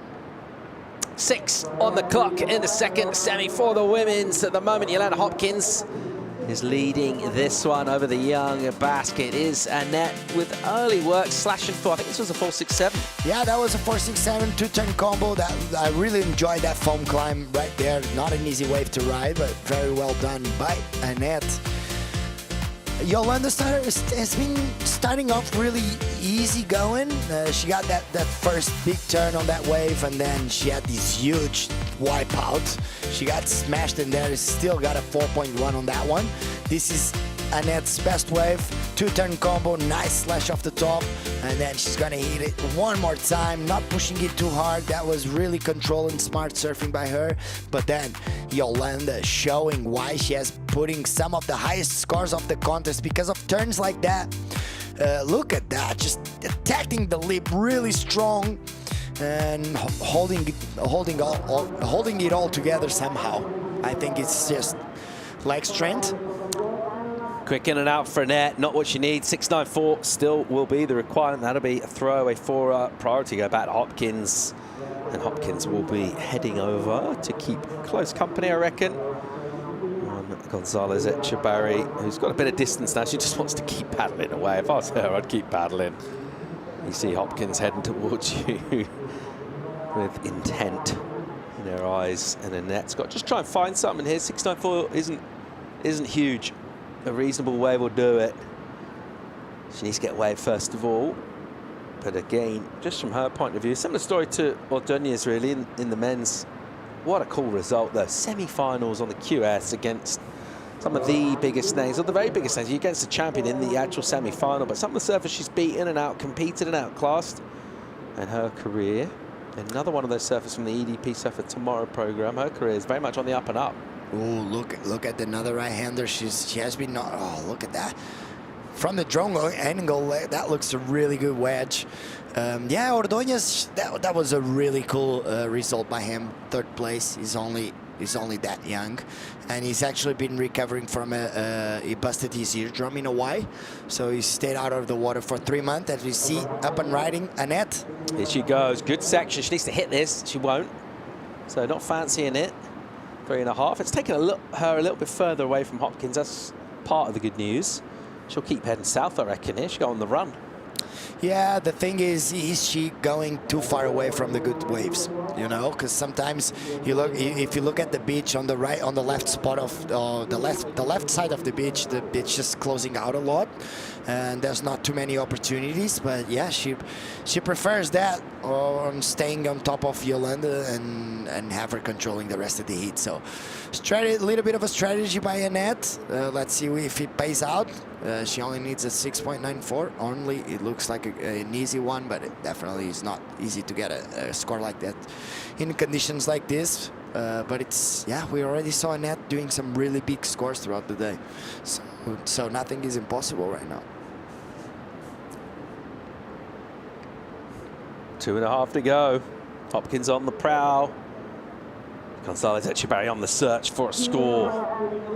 A place in the final up for grabs. A meeting with Teresa Bonvolo. It'll be a chance to renew the rivalry for Hopkins. It'll be a new matchup in terms of Annette. Still some bombs coming through. Of course, we've got men's final coming up soon as well. And we will have our men's European champion, Thiago Caparica, be taken on Maxime Husseneau. Great looking matchup, that one. In conditions that just keep bringing this swell. It's been a decreasing swell, but the incoming tide's bringing it more to the sandbar. Here's Hopkins. Good looking wave here. Look at this. Oh, wow. Oh. She doesn't need, I understand the commitment, but at a certain point she needs to be smart and make sure she doesn't get injured or she doesn't break a magic board. Where is she, by the way? Look at this. Huge bottom turn, hits it off the top. Oh my God. She has a 9 and a 4-1-0. She still has the final to play in, and that's a big one. That's risky. That's real risky. Broken board, broken foot. I don't even know. Yeah. She got absolutely hammered. How thick was that lip? Big. And she's got a big lead in this, and she's just taking on sections. That's the only. I feel like it's the only way she knows that serve. She can't do half measures. No, it's not in a vocab. It's either 100% or she doesn't go. That's it. And that's a good way of living, and that's a good way of competing, because if you land those turns, you're gonna get the big scores. Counting down here, 40 seconds. What are we looking at? There is Annette. Still looking for a number. She looks like she's got a bit of sea room. She's got prio. Let's see what she can do with it. Hopkins is in. She's okay. She's brought it in. She's thinking about final. And she's thinking about, again, getting another 9. Looking at the board, making sure it's I don't know how that board and that body is still in one piece, because she's taken some serious heavy water out there on the head. And just going down to the flats. Oh, here we go. Look at this thing. Wow. All right, counting down. And it looked good on the tight shot as we follow the wave. We can see it's a closeout. It's Hopkins in the final, an all-Portuguese final, taking on Teresa Bombalo to wrap up the season on the QS in Europe. It will be the last heat of the season for Europe, and we're only just getting started in terms of the calendar year, though, because the challenge beckons both of our finalists. Well done to Yolanda Hopkins. She's through to the final and through in style as well. Seeing off the youngster Annette Gonzalez Echebarri, getting a 9 on the way. Well, the 9 was sick, but you felt Thank you. The 2 falls, I was getting worried. Yeah, me too. You're champ. We were getting worried as well. 2-time European champ, yeah. Really cool. Love that. We're going to get a quick commercial break. When we come back, we got the men's final. We're wrapping things up on the QS in Europe here at the Caparica Surf Fest. Both our finals, men's and then women's, coming at you live from Caparica really soon.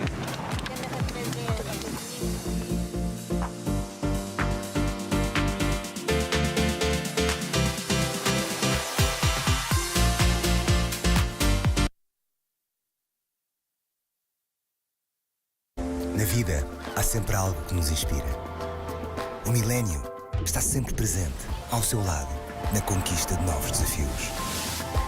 Juntos, partilhamos a paixão pelo futuro. Milénio, aqui consigo.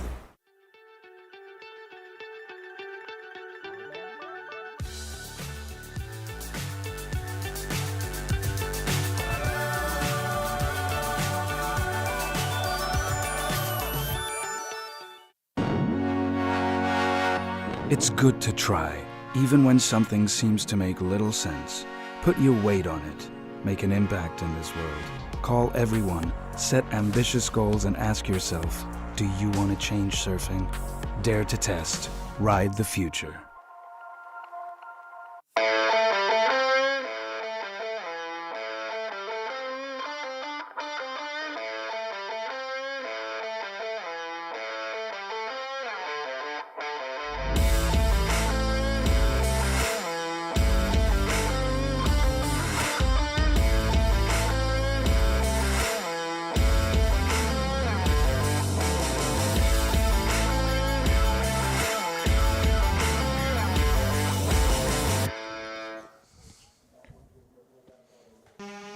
Stage is set here for finals in Caparica. Maxime will take on Thiago Carrick in the men's final. Before we get to that, let's go and hear from the European champion. Yolanda Hopkins is standing by with Claudia.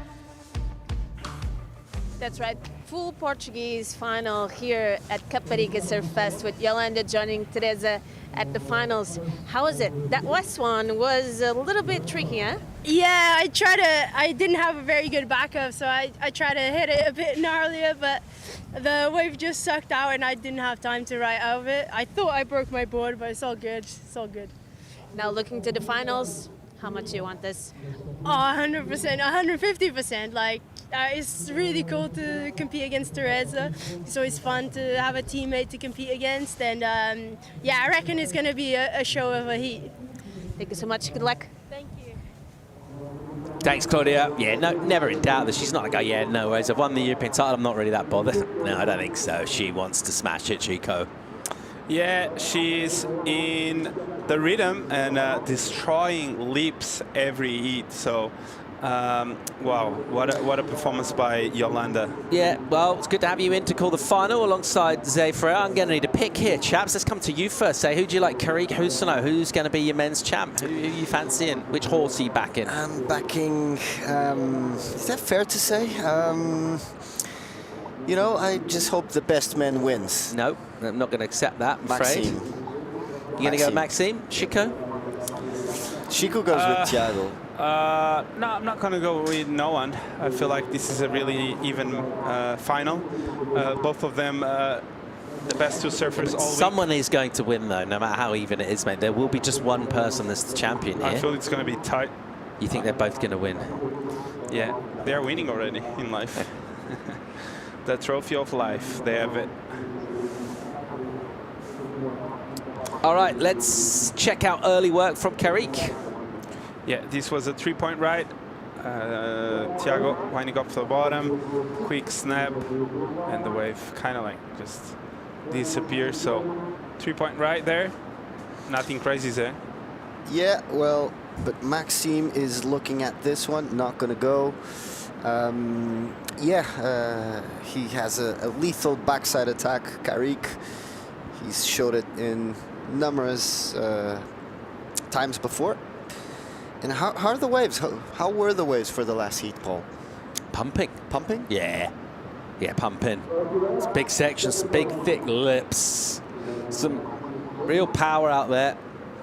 Feels like it's kind of that ideal size. With this incoming tide and that swell hitting the bank pretty hard. We've lost that stuff out the back. All those outer banks that have been just exploding throughout the week. That seems to have settled down. So most of that swell is just filling in here. We're going to see some deeper waters, but I think if you pick out the quality, there's going to be plenty on offer for this, the final. You're looking at a European champ for the men, Thiago Caparica of France. Came into this ranked #1, and he's in the final against this guy, Husano. Live action, sprightly off the bottom on a not such a clean way, but nevertheless, he's making it look pretty serviceable as he swings the axe around a couple of times. Aparicio, Thiago's coach, he's watching it on. He's sort of an emotional guy, Jason. He sort of almost rides each wave with his surfers. Yeah, you can feel the energy. He's really into what his surfers are feeling, and he talked to us all week about being happy. So someone that is looking not as happy is the nervous father of Maxime Snow there. I guess the leather flat cap though, that's cool. AC/DC kind of style. Looks really like good. it. Looking great there. And Max started off with a bit of 2.67, so nothing crazy. And Thiago looking towards meaty left. What's he got here? He's got some speed. Oof. Almost loses the tail somehow. Hangs on to that. I'm not really sure how he did it. Yeah, beautiful turn from Caparica there. A lot of fins out of the water there, and it's that last section still is hard. It's, you know, although there's more water, that's still a dangerous section right there. Let's see. Nice one. Looked like the board kind of detached from the wave at some point. Then he was able to ride out. Yeah, sort of slapped down to the flats almost, didn't it? Wow. That was really technical. As I said, he detached a bit from the board, regained control, and made it. So a really progressive, functional turn, right? Say, you love them. Yeah, again, showing his potential. Thiago Schick loves it, obviously. But we are in the first, minutes of this heat. Yeah. A lot of water to go down. Zé Ferreira gave me a winner for this one. Chico has refused. I'm going to rephrase that question, mate. They're both going to the challenges. Who's going to rank higher at the end of the season on the challenges between these two? Max. What event is he going to get his best result in? What suits him? I like the Australian leg. I feel like it suits his surfing. I think Gold Coast can be a big result for him. Brazil also, I feel like he suits his surfing really well. Saquarema, I feel like he has the space to open up, and he kind of does well out there. So yeah, I think Max has a good chance on coming back. Great to the tour. Thank you. Good number for Caparica, 733, huge, just for that turn. That one, assault to the lip, and then just slapped it down to the flat. 733 is solid. Thiago Caparica on the front foot in this men's final, of which remain 21.5 minutes. Who's to know? Plenty of time for him to get some numbers, but he'll need to bring the kind of fire that he brought in the semis. He just had ridiculous scores. Sometimes it happens that thing where you do your best heat one heat before the final. I hope that's not the case, because really you can't do much better than that, right? You saw that, Paul. That was scary good. But then again, Caparica after that surfed really amazing as well. These two have been by far the best surfers of the event. Not just passing heats, by chance or by playing it safe. They have been surfing very well. He gets Caparica loading up under Maxime's priority as he wiggles down the line. He goes the punt, and it's a bit awkward looking. Even as he wound into that, it didn't look that smooth, did it? It was sort of just kind of grappling and making shapes, really, and ultimately the air, not exactly what he was after. Yeah, he tried the slob, actually, which is a different variation of grabbing the rail. As you can see, he thought it was earlier the section, and then when he got it, the section wasn't really there. It was quite a soft one, so he couldn't get the pop to get to the front of the wave again, and landed quite on the whitewash. So as you see the reaction there from Jason, Mario, and Tomalede, saying, damn it, land the next one. So quite... Ooh, Maxime, what's he got here? Hammer time, into the lip, out of the lip, out in front of the whitewater, flops off triumphantly. Who's to know? He's at the races here now. So the 733 was Thiago's number. How does that compare in terms of a section, in terms of maneuver, and ultimately in terms of a score? Zé Ferreira. Yeah, that's I want to see the replay. Let's go. Bigger wave, the biggest wave so far. Nice. It will, when he's like still in the air. I really like that. I think it can go, pretty much on the same level as Caparica's turn, maybe even better. Chico, because your expert analysis. Well, I think the section was bigger than Thiago's. Getting more board through the lip, isn't he, in a way? Yeah, and the landing was really hard as well. So I feel like it's going to be up there with Thiago's score. I feel like Thiago had a bit more spicy to it, like he released the tail. It was more progressive. Yeah, Thiago's turn. He had a bit of innovation, but judges have been loving the thickness and the roughness of the ocean, and that section from Maxime was really hard to deal with. So I think it's going to be interesting to understand where they're going to score this one. Yeah, they'll take their time as we get a little lull, but this is going to put it very evenly matched wherever the number goes. It's going to be a sort of similar kind of score. Maxime's not going to wait for that number to come in, though. Straight back on the tools. What's he got here? Not much. A quick kick out for him. His number's dropping in. It's going to be real close to Thiago's number, actually. Maybe just, okay, bit of variation, maybe. Yeah, it's really, really close. There we go, it's in, 717 for Max, just under. And we're on here, great final already. Still just under 18 minutes to go. They both got 7s, bring it on. Bring it on. I feel like this is what Max does. He's really clever when he's competing. Once he is against the ropes, he always responds to that, as we see live action now. Caparica dealing with the section, just sort of tumbling, so not the greatest use of priority in terms of he won't add to his scoreboard at all. So. Yeah, and you could see Max was like looking at him like, are you going, are you going? But it looked to me like it was more of like a push for Caparica to go on that wave. He took the bait, he went, but also, you know, nothing lost. When you lose priority in a day like today, it's not that important, it looks to me. So Caparica is now going to search. I'm sure he wants to go for the air in this heat as well, and Maxime will probably stick a bit more to that traditional surfing we're used to, although Maxime can do that backside air with fairly consistently, so you can expect that as well. 60 minutes to go, so they're basically even with the best score. Just a little advantage to Thiago on that 733 and the 717 of Max.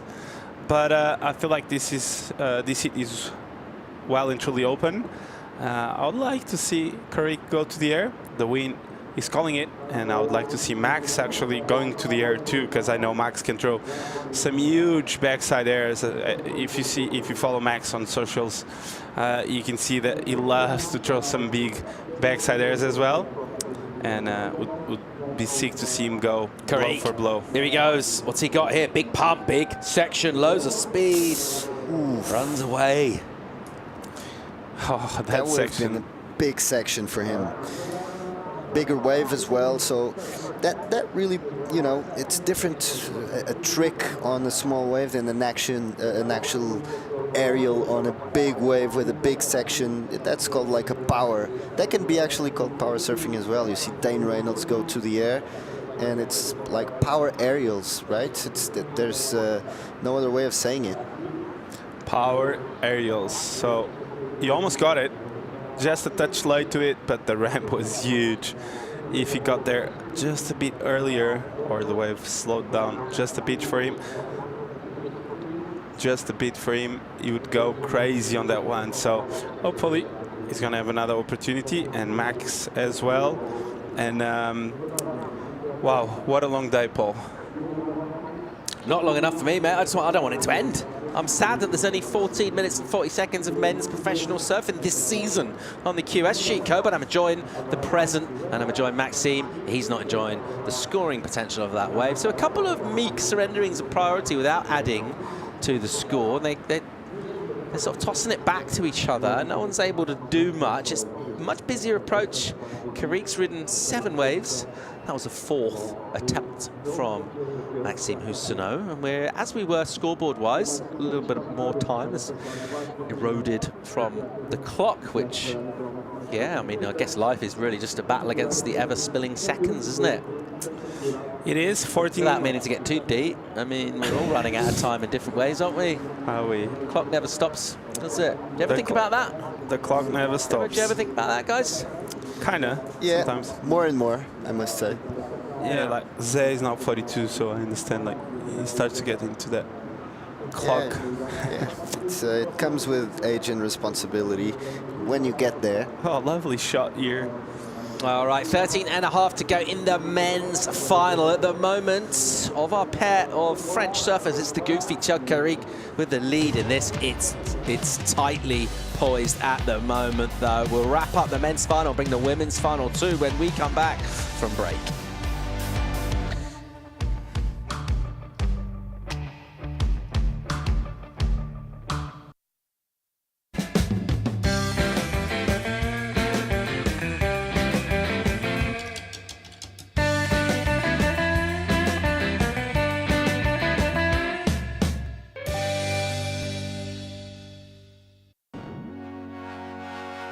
It's good to try, even when something seems to make little sense.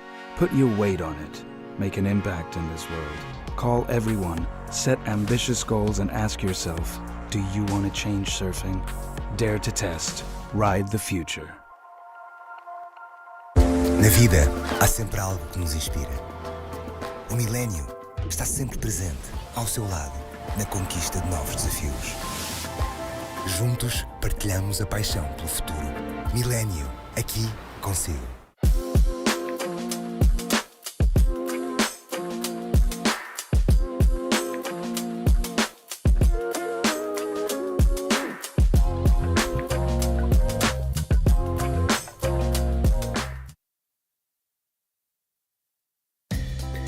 Oh, welcome back to the men's final. Under 12 to go. Who's going to be crowned champ of the Caparica Surf Fest? We've already got a European champ in the water. You're looking at him. It's Thiago Caparica of France. And the Goofy is victorious in Europe this season. Can he win the final event as well? To add that to the trophy cabinet, might have to clear a bit of room. Could be a couple of trophies coming his way. Either way, he's at least getting a runners-up finish here, and he will have that European trophy. He's got 11.5 minutes to try and cling on to this lead. It's not a huge lead over Maxime Hussenot at the moment. And we've got numbers to come in for both of them, I believe. And number 4, Thiago now drops, so that's a significant improvement for him. And this is how he did it. He got a 5, 6, 7 for this. Yeah, nice tail throw reverse. As Zé said, he's got this move unlock, and he does it with a lot of style. And this was the respawn from Maxime Zé. Yeah, nice first turn. See how he can, you know, go to the bottom turn and just smash it. This is very untypical for Maxime though, but this turn, beautiful. If he can land it, if he had landed that last one, that would go into the 7s. Yeah, didn't get that third maneuver. Got a 4-6 as a consequence of that. So leaving some points out there on that occasion, and then Caparica now just nudging the distance away. So 10 minutes and 15 or so seconds to go.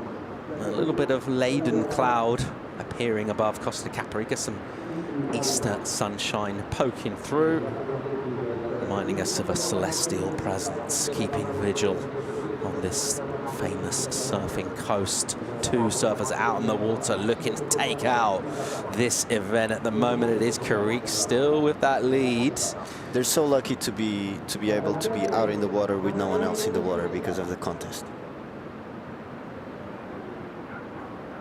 Very lucky. You know, that's the thing about competition. It might be pipeline, it might be Praia do Paraíso, but you have no one bothering you. That's probably a sentence no one's ever said before, those words in that order. It might be pipeline, it might be Praia do Paraíso. I don't think those words have ever been said before. Might be pipeline, Chopor, You're making history here, Zay. Yeah. This is groundbreaking. Bit of irony to wake up. Oh, what do we got here? Hussenot.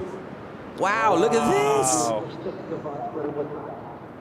Nice turn. Just a 1, unfortunately. I love the bottom turn, though. Jean-Luc, he looks stylish, I can tell you. He looks fresh. I think fresh is the word, because it's kind of cold outside. And he's on point with the style. The shades to see where Max is sitting in the lineup. Caparica is now paddling. Oh, Thiago. Oh la la. Punts an ankle breaker. He goes down. He won't add. So number 4, Maxime. Did we see 584 on the right-hander?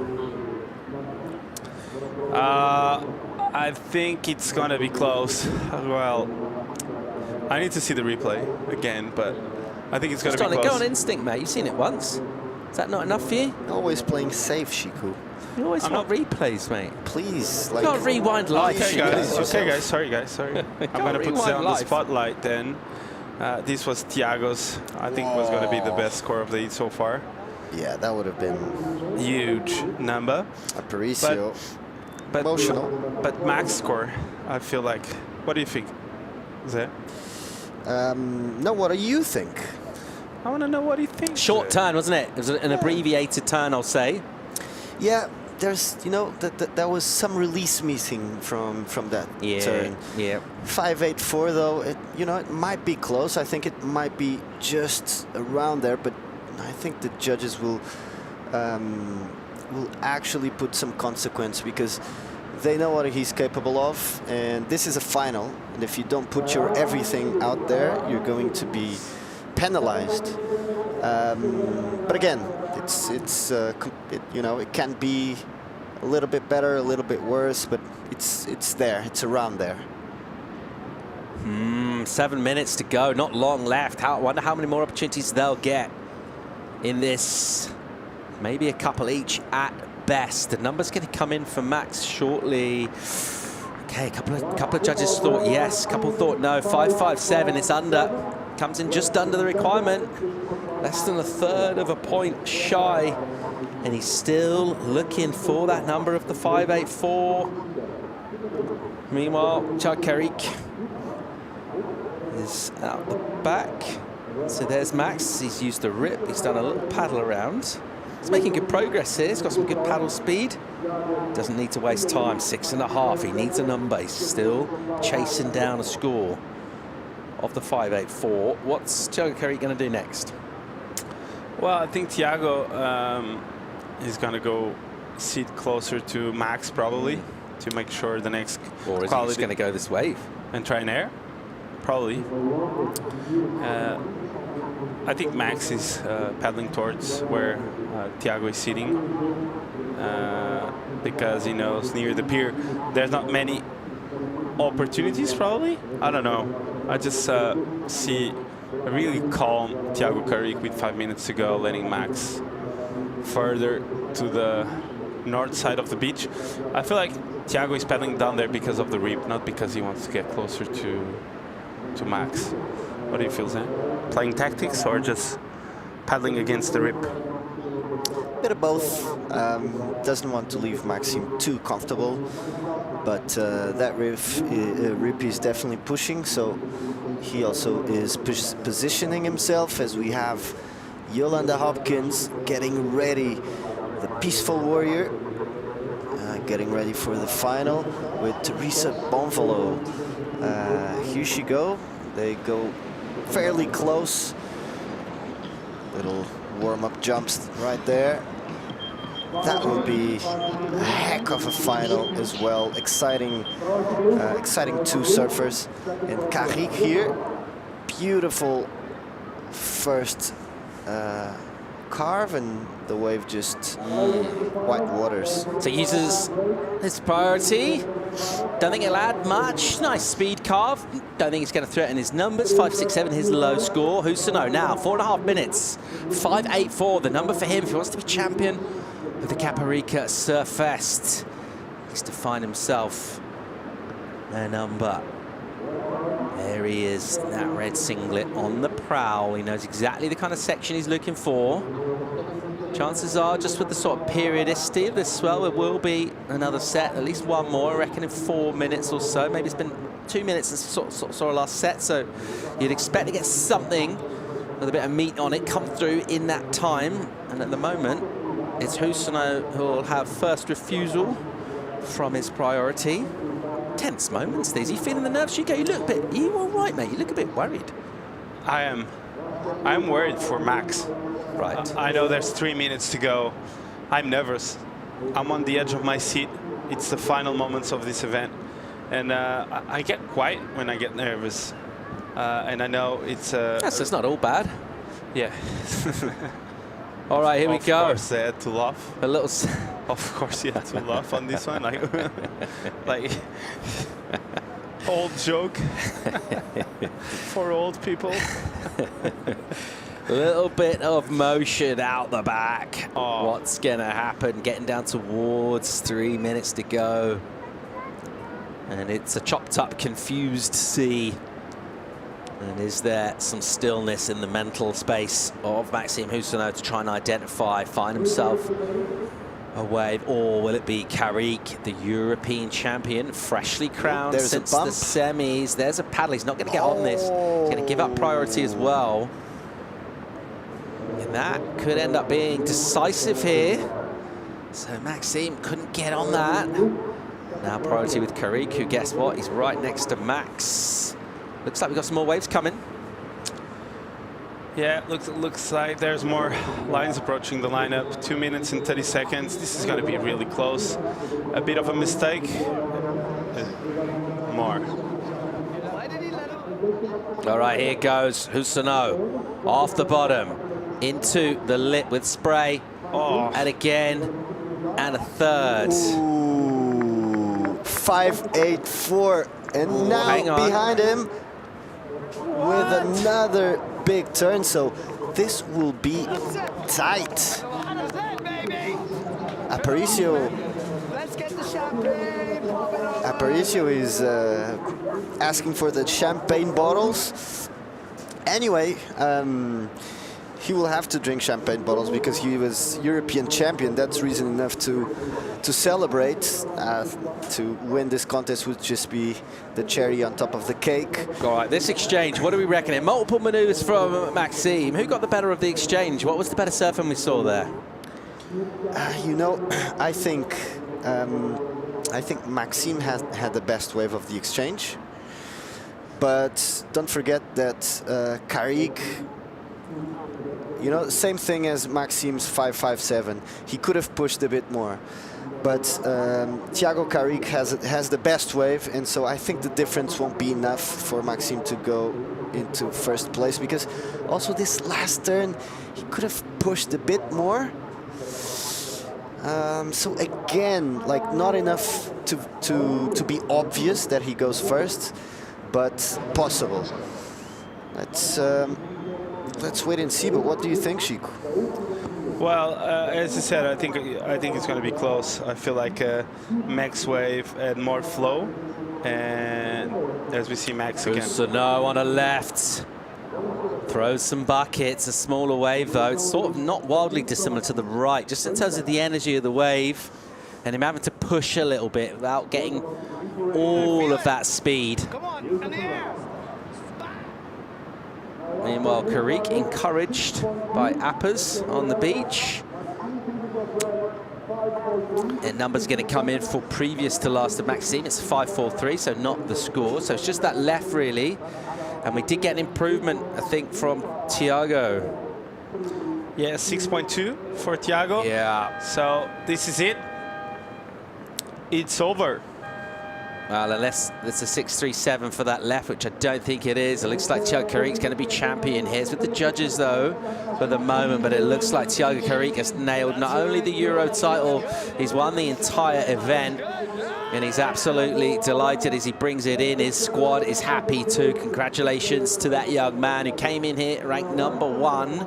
And it's not always easy when you're the guy with the target on your back. You're the surfer everyone wants to take down. You got any kind of added pressure from being in the top spot.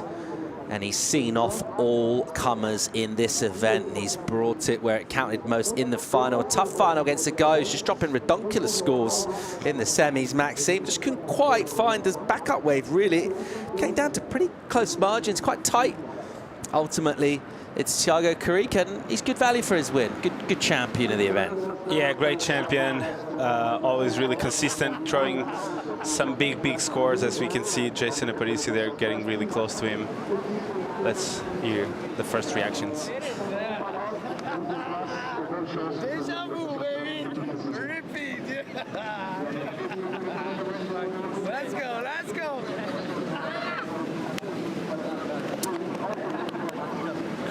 Tears of joy, deja vu, baby, deja vu, baby. First few words from Jason Aparicio, getting lifted there. Nice moment. Your champion of the Caparica Surfest 2024, Thiago Caparica of France, won a tight final. 7s apiece in the early exchange, set up a thrilling encounter. And Thiago Caparica just kept edging it. Each exchange that happened, he was just a little bit better than Maxime in terms of his surfing that he was able to do. And that's why he's a champion here. So an all-French final results in the younger, goofy surfer getting the win. He'll win the QS in Europe. He's a champion. And He'll head to the Challenger Series real soon, actually. I imagine he'll be packing his bags and heading to Australia. Toot sweet, because he wants to get ready and go and prepare and put together a Challengers campaign that will kick off on the Gold Coast as soon as Margaret River wraps up. Thiago Carrique is your champion here at the Caparica Surf Fest. Let's go and hear from him. Thiago is with Claudia. And what a great final here at Caparica Surf Fest. Thiago, not only European champion, also winning here in Caparica. How does that feel, even though you didn't care? Yeah, it feels amazing, to be honest. Can't really believe it, but yeah, I guess hard work pays off. And do you think like taking that weight off your shoulders made it different in the final for you? Yeah, definitely. I was pretty much free surfing and trying to get waves, so yeah, I was pretty happy. Congratulations. Thank you very much. Can I say something? Of course. Bonjour à tout le monde, salut papas, oi mãe, oi para todo mundo lá no Brasil e na Costa Rica. Bonjour à tous et voilà. Back to you guys. He's your champion, Thiago Carrique, and he's delighted to get win. Quite an understated guy, almost like verging on the shy, I would say. Yeah, he feels like a shy guy. Like he speaks so many languages. In like 3 seconds, he spoke like 3 or 4 languages. And, yeah, a deserved champion here, worthy winner, and brilliant throughout the season, really. It's a long season. It takes a lot to put a campaign on the QS. I mean, it takes all sorts. You go into some venues where it could be tough. This one would be a perfect example. I mean, it's been at times horrible here this week. It's been howling. I mean, absolutely peeing down rain. Gales blazing in off the Atlantic, and it's all about showing up and blowing up, and that's what he's done. I love the fact that he said he took the pressure off himself, just tried to free surf the final, and he'll enjoy these precious moments, the sweet, sweet taste of victory for Thiago Carrique. What extra momentum and confidence to carry to the Challengers. He's not squeaked in, like maybe just got sort of 8th, you know, because someone else lost. You did everything. You won every heat you surfed in. yeah, he's gonna go to the Australian leg with a lot of confidence. I feel like he's surfing really, really well, and European champion, baby. So looking great, Paul. A little bit of weather incoming. Crowd don't mind it, though. They want to see the women's final with just one more order of business here at the Caparica Surf Fest. We're going to see an all-Portuguese women's final. Teresa Bonvalo taking on Yolanda Hopkins. It's actually been fairly uneven between those two. Let's see how it goes in the final. That's coming at you right after the break.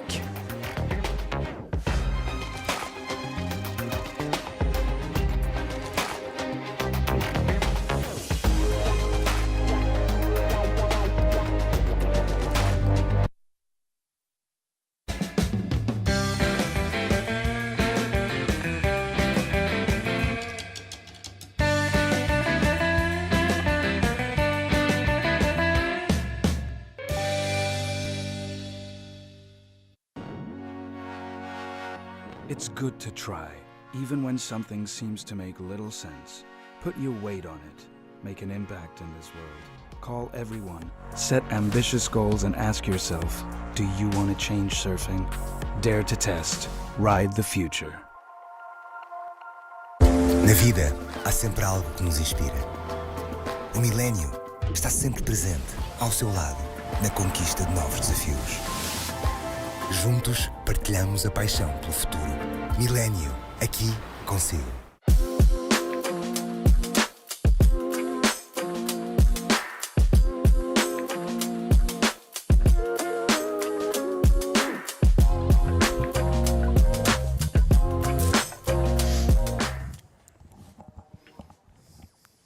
Just 30 minutes of surfing remain at the Caparica Surf Fest, and a little bit of moisture, which is a blessing in some places. Hawaii, the spiritual home of surfing, namely, a little blessing from the gods when the pitter-patter of raindrops fall. Here we go, we're underway. Let's have a look. Teresa Bonvalo, Yolanda Hopkins, two surfers from Portugal, different styles, different stances. Yolanda on it from the get-go. What she got, some lumpy face in front of her. Ooh. Not what she wanted. Uncommon mistake by her. Really awkward fall there. Looks like she hit a little lump on the face of the wave, Philippe. Yeah, definitely. She came around the section. She hit it really hard, and she managed to do a really good turn. But unfortunately, she got stuck there. A little bit of a lump or bump. Let's check it out. Let's see what happened here. She goes around the section very low. She hits it pretty well, and here, ooh, she got it. She caught a little bit of that rail. As we see. Should we talk matchups between these two? Mm-hmm. How's the record between them? I think Yolanda asked Teresa like 6-3 or something. No, that's incorrect. Philippe, you want to do a little bit better than that? Teresa, I think she's winning. It's just check. 5-0. Yeah. 5 wins to Teresa, none to Hopkins. It's just that's pretty impressive. That's surprising. It is, yeah. That's surprising. Will be today. That is, she's gonna turn around that. No, sorry. Okay. Okay. It's interesting. I know in the nationals it's not like that. No, sorry. it's not. We're talking about the. Yeah. the I QS. know. This is the stat. Sorry. No. Okay. Reset. 28 minutes to go. We have the final of the woman in the water, and Teresa Bonvalot got the nod 5 times over Yolanda Hopkins. Never won a matchup. Wow. Can I see it? They met. Yeah, sure. I mean, it's on your phone too, mate. But you can look at it on mine if you want. I have the information that I've. They only met with each other on just one final. Yeah, and Teresa won in Angeli. But it was a pretty close one, though. 13.66 to Teresa and 13.16 to Yolanda on that final in Angeli. And then a couple semifinals, couple quarterfinals. Hopkins is getting the runaround here. She's getting blasted in. She's paddling around, not even running. It's even longer like that. Takes a little while. As we see Teresa Bonvalot there, waiting for a good one to come. We saw a bit of rain coming back, Paul, for the final. So they have to deal with another thing they don't control. So rain, high tide, and looks like we are back on the first day, actually. Oh, here goes Teresa. So a left-hander lined up one. Casual off the bottom, off the top with a bit of spark, and then looking for a second section. It's not there. An advantage will be with her.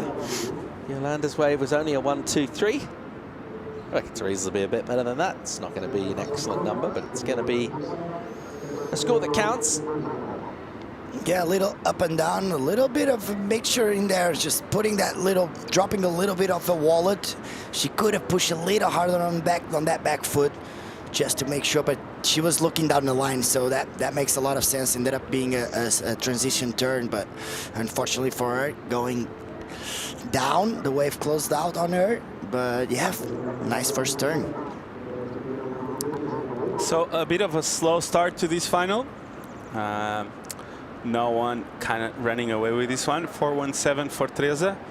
Most of that score came from that layback jam she started off the wave with. So unfortunately for her, the wave closed out afterwards, but plenty of time, so they can improve on the situation. And this is going to be the final heat of the event. I feel like I'm sad.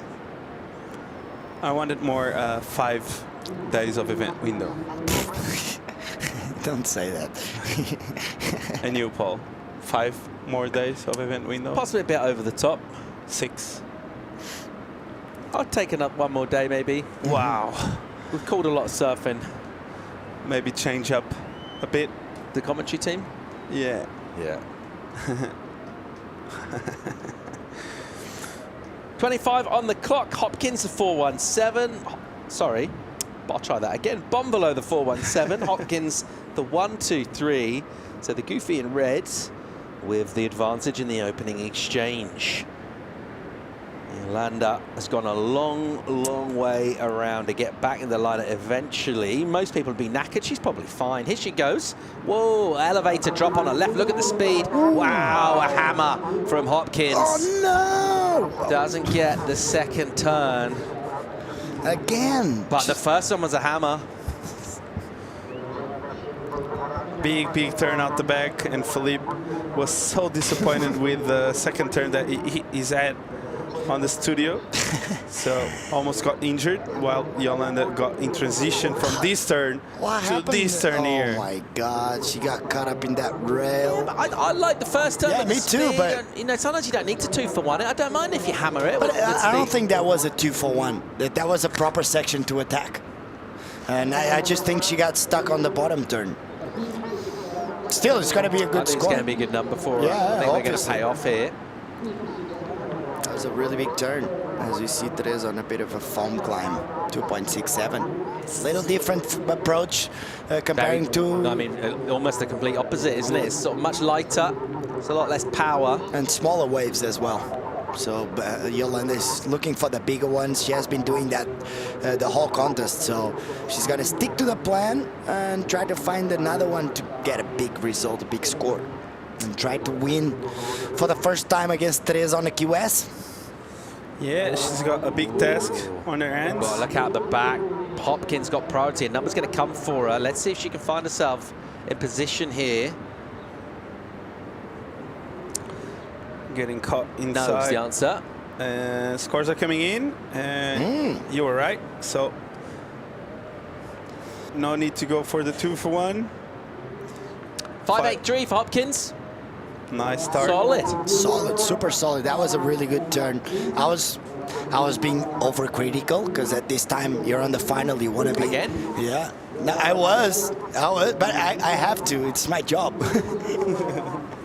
With 22 minutes on the clock, someone that is not playing games is Yolanda Hopkins.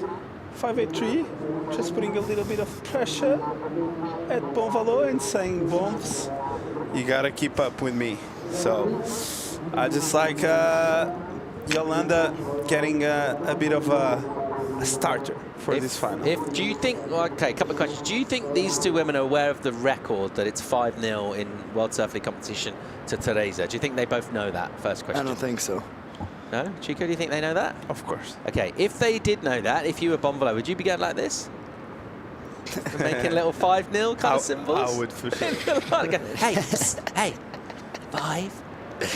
Imagine being out the back, waiting for a set and just turning to your opponent and being, yeah, you know, it's 5-0, Actually, right? I wouldn't do that to Yolanda. Should probably get a 12 afterwards. She would be really pissed off. You'd be brave to wind her up. Exactly. I'll look after, and I would see a Rodeo flip on the next wave. Here's Bonvalot. Bang. Wow. That was smooth. Smaller section, but it was smaller wave. But technically, that was a really good turn. Oh, how technical it was that. Arms, knee, everything in place. Flip, everything in place. Yeah, the transition from the back foot to the front foot on the layback was actually really good. A bit of a small wave, but she held it really well. And here, oof, that transition, just drifting the tail a little, pointing that nose all the way back around to the whitewash as we see here, the layback. Oh my God, that was a really technical turn. You enjoyed it, Paul? I liked it. I don't think that some of the lighter surf has been particularly paid off here, though. I think you need the bigger sections. They need to hammer the lip. It was a cool turn, but it was an inside wave. Yeah, that's true. And I just think if you can't help but comparing the just even speed. It's not, you know, speed, power flow isn't the criteria, but just the overall impression of someone getting a really big pump on a heavy section and attacking the lip, rather than just using almost your paddle speed in your bottom. So it's a good number, though. 5.67. It comes in just under Yolanda. So it does go to show that points are out there for smaller sections, but I think Yolanda will be looking to sort of attack a little bit harder than that. But that is the contrast. We talked about the finesse and the lightness and the technicality versus basically the power and the aggression. Yeah, I feel like the score went up a bit because she actually released the tail a bit on that one. It wasn't just a simple hit off the top. She had a bit of a release of the fins, disengaged, and then regained control. So I think it was a fair score for Bombs on this one. And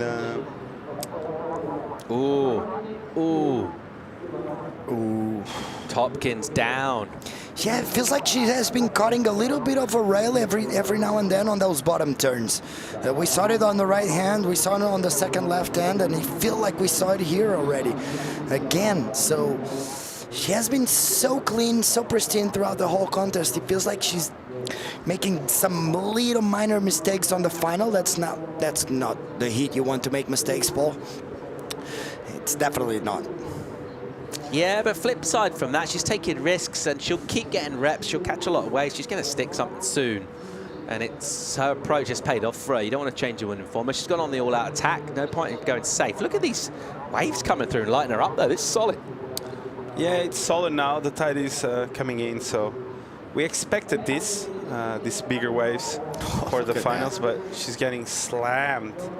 But someone that can handle that really well is Yolanda, as you see the board and the body flying on the corner of our screen. But Yolanda, look at the rhythm she has. She doesn't care. Give me more. I'm gonna get through. I'm gonna get through all the white water, and she's here already. Look, she's a fighter. She is. She's an absolute warrior. Non-stop paddling. It's her fourth heat of the day or third? Quarter, semi, third heat of the day, so she must be really, really tired. There was round of 16 first. Yeah, so fourth heat. Yep. That's it's been a long day, and it's almost she a full must be day's tired. work. Yeah. And another thing, we are a year since then, so congrats to us as well. I know no one is going to give us an award, but just saying, we are a year since then, Paul. So congrats to you, Paul. What an amazing endurance you have. Bombolo, great looking wave. Whoa. Look at this, beautiful. Wow. And there's a carve down in a steep pocket. Oh, really nice combo. And then a finish, much better. Her best wave for sure. Really nice surfing speed. Bigger wave? Yeah, love that bowl that she dropped into. And she just carved it up. First turn, gets a bit caught here on the first one, but this one, look, perfect drive, bang, release the fins and the finish. So she had a lot of speed throughout the second and the third turn. The first one, just a bit caught, not the turn she was looking for, but this one, look at this, how technical, bam, and another one, zzzt. So 2-turn combo there, flip. 3-turn combo. But what do you thought about the last two? The first one, she actually got a little caught up, but still a nice turn, but the wave just kept on providing. Look at this. The big wall, big turn, and then that finishing turn. I think that's got to be the best wave of the heat so far, and she absolutely ripped that wave off. Yeah, she ripped that wave apart. 7-3-3, Paul. Yeah, big number for just desserts for good surfing. Bombolo wants to go 6-0 against Hopkins. She's got a solid lead now, actually. And Yolanda is up against it. 7-1-8 is the requirement for Hopkins. What's she going to do? She's going to go hard at a lip. That's what she's going to do. Yeah, she's going to attack. Huge. Now you just provoked her. I feel like now she heard the score and she's like, it's game time. Now you see the dangerous Hopkins. You can see Hopkins upper riding and going for an 8 or a 9 on a meaty and a huge section. I feel like every time she takes off, she's looking for the 8s and 9s. Yeah, it's true. That's she's not playing safe. Never. Never playing safe. It's not part of Hopkins' dictionary. Dictionary, play safe, not part of her dictionary. So she always go for it. She has a lot of commitment every single wave. So it's going to be interesting to see. 15 minutes and a half remaining. 15 minutes remaining to wrap up the Caparica Surf Fest 2024. Teresa in the lead with 13 point total, 7-3-3, 5-6-7. And Yolanda just behind the 8 ball pole. Just over 15 minutes to go, an all-Portuguese final for the women. It's the last heat of the season in Europe at the moment. Bonvalot ripped this for a 7.33, is in the driving seat. She's going to hang on to be champion. Find out when we come back from break.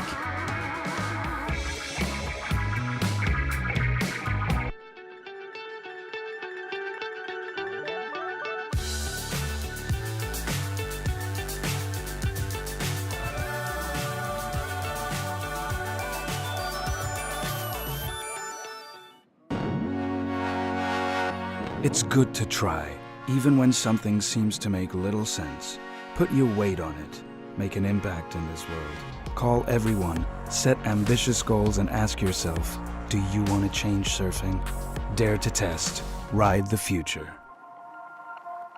Na vida, há sempre algo que nos inspira.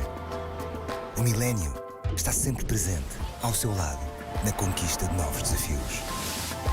Juntos, partilhamos a paixão pelo futuro. Milénio, aqui consigo.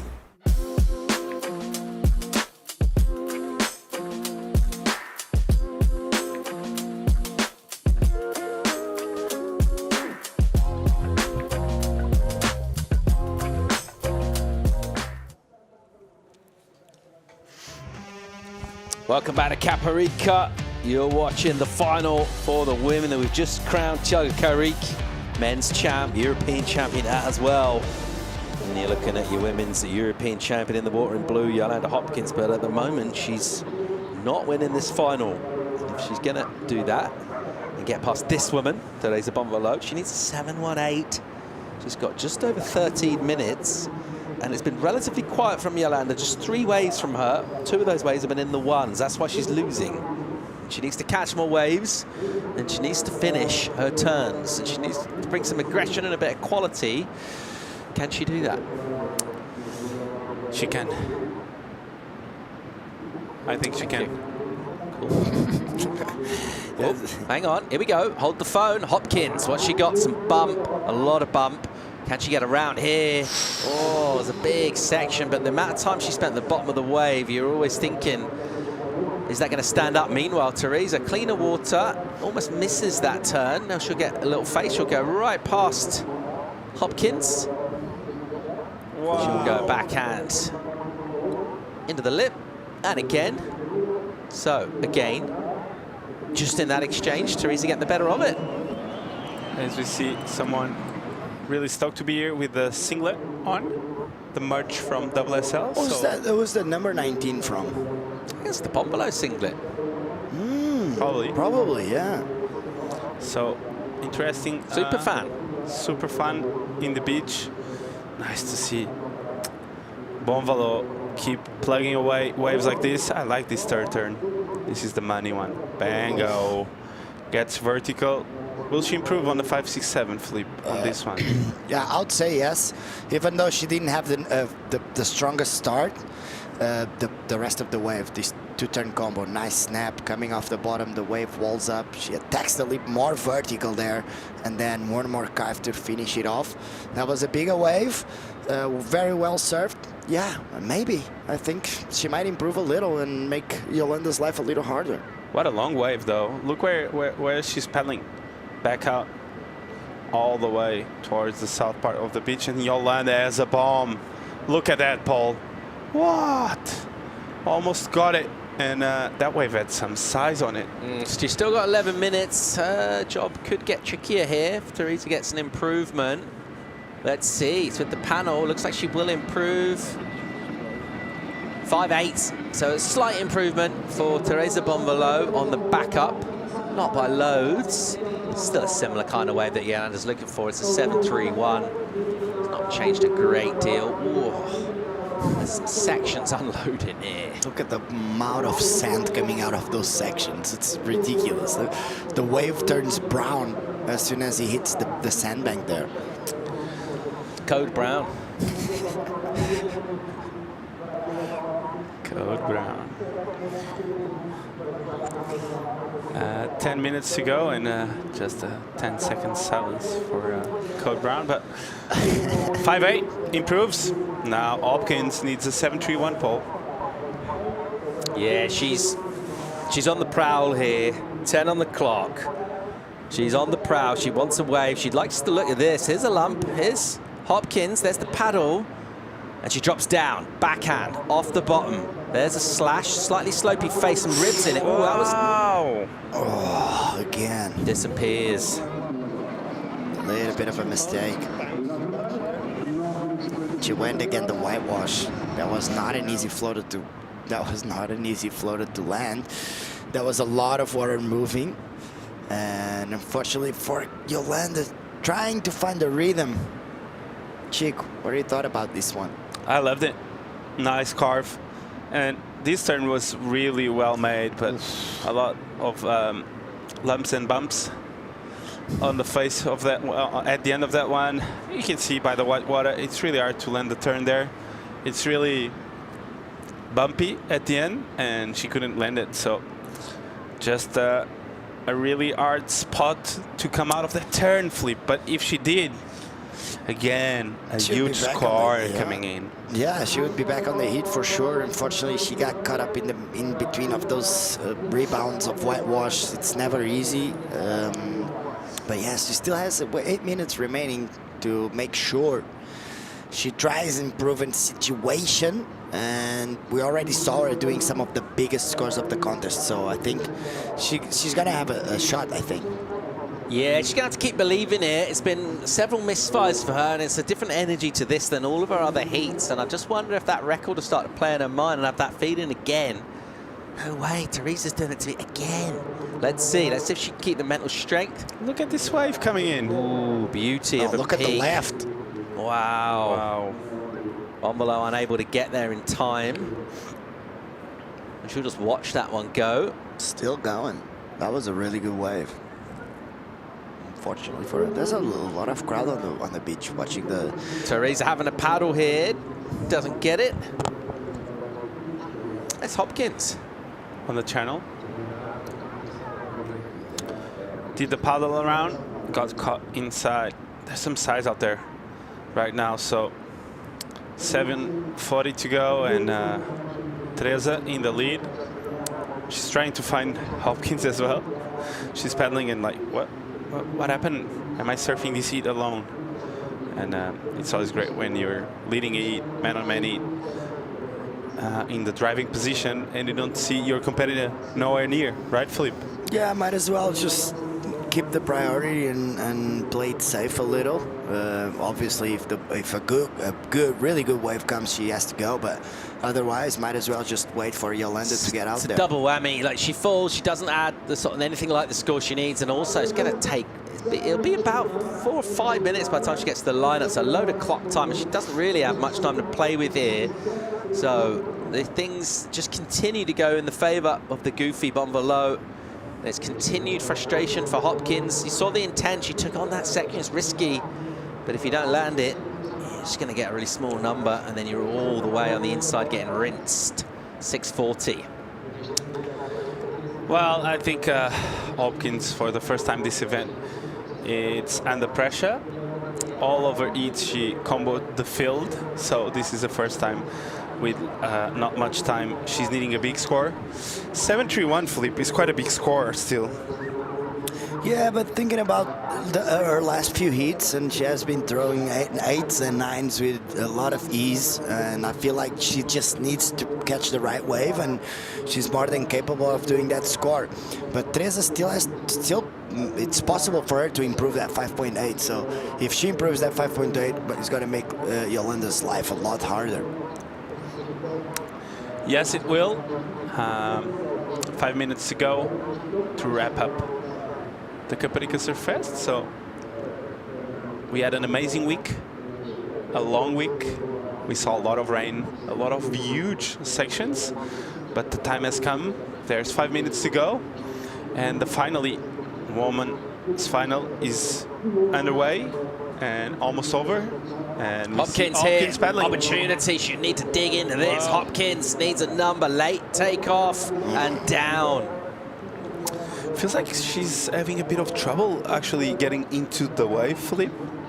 when she's pedaling? Yeah, it feels like it doesn't always feel like she needed a little bit of a bigger board, but right now it feels like it because she's been stuck on the takeoff, and that sometimes puts her off the position for a good section or a good turn. So yeah, she's getting smashed again. It's probably the heat that she made more mistakes in this contest. Yeah. She has to be tired right now. Obviously. 4 heats. Are you kidding me? 4 heats and landing those big sections, that's pretty tiring. And not landing them. She took some heavy wipeouts in the semi as well. I spoke with her, like, why did you go for the last one? You already had a 9 and a 4, and she was like, a 4 is not enough.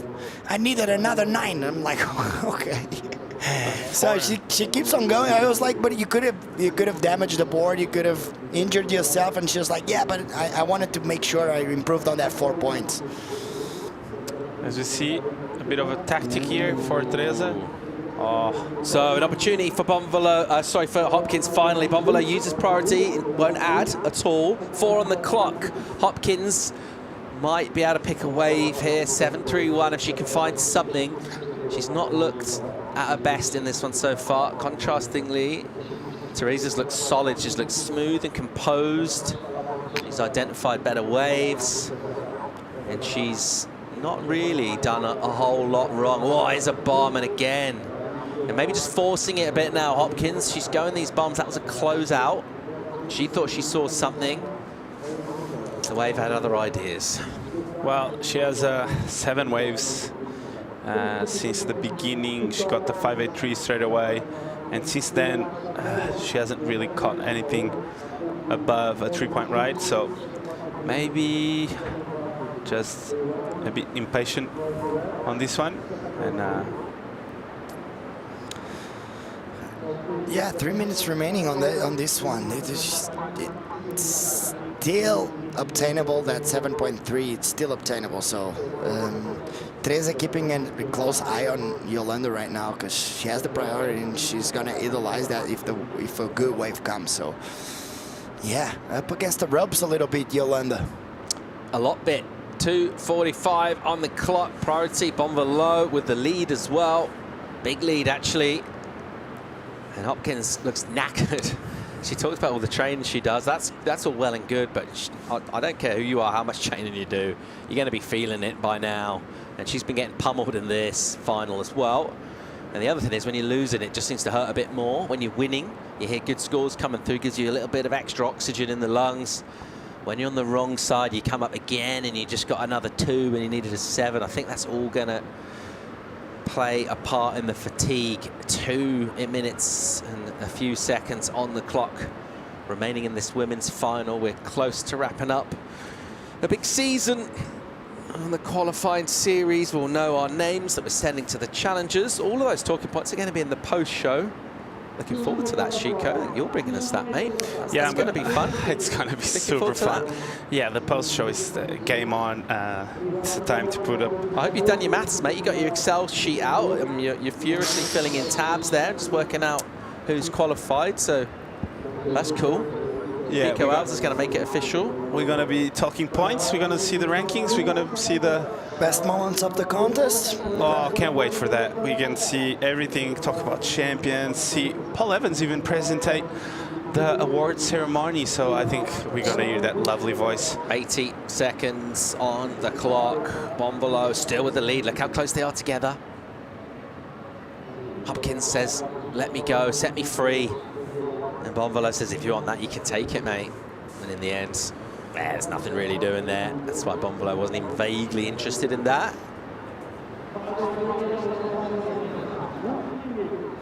She's asking for the switch of the priority. Yeah, so. They switched already. So they took a little while, and she was right with that call. As we see her paddling to this one, she's gonna let Yolanda go. 40 seconds remaining. She's gonna be right on top of her. Whew. Last 30 seconds, Paul. A little bit of excitement to close this one off. Counting down here, Bonvalo in the driving seat, priority, the lead. And very close to Yolanda. We'll keep battling to the very end. What have we got here? wave, a solid wave actually. Who's going? Bonvalot will take it. It's a closeout. So she's held off Hopkins. She looks at the watch. What's behind it, I wonder? 6 seconds. Countdown here. Not sure Yolanda will get this. And congratulations to Teresa Bonvalot. She's your champion of the Caparica Surf Fest once again. Takes out this event. And a good performance in a tough final against the competitor posting the biggest numbers through finals day and through the rounds. And she's brought her best when it counts the most for the final. She's competed well. And she's just taken it all in there. A big victory for her. She'll be absolutely delighted with her work. All her crew as well. And that will wrap up the season in Europe on the QS. The year's done. She's absolutely delighted. Tears of joy, relief, all those emotions pouring out, all the hard work that goes into it, all the sacrifices that you make. And Hopkins will just look to surf her way in. Just didn't have it her way in the final. Unfortunately, yeah. She can console herself with the fact that she's the champion of Europe again. She's going to the Olympic Games. She's going to the Challenger Series. She's going all right.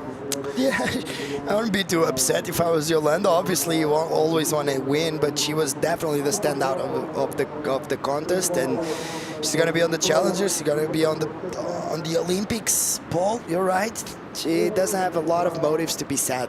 This girl has a lot of motives to be happy. She has been having some struggles the last couple of events, and I think she's got to be really happy with that one. Look at the smile. Happy, Teresa Bonvalot, big smile. I'm sure everyone is happy at home, mom, sisters, everyone is supporting. Teresa vai buscar, a typical Portuguese way of saying let's go. Let's go, yeah. Vai buscar, so Teresa there, she's going to catch if you just do the translation. And we see Claudia trying to remove Teresa just straight to the interview. Number one. Just asking for a cafe while being... Well, eventually we're gonna wait for Teresa to be on the interview, and we're gonna have Claudia having a word with the winner of this contest, Teresa Bonvalot. She's gotta be happy. That's another happy girl, Yolanda. She's really happy, even though she hasn't won. She performed some really good surfing, Chico. And look at the sportsmanship. I really like this. Yeah. This is the part that I love, the hug at the end. I had a couple because I lost a lot, so let's hear from the champ, Teresa Bonvalot. Take it away, Claudia. And what a final, Teresa. Congratulations. How do you feel? I'm even crying, and I've won this event 2 times. This is the 3rd one. But it was a special one, obviously, and the conditions are so tricky, and to be able to perform, not just me, but every girl and all the boys in these conditions, I think it says it all. And a shout out to my grandmother as well. She's for the first time watching me doing an event. She came by today, and getting the win, I think it's extra special. Thank you so much for your words. This is it from here at the beach. This is the last interview. Now I'm gonna say goodbye. Thank you so much. It was a pleasure to share this contest and the mic with my dear broadcast team. Also, congratulations to the surfers that showed the way they can adapt to these rough conditions. And the heroes for me of the whole time was the camera team that was subjected to these rough conditions as well, and sharing the images with everyone in the house. Now we're going for a quick break, and after, time for the post-show and the award ceremony. See you later.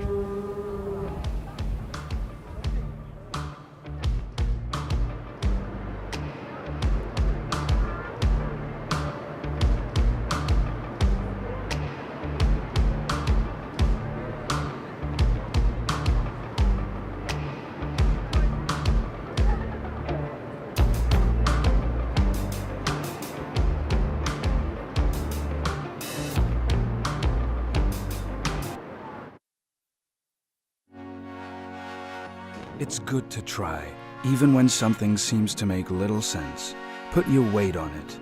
Make an impact in this world. Call everyone, set ambitious goals, and ask yourself, do you want to change surfing? Dare to test. Ride the future. Na vida, há sempre algo que nos inspira. O milénio está sempre presente, ao seu lado, na conquista de novos desafios. Juntos, partilhamos a paixão pelo futuro. Milénio, aqui consigo.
Hello everyone, and welcome to the post-show. So it's the wrap of this event, the Caparica Surf Fest 2024. We have our winners. We had a huge day of competition, and some amazing surfing was made today. So huge scores, a big day of competition. We have our winners. How are you feeling, Felipe? I think it was not just a huge day of competition, it was a huge week of competition. We had to deal with a lot of storms and a lot of tricky conditions, but I think the surfers did really, really well. And they wrapped it up in the best way possible. Teresa coming with the win, Yolanda, European champion, Tiago Carrique, both European champion and the winner of this heat, so of the final. So I think it went really well. Yeah, it went really well. So let's talk about the big scores of this event, and I'm going to bring you guys the best moments of today. Take it away, Zé. Yeah, you know, images speak louder than words, and we can see the road to the final of Teresa Bonvalot.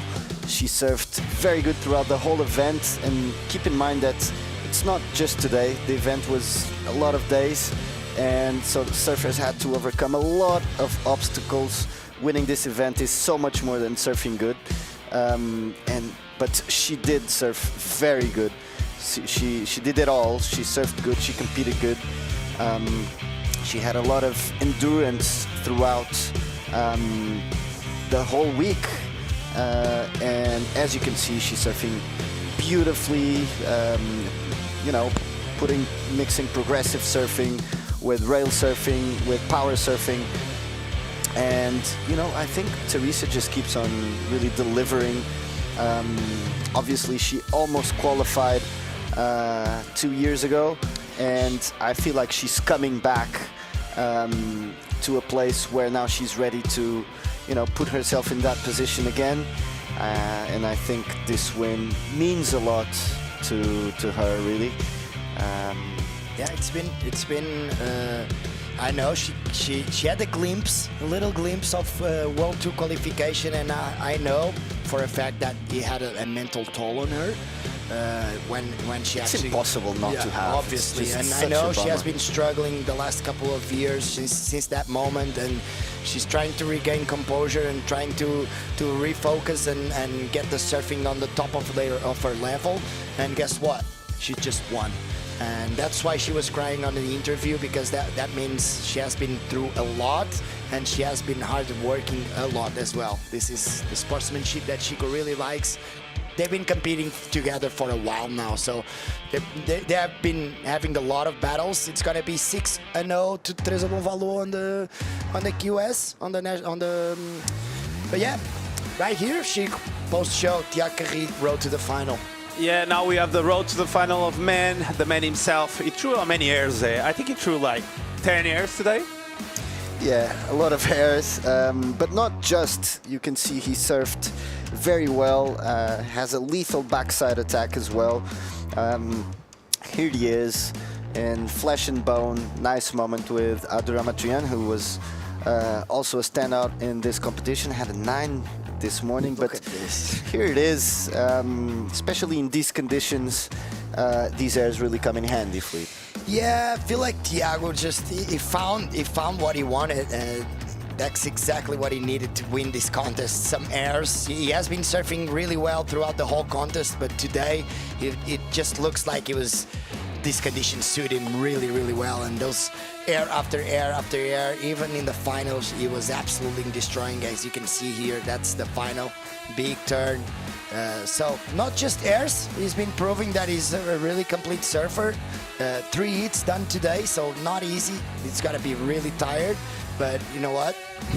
He got that air reverse on lock. He goes home with the European Championship and with this last stop of the European Championship 23-2024.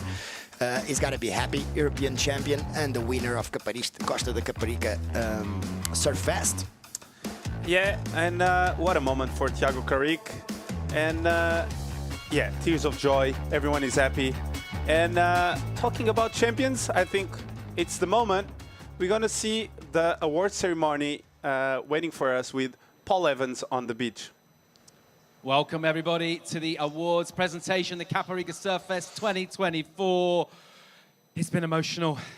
What a week we've had here. I don't remember an event with, well, this much weather, basically. We've been getting absolutely smashed here. So well done to everyone who's come out and given their support here. It does mean a lot to our surfers. So our first round of applause for the day is for you guys, the fans. Thanks for coming out. Give yourself a big hand.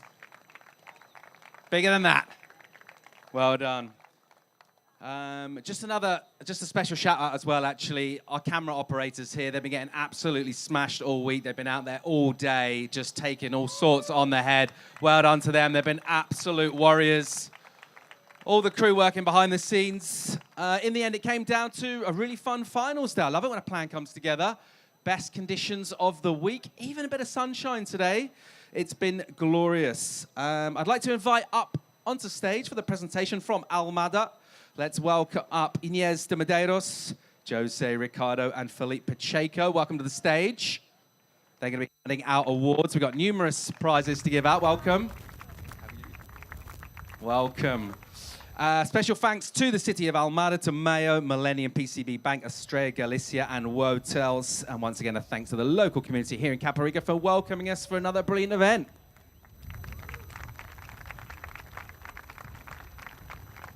So, let's get into it. Well, it all came down to finals day here, the last event of the season, and a lot up for grabs. We've got European trophies to hand out, champions to crown. We're also sending surfers to the Challenger Series. But in terms of our event here, tough finals. We're going to ask Felipe Pacheco to hand over the runners-up prize for the women, and someone who was explosive and electric and entertaining throughout. She posted some of the biggest numbers we've seen on the QS, actually, as far as I can remember ever here in Europe. Let's make some noise for Yolanda Hopkins.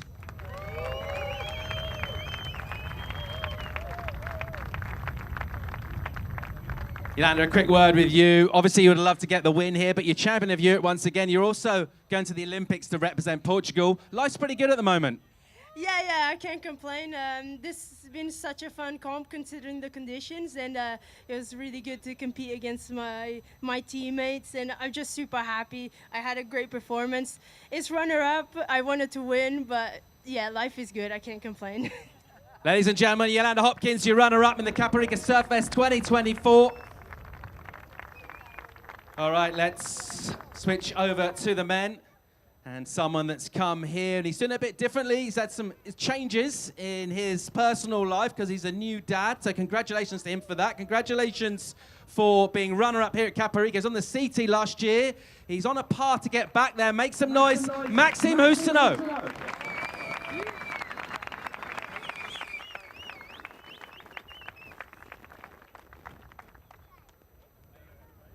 Well done, Max. Mate, a tough final for you, but it must feel good to be on the podium and back going deep into finals day with brilliant performances.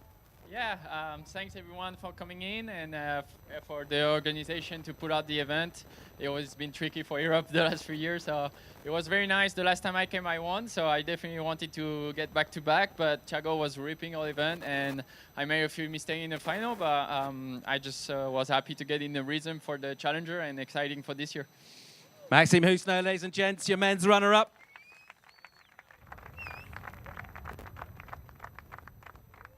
Should we crown some champions? All right, we're going to ask Inés de Medeiros to hand over the trophy for our women's champion, someone that surf fans in Portugal, across Europe, will know very well. Ladies and gentlemen, your champion, the Caparica Surf Fest. She ripped in the final. She looked brilliant out there. It's been an emotional one for her. Let's make some noise. Teresa Bonvalo.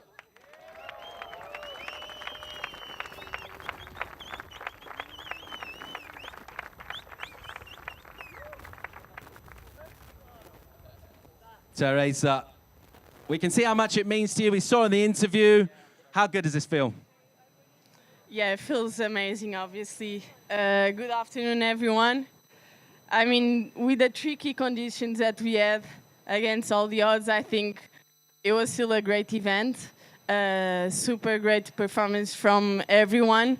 So I think, first of all, I want to thank the organization. And yes, obviously, it's my third time winning here. I missed last year, I really wanted. And this time I was like, I want to plant another tree here. I have 2 trees there, and it's just amazing feeling. It was really hard out there, but I gave my all, and this one obviously felt super special.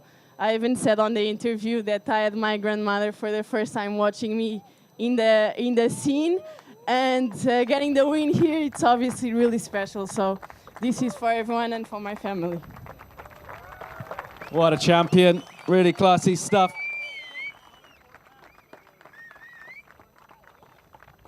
Quick word in Portuguese. Obrigada a todos que vieram aqui à praia, vieram nos apoiar. Foi mais evento inacreditável com o vosso apoio, com o vosso suporte, e queria realmente agradecer a todos. E estamos aqui para o ano. Para tentar tirar mais uma vitória. Esta foi a minha terceira, mais uma planta aqui plantada aqui na costa, e vamos continuar. Obrigada. Thank you, Teresa. All right, still got more silverware to hand out. We're going to ask Inés de Medeiros again to hand over the trophy for our men's champ, someone who just looked great throughout the rounds. He came into this event leading the QS ranking. Sometimes when you got that target on your back, it can go either way. He defended that #1 spot. He won every heat. He's your champion here. Ladies and gentlemen, make some noise for Thiago Carrique.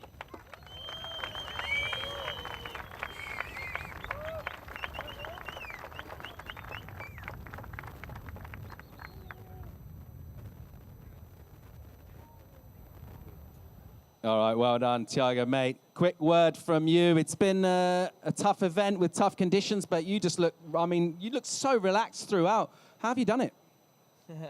Not too sure, to be honest. It was a lot of hard training before this, so I was very confident coming in here. So yeah, I was very happy. And mate, you've won the event here. You've also won the European title. So we got another trophy. I'm going to ask Francisco Spinola from World Surf League in Europe. So first of all, Thiago Caparica is your champion of the Caparica Surf Fest. And he is also your European champion.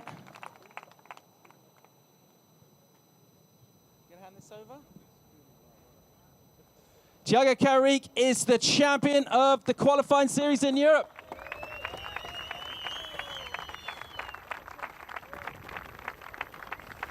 And that's not it for European titles. I've got one more trophy to hand out. Francisco, if you would be so good as to do us the honor of rewarding the defending, successful defense of her European title. Yet more silverware for this woman, Yolanda Hopkins, champion of Europe once again.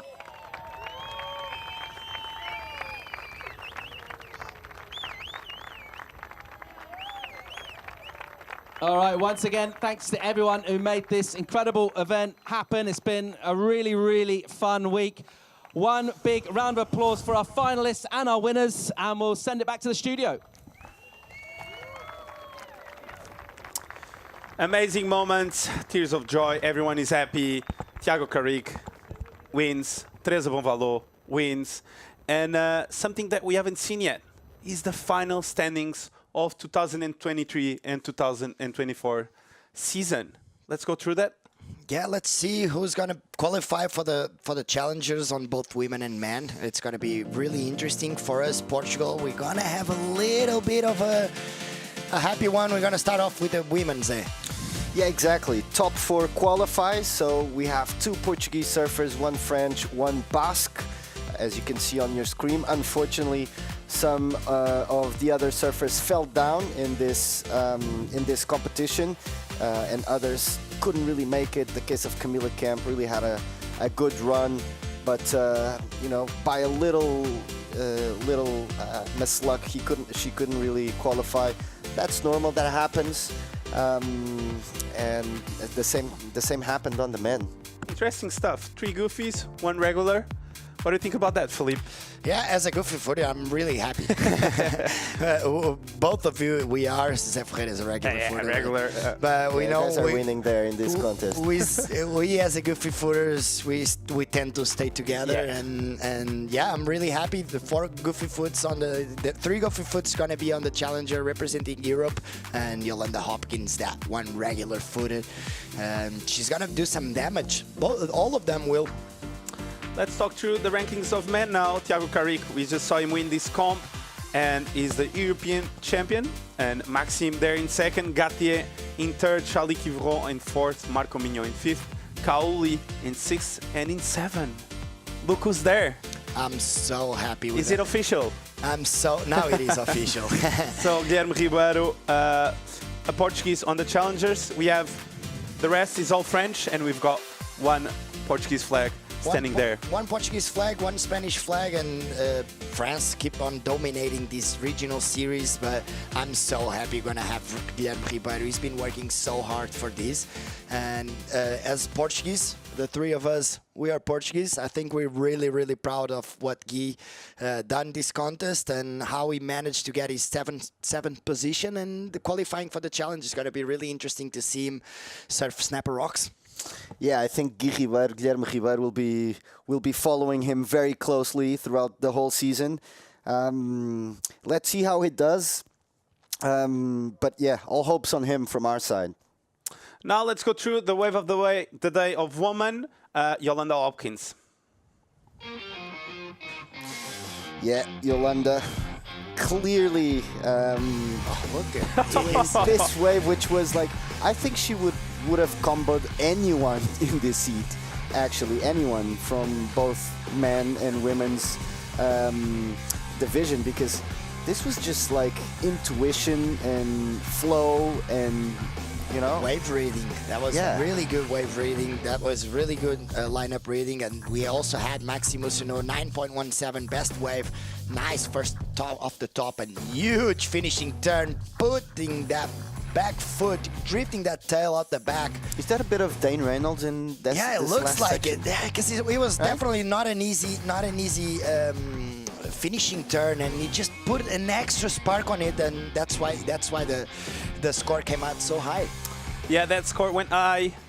Emotions were high this week, and we got to the stage. It's the time to say goodbye. Oh, I'm sad. I'm sad too. It was a good week. Been a nice week with everyone, with Paul, with you guys. Great waves, challenging Conditions, days, but it was a great contest and great way to finish off the European Tour. Yeah, great way to finish the European Tour. I'm gonna say goodbye. You guys can say goodbye as well right now. Goodbye, everyone. Bye-bye. Thank you for staying with us. So see you next year. Yeah. So see you at the Bonsai Gold Coast Pro. Starting off soon, the Challenger Series. So stay tuned for that, and see you guys soon. Welcome to finals day. It's the Caparica Surf Fest in Portugal. It's showtime on the QS in Europe, the final event of the season. As we see Pauline on a big turn. Teresa, big away. Boom. This first turn really good, pushing really hard, and then this nice. There's a game face kick of a Selka. Crisp, nice. Maria Salgado here. This is her best wave. And also, What? Net. Whoa! 2 judges gave her a 10. Would you give her a 10, Chico? Of course. I just love it.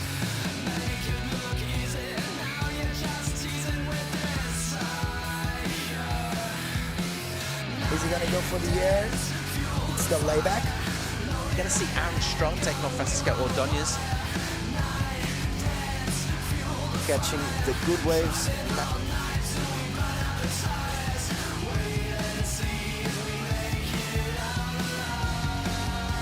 That's going to be a big score. So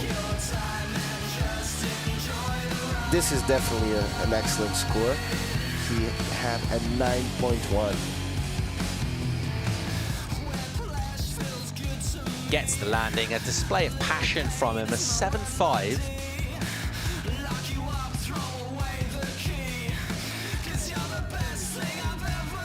The wave doubles up out of nothing. Big wave. Wow.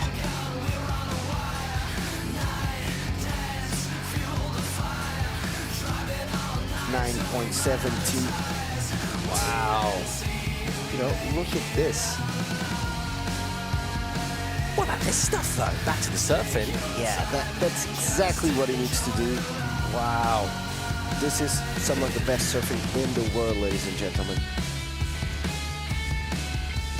wow, lands on the flats. Love the landing, in control. 9-1-3. Beautiful scenes in Costa de Caparica.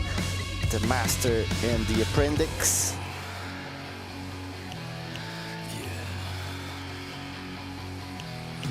It's what you get when you commit to turns like this. Look at the back foot, just pushing really, really hard. Pushes. Wow, that was a really good turn. Annette's best wave, putting some of the highest scores of the contest because of turns like that.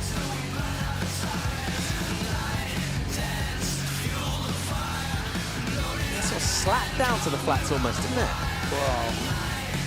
That was really technical. It could go, it can go, you know.